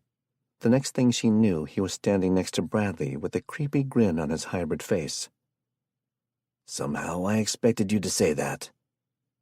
"What are you wanting, exactly?" Sten asked warily, with an intriguing look at Tor. "We've got frags and blasting caps left that we scavenged, but we're going to need something with some knockdown power. I want to use those fuel tanks over there and some C4 to detonate it. We'll lure them in and set it off." Stuart nodded and studied the kill zone. "That should work. If we're lucky, it should take most of them down." "How are you planning to lure them in?" Sten asked. Anna had a feeling that she already knew. "I'm going to be hanging out there while everyone else waits with most of the vehicles at the other end of town. Maybe they can try to refuel some of the vehicles while we wait," Bradley said. "No, we aren't leaving you here alone," Anna said. "She's right. You'll keep a team and some trucks with you in case you need support," Sten said. Jared nodded. "I'll stay." "Me too," she volunteered. Jared gave her a look, but he didn't stop her. She was certain that his desire not to be separated from her was stronger than his desire to keep her out of the fight. "I'm staying too," Fletch added. "Hail, hail, the gang's all here," Tor joked. "Let's get to work," Bradley said after Sten gave the go-ahead. Anna went back to the Humvee and pulled it to the gas station near the grain elevator where they would retreat to after the giants had been dealt with. The rest of the convoy moved to the other end of town. She was so busy that the cold hadn't even bothered her.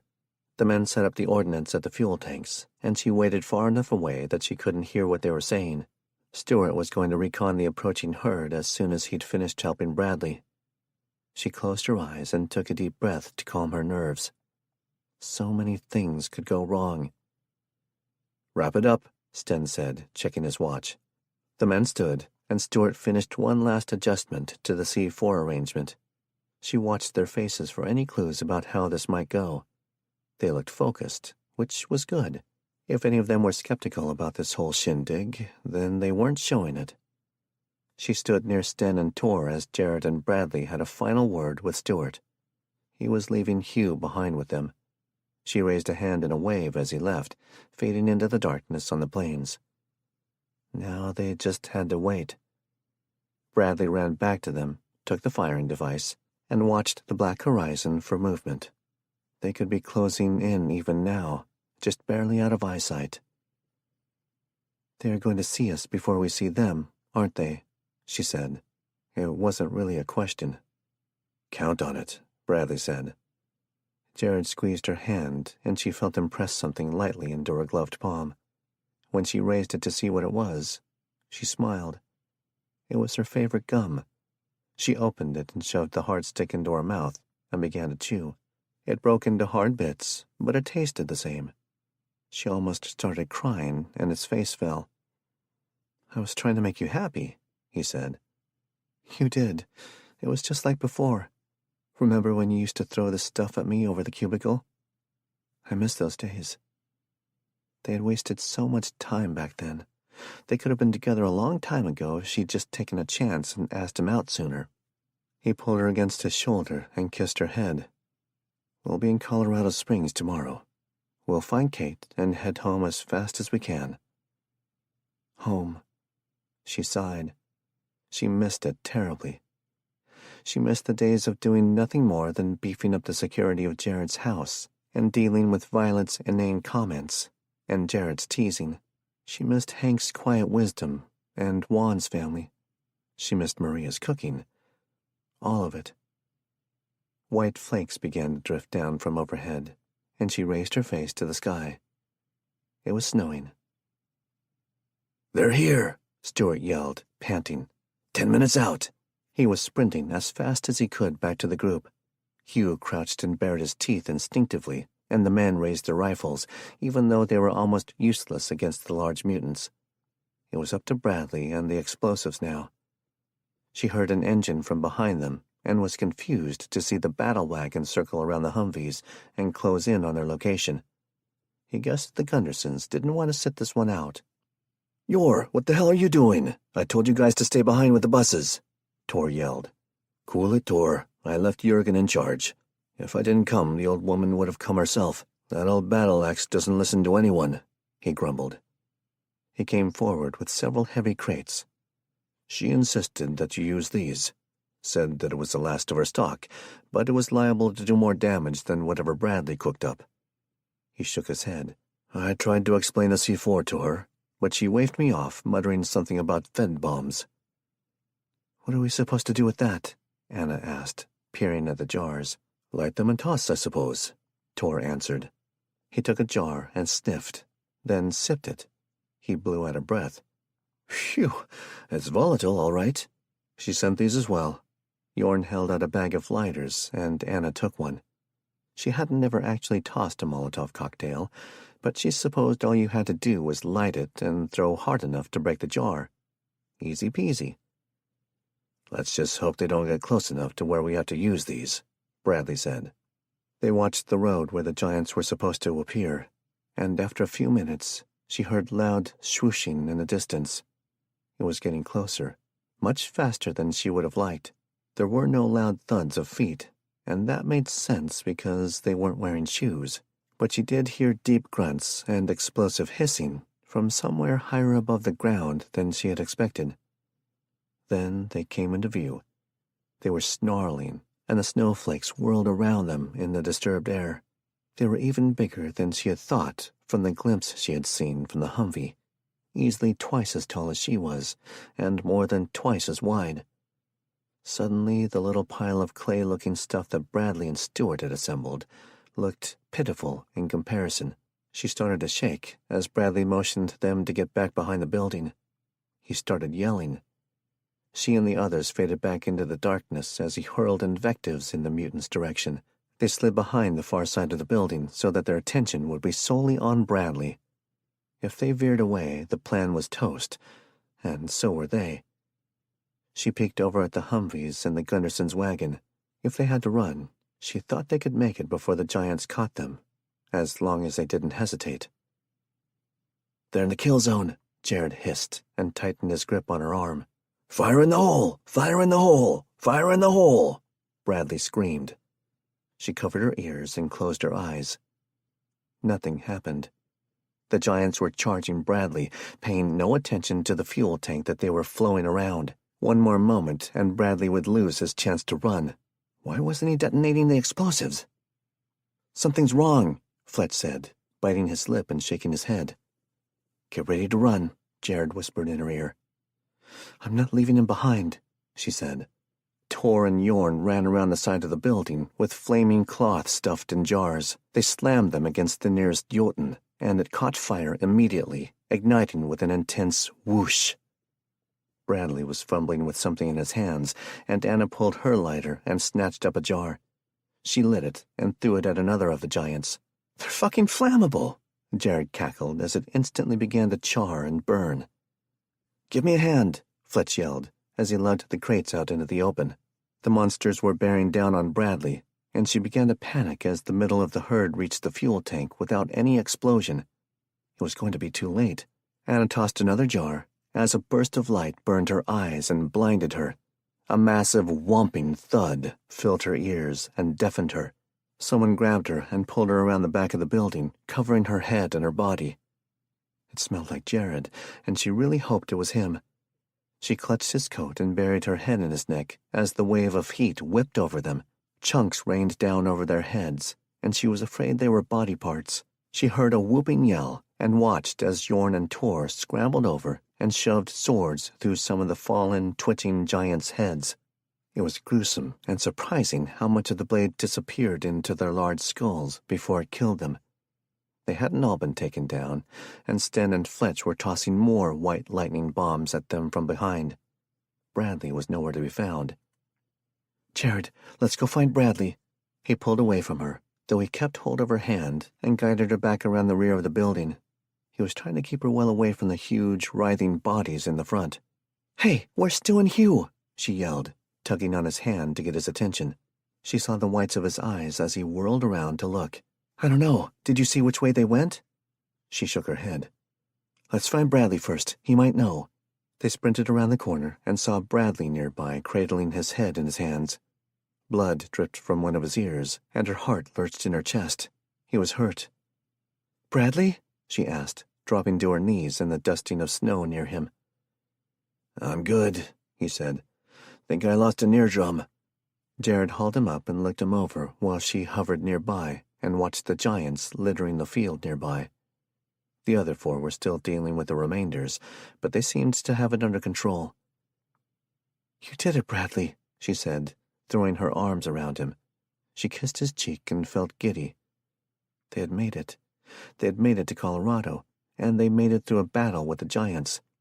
They were going to find Kate, and they were going home, soon. "Give the guy a break, Anna. Hug me if you really need to hug someone," Jared said. "Are you kidding? This is the best hug I've had since the last time she hugged me," Bradley teased. "Well, go find Stu and hug him. Anna's mine." "Maybe I will, though Hugh might try to bite my face off." "Hey, where is Stuart? Did you see him?" Anna asked, interrupting Bradley. "He took off to the left. I thought he was going to try to flank them. He never came back?" She shook her head and looked at Jared. "We'll go look. I want you to rest," Jared told him. "I'll go help the others. I can rest later. Be careful." Jared took her hand and pulled her along once more. This time they went into the dark toward the old grain elevator. Chapter 23. Just One Little Hitch. Jared. He yanked Anna to a stop alongside one of the walls of the small building near the elevator. He grabbed the front of her coat and smashed his lips against her cold ones. She was alive, and he was alive. He had missed having her close that week that he thought she was dead, and he didn't want to waste any opportunities to be alone with her. They didn't have enough time to do what he wanted to do, and it was too cold out anyway. But he was tempted. She giggled as he pulled back. "Your nose is running," he said. "It's cold," she justified. "Besides, I thought you liked kissing snotty-faced women." "I like snotty-faced Anna," he told her, and pecked her again. "All right, let's go find Stu. He's got to be creeping around here somewhere, and I'm not too fond of the thought of running into Hugh." "He doesn't seem to like you very much, does he?" she commented. "No, and I have no idea why. I'm such a lovable person." "Yeah," she deadpanned. "Not sure why he wouldn't like you. You only make fun of him every chance you get." "He can't understand me. He doesn't even speak English." She smacked his arm. "That doesn't mean he doesn't understand you." He heard the smashing of rapid feet through the snow and jerked her behind him, raising his pistol almost without thought. "It's me," Stuart called out. "And Hugh." Jared frowned and lowered the pistol, though he didn't holster it. It had been stupid to assume that they were safe just because the giants were down. "We've got a problem. A huge problem," Stuart pronounced. "What?" Anna said, peeking around his arm. "The herd turned. They're coming straight toward us, and they'll be here in minutes," he said. Jared felt his mouth drop open. Shock and desperation made him shake, and he wanted to hit something again. "The giants?" Anna said, her voice catching at the end. Stuart nodded. "Shit!" Jared yelled, slamming a hand against the wooden wall. "Drit!" Hugh yelled, punching a hole through the wooden wall. They all looked at the formerly mute Mutie, nonplussed. Guess someone had been teaching the little bugger Norwegian, and he hadn't even had to fork over any lutefisk to pay for it. At least something was going well. Sten! Jared yelled, motioning toward the man as they all ran through the remains of the giants. Tor and Yorn were torching them where they lay. Jared couldn't imagine the horror of replicating giants. Actually, he could, and it was bad. "There are more, heading this way," Stewart told him. "We've got to load up and go, right now," Anna said. Sten's face hardened, and he looked out over the dark horizon. "We can't." "What do you mean, we can't?" Anna yelled. "No fuel. We'll get a few miles down the road, then we'll be stranded. We're going to have to make a stand here." "With what? The machine guns don't work on them," she shouted. "Anna, calm down," Jared snapped. Surprisingly, she shut up. "We have more Molotov cocktails, and maybe we can find some other flammable stuff. This is a farm community. They have to have gasoline and other stuff, right?" Jared asked. "What about fertilizer, like Jimmy Don brought back to the car dealership?" Anna asked. It was a good idea. "Tor, Yorn, go get on that. Check the barns nearby," Sten ordered. "I'll get more blasting caps and shock tube," Bradley said, sprinting back toward the parked Humvees. "And then I will find some gas and rags," Jared told him. Sten nodded. "Go. Stu and Hugh need to stay here and watch the horizon." Jared pushed Anna ahead of him, and they ran to the gas station down the street where they had parked. They passed Bradley at the back of a Humvee and went directly into the small shop. It was unlocked. "Gas cans," she called, grabbing as many as she could hold. He took 4, and they went out to the holding tank. "Go get the siphon," he ordered, and watched her run to the vehicle. He began taking the caps off the fuel containers while he waited. In a moment, she was back, and they were filling the small cans. He hoped Tor and Yorn found some good fertilizer. A few Molotov cocktails weren't going to hold off a large herd of giants. Not at all. "Take them up to Sten as I fill them, then help Bradley assemble more of the jars." She nodded, and he finished his task. The work went quickly, but he felt the futility of it all trying to creep in. Even if they could find vehicles that still ran in this town, there was no way there would be enough for everyone. People would be left behind. He stopped at the siphon and capped the last gas can. He sprinted to Sten with it as Tor and Yorn were lugging bags of fertilizer into the middle of the road. They mixed up the explosive, and Bradley worked quickly with the remaining det cord and blasting cap. They were almost out of the good stuff. Bradley and Fletch gave him a grim look, but he didn't think Anna caught it. They didn't have much hope of it being enough. He didn't think it would be either. "Anna, I want you to take the Humvee and go back. Tell the others to find somewhere to hide. Somewhere off this road. Tell them not to come out until the herd has passed," Sten said. "I'm not leaving," she said. Sten gave her a hard look, then nodded. "Tor will call them on the radio then." Jared knew that hiding wouldn't have worked. He appreciated Sten's attempt to get her away from the immediate danger, but he wouldn't have allowed it anyway. She was staying by his side until he died. Then he would make sure someone else had her. "I see them," Stewart called down from his perch at the very top of the elevator. 5 minutes. They're moving fast. They know what we did." He climbed down and took Hugh to the roof of a nearby 2-story house where everyone had assembled on the porch. Worst-case scenario, they could get on the roof. Maybe the giants wouldn't tear it down right away. Jared clutched the railing as Bradley clutched the detonator. Anna stood behind him with her hands wrapped around his bicep. He couldn't believe it had come to this. They were facing death once again, 1,000 miles from home on the snowy plains of Colorado. And all for Kate, his sister, the golden child. No, they were doing this for their groups too. They needed information. Bradley needed to find his people. This was about more than just Kate, and he needed to remember that. He had built up an amazing amount of resentment toward her on this journey, and he wasn't sure that he could ever get rid of it, if they even lived through the night. He couldn't believe that it was just going to end like this, tonight. They were on the very doorstep of Colorado Springs. It couldn't happen. "Here they come," Tor said, awestruck at the size of the herd. It was easily triple the dimensions of the one they had taken down only an hour ago. Looking at it, Jared was suddenly drained. The Jotnar herd trampled through the remains of their giant family lying in the field and the street. Their growling shook the air and the ground and reverberated through his chest. His anxiety intensified. This was it. They were coming straight for the house. They knew they were here. Take them out as soon as the first row hits the kill zone. We don't want to take the chance that they'll damage the deck cord, Stewart said from the roof of the porch. Roger that, friendo, Bradley said. A moment later, the first ranks approached the explosives. Get down, Jared said to them. Fire in the hole, fire in the hole, fire in the hole, Bradley muttered to them as he twisted and jerked the detonator ring. Thunder pounded in his ears and through his body. Heat and light forced their way through his closed eyelids, and he clutched Anna harder. He trembled from exhaustion. He was jittery and expected the giants to crush them where they huddled before it was even safe to get up.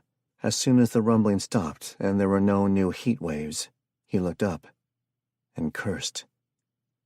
Get upstairs, he urged Anna. Everyone get to the fucking roof, he called out louder. I hate roofs, Anna groaned.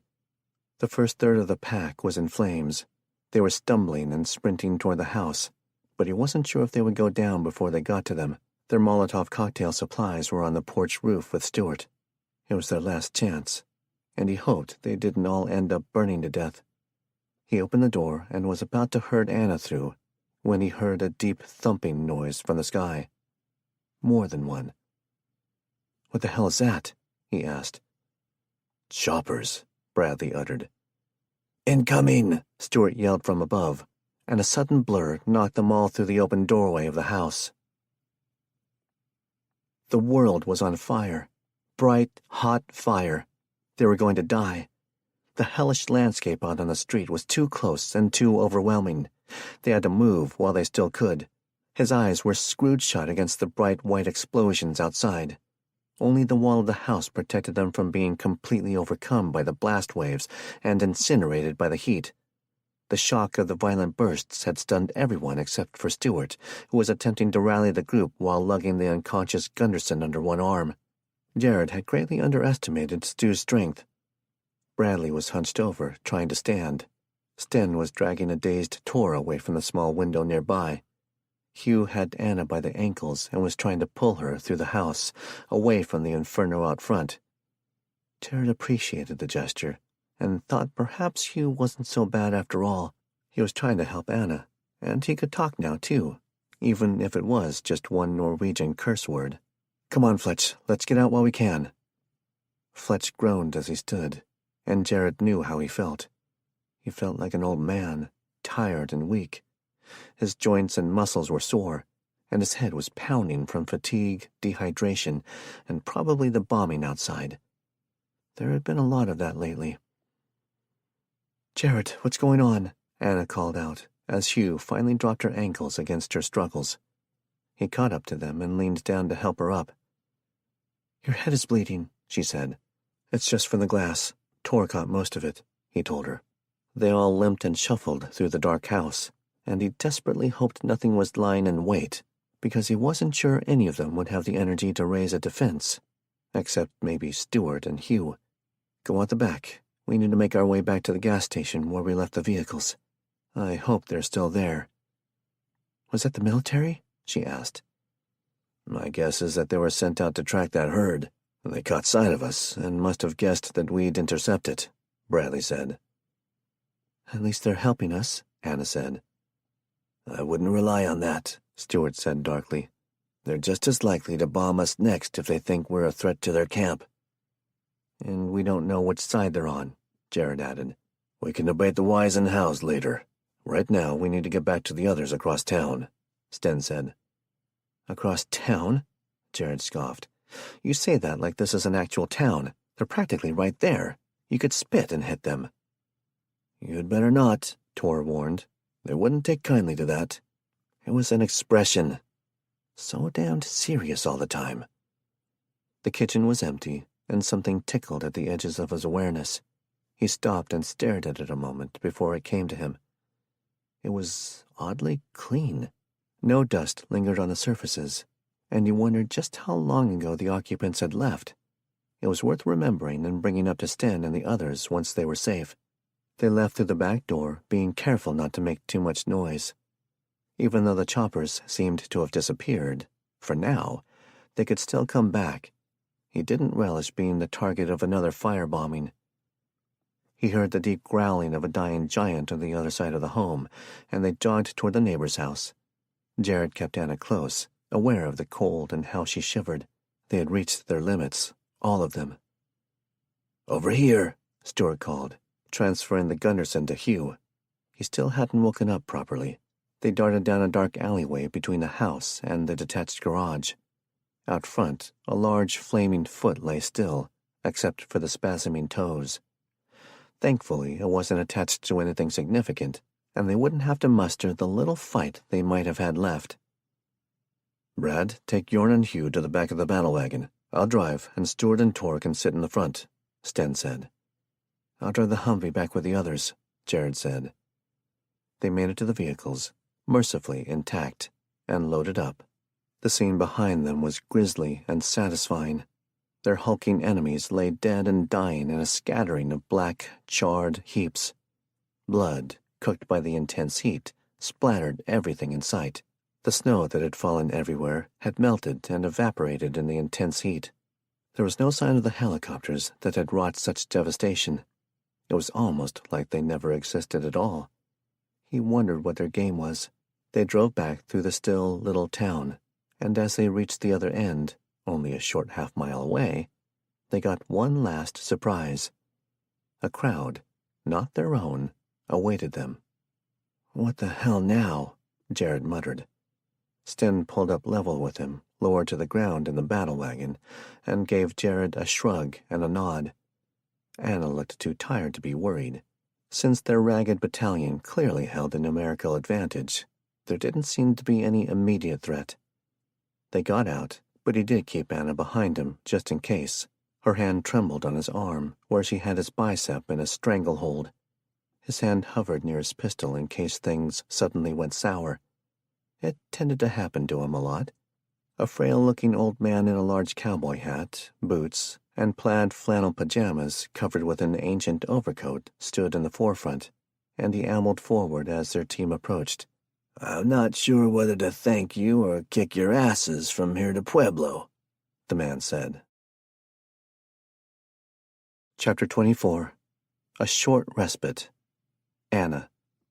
"As tired as I am, you probably could," Jared said. The old man grinned. "You're the first group we've seen since the day. You're welcome here, as long as you aren't planning on raiding and pillaging us," he said with a glance toward the bearskin-wearing kinfolk. She relaxed her hold on him a little as she realized the old man wasn't planning to try to kill them. "We'll try not to," Jared said. "Well, as I told your other folks here, we've got a place for you all to set up if you'd like. It ain't much, we aren't exactly the Grand Hotel, but the school over there has plenty of room." Anna looked at the collection of people behind the old man. The whole town must have been there, and they looked practically untouched by the horrors of Turning Day and afterward. "Well, come on, I don't have all day," he grumbled and took off down the street. His people followed him, shooting cautious looks at Anna and the men that surrounded her. They seemed to have already had some tentative small talk with the rest of Sten's people. "I suppose the east side of town is gone?" the old man asked as they approached the small brick elementary school. She heard a generator running somewhere behind it. They had electricity. "Just from the large fuel tank eastward. The grain elevator is probably destroyed. The homes might have some lesser damage, but I think everything from the gas station this way is fine," Sten said. Bradley and Fletch had moved behind the gathering and were watching them warily. They were an innocuous bunch, but it was always better to be alert. He led them into the small gymnasium, which had mats and cots stacked against one wall. The smell of it triggered a burst of nostalgia. It smelled just like her old school gym, and even though it was almost 2 decades in the past, she still had a clear memory of the place. That was back when her mom was still alive, and her cancer was years in the future. She had been safe and loved, and they'd had a somewhat happy home. It was small and spare, and her mom had worked a lot, but she had been contented with it. The past was a different era, a different world. "The women's club will bring you in some breakfast after a fashion," he said. "That is much appreciated," Tor said, wincing as he walked to a chair and sat. His back was soaked with blood. It needed tending. "Name's Haskell. Yell if you need me," he said, then led his people out the door. They waited until the townspeople filed out before speaking. "I think he meant that literally," Jared commented. "Jurgen, station sentries at every exit. Get some of the others to set up a watch schedule so that everyone gets a rest. Get Yorn to that cot," Sten said, jerking his head toward the nearest cot. She was skeptical about the cot being sturdy enough for the large man. "Tor, let me get that glass out of your back," she said, walking over to the wounded man. He stood and turned around to sit backward on the chair. "Woman, can't you see I'm bleeding out over here?" Jared said, pointing to the ridiculously small cut on his forehead. She raised an eyebrow and looked to Sten. "Sten, would you mind putting some superglue on Jared's head?" "Can I glue his mouth shut too?" he mumbled. She turned back to Tor. "I don't think we can save your shirt." The back of the t-shirt was torn in many places, and the entire thing was saturated with blood. There wouldn't be any salvaging of the material. She considered the best way to begin. "Do you have any scissors?" she asked. "No, don't need any." He reached his massive arms to the neck of the shirt and pulled. It ripped instantly, and she watched, bemused. The man could certainly rip a shirt in an excellent and distracting way. She gathered up his long hair and flipped it over his shoulder. "Hey, you stop ripping your clothes off in front of my wife," Jared said from the cot. Sten was standing in front of him, trying to put glue on a flailing Jared. "And stop playing with his hair." "You sure you want to put up with him? We could do well together. I'm much more stable," Tor offered. "And quiet," he added. "Unfortunately, I love the idiot, but I appreciate the offer." "Too bad. We could have had beautiful babies," he rumbled. She wasn't sure that he was teasing. "How bad is it?" he asked as she inspected the damage. "There's glass embedded in several places. I think I can get it all out, but it's going to hurt. You should probably have stitches." Tor waved that off. "Just go ahead. I'll heal without stitches if you can get the bleeding stopped." "Here," said a tired old voice from behind them. She would know that voice anywhere. Meg walked closer, tugging on the arm of some other large man who carried a crate. How did Sten end up with all these big people? "Have some Molotov cocktail. It'll take the sting out," Meg offered, thrusting the jar at Tor. "Don't mind if I do." He took a sip, nodded, and handed it to Anna. She looked dubiously at the innocuous-looking liquid. She'd never had moonshine, and she hadn't had alcohol in so long. One drink would probably put her under the table. "Go ahead," Tor insisted. "It'll steady your hand and warm you up." She took a sip. It burned a little, but it wasn't that bad. "Thanks," she said, and handed it back. "Here, that nice young man over there sent these," she said, pointing a finger across the gym at Stuart. Anna opened the case and saw the tweezers. She smiled. Meg thought Stuart was a nice young man, and she loathed Jared. It was funny. "Now he's getting her all liquored up," Jared complained to Sten. "Be still or I'll drug you," Sten said. "Fetch me some of that, then. Maybe it will put Meg's fears to rest once and for all," Jared said. Sten grabbed a jar of the corn whiskey and handed it to Jared. "See, Meg? Would a fed drink shine with you?" "He's trying to entrap me," Meg hollered, scurrying back to her cot with her silent companion. She must have bribed him with liquor. Anna worked on Tor, trying to be as gentle as possible. To his credit, he didn't move an inch while she worked, and she was able to do a neat job of cleaning the cuts and bandaging the larger wounds. She patted his shoulder when she was finished, and he covered her hand with his. "Thank you. That was very pleasant." She snorted and left, taking the bloody shirt and tweezers. Jared was fighting sleep on the cot, and after she washed her hands in a small basin, she sat on the next cot over. He grabbed her hand and tugged her onto his chest. The cot creaked at their combined weight, but he didn't let up. "Give me a kiss. It'll break that evil spell Tor was putting on you with his panty-dropping, shirt-ripping display." She leaned down and kissed him, and he found enough energy to tangle his hands in her hair. He groaned under her, and she was surprised to find herself wanting him. She was so grubby and exhausted, she didn't think she'd want anything but a bed to sleep in. She pulled back to let him breathe and rested her head on his chest. She would close her eyes for a minute, then maybe drag him off to an office somewhere private, with a door that locked. He snored, and she grinned sleepily. She woke some time later to a small crowd of people whispering on the other side of the gym. It was startling enough that she jerked awake and nearly rolled right off Jared's chest. How long had she slept? She checked her watch and found that the face had been busted. It was useless. It had been Grace's watch, and she was sorry that it was broken. It had been a small reminder of the woman that had taken them in when they needed shelter, even though it had turned out badly at the end.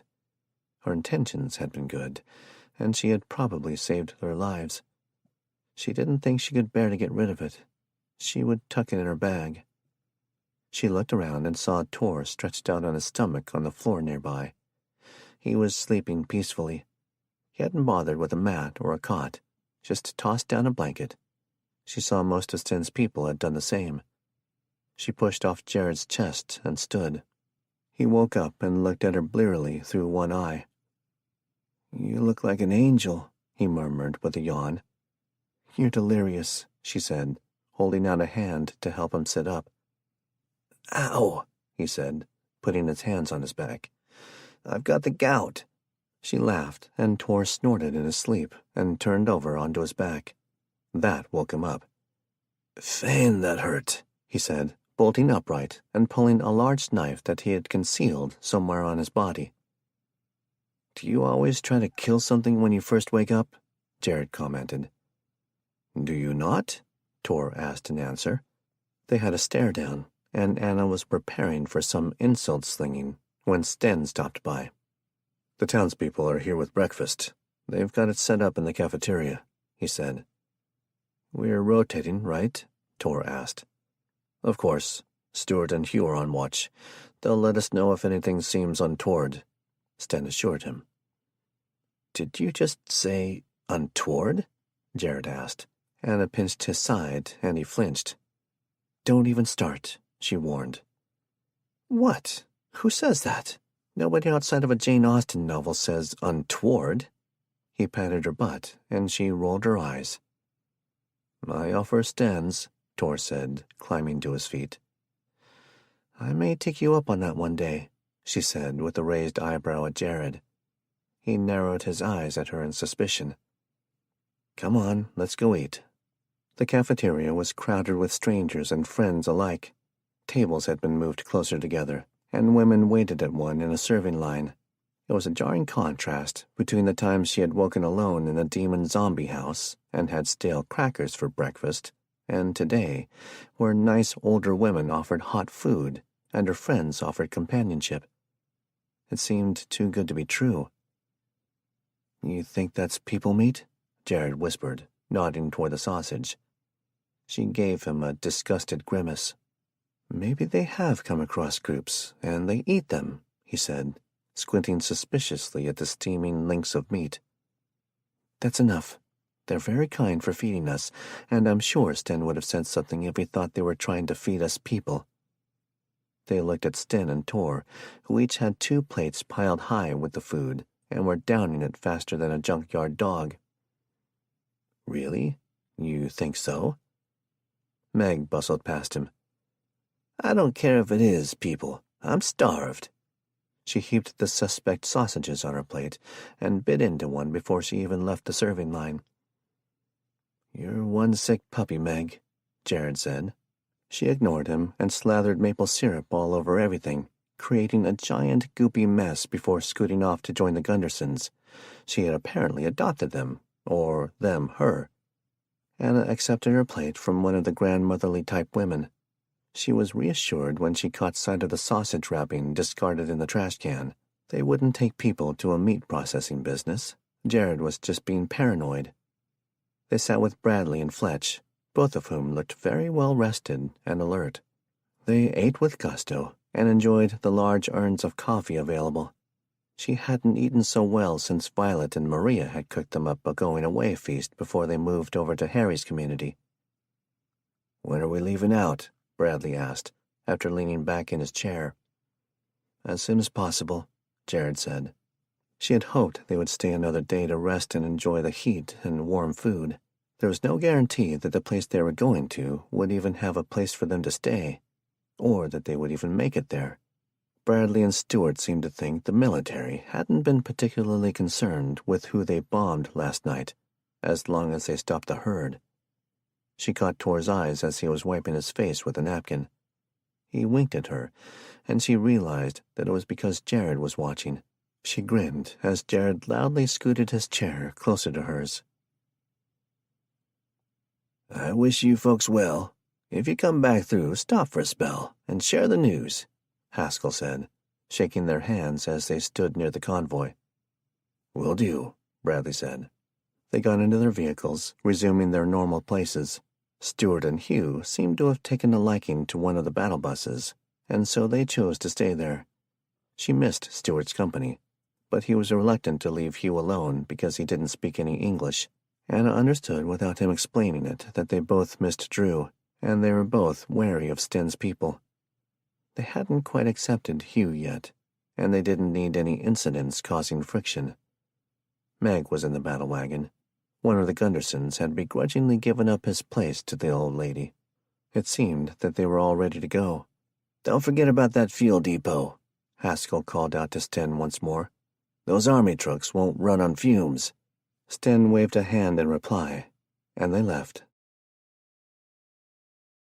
Chapter 25. Entry. Jared.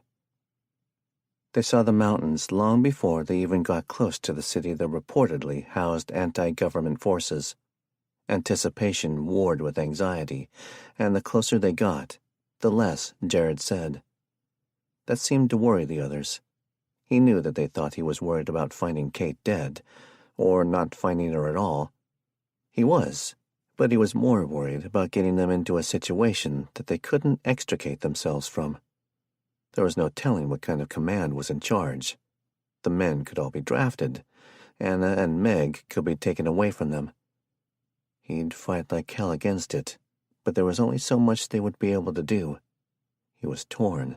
Half of him wanted Anna to stay behind with a small contingent of men for protection, and the other half wanted her by his side. There was just no telling what was going to happen when they showed up. Bradley and Fletch and Stewart were worried about their guys as well. He knew they were. They were friends, and they were representative of their old lives. Few had people left from their old lives anymore. "I'm scared," Anna whispered from the seat nearby as they passed through the increasingly congested neighborhoods. He took a deep breath, but didn't say anything. He couldn't make any promises, and it killed him. "They raised the outer neighborhoods, just like the general tried to do at Thompsonville," Bradley said. "Those neighborhoods are still standing," Anna said, pointing in the distance to the former homes of the wealthy sitting in the shadows of the mountain. "I see movement up there," Fletch said, squinting. "I think." "They're funneling us in," Bradley said. "There will be a checkpoint, and I wouldn't be surprised if they got eyes on us right now." "They'll be tracking our comms, too," Fletch warned. Jared nodded and picked up the radio. "Yarrow 1. We'll move on up to the checkpoint and see about finding our people." "Roger," Tor replied. This was it. They were here. Were they about to be gunned down at the gate? "See the barriers?" Bradley pointed out. The fencing and obstructions had been constructed with defense in mind. It would take a large and determined force to get through the layers. "But they've got it mined, too," Fletch added. "They're going to disarm us before they'll let us in the gate," Bradley said. "I know. We talked about all this, remember?" Jared said. Anna squeezed his leg, and he covered her hand with his own as they moved closer and closer to their final destination. "This is it." "Well, this seems like the place," he said, standing outside the truck with his hands on his hips. He looked at the massive edifice that the place called a gate. It looked to have been newly constructed, so he guessed it was built sometime after the turning. It looked nuke-proof, and he was a little apprehensive. If they couldn't get in, would they be able to get out? Really? You think? Tor asked, shaking his head in disgust. Jared pulled out a white square of fabric from his pocket and waved it over his head. You're seriously doing that again? Anna asked. Bradley snatched it from his hand. That shit won't fly here. You should know better, he muttered. I thought they'd appreciate a little levity. Sten gritted his teeth. I'd appreciate it if you didn't get us shot down right here outside the gate. They won't shoot us. This is my base. See, they even named it after me, he said, pointing to a sign nearby with a round emblem of the base on it. Shh, here they come, Anna said. A contingent of uniformed men approached them, though they could barely see them through the layers of mesh fencing. Jared heard the grating sound of metal on tracks being shifted, and Sten gave the order for his people to stay put. Maybe we should have come in a smaller group, Anna said. I don't want my people separated, Sten said. Anna, you, Jared, and Sten come with me.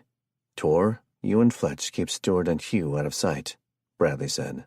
Jared followed, with Anna clasped to his side. The closer they got, the clearer the faces of the men behind the fence became. They were grave and silent.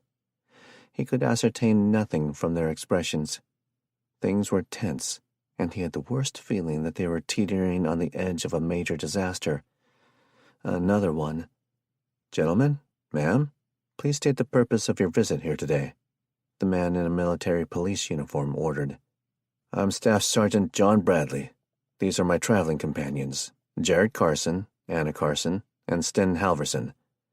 We heard that some of our people might have come here. We're looking for them. The men behind the fence looked at each other, and the one that seemed to be in charge spoke up. We cannot allow an element of this size inside the gate without precautions. We'll allow a few of your people to meet with us at headquarters after a suitable quarantine period, which must take place at our quarantine facility outside the southern gate. There's a camp set up there for refugees. We aren't refugees, Sten spat. We're here to find people. Then we'll get the hell out of your hair. Jen put a stained hand on his arm and was almost shocked when Sten allowed it without busting his teeth out. Be that as it may, all visitors to the city must present to the quarantine camp for further processing. You may leave, or stay and speak with base authorities after quarantine is complete, as you wish. And our weapons? Bradley asked. Your weapons will be tagged and returned to you after you leave. He cast a dubious eye on the mutilated Humvees and buses. Vehicles will be stored at the base motor pool until you require them.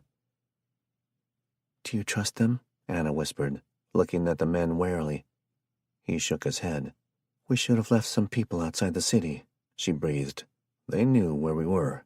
They were tracking us since Haswell. Splitting up would have only weakened us, Sten said. He was right. The only way through this was forward.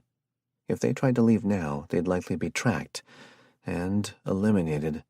Fine. We'll allow you to secure our weapons and vehicles until we need them again. We'll inform our people of what is going to happen. Then you may escort us to the quarantine facility. The men behind the barricade nodded, almost in unison, and he felt a trickle of unease at the oddness of it. The military policeman stepped back from the gate and spoke into a radio, while the other two men watched them as they went back to the convoy to talk to Sten's people. Jared was expecting a huge blow-up at the mention of sending everyone to what was basically a prison for the quarantine period. Sten motioned for everyone in the convoy to exit the vehicles, and they all congregated halfway down the line. The men, fierce and wild-looking with their long hair and beards and modified camouflage, were a stark contrast to the cultivated and civilized-looking men behind the gate. They think they're sending us into quarantine, and we're going to let them think that we believe it. We're going to be model participants. Sten smiled. The convoy pulled out, but not before Jared noticed an uptick in security presence behind the gates. It wasn't unexpected. He would have done the same thing if an army had descended on his gates. If he had a gate to descend on, which he didn't, not a real one. That needed to be done as soon as he got home. You think this is going to work? Anna asked, rapidly tapping her fingers on her knee. I'm 92.6% sure that it will work, Jared answered. She didn't even bat an eye. Good. And if it doesn't? I'm 100% sure that Sten's backup plan will work. What's the backup plan? She asked. I don't know, but it probably has something to do with killing everyone with swords and burning the city to the ground before we leave in triumph. Great, she muttered. They followed the signs for the civilian in-processing facility on the fringe of the mountain range. He supposed in-processing was a nicer way of saying forced quarantine. Whoever the civilians were that it had been planned for likely would have balked at being sent into jail. I think this was a refugee center, Anna said. Yeah. He studied the signs that had been placed back at the beginning. It must have been within hours of the turning. They creeped him out. All symptoms must be reported to the proper authorities. Look at that billboard, Anna said, pointing to a low billboard in front of an old processing station. Concealing symptoms is a punishable offense. The message was accompanied by a picture of a family hiding a sick woman from friendly-looking military doctors. That's some Orwellian shit right there, Jared said. Welcome to military life, Bradley said. Hell, living on base in good times was practically Orwellian. The highway ended abruptly at another large gate. Behind the steel mesh, he could see a neighborhood. The sign on the gate said it was the in-processing facility. This is a quarantine camp? It's a suburb, Anna said. They have houses and stuff. That's how they get you, Fletch said. You think people would voluntarily stay in a tent camp or a creepy old hospital? No, they make it comfortable. People like comfort. There are solar panels on the roofs of the houses, Jared pointed out. Maybe they've got electricity, Bradley said. Stay alert, Jared said as they got out. A contingent of uniformed troops approached the newcomers, and they eyed them warily. Sten's people gathered in a cluster near the gate and waited. Jared could imagine how it must be, seeing those men all together for the first time. He'd been stunned, and he'd only seen them from a distance when he and Anna drove through Halverstead the first time. Where's Stu and Hugh? Anna hissed. What? Jared looked around. They're gone. Bradley frowned and nodded. They would have been taken from us, probably. That's good. They're out there somewhere. They're safe. We should have thought about that before. The man in the front of the approaching security force was dressed in a military police uniform that matched the man back at the base gate. His emotionless demeanor also matched. Where the hell do they train those guys? Please place your weapons on the tables and leave the keys to the civilian vehicles on the tray. They'll be returned to you at the end of your stay. The end of our stay? He said, smirking at Anna. Don't start, she begged. He decided to humor her. For now. Jorn Gunderson grumbled threateningly, but put the key fob for his beloved battle wagon on a tray. Meg sneered at every soldier they passed, as if they were personally responsible for every bad thing that had happened to her in her life. Jurgen prodded her along when it seemed as if she was going to speak out. The fact that the Gundersons were participating seemed to be the only thing keeping her quiet and docile while walking into enemy territory. For once, Jared was sympathetic to her beliefs. He wondered how long she'd be able to go before she started spewing vitriol again. He was kind of looking forward to it. The line filtered through the check-in point, and as they did, the heap of unorthodox weapons on the tables grew so large that the security guards had to send out for another 2 tables. Swords, axes, rifles, pistols, and knives clanged as they dropped them on the pile. The ammo and magazines went into a separate bin. Who the hell had a mace? He asked, elbowing Anna gently. Look at the spikes on that thing. Can't you guess? She asked. Jarleif Gunderson? He guessed. I think it was Yor, actually, Fletch said from the other side of Anna. Which one is he? Jared asked. He could barely tell Jorn and Jurgen apart. The big one, Fletch said. Jared narrowed his eyes. They're all big. Exactly. They were too close to the table and the MPs to keep talking. They needed to stay alert and watch everything. They all needed to gather as much intel as possible. They also needed to keep as much intel from the soldiers as they could. That meant Jared was going to have to watch his mouth. It was going to be the ultimate test of his self-restraint. He and Anna went through and placed their weapons on the table, and the MPs cleared and tagged them with their names. Behind Anna, Fletch and then Bradley did the same. They were almost through the first station. His nerves practically sizzled, they were firing so quickly. He was ready for whatever came next. Walking inside the perimeter was like walking back in time, and it went against everything Jared had learned since the beginning. Never walk into a place with no way out. Never walk into something that you hadn't reconned first. There were medical personnel in protective gear stationed at the very end of the line. They had a trailer set up inside the first perimeter, and the group was led into it one at a time. He didn't see them coming out, but he assumed they were allowed to go through the back door into the second perimeter. Jared moved in front of Anna so that he would be going in first. There was no way that he was going to let her go in there alone with some assholes in spacesuits. Sten had chosen to go first and lead his men in there. Jared assumed that if anything bad was happening, there would have been a battle inside that little trailer. They would have heard it all the way to Haswell. Even unarmed, Sten was a dangerous man. Fletch was in front of him, and Bradley was behind Anna. They would be the last ones in. The door opened, and the soldier beckoned him in. He grasped Anna's hand and pulled her with him. "Sir, we allow only one person in at a time," the man said, stopping them at the door. Jared gritted his teeth. "Then make an exception." "I'm afraid I can't do that. It's for everyone's safety." The carefully modulated tone made him want to smash the asshole's face in. He was trying to give the impression that Jared's request was unreasonable, and he wasn't buying it. "I'm afraid that I'm going to have to insist," Jared growled, tightening his hand on Anna. "She comes in with me, or we're all leaving. I fucking dare you to try to stop us." He took a deep breath and waited for the man's move. One shout, and Sten would hear it. The kinfolk would come running, and the poor little trailer wouldn't be able to withstand them. They could bust out, regain their weapons, and think of some other way to get the information they needed. They could hide from the choppers, and maybe... "Sir?" The woman opened, and a woman in protective equipment interrupted. "What's the holdup?" "He's insisting on bringing the woman in with him," the MP stated. "Then let him," the woman said sternly. She gave Jared a look that said she didn't make concessions lightly. He still wondered if maybe it wouldn't be better to call everyone back. The MP let them through, and he pulled Anna along. He didn't trust them one bit. The trailer was a sterile-looking open space. Everything was white, and lab equipment lined the back wall. There was a chair and a gurney.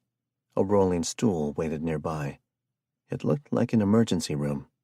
"Please have a seat," the woman in the weird hazmat suit said. Jared led Anna to the chair, but they didn't sit. The woman turned back around with a clipboard and sighed. "Fine, stand. Makes no difference to me." "Why are we in here?" Jared asked. "All visitors must have a blood test and medical screening," she said absently as she flipped through some pages on the clipboard. "Why a blood test?"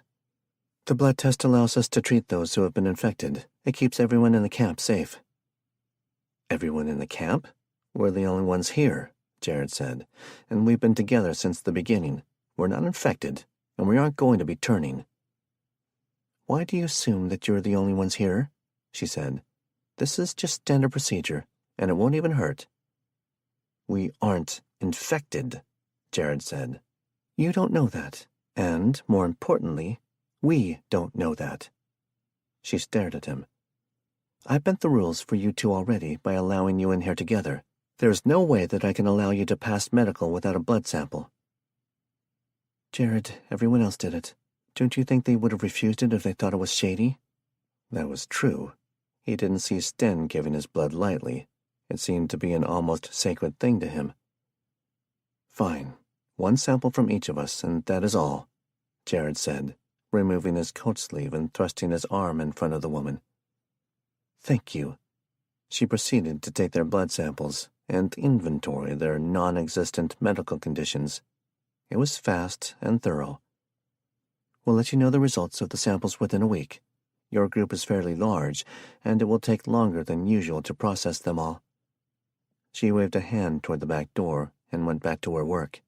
He turned the knob, and they stepped through, and right into an alternate universe. Chapter 26. Quarantine.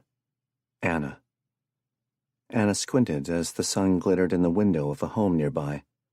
The row of houses was neat, well kept, and still. Empty. It was completely untouched. There were no rusty stains, no ruined fences, no car wrecks, not even one single broken window. "This is weird," she said, looking down the street at an unused playground. She heard muffled shouting from another neighborhood nearby, but it was too far away and too indistinct. It didn't sound serious. There was a large community center building down the street, and she wondered what was in there. Jared led her down the steps and into the large, murmuring group of Sten's family. They weren't talking loudly, but there were so many of them that even with each of them whispering, the mingling voices would carry. It was likely the largest group that this quarantine facility had seen since the early days of the virus. "What are we doing?" Anna asked, finding Sten and Tor in the middle of the gathering. "We're waiting on these pogues to assign us a place to sleep," Fletch said, using air quotes. Sten grinned and elbowed Tor. "Hear that, Tor? They're going to tell us where to sleep." "Do they not know that we have conquered their little village?" Yoar said, making his family laugh. Anna thought perhaps the soldiers here at Fort Carson were going to wish that they'd never laid eyes on Jared and his merry band of Norsemen. She noticed that security had increased since they arrived, but she didn't know how many people they had left here. They might even outnumber them. A man in dress blues called everyone to attention, and she pinched Jared's waist to shut him up.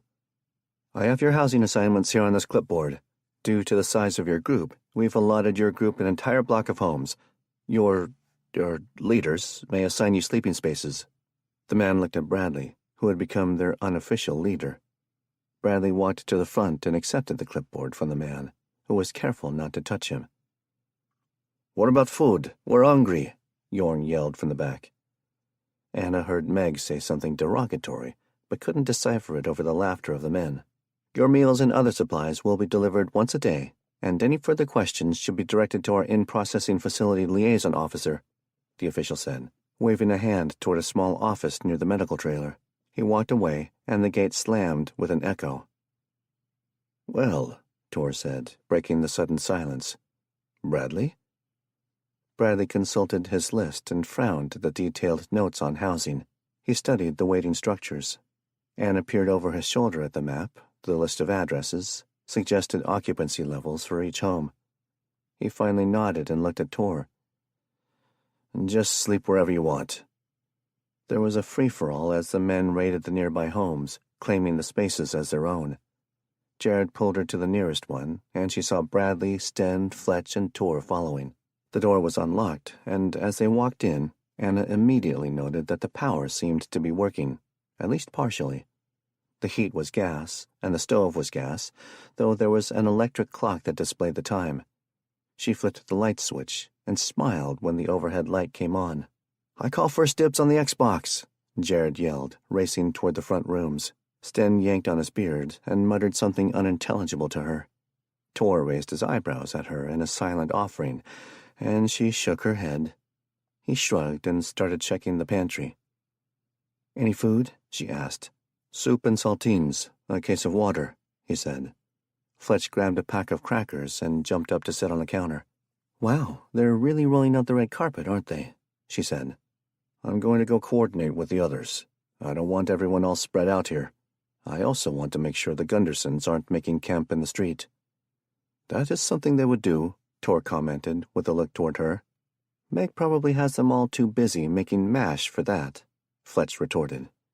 Sten contemplated that and nodded. "That's true." Anna sat at a small dining table, and Fletch threw her a saltine with a wink. She caught it and ate it. Hey, I noticed something that I thought was weird, Jared said, coming back in with them. There's no Xbox? Bradley guessed. Jared shook his head.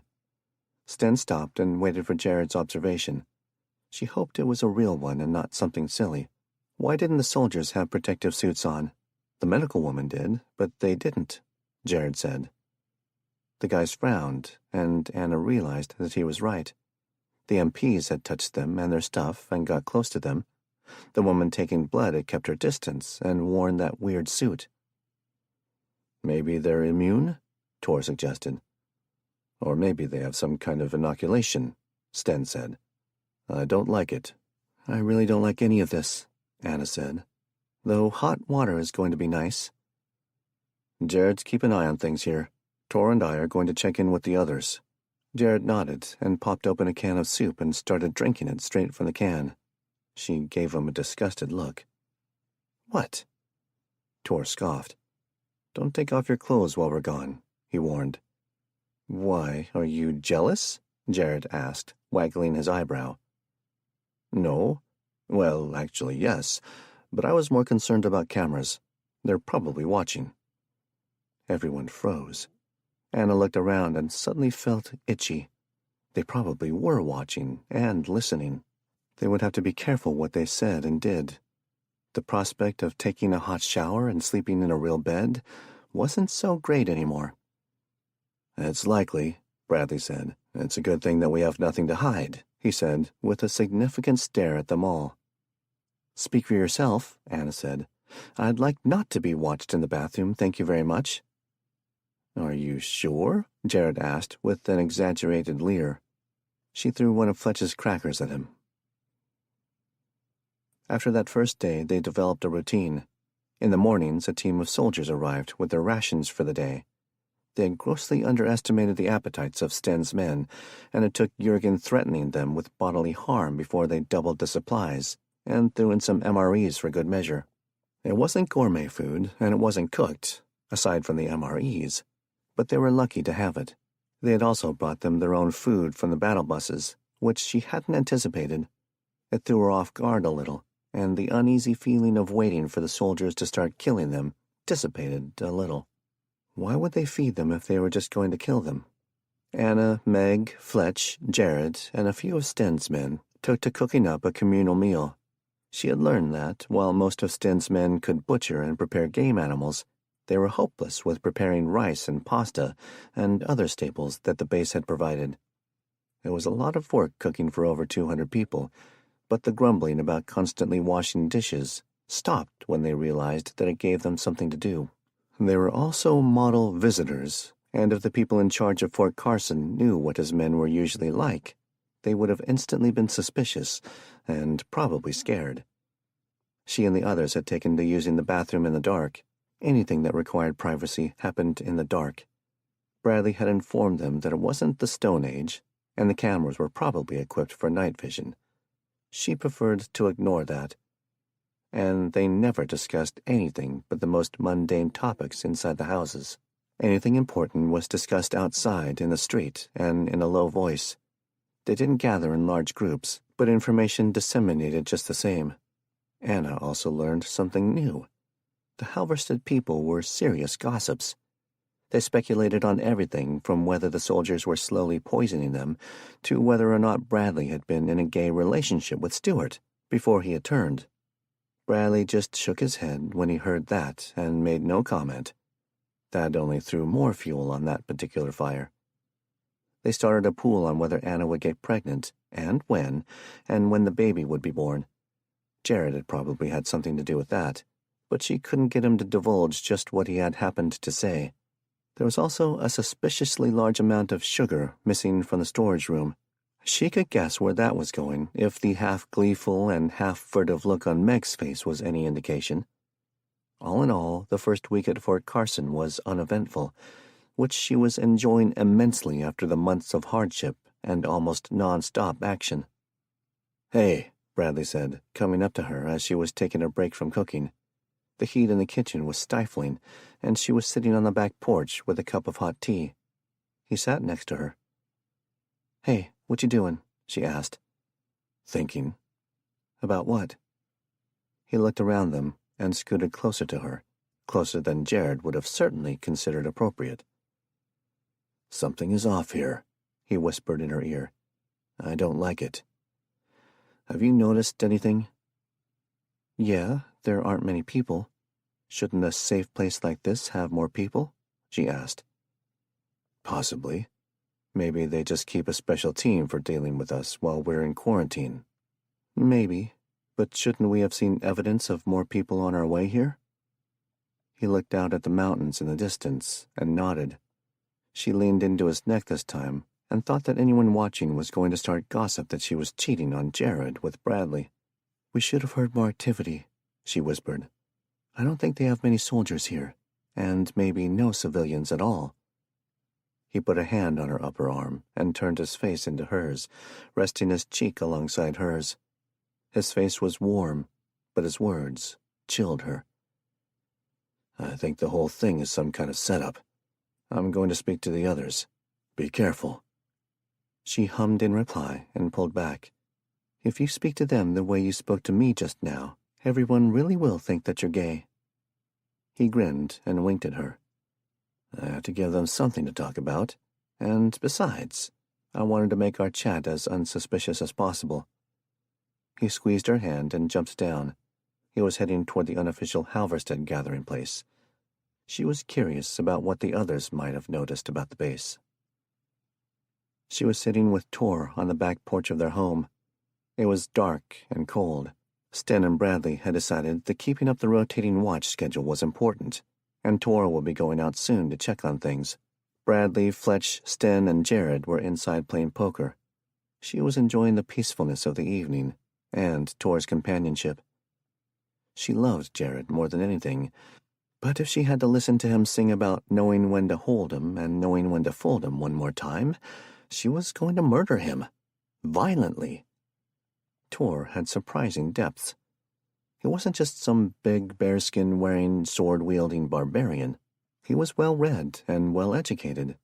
He had taught himself advanced mathematics and economics and had taken the time to teach the children of the community the concepts that their private school teacher, one of the mothers, didn't have time or inclination to master. "One more week," she said. "Yep. You think they'll just let us out at the end of it? Just let us find Kate and soldiers and let us leave?" she asked quietly. "No. They'll never let us leave, especially with our trucks and weapons. We're too much of a threat," he murmured near her ear. "So, we're really going to have to fight our way out?" she asked. "Afraid so." He patted her knee. "It'll be all right." "I hope so. I'm tired, Tor.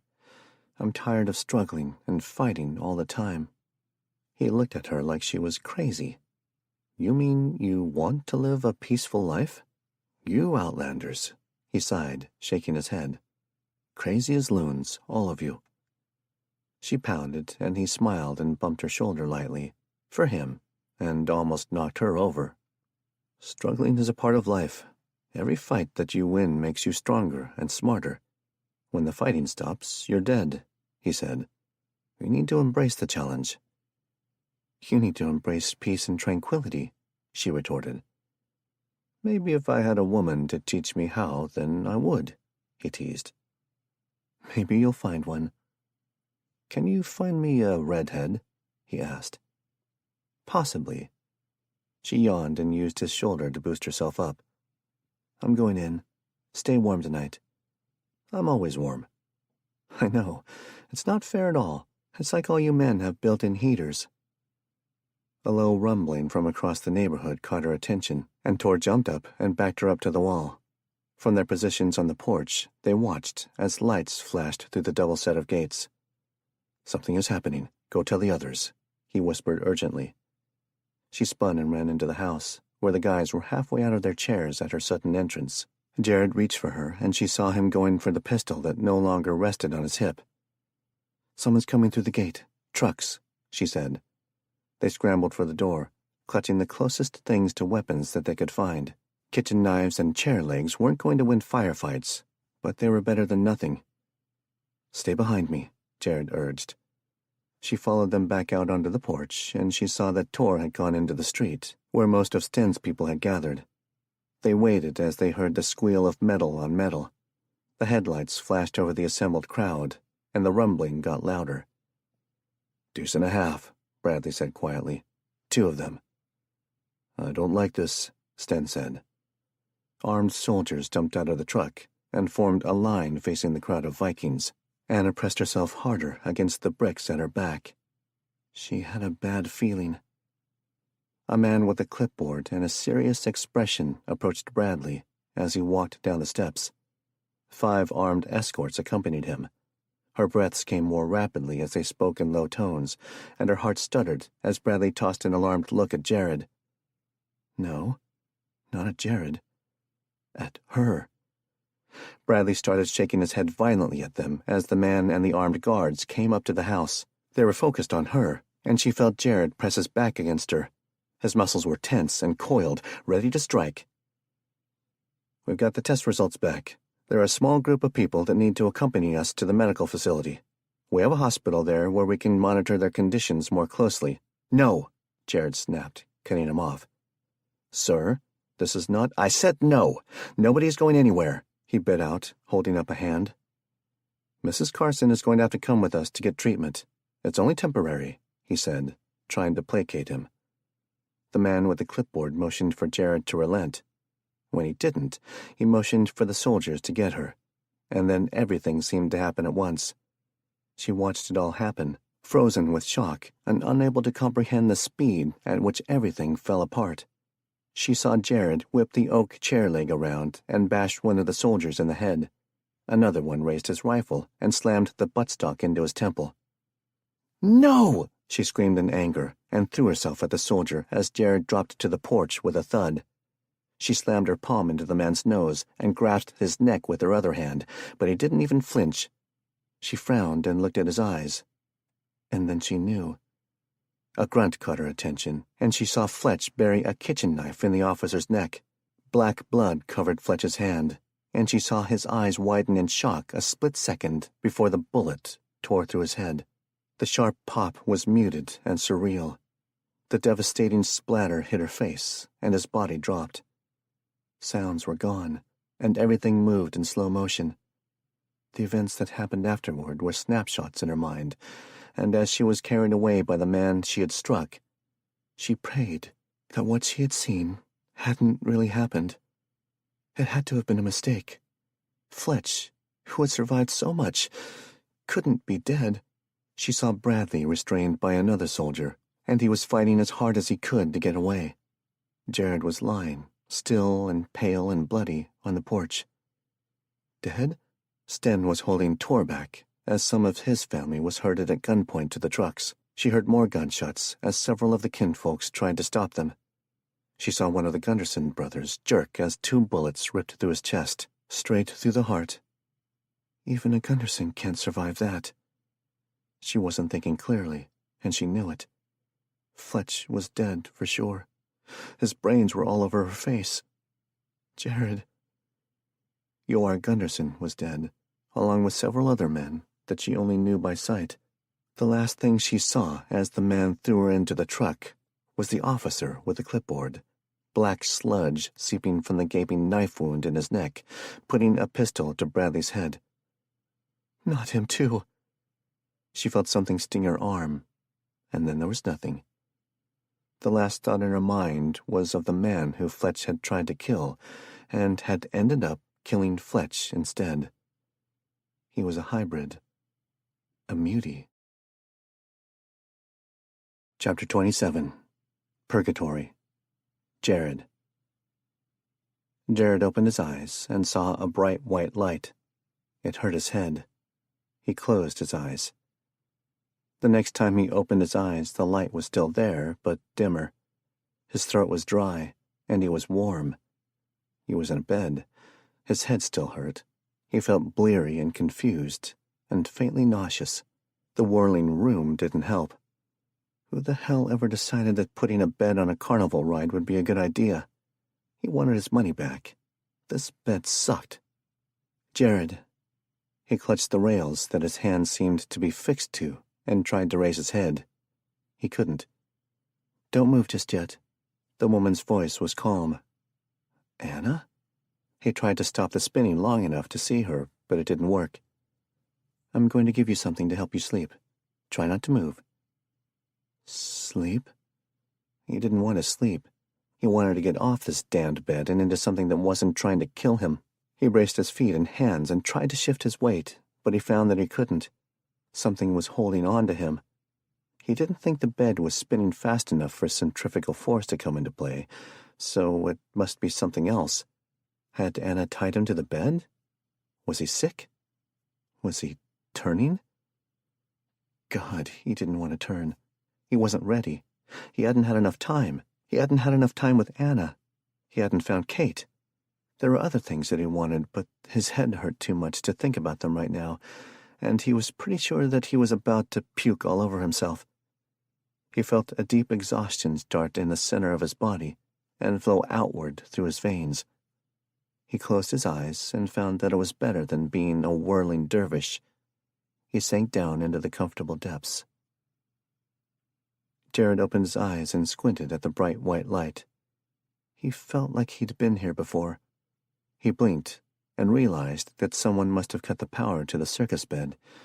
Thank goodness. He also realized that he was strapped down. Soft restraints held his wrists and ankles in place. There was a little slack, and he could move. There was another restraint around his waist and over his forehead. It was puzzling, but he wasn't feeling so great. He could figure it out later. He felt a familiar and anxiety-provoking sensation further to his south, and realized that he had just wet the bed, completely without his knowledge or control. Except that he hadn't. He concentrated, and felt the uncomfortable fullness where it shouldn't be. He gritted his teeth. Why was he pissing through a catheter? He moved his head gently to the side and gazed around the room. He was in a hospital room. The walls were empty except for the medical apparatuses. The television was off, and the mount was dusty. The blinds and curtains were closed, and he saw daylight peeking through at the top. It was daytime, and he was in some hospital room pissing the bed. He moved his hand and deliberated a moment before pushing the call button. He didn't know if it worked, but he pushed it another 15 or 20 times anyway. Someone threw the bolt on the door, and he tried to sit up, forgetting that he was restrained. He didn't like being vulnerable. And where the hell was Anna? "Mr. Carson, are you feeling better?" A woman in a white medical uniform asked. She bustled into the room and checked his restraints, then his pee bag. "Where am I?" he asked. "You're at the hospital," she said, as if it weren't the most obvious thing in the world. "No shit," he spat.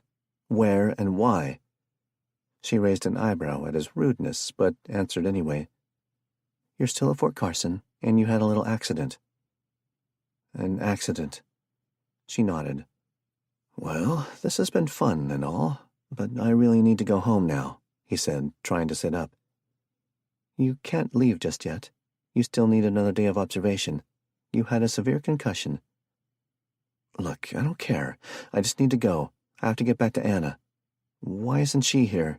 He rubbed his head, and something in the back of his mind insisted that something was wrong, but he couldn't grasp just what it was. "You weren't feeling up to visitors. Now that you're awake, perhaps I can see about getting rid of that catheter. Would you like that?" she asked brightly. "Stop treating me like a child. Get the fucking catheter out and the IV out and let me up." "Mr. Carson, I can take off the restraints, but I'm going to have to insist that you stay in bed. If you don't cooperate, I'll be forced to call in help." He started to get that feeling that he wasn't here voluntarily. He could practically hear Sten calling him an idiot. Of course he wasn't here voluntarily. And how long had he been here anyway? The IV stand was no clue. It was dripping slowly, and the bag was half empty. The clock on the wall said that it was currently 7. He didn't know if it was morning or evening. "Fine, I'll be good. Just get these things off me," he grumbled. He couldn't plan an escape if he was tied down. "Let me double-check with the doctor. I'll be right back." She left, locking the door behind her again. The sound was portentous, and he had the horrible thought that maybe she wasn't ever coming back. Maybe here they just left people tied up in locked rooms to die slow deaths. Why was he locked in anyway? The quarantine. He was supposed to be quarantined. That was probably why. They didn't want him running willy-nilly around the hospital infecting everyone, like some nefarious ne'er-do-well. He swallowed and winced at the soreness in his throat. A while later, the nurse was back with a smile. "Good news. Doc said we can let you up and yank that cath." He didn't like the sound of that. She saw his face and smiled. "Don't worry, it won't hurt much." She started with the catheter, and he gritted his teeth in embarrassment as she pulled on some gloves, uncovered him, and set to work pulling the tubing out. It wasn't as painful as he thought it was going to be, but it wasn't pleasant. She unfastened the restraints and helped him sit up. "You'll probably be dizzy and nauseous for a while. That should pass eventually. Press the call button whenever you need to get up to use the bathroom. Otherwise, stay in bed. You're a fall risk, so don't get me in trouble," she chirped. "Tell me why I'm here," he said before she could go out the door. "I'm sorry, I don't have that information." He saw a flicker in her eyes, a certain split-second tell. She knew something. "Then get me someone who does," he yelled, then clutched his head. She gave him a long look. "I'll see what I can do." It was another 29 hours before someone with information came to see him. During that time, he had been assessing the functioning of his arms, legs, and brain. He was weak, but not so much that he couldn't walk. There was a black hole surrounding the accident that had landed him here in the first place. The last thing he remembered before the black hole was Anna smacking him on the stomach and telling him to stop snoring. So what happened had happened while they had been sleeping? Had she finally had enough and tried to beat him to death with a boot? That didn't sound right. He puzzled over it more when the nurse came in to take him off the IV for good. She still didn't know when someone would be by to talk to him, and she wouldn't say why Anna wasn't here. Had something happened to Anna? Something that caused him to hit his head? His heart rate accelerated, and he took some deep breaths. The fog just wouldn't clear. He couldn't remember. He sipped a cup of water that tasted like plastic and smelled like antiseptic while he tried to calm himself. Bradley, Sten, Fletch, and Tor were with her. There was no way they would let anything happen to her. She had to be fine. Unless they weren't fine. If something had happened to them, then maybe something had happened to her. Maybe they were all in trouble. Maybe they were all dead. He banged his fist against the mattress and started to curse when he heard the jingle of keys in the door. He sat up and made sure the hospital gowns were covering him. He wanted his clothes. He wanted his weapons. He wanted his people. A man in a dress uniform stepped through the doorway. He didn't smile and he didn't offer to shake Jared's hand. He came in and closed the door behind him. The light gleamed on the rows of medals and illuminated the multicolored ribbons on the man's chest. This was a career man, just like his dad had been. Almost a parody. The old guilt surfaced, and then the old anger. "I'm Captain Graves. I'm here to fill you in on the little scuffle that caused your injury. Before we begin, I would like you to know that I have armed guards right outside the door should you feel it necessary to attempt some sort of physical violence or escape." He raised an eyebrow and remained silent. Anna would be proud. "You remember nothing of the event?" he asked. Jared shook his head. "Nothing at all. 7 days ago, we received the results of the blood tests from your group. We found 18 people to be infected carriers of what we have colloquially dubbed the shaking plague. When we attempted to separate these members of the group for treatment, a small portion of your group became violent, yourself included." Jared's fingertips curled into the blanket. He was shaking. "You and your friends objected to your wife receiving treatment and attacked the armed escort. Unfortunately, they retaliated before the head of security could order them to stand down." He grasped the blanket in an iron grip to keep from strangling the captain. "Where's my wife?" The captain gave him a stern look.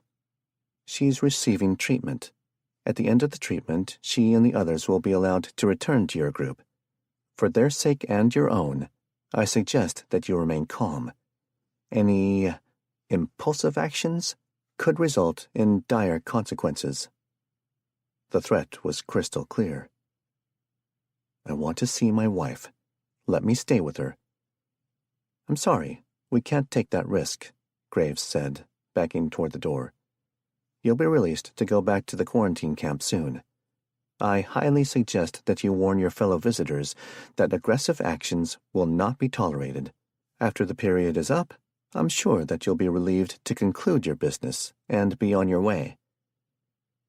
"What kind of treatment is Anna receiving, and how long will she be gone?" he asked, struggling to stand.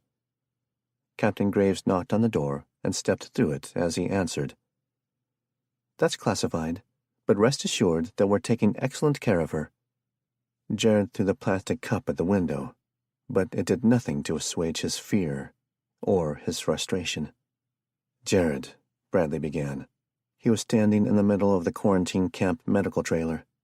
He looked like hell. He'd never seen Bradley look so bad. Never. Not when Stuart got sick. Not when Anna and Fletch went missing. Not when he got grazed by the bullet. Not even when they thought Anna was dead. "Where is she?" he asked as Bradley came to take his arm. He leaned on the desk a moment, willing the dizzy spell to pass. "We don't know. They haven't told us anything. Just that they're being taken care of, and they'll be back when our quarantine period is over." Bradley led him to the door after making sure the guards that had dropped him off had left. "Let's go to the house. There's something that you need to know." He didn't like the sound of that. "You mean there's more?" Bradley nodded, and when his eyes turned red and watery, Jared went cold. He grabbed Bradley's arm in an iron grip. "Tell me now. Don't make me wait. Tell me," he begged. Whatever it was bad enough that Bradley was fucking crying. He didn't know if he could handle it. He didn't want to be outside when he found out. He didn't want an audience. Fletch is gone. He was shot. Murdered," Bradley said, voice breaking at the end. He turned his back, and Jared felt everything inside his chest breaking apart. Fletch, who had been his close friend, an almost constant companion since the turning 5 months ago. Fletch, who had kept Anna alive on that boat. Fletch, who had gone back for Anna after everyone else had given her up for dead. Fletch. Murdered. He yanked a blood pressure cuff from the wall and slammed it against a monitor. The screen shattered, and he picked it up and threw it to the floor. The smashed pieces were his heart. Fletch had been his brother. And they murdered him. They had Anna. Jared destroyed the office, and Bradley didn't try to stop him. Many agonizing minutes passed while he tried to obliterate the pain. It didn't work. None of it did. He composed himself and turned back to the somber man. "Who else?" Bradley cleared his throat. "Joar Gunnarsson was shot through the heart, and 2 others of Sten's people were gunned down. I didn't know their names. 18 were taken away in those trucks. 15 living." "Including Anna," Jared said tiredly. "Yes." "I don't remember what happened," Jared told him, sinking down on a chair. Bradley leaned against the wall nearby. "Remember the poker game?" Jared shook his head. "What poker game?" "A week ago, in the evening, we were playing poker. Anna and Tor were out on the porch talking when trucks, 2.5s, 2 of them, showed up at the gates. They came through, full of armed soldiers. They wanted to take some of our people. You wouldn't let them take Anna. When they tried, you shattered the skull of one with a club.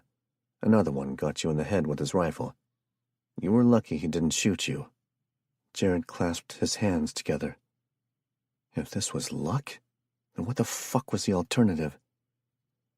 Anna jumped the guy, punched him in the nose. Then Fletch. Bradley closed his eyes. Fletch stabbed the officer in the throat. A second later, he got his head blown off. All hell broke loose. Sten was struggling to hold Tor back, and the Gundersons started a riot. They took the people they wanted anyway, and left us with the blood of our friends. Jared leaned down and put his face in his hands, trying to clear the lingering fog from his mind.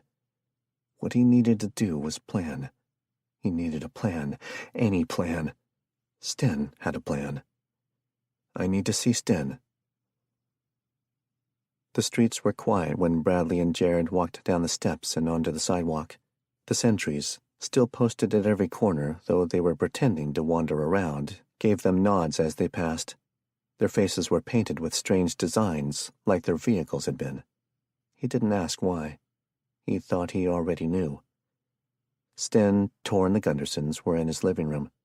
They were silent, and when they heard Jared and Bradley come in, they all turned as one. Sten and Tor had changed. They no longer had the subtle hints of laughter and sarcasm that had once lingered right under the surface, waiting for someone to bring it out. The murders had taken a toll.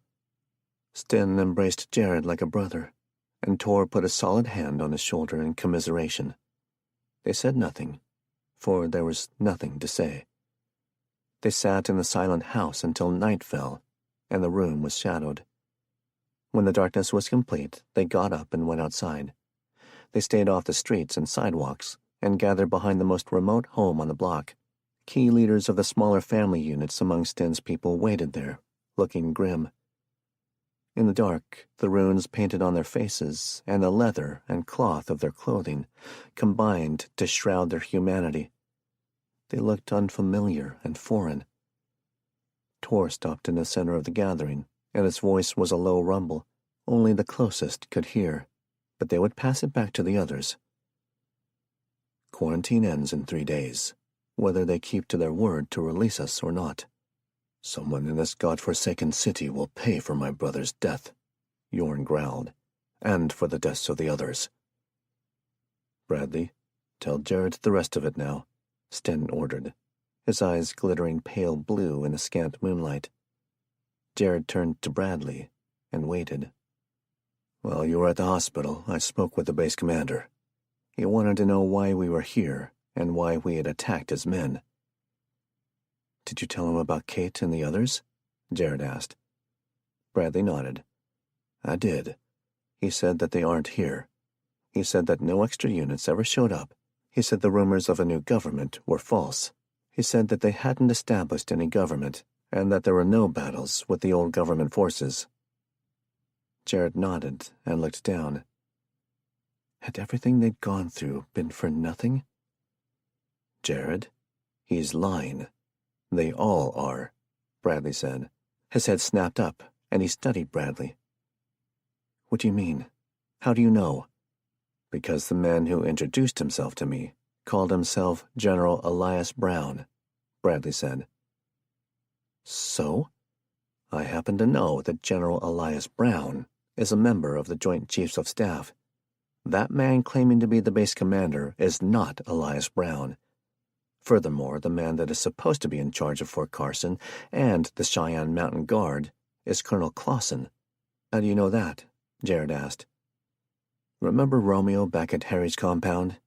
He gave me all the details from the radio contact that he established with the person on the inside. Colonel Clausen is the base commander, and the man posing as General Brown is not. Maybe there was a mix-up, or maybe the information they broadcasted was false. Jared scratched his head. There could be any number of reasons why. General Brown and his men are all hybrids. Chapter 28. Treatment. Anna. Anna woke up in a very small place, surrounded by metal. The air was cold, and the scent of bleach was strong. She was groggy and a little sick from whatever they had knocked her out with. She wasn't alone. She looked out into the sea of faces that rested behind similar bars. The lighting was dimmed, but she could make out enough detail to see that the wall seemed to be rock. She couldn't see a door to the room in any direction. Either she was in the center of a strange holding facility, or it was a cavernous space that stretched further than she wanted to think about. She preferred not to contemplate that. If she reached out, she could just brush the hands of a person in the cages surrounding hers. Not that she wanted to. There wasn't a familiar face among them. She remembered being taken, and she knew that they had taken some of Sten's family. She remembered the Gunderson in the truck with her. "Gunderson!" she yelled. Her throat was dry, and it came out raspy. The people in the cages hissed and shushed her. They glared and shot baleful glances at her for being loud. "Do you want them to come back?" a scraggly man in a nearby cage snapped. "Shut up!" "Anna!" she heard someone further away call. "It's me, Jurgen." More calls for them to shut up came, but she ignored them. "Jurgen, I'm so sorry about Yoar," she called quietly. She clutched the frigid bars and thought about Fletch, her dearest friend besides Jared. Fletch was dead. Dead. Dead. Dead. She brought her hand up, still cold where the metal had chilled it. She felt dried flecks on the side of her face and hair.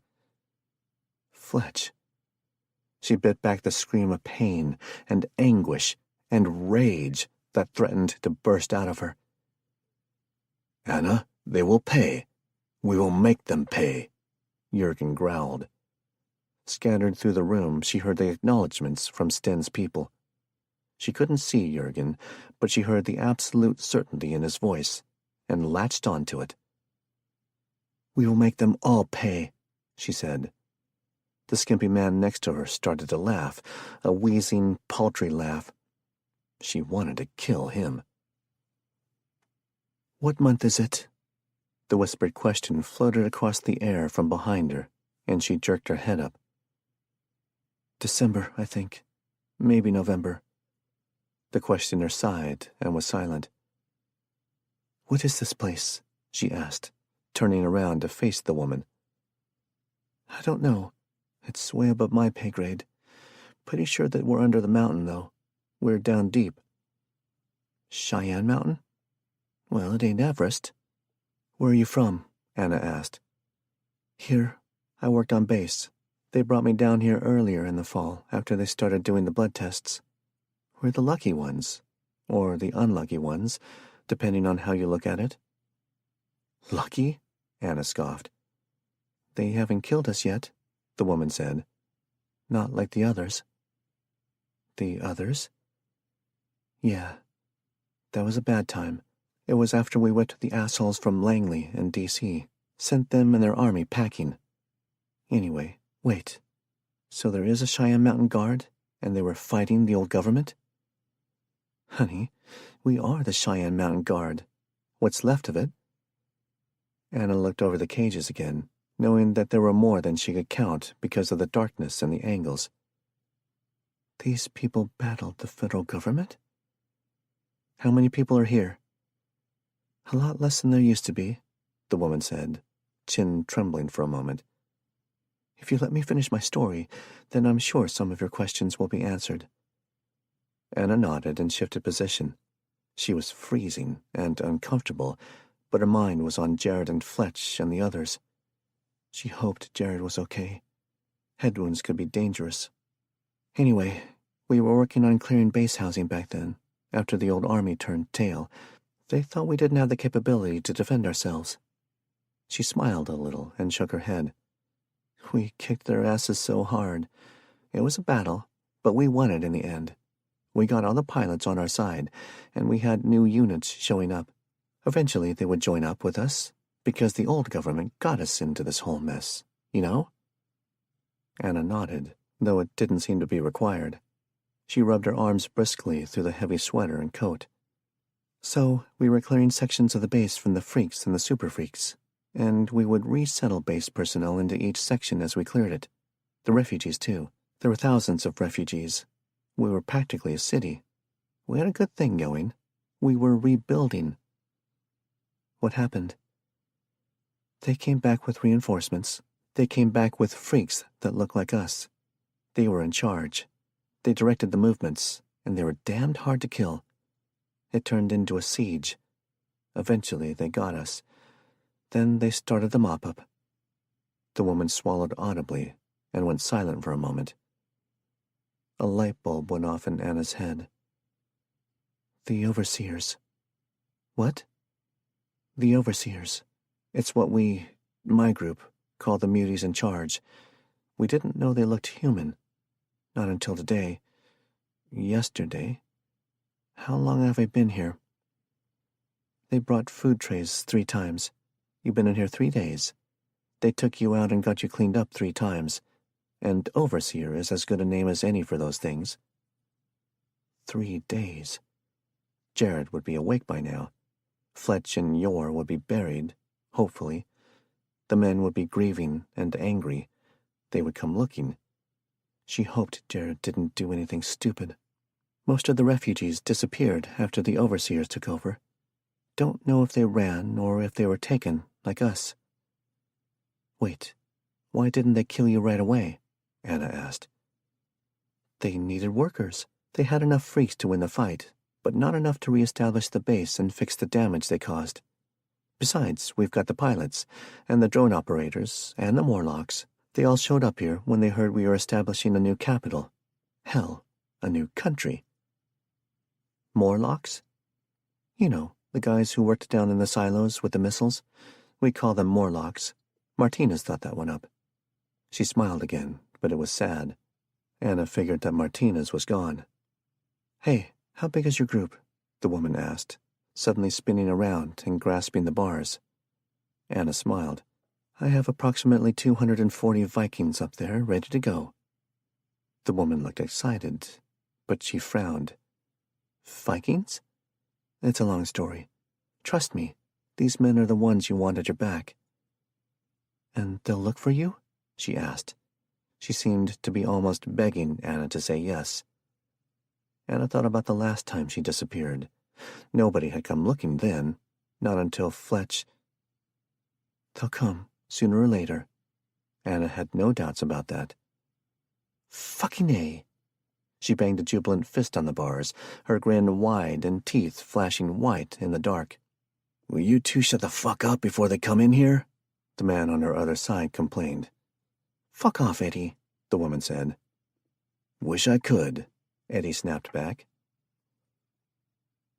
My name's Brandy, her neighbor said, waking her from a light doze. I'm Anna. Where are you from, and how did you get here? How did you even know we existed? I'm from a little town in Arkansas. We heard about this place from a guy who has a ham radio. Heard about the battle. Well, the first battle. We didn't know about all this. So you guys wanted to join up, or what? That's a long way to travel, especially with all those nuked-out cities, Brandy said skeptically. We were looking for some people. Thought they might have come here, Anna explained.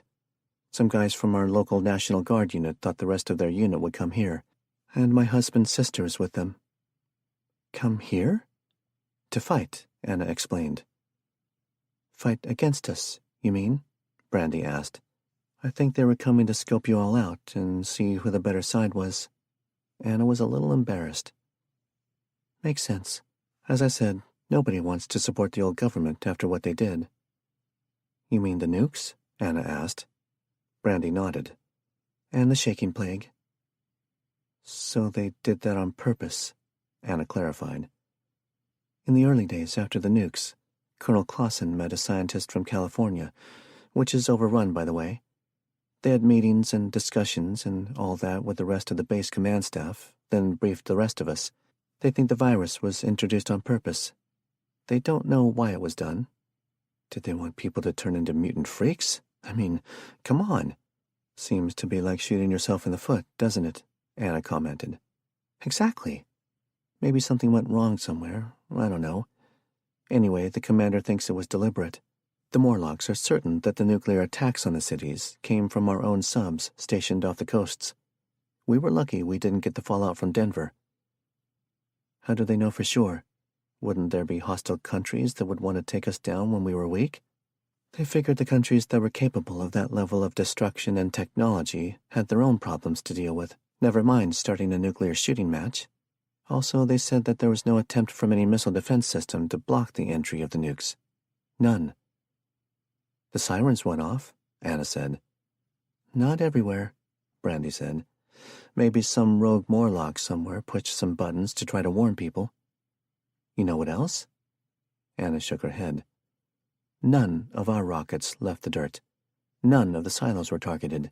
None of the uranium enrichment plants were targeted.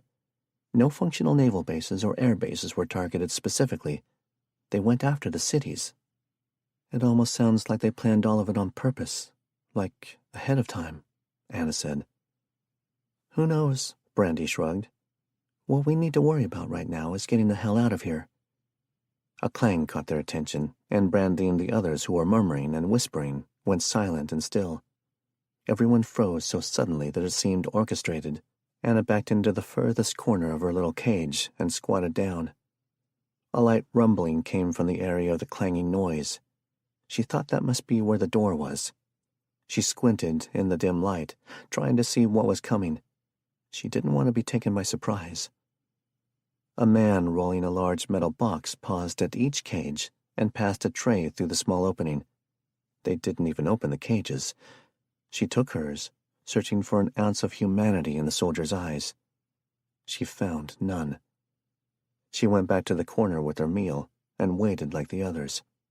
She wouldn't eat any of it until they left, and until she asked Brandy if it was safe. There looked to be stew in a bowl, 2 slices of bread, and a large cup of water. There was also a pill in a small cup. "Don't take the blue pill," Brandy whispered. "You take the blue pill, the story ends," Anna whispered to herself, though in her head it was Jared's voice she heard. She smiled. Someday nobody was going to understand what the hell he meant when he said something like that. The next generation wouldn't be watching those movies. They wouldn't get it. They would have their own version of popular culture. Unless the overseers destroyed them all.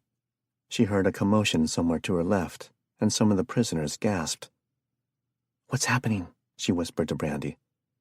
"That man you came in with. He's standing up." They heard the scuffle of feet, and then his voice echoed through the large space. It was unmistakably Jurgen.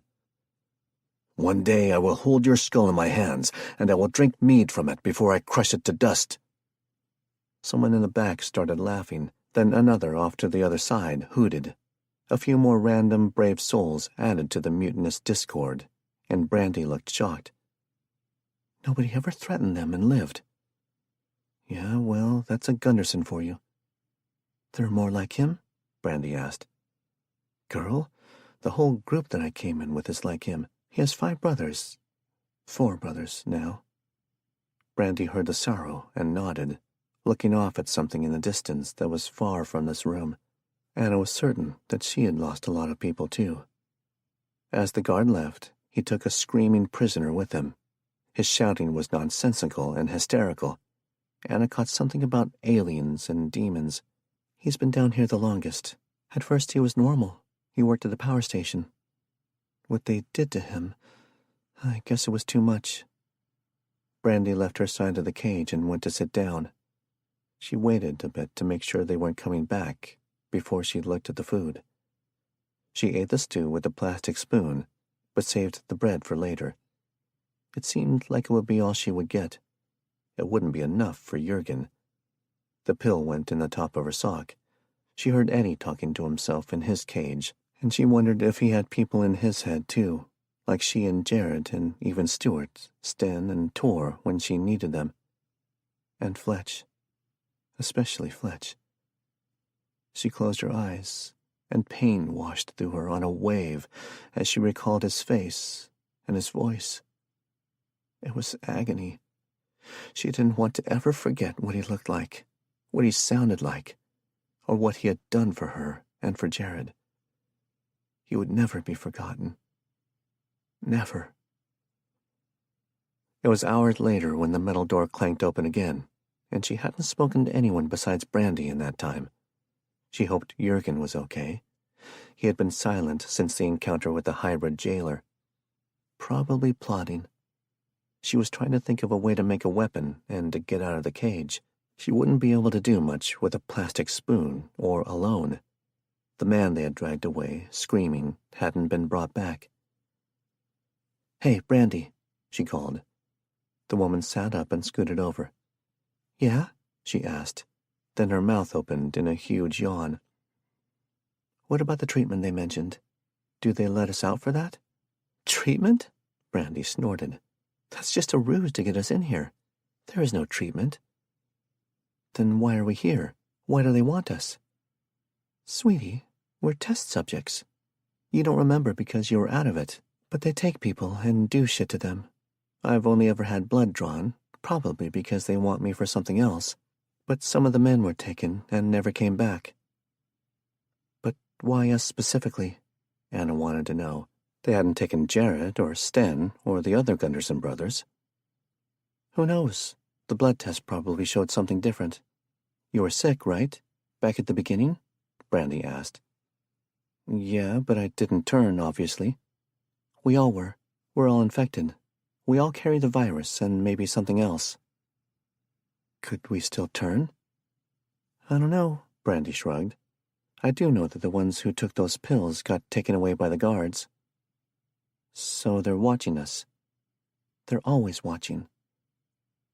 We need to find a way out of here, Anna said, whispering even more quietly now that she knew they were watched. Good luck with that. She nodded toward the guard who was taking a man to the door. They only ever let us out one at a time. The guard has the keys, but the door is locked behind him and the keys are different. They never have the door keys in this room when the cages are unlocked. Anna bit her lip and sat down to think. Chapter 29. Implementation. Jared. Jared was gearing up. Quarantine was over, and at dawn, the head of security was supposed to unlock the gate and let them out. They wouldn't have their weapons, but they would be allowed into the public areas of the base. They could also have their vehicles back, though Bradley said they would have taken the machine guns from the Humvees. There's sure to be heavy surveillance on them, but perhaps not as much as long as they played the game. Remember, as long as they don't think we know about them, we should be safe, Bradley said. Jared nodded. He wanted to question some people about Anna and where they might have taken her for treatment. Their first stop would be the motor pool where they would regain their vehicles. Then Jared was going to insist on going to the hospital. I hear the gate, Tor called out from the porch. Everyone left the houses and went to stand on the sidewalk. In the distance, snow coated the tops of the mountains. It was cold, but he barely felt it through the heat of his rage. He tightened his hands in his pockets to keep himself from crushing the faces of the men now walking toward them, the men who he now knew were hybrids. Gentlemen, the one in charge said, your quarantine period is over. If you would follow me, we've taken the liberty of providing transportation to the motor pool, where you will be able to recover your vehicles. Jared didn't recognize the man. He wore a major's uniform. His name was Burgess. Jared wondered if that was really who he was, or if he was just borrowing an identity like the general. He was careful not to let more hostility show than was necessary. "Where's my wife?" he shouted. The man singled him out with a look and stepped slightly closer. "Your wife and the rest of your group are being treated for the virus. They'll be joining you when the treatment is complete. Unfortunately, I can't give you a good time frame on that. Now, if you'll excuse me." The man turned and led them out through the two sets of gates and into the street beyond the neighborhood. Large trucks, like the ones that had taken Anna and the others, waited. He gave Bradley and Sten questioning looks, and after silent deliberations, they nodded. They got in and prepared to fight.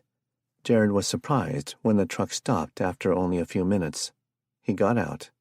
They'd actually taken them to the motor pool. He wondered what the deal was. He had been expecting them to be taken out somewhere and shot.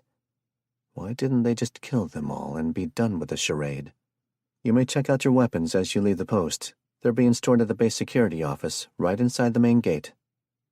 Bradley gave the man a nod, and the trucks disappeared around the back of the large building. He looked at their Humvees and buses. They looked the same. A little dirtier, perhaps, but they were already filthy to begin with. "Let's find somewhere to set up camp. I don't trust any of the hotels or barracks in this place. They're probably all bugged," Sten said. "Tor, take 3 men in a Humvee. Bradley, you take 3 men in a Humvee. Jared, I'm going to the hospital," Jared said. "I need information." Sten narrowed his eyes at him. Jared had considered what he would do if Sten and the others didn't like the idea. He would go alone, but he hoped they would be on board. Fine, take the battle wagon and the Gundersons. You'll have to keep them under control. If Sten only knew the opportunity he'd just given Jared. Yep, where will we meet? Let's set up at Camp Falcon. It's close, but unlikely to be heavily monitored, Bradley said. He went away, walking down the lines of Humvees and buses before turning the corner of the building. You've got 3 hours before we come looking for you, Sten said. Jared was about to respond when Bradley came back from checking out the Humvees. His look was harsh. My unit was here for sure. How do you know? Sten asked. They've got our fucking Humvees back there, he said, nodding toward the back of the lot. Our battalion is stamped right there on the fucking bumper. All right, now we know exactly what and who we're looking for. Let's get to that camp and plan out our next move, Tor said. They left, and Jared jumped in the car with the remaining Gundersons. They were dour and intimidating. They were also pissed off and grieving. They were down one brother and possibly another. It wasn't easy to handle. He knew.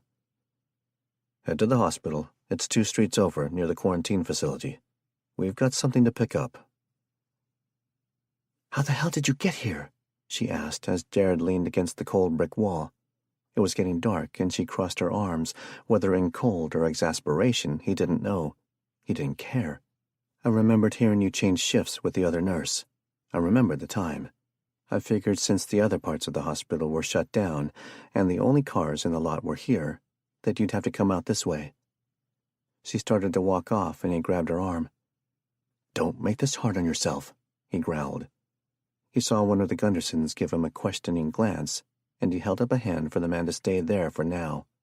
He wanted to do this without anyone getting hurt, if possible. What are you going to do? Torture me for information? She scoffed. He grabbed her by the neck and pushed her against the wall in the shadows. I will do whatever I need to do to get my wife back. Do you understand me? He didn't squeeze, but he was prepared to if she started screaming for help.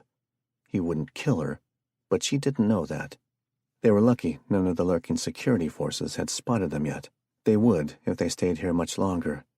He also didn't think Sten had been joking when he said he'd come looking, and his time was running out. He didn't need Sten butchering his plans. If you come with me somewhere where we can talk, then I'll let you go. If you don't, well... He nodded toward the large men in the car. As an intimidation tactic and a threat, it worked wonders. She glared at him in disgust and hatred. He didn't give a fuck. The woman had helped hold him prisoner for over a week. That shit had consequences. He kept a firm grip on her arm as they walked over to the car. He sat in the back with her in the middle. She stared straight ahead as they passed the hospital. They didn't go back through the checkpoint. Instead, they went further into the base. Take the next right, then find Butts Road, he told Yarleaf. Yule, sitting on the other side of the nurse, snickered, and Jared gave him a look. This was no time for silly jokes. He wanted to put the fear of God into the woman, not make her think she was in a car full of juvenile idiots. Turn around, Jared told her. She stared at him and didn't immediately obey. Yule, how do you feel about instructing disobedient women? Jared asked the large man. Yule growled, cracking his knuckles. Fun times, except when they won't stop squalling. She spun around, and Jared tied a bandana that he borrowed from Yule around her eyes and nose. He was going to have to watch her closely. She looked close to murder. She wasn't docile, that was for sure.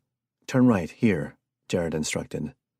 They passed a military police Humvee, and he held his breath. He thought for sure they would stop them, and then they'd have to start a battle right there in the road without any weapons at all. Bradley and Sten would be pissed. Pull off through there. It should be just ahead.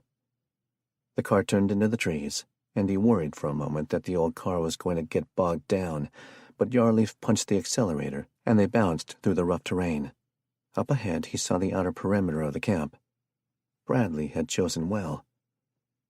Not one word, he ground out through clenched teeth. He didn't have to work hard to find his anger. It was always there. Nobody here will help you. In fact, Keeping quiet would most likely be the best thing to ensure that you make it back home alive and in one piece, he warned her. You'll tie her hands behind her back, tight, just in case she decides to run. I'd rather not have to take her down with the bow. I hear arrows do a lot of damage. Am I right, nurse? She didn't answer, but her lips tightened a moment. Jared was just making shit up as he went along, but she didn't know that. Let her think he was some kind of Rambo archer. Might keep her in line. He got out first and pulled her along. The Gundersons made sure the car was covered with brush and then followed. The sentries raised their eyebrows at Jared's acquisition, but they kept quiet. Sten was meeting with several of his men when Jared pushed her into the small clearing. Everyone stood still as Jared motioned for them to be quiet. He pushed her to the ground. Don't move. He went to Bradley, who looked extremely irritated. Sten and Tor came up looking a little surprised and a lot exasperated. They could all just get over it. What the hell do you think you're doing? Bradley spat. Kidnapping a woman, Jared? Really? Shh, follow my lead. We don't abduct women, Bradley whispered harshly. What did she do? She was my nurse. She kept me prisoner in that damned room. Plus, she might know where Anna is. Bradley scrubbed a hand over his face, and Jared was reminded just how much they'd all lost. It felt like so many people were missing.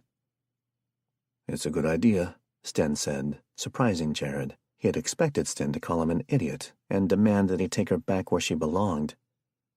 Don't hurt her, Bradley warned in a loud voice. I won't allow that. Jared gave him an incredulous look and glanced over to where the woman was listening carefully. Bradley rolled his eyes and made come-on gestures with his hands. Jared nodded. Last time I checked, you had absolutely no fucking say in what we do. If you ever question my authority again, I'll cut your fucking head off and feed it to the muties, he snapped, giving Bradley an exaggerated wink. If I think she knows something, then I'll do whatever the hell I need to get that information out of her. My wife is worth more to me than anything. Tor closed his eyes and sighed. Tone it down, Sten mouthed. Jared gave him a thumbs up and nodded. She's going to talk by midnight, or I'm giving her to Yule, and we all know what happened to the last woman we gave to him. Sten slapped a hand across his forehead and seemed to be trying to send him silent threats. Yule looked a bit put out by Jared's character denigration. He was sure Yule was a good guy, but his looks, well, he looked like someone that would have fun terrorizing women. He'd never say it out loud, though. Jared, no, Ralph, shut the fuck up, or I'm cutting out your tongue, he said to Bradley. You've been mouthing off to me too much lately, and I've had it out to here, he said, with a chopping motion to his chest. You need to learn your place, and you need to learn it fast. Ralph clenched his jaw. There was a swishing noise in the trees, and everyone was instantly alert. Jared dropped the drama and went for the sharp stick he'd chosen to have as a weapon. It wasn't like they had much choice. Opossum gizzards, came a hellish voice from the trees. Jared frowned at Sten, whose mouth dropped. It was their code. He made a beckoning motion with his hand, and suddenly Stuart was there in the small, dark clearing. Hugh scampered up a tree and waited, scenting the air for danger. Jared stared at Stuart and realized that he didn't know what had happened. He glanced at Bradley and nodded toward the woods. Stu, come with us. They left the perimeter and stopped, well beyond the hearing of the woman. What's the plan? I assume you aren't going to waterboard that poor woman back there, Stuart said. It wasn't a joke, but it was as close as Stuart ever came. Bradley and Jared just stared at him. Who was going to tell him, and how? James, about Fletch, Bradley began.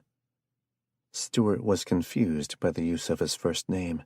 He glanced around the camp and began shaking his head. Fletch is gone. Dead. He was shot while we were quarantined. Bradley put his hands on the shocked mutie's shoulders. Stuart clutched Bradley's forearms, and his gaze was pleading. He almost looked human. That's not possible.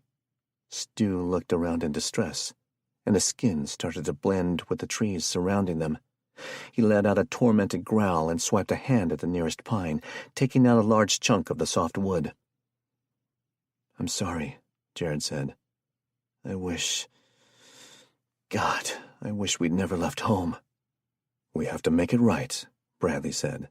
Right for Fletcher, right for Joar Gunderson, right for the others. And we have to find Anna and Jurgen. They're missing? Stewart asked, circling back around to stand close to Bradley. They were taken. They're being held somewhere. I'm afraid they don't have much time. Jared was going to make this woman give him information if she had any, Bradley said, with a look back at the blindfolded woman. You'll get away from her. You'll all get your turn if she doesn't talk to us, Bradley called over. Jared stared at him. What? Might as well do my best. We don't have much time. This isn't a very good plan, Stewart said, looking at their ragged, weaponless camp. Sten came through the trees, silent and at home in the night. It wasn't my plan. My plan was to go hold the base commander hostage until the prisoners were released, then kill him. Hey, that's a better plan, Jared said, but we still need to find out what she knows. And your weapons? Stewart asked. Well, now that you're here, maybe you can help us out with that, Sten said. That's all I could find, Stewart said, hauling the last load of weapons into the clearing. They weren't even in the cages. They were sitting on a table in the break room of the security office. Jared had been interrogating the woman, and she'd been mostly cooperative, especially since Yule had been lingering behind her, grunting and commenting occasionally. It had been a good manipulation technique. She didn't know much, but she knew enough to point them in the right direction.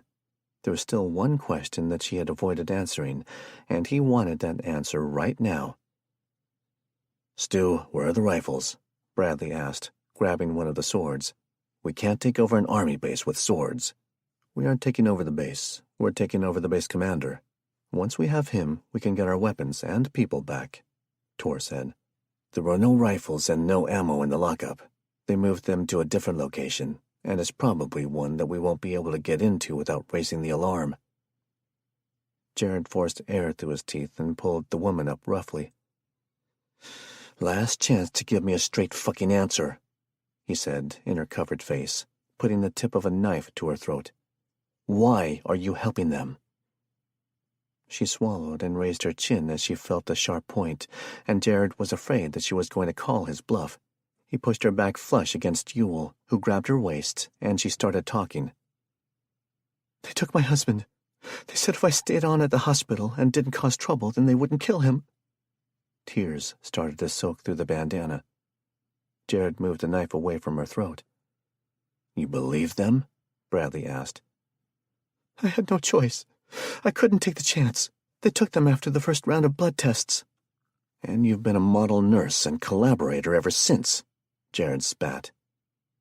What would you have her do? Bradley asked, spinning toward him. She's one woman. Jared knew that he was being an asshole. Fine. You'll tie her up. She can go home later. Jared was done play-acting. He went over to the battle bus that was currently almost wedged between two trees. He went aboard and to the back. So, the hybrids figured out how to look human, and they took over the base. Not just hybrids, Stewart said. Overseers. The general is sure to be an overseer, maybe even the top dog. We'll need your help containing him, Sten said.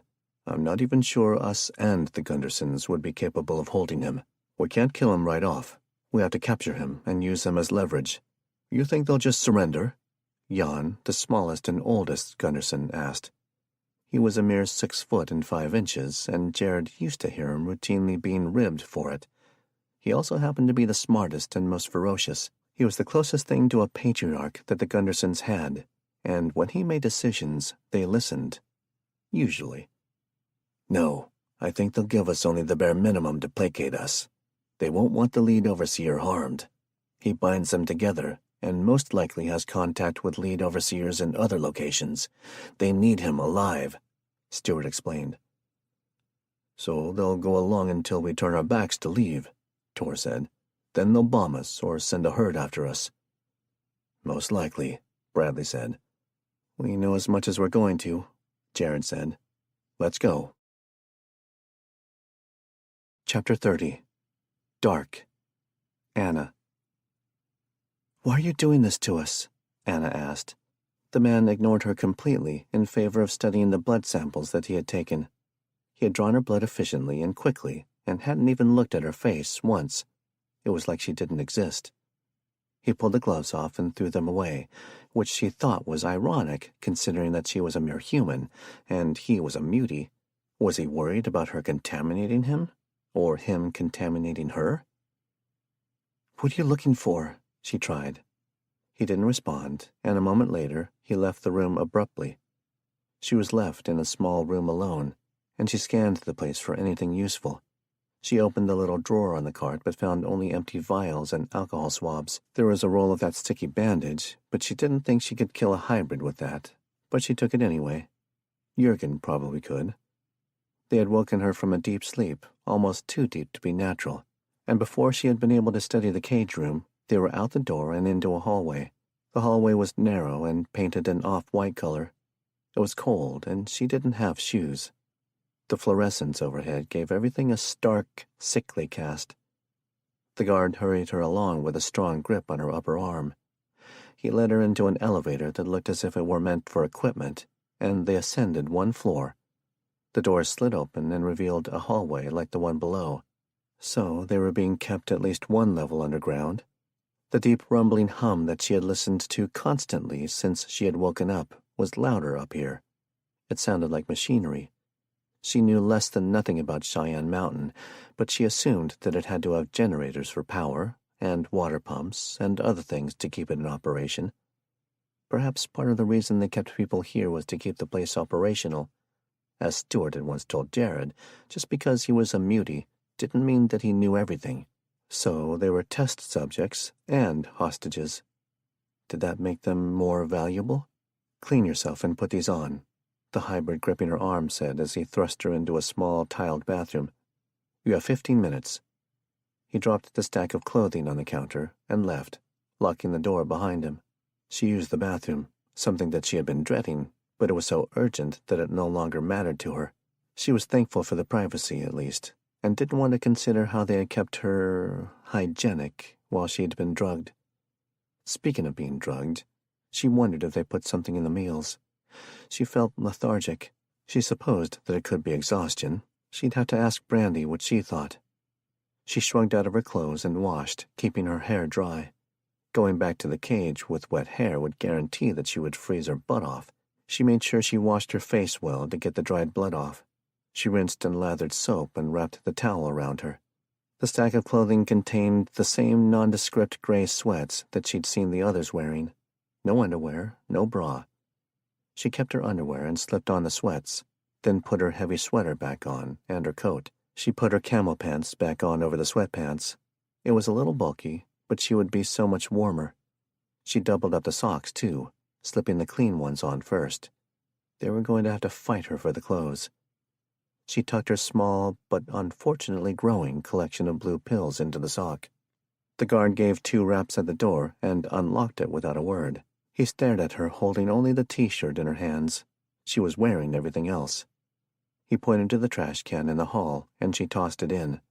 Apparently he was going to let her keep all the clothes. For now, anyway. He took her back to the elevator, and she studied the buttons. The top button was a 0. Below that was a 1, and it was the 1 button that he'd pushed to take her to shower. He chose the 2 this time, and the doors slid closed. There was a 3 and a 4. The mountain had 4 levels below ground level, assuming that's what the 0 meant. They went down. Returning to the cage room, they passed a small guard post where 2 men stood staring at the wall. She had no doubt that they could hear the prisoners murmuring and whispering. She wondered where the monitors were. She watched as the door guard unlocked the door. Her escort took her inside, and the door clicked behind them. She heard the key turning behind them and was pulled along by her captor. The room was large, but not as large as she had thought. The walls and the ceiling were granite and covered with gray material, presumably to catch any falling debris. The cages stretched in all directions, and as she walked among them, the prisoners studied her. There were mostly men. Some women clutched the bars, and she wondered if they were Cheyenne Mountain Guard, their loved ones, or refugees. She passed Jurgen, and he gave her a swift smile and a deliberate nod. Maybe next time she could bring a piece of bread along and try to get it to him. Would they stop her? Her cage door was slammed and locked, and as she scooted to her corner, she began to think of the ways that she could overpower and kill her escort the next time he came to let her out. It was probably a long shot, but she would try it if things got desperate. The guard made his way down the line, choosing certain people to take, then bringing them back. Some were never taken from the cage room, at least not while she'd been there, and she wondered why. The guard took Jurgen several hours later. She was standing near the bars, and she pulled herself up and over just enough to see the top of his head as they passed her aisle. She hoped they were just taking him to clean up. It was a long time before they brought him back. She climbed as far up the cage as she could to see him. She was worried. Hours had passed since he had left. She had worried that they had killed him. She caught a glimpse of him as the guard escorted him through the aisle. His head was bowed, and he was slouched over in an uncharacteristic cower. He shuffled his feet, moving much more slowly than he had been when he had left.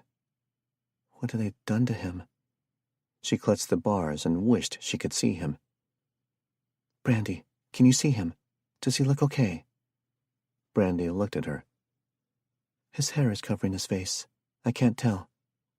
Anna took a chance. "Jurgen," she yelled, "are you okay?" "Shh! Shut up!" Brandy snapped. "Are you crazy?" The guard whipped around the corner, and his eyes held a spark of rage. It wasn't the guard that had escorted her. This one couldn't pass for human. His eyes reminded her of the eyes of a rattlesnake, dead and vicious. He slammed into the outside of the cage with a hiss, and she moved back. There was a flurry of movement from the other prisoners, as they all retreated as far away as they could get.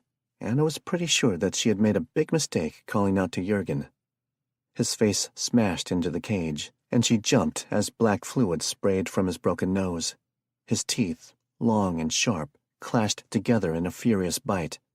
She looked beyond his snarling visage and saw a furious Jurgen clenching the hybrid's head. He went berserk. The hybrid fought like a cornered animal, and Jurgen fought harder. Whatever they had done to him had left marks on his face and hands. His veins had turned black, and his eyes were deeply shadowed with purple bruises. He beat the hybrid's head against the steel cage bars, and Anna tried to think of any way that she could help. Finally, after precious moments passed, an idea presented itself. She fumbled quickly with the belt around her waist. It was a synthetic material, nylon or maybe canvas, Jared had given her to use with her holster. She slipped it through the bars and wrapped it around the mute's neck, narrowly escaping the vicious lunge and crushing teeth. She cinched it down as tightly as she could and held the end. "I warned you, you godless creature. I warned you of this." Jurgen rumbled through clenched teeth. "I'll start with you and then your kin. I'll wipe out every one of your kind from the face of the earth with my bare hands. Your ashes will litter the dirt, and our children will grind them beneath our heels." Jurgen slammed the clawing arm against the bars, and she heard a loud snap. He kept on until the arm was useless, and the hand spasmed limply and ineffectively. Then he moved to the other one. She realized the other prisoners watched enraptured by the brutal torture and slow killing of their inhumane captor. Brandy was wincing at the snapping sound of bone, but the fire in her eyes was ruthless and gleeful, and her hands were clenched into fists. Jurgen ended it a moment later by jerking his head forward until the vertebrae in his neck popped. The body went limp, though the teeth kept snapping. He was incapacitated, but not dead. "We cannot kill it yet because we don't have a fire," Jurgen explained, shoving the key into the cage door and freeing her. She ran out and looked at him. Blood spots had turned the whites of his eyes red, and the strange blackness of his veins made him look menacing. It was Jurgen, though, and she was glad he was alive. Jurgen patted her on the shoulder, then he tossed the mutie inside her cage and refastened the belt around his neck, much more tightly than she had been able to. He locked it in. "Let them all out, starting with our people. Find 2 strong men to stand guard over this creature while we regroup near the door. They'll be watching. They'll send reinforcements." As if his words had conjured it, an alarm shrieked overhead and echoed from somewhere far away. That scared her, and she jerked her head toward the door. Perhaps 5 minutes had passed since the guard had brought Jurgen in, and they wouldn't have long to prepare for the contingent of guards that she knew would be on their way even now. She released Brandy first, then 2 men from the cages on either side. They watched her and Jurgen warily, and Brandy grinned as she went over to the quadriplegic hybrid. "I can't wait to burn you," she murmured into its face. Jurgen laughed as he ran toward the door. Anna released the prisoners as fast as she could, starting with Sten's people. They were easily recognizable among the others. They were the only men who had extremely long hair and animal skins. When she had found them all, she began to release the others. Some refused to leave the cages, terrified and useless. They were perhaps too far gone. Most were jubilant and rushed to help secure the door. She lost count of the number of people she released, and the faces all blurred together. Their thanks and their gratitude were hushed whispers that barely reached her ears. They had become accustomed to the low speech, and she understood. A gasp escaped the crowd when the lights overhead went out. "Keep going, Anna! Everyone to the front!" Jurgen called, loud enough to be heard by them all. The alarm stopped mid-wail. She paused, key still in the lock of the cage. She opened it in the dark and moved with a hand out to the next one. "Tell me where you are," she whispered. "Here," came the quiet voice. She shuffled forward and opened the gate. She kept going like that, one by one, much slower now. After a time she realized that something had changed. Something in the air. She looked up, though she knew it was futile in the dark. The air was still. They had closed the vents. Chapter 31. Attack. Jared. They abandoned the vehicles in a hidden spot once they got close to NORAD Road. They couldn't risk the convoy being spotted by the security patrols. Bradley had met the general at a facility there, and he was sure that he wouldn't go far from the underground complex.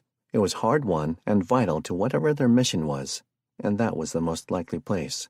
It was very likely to be heavily guarded. It was also where the nurse, Holly, had said people disappeared into. They go in and don't come out. It was their best bet for finding Anna and the others. Their backup plan wasn't nearly so clean and tidy, and they didn't want to have to use it. They ran on foot, weapons muffled and faces eager, up the mountain, roughly parallel to the road. The moonlight shone on the hills ahead of them and gave them enough light to see. It would have to be fast so that they didn't have time to sound the alarm and send reinforcements. They would have the advantage of their hybrid strength and speed and their rifles. Jared jogged cautiously, following the muties who led the way in the dark. They would be the strike team, a blitzkrieg against the complex's first line of defense. An alarm blared suddenly throughout the entire area. In the dark, it obfuscated any noise from their surroundings. It covered their approach, but it also covered any enemy movement. "What's that?" Tor asked, squinting at the security checkpoint. "Did they spot us?" Flurries of movement caught his eye, and they sank deeper into the vegetation to hide. "Something is going on," Bradley said. "They're sending out teams." "Maybe it will work in our favor," Sten commented. "Maybe." They ducked further into the shadows as a patrol vehicle sped past, and Jared crouched, his face uncomfortably close to the carcass-scented fabric of his coat. It had been the only way that Stewart knew of to hide their scent from the hybrids. They had wiped out a whole generation of squirrels and other mammals from the area, and he was afraid that it still wasn't enough. The contents of the intestines and stomach were strong, but the weather was too cold for it to rot properly, and so they had made do with what they had. After 3 more trucks raced by, they moved up. "2 hybrids at the door," Stewart said, holding up a fist to halt the formation. "They're likely to be on alert." He and Hugh dashed silently around the building, avoiding the windows and the security lights. Jared watched 2 shadows flow down from the roof and over the edge. A quick jerk, and the hybrids had lost their heads. "We'll have to burn them soon," Sten whispered in his ear. Jared nodded. The pair were back, and they moved on up to the guard station, where the Gundersons peered in. "Empty," Stewart said. "Why?" Jared asked. "I don't know," Stewart said, leading the way to the complex. "They wouldn't leave it unguarded unless they were short on personnel and there was a major threat elsewhere." The tunnel loomed, and they approached it from the side. "Maybe they got too confident," Tor said with a dark smile. "Remember what to do?" Sten asked Bradley. "Of course. Stu, Hugh, you guys ready?" They gave nods, and their skins shifted to match the tunnel walls.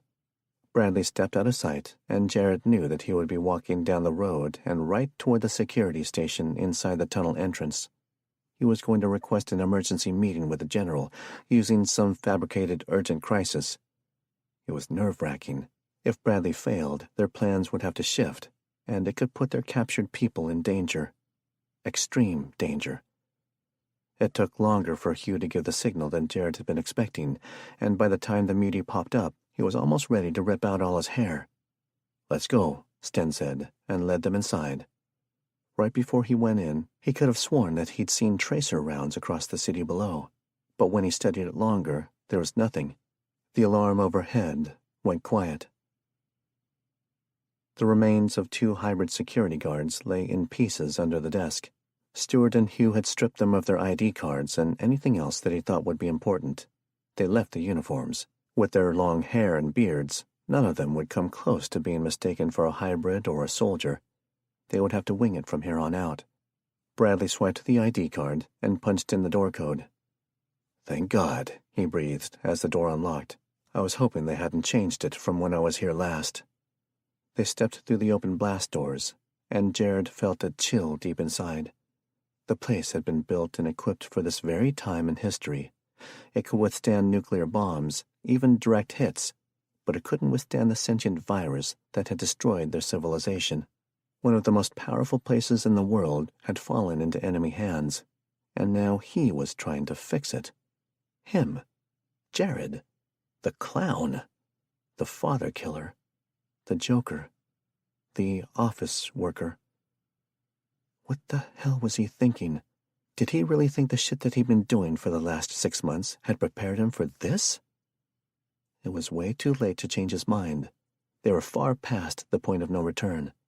Bradley motioned for them to follow, and they jogged down the lit hallway. It was quiet and undisturbed. He wondered where all the rest of the hybrids were. They had to have cameras everywhere. He jumped as they heard a different alarm signal overhead. It was a high-pitched tone that irritated their ears and completely incapacitated Stewart and Hugh.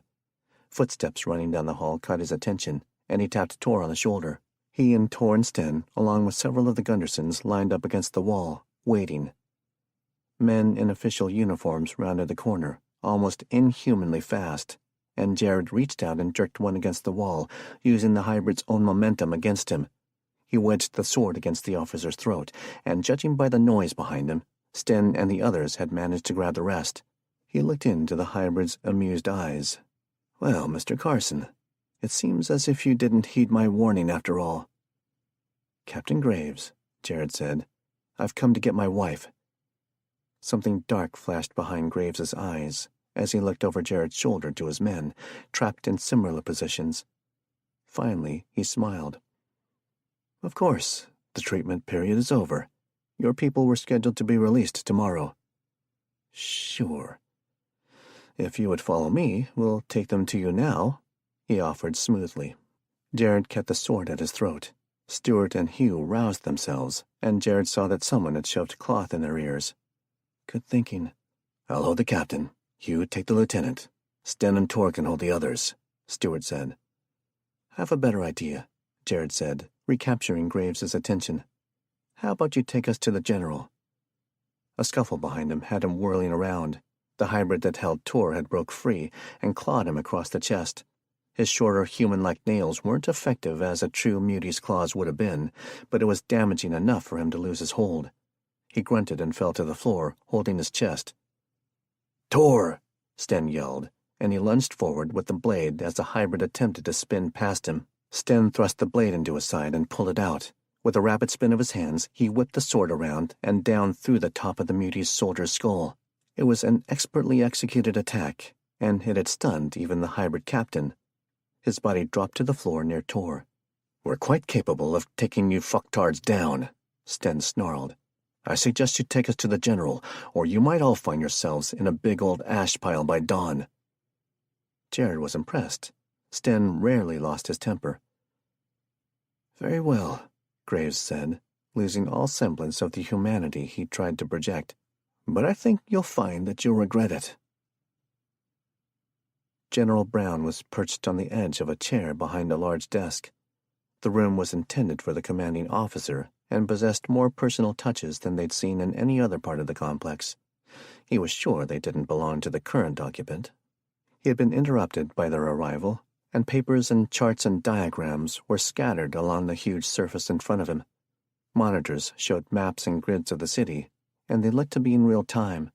He studied them with a tilt of his head, and Jared saw what Stewart had meant.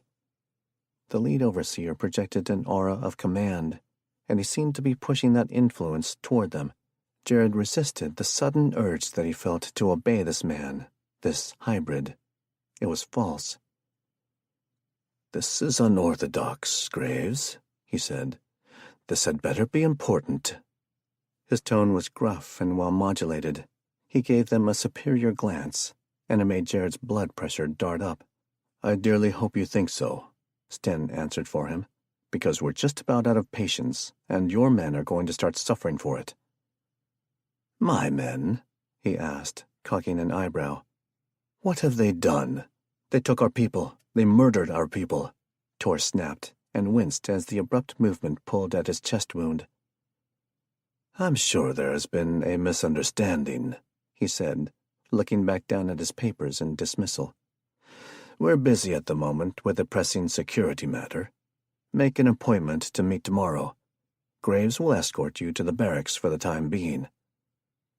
"You worthless fucking subhuman piece of—" Tor was cut off.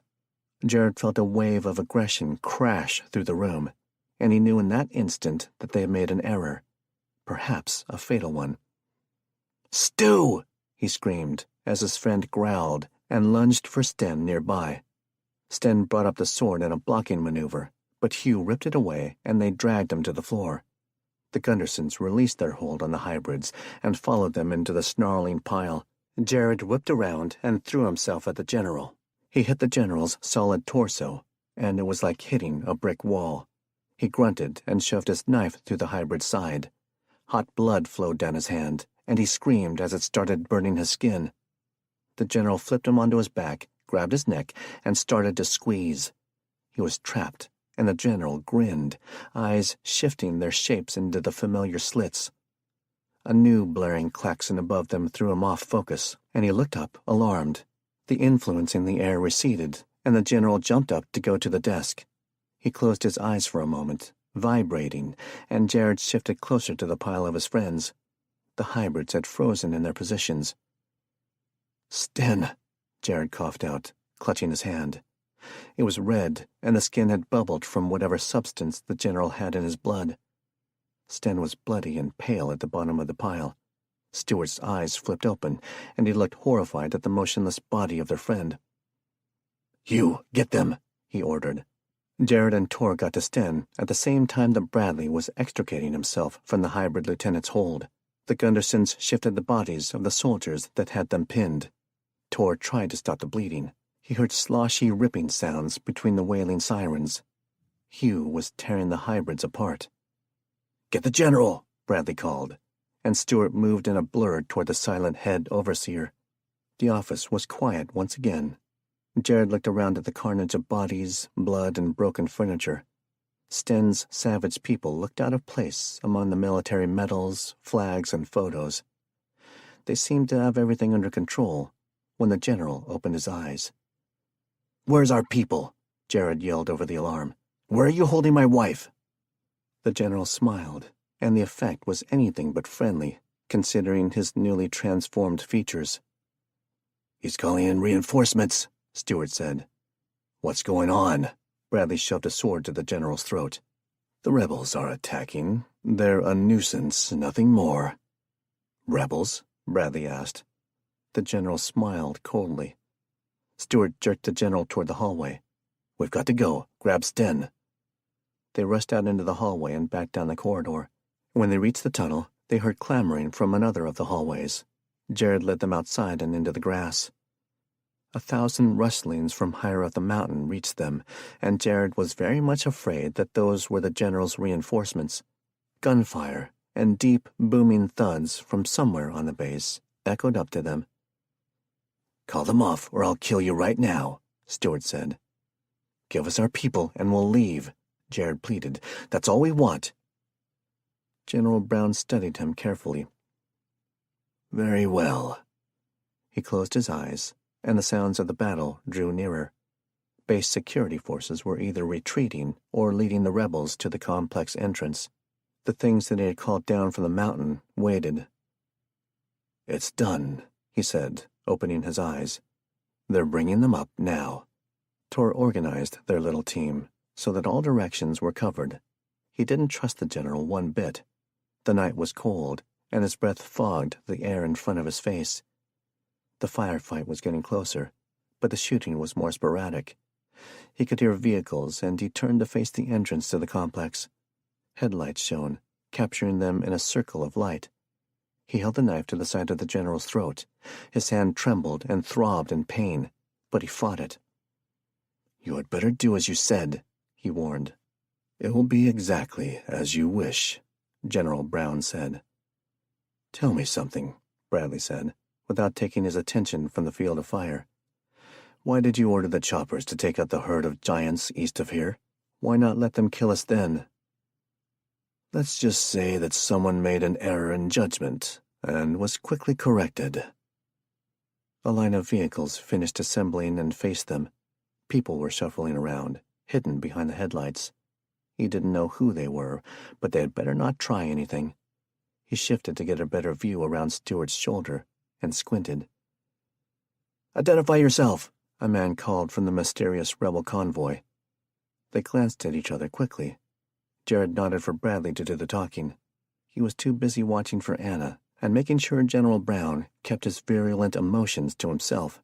This is Staff Sergeant John Bradley of the Arkansas National Guard. We're holding General Elias Brown hostage for the safe return of our people. There was a murmuring from the trucks, and it reached a crescendo when a group of people walked toward them and into the light. Their features were obscured by the backlighting, but they were armed, and Jared would consider them a threat until proven otherwise.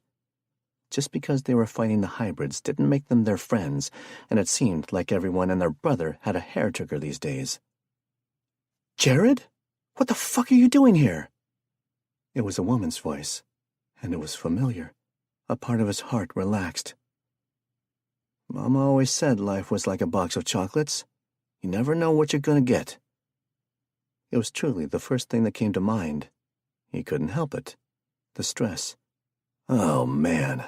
I don't think we can handle another Carson. A red-headed man to Kate's left groaned. A big man wearing dirty multicams walked into view. He was hard and looked mean. He looked like he could give Sten a run for his money.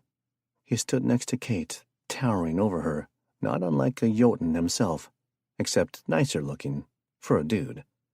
He looked at Bradley like he was seeing a ghost. Bradley? We thought you were dead. We don't have time for reunions. They're coming out, Tor shouted, calling their attention toward the tunnel entrance. Jared turned and saw familiar faces, and one, in particular, had his heart leaping in his chest. Chapter 32. The Final Moment. Anna. They were huddled along the walls on either side of the door. If the hybrids should decide to come through, they would have a better chance of taking them down. It seemed more likely that they were planning to just starve them to death. They won't leave us here, Brandy said. There are some important people here. They were still sitting in the dark, and her voice came from somewhere to the right. Who? Jurgen called out. Me, a man's voice said on the other side of the line. Colonel? Brandy asked. The one and only, the man replied tiredly. They had been sitting in the dark for an indeterminate amount of time. Maybe an hour, maybe a little more. She was worried. What would the hybrids do if they didn't manage to escape? There would be punishment for this, and she knew that Jurgen would be at the top of the list. She was probably next. She wondered what Jared and the others were doing right now. Not knowing was the worst part. What if he'd never woken up after they hit him? Or what if they had just sent troops to kill them in retaliation for their little prisoner uprising? Someone is coming, Jurgen said, and they all stopped shifting around as the keys were heard in the lock. She tensed, waiting to find a target to attack. Or maybe she was waiting to get shot. She didn't know. Newcomers, your treatment period is over. You may leave the facility. Your group is waiting for you outside. Was it a trick? Newcomers, your treatment period— You said that already, du Yavlik robot, Jurgen shouted. How do we know that you're telling the truth? You have no other option. We could have activated control measures at any time. We could kill you at this very moment. We've been ordered to escort you outside, to your waiting party. Why are you releasing us? She yelled. There was a moment of silence. Your people are very insistent. They have made a bargain with the general. Your lives for his. That sounds right, one of Sten's men said, humor in his voice. Let's go then. The worst they can do is kill us, another said. Perhaps the filthy rats are telling the truth. Anna stood, brushing the shoulder of someone who sat nearby. She leaned in. Tell Brandy and the colonel that we'll be back for you all, she whispered. She heard a grunt in reply, and from her other side came raucous laughter. Oh, sure you will, the man said. Like we've never heard that before, he chortled. She should have left Eddie in the cage. The hybrids surrounded the 15 of them as they left the cage room. They didn't touch them or look at them. They herded them onto the equipment elevator, and Anna's heart pounded at double time. She held her breath as the one in charge leaned forward to jab a button and sighed when he pushed the 0. Maybe they really had been telling the truth. She looked up at Jurgen, whose face was still strangely messed up. He gave her a warning look and blinked rapidly 3 times, then 3 times again. Another of the men cleared his throat 3 times. It was their danger signal. She tensed and prepared. For what? She didn't know, but she was ready. The elevator door opened, and she looked at the room beyond. It was similar to the hallway below, except at one end there was a tunnel. A massive door, thicker than anything she'd ever seen, stood open. She stepped through, following Jurgen. They're just ahead, in the parking lot, one of the uniformed hybrids said. They walked out into the cold, crisp night air, and she took a deep breath. A line of vehicles at the far side of the lot blinded them with their headlights. In the center, between them and the vehicles, was a group of people. Jared. She saw Jared. He was alive. She froze when the hybrids behind them made a sudden movement, and her gut tightened. It was a trap. Not only for them, but for the rest of their people, too. One of the men knocked her off balance, and she stumbled forward. There were the sounds of scuffling. She heard shouts from far away, and then the rapid, loud hammering of a rifle. More gunfire filled the air, and the stink of spent gunpowder filled her nose.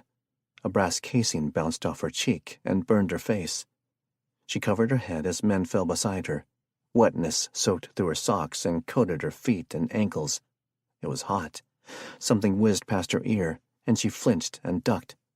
She crawled away from the carnage without looking back, nearly dragging her face on the cold asphalt in a desperate attempt not to be a target. Every second she expected to be next. She crawled toward Jared.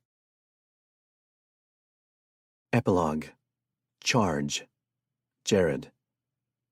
He saw what was going to happen only a split second before it did. There wasn't time to stop it. No! Stewart yelled and snapped the general's head back. Jared! Jared knew it was already too late. The order had been given. He shoved the knife behind the general's ear, directly into the brain. He yanked it out and Stu let the body fall. He and Hugh were dashing off to flank the hybrid soldiers the very moment after. Bradley jerked Jared down to the road, and he saw Kate being dragged off into the trees by the man who knew Bradley. Tor was roaring and dragging a dazed Sten the same way. The rebels, Bradley's unit, or real Cheyenne Mountain Guard, whoever they were, followed them, raising their weapons and searching for a clear shot. He had to get Anna out of the crossfire. The Gundersons were charging with Ewell in the lead. Their swords wouldn't do much against bullets. The group of released captives was swarming the muty guards, and he didn't see Anna anywhere. A bullet creased his cheek, and Bradley yelled his name. They lunged to the side, and he watched the closest thing to a Highland charge that he or anyone else would probably ever see. If their kin hadn't attacked the hybrid soldiers first, it would have been a massacre. He finally saw Anna, crawling slowly among the bodies of the fallen. She was still alive. Jared dashed out to get her as the last mutie was decapitated by Stewart. The air was suddenly quiet before the groans of the wounded men filled the air. He snatched her up and ran over to the cover of the trees where the others were gathering. Wounded started to trickle in, and Kate's people cared for them.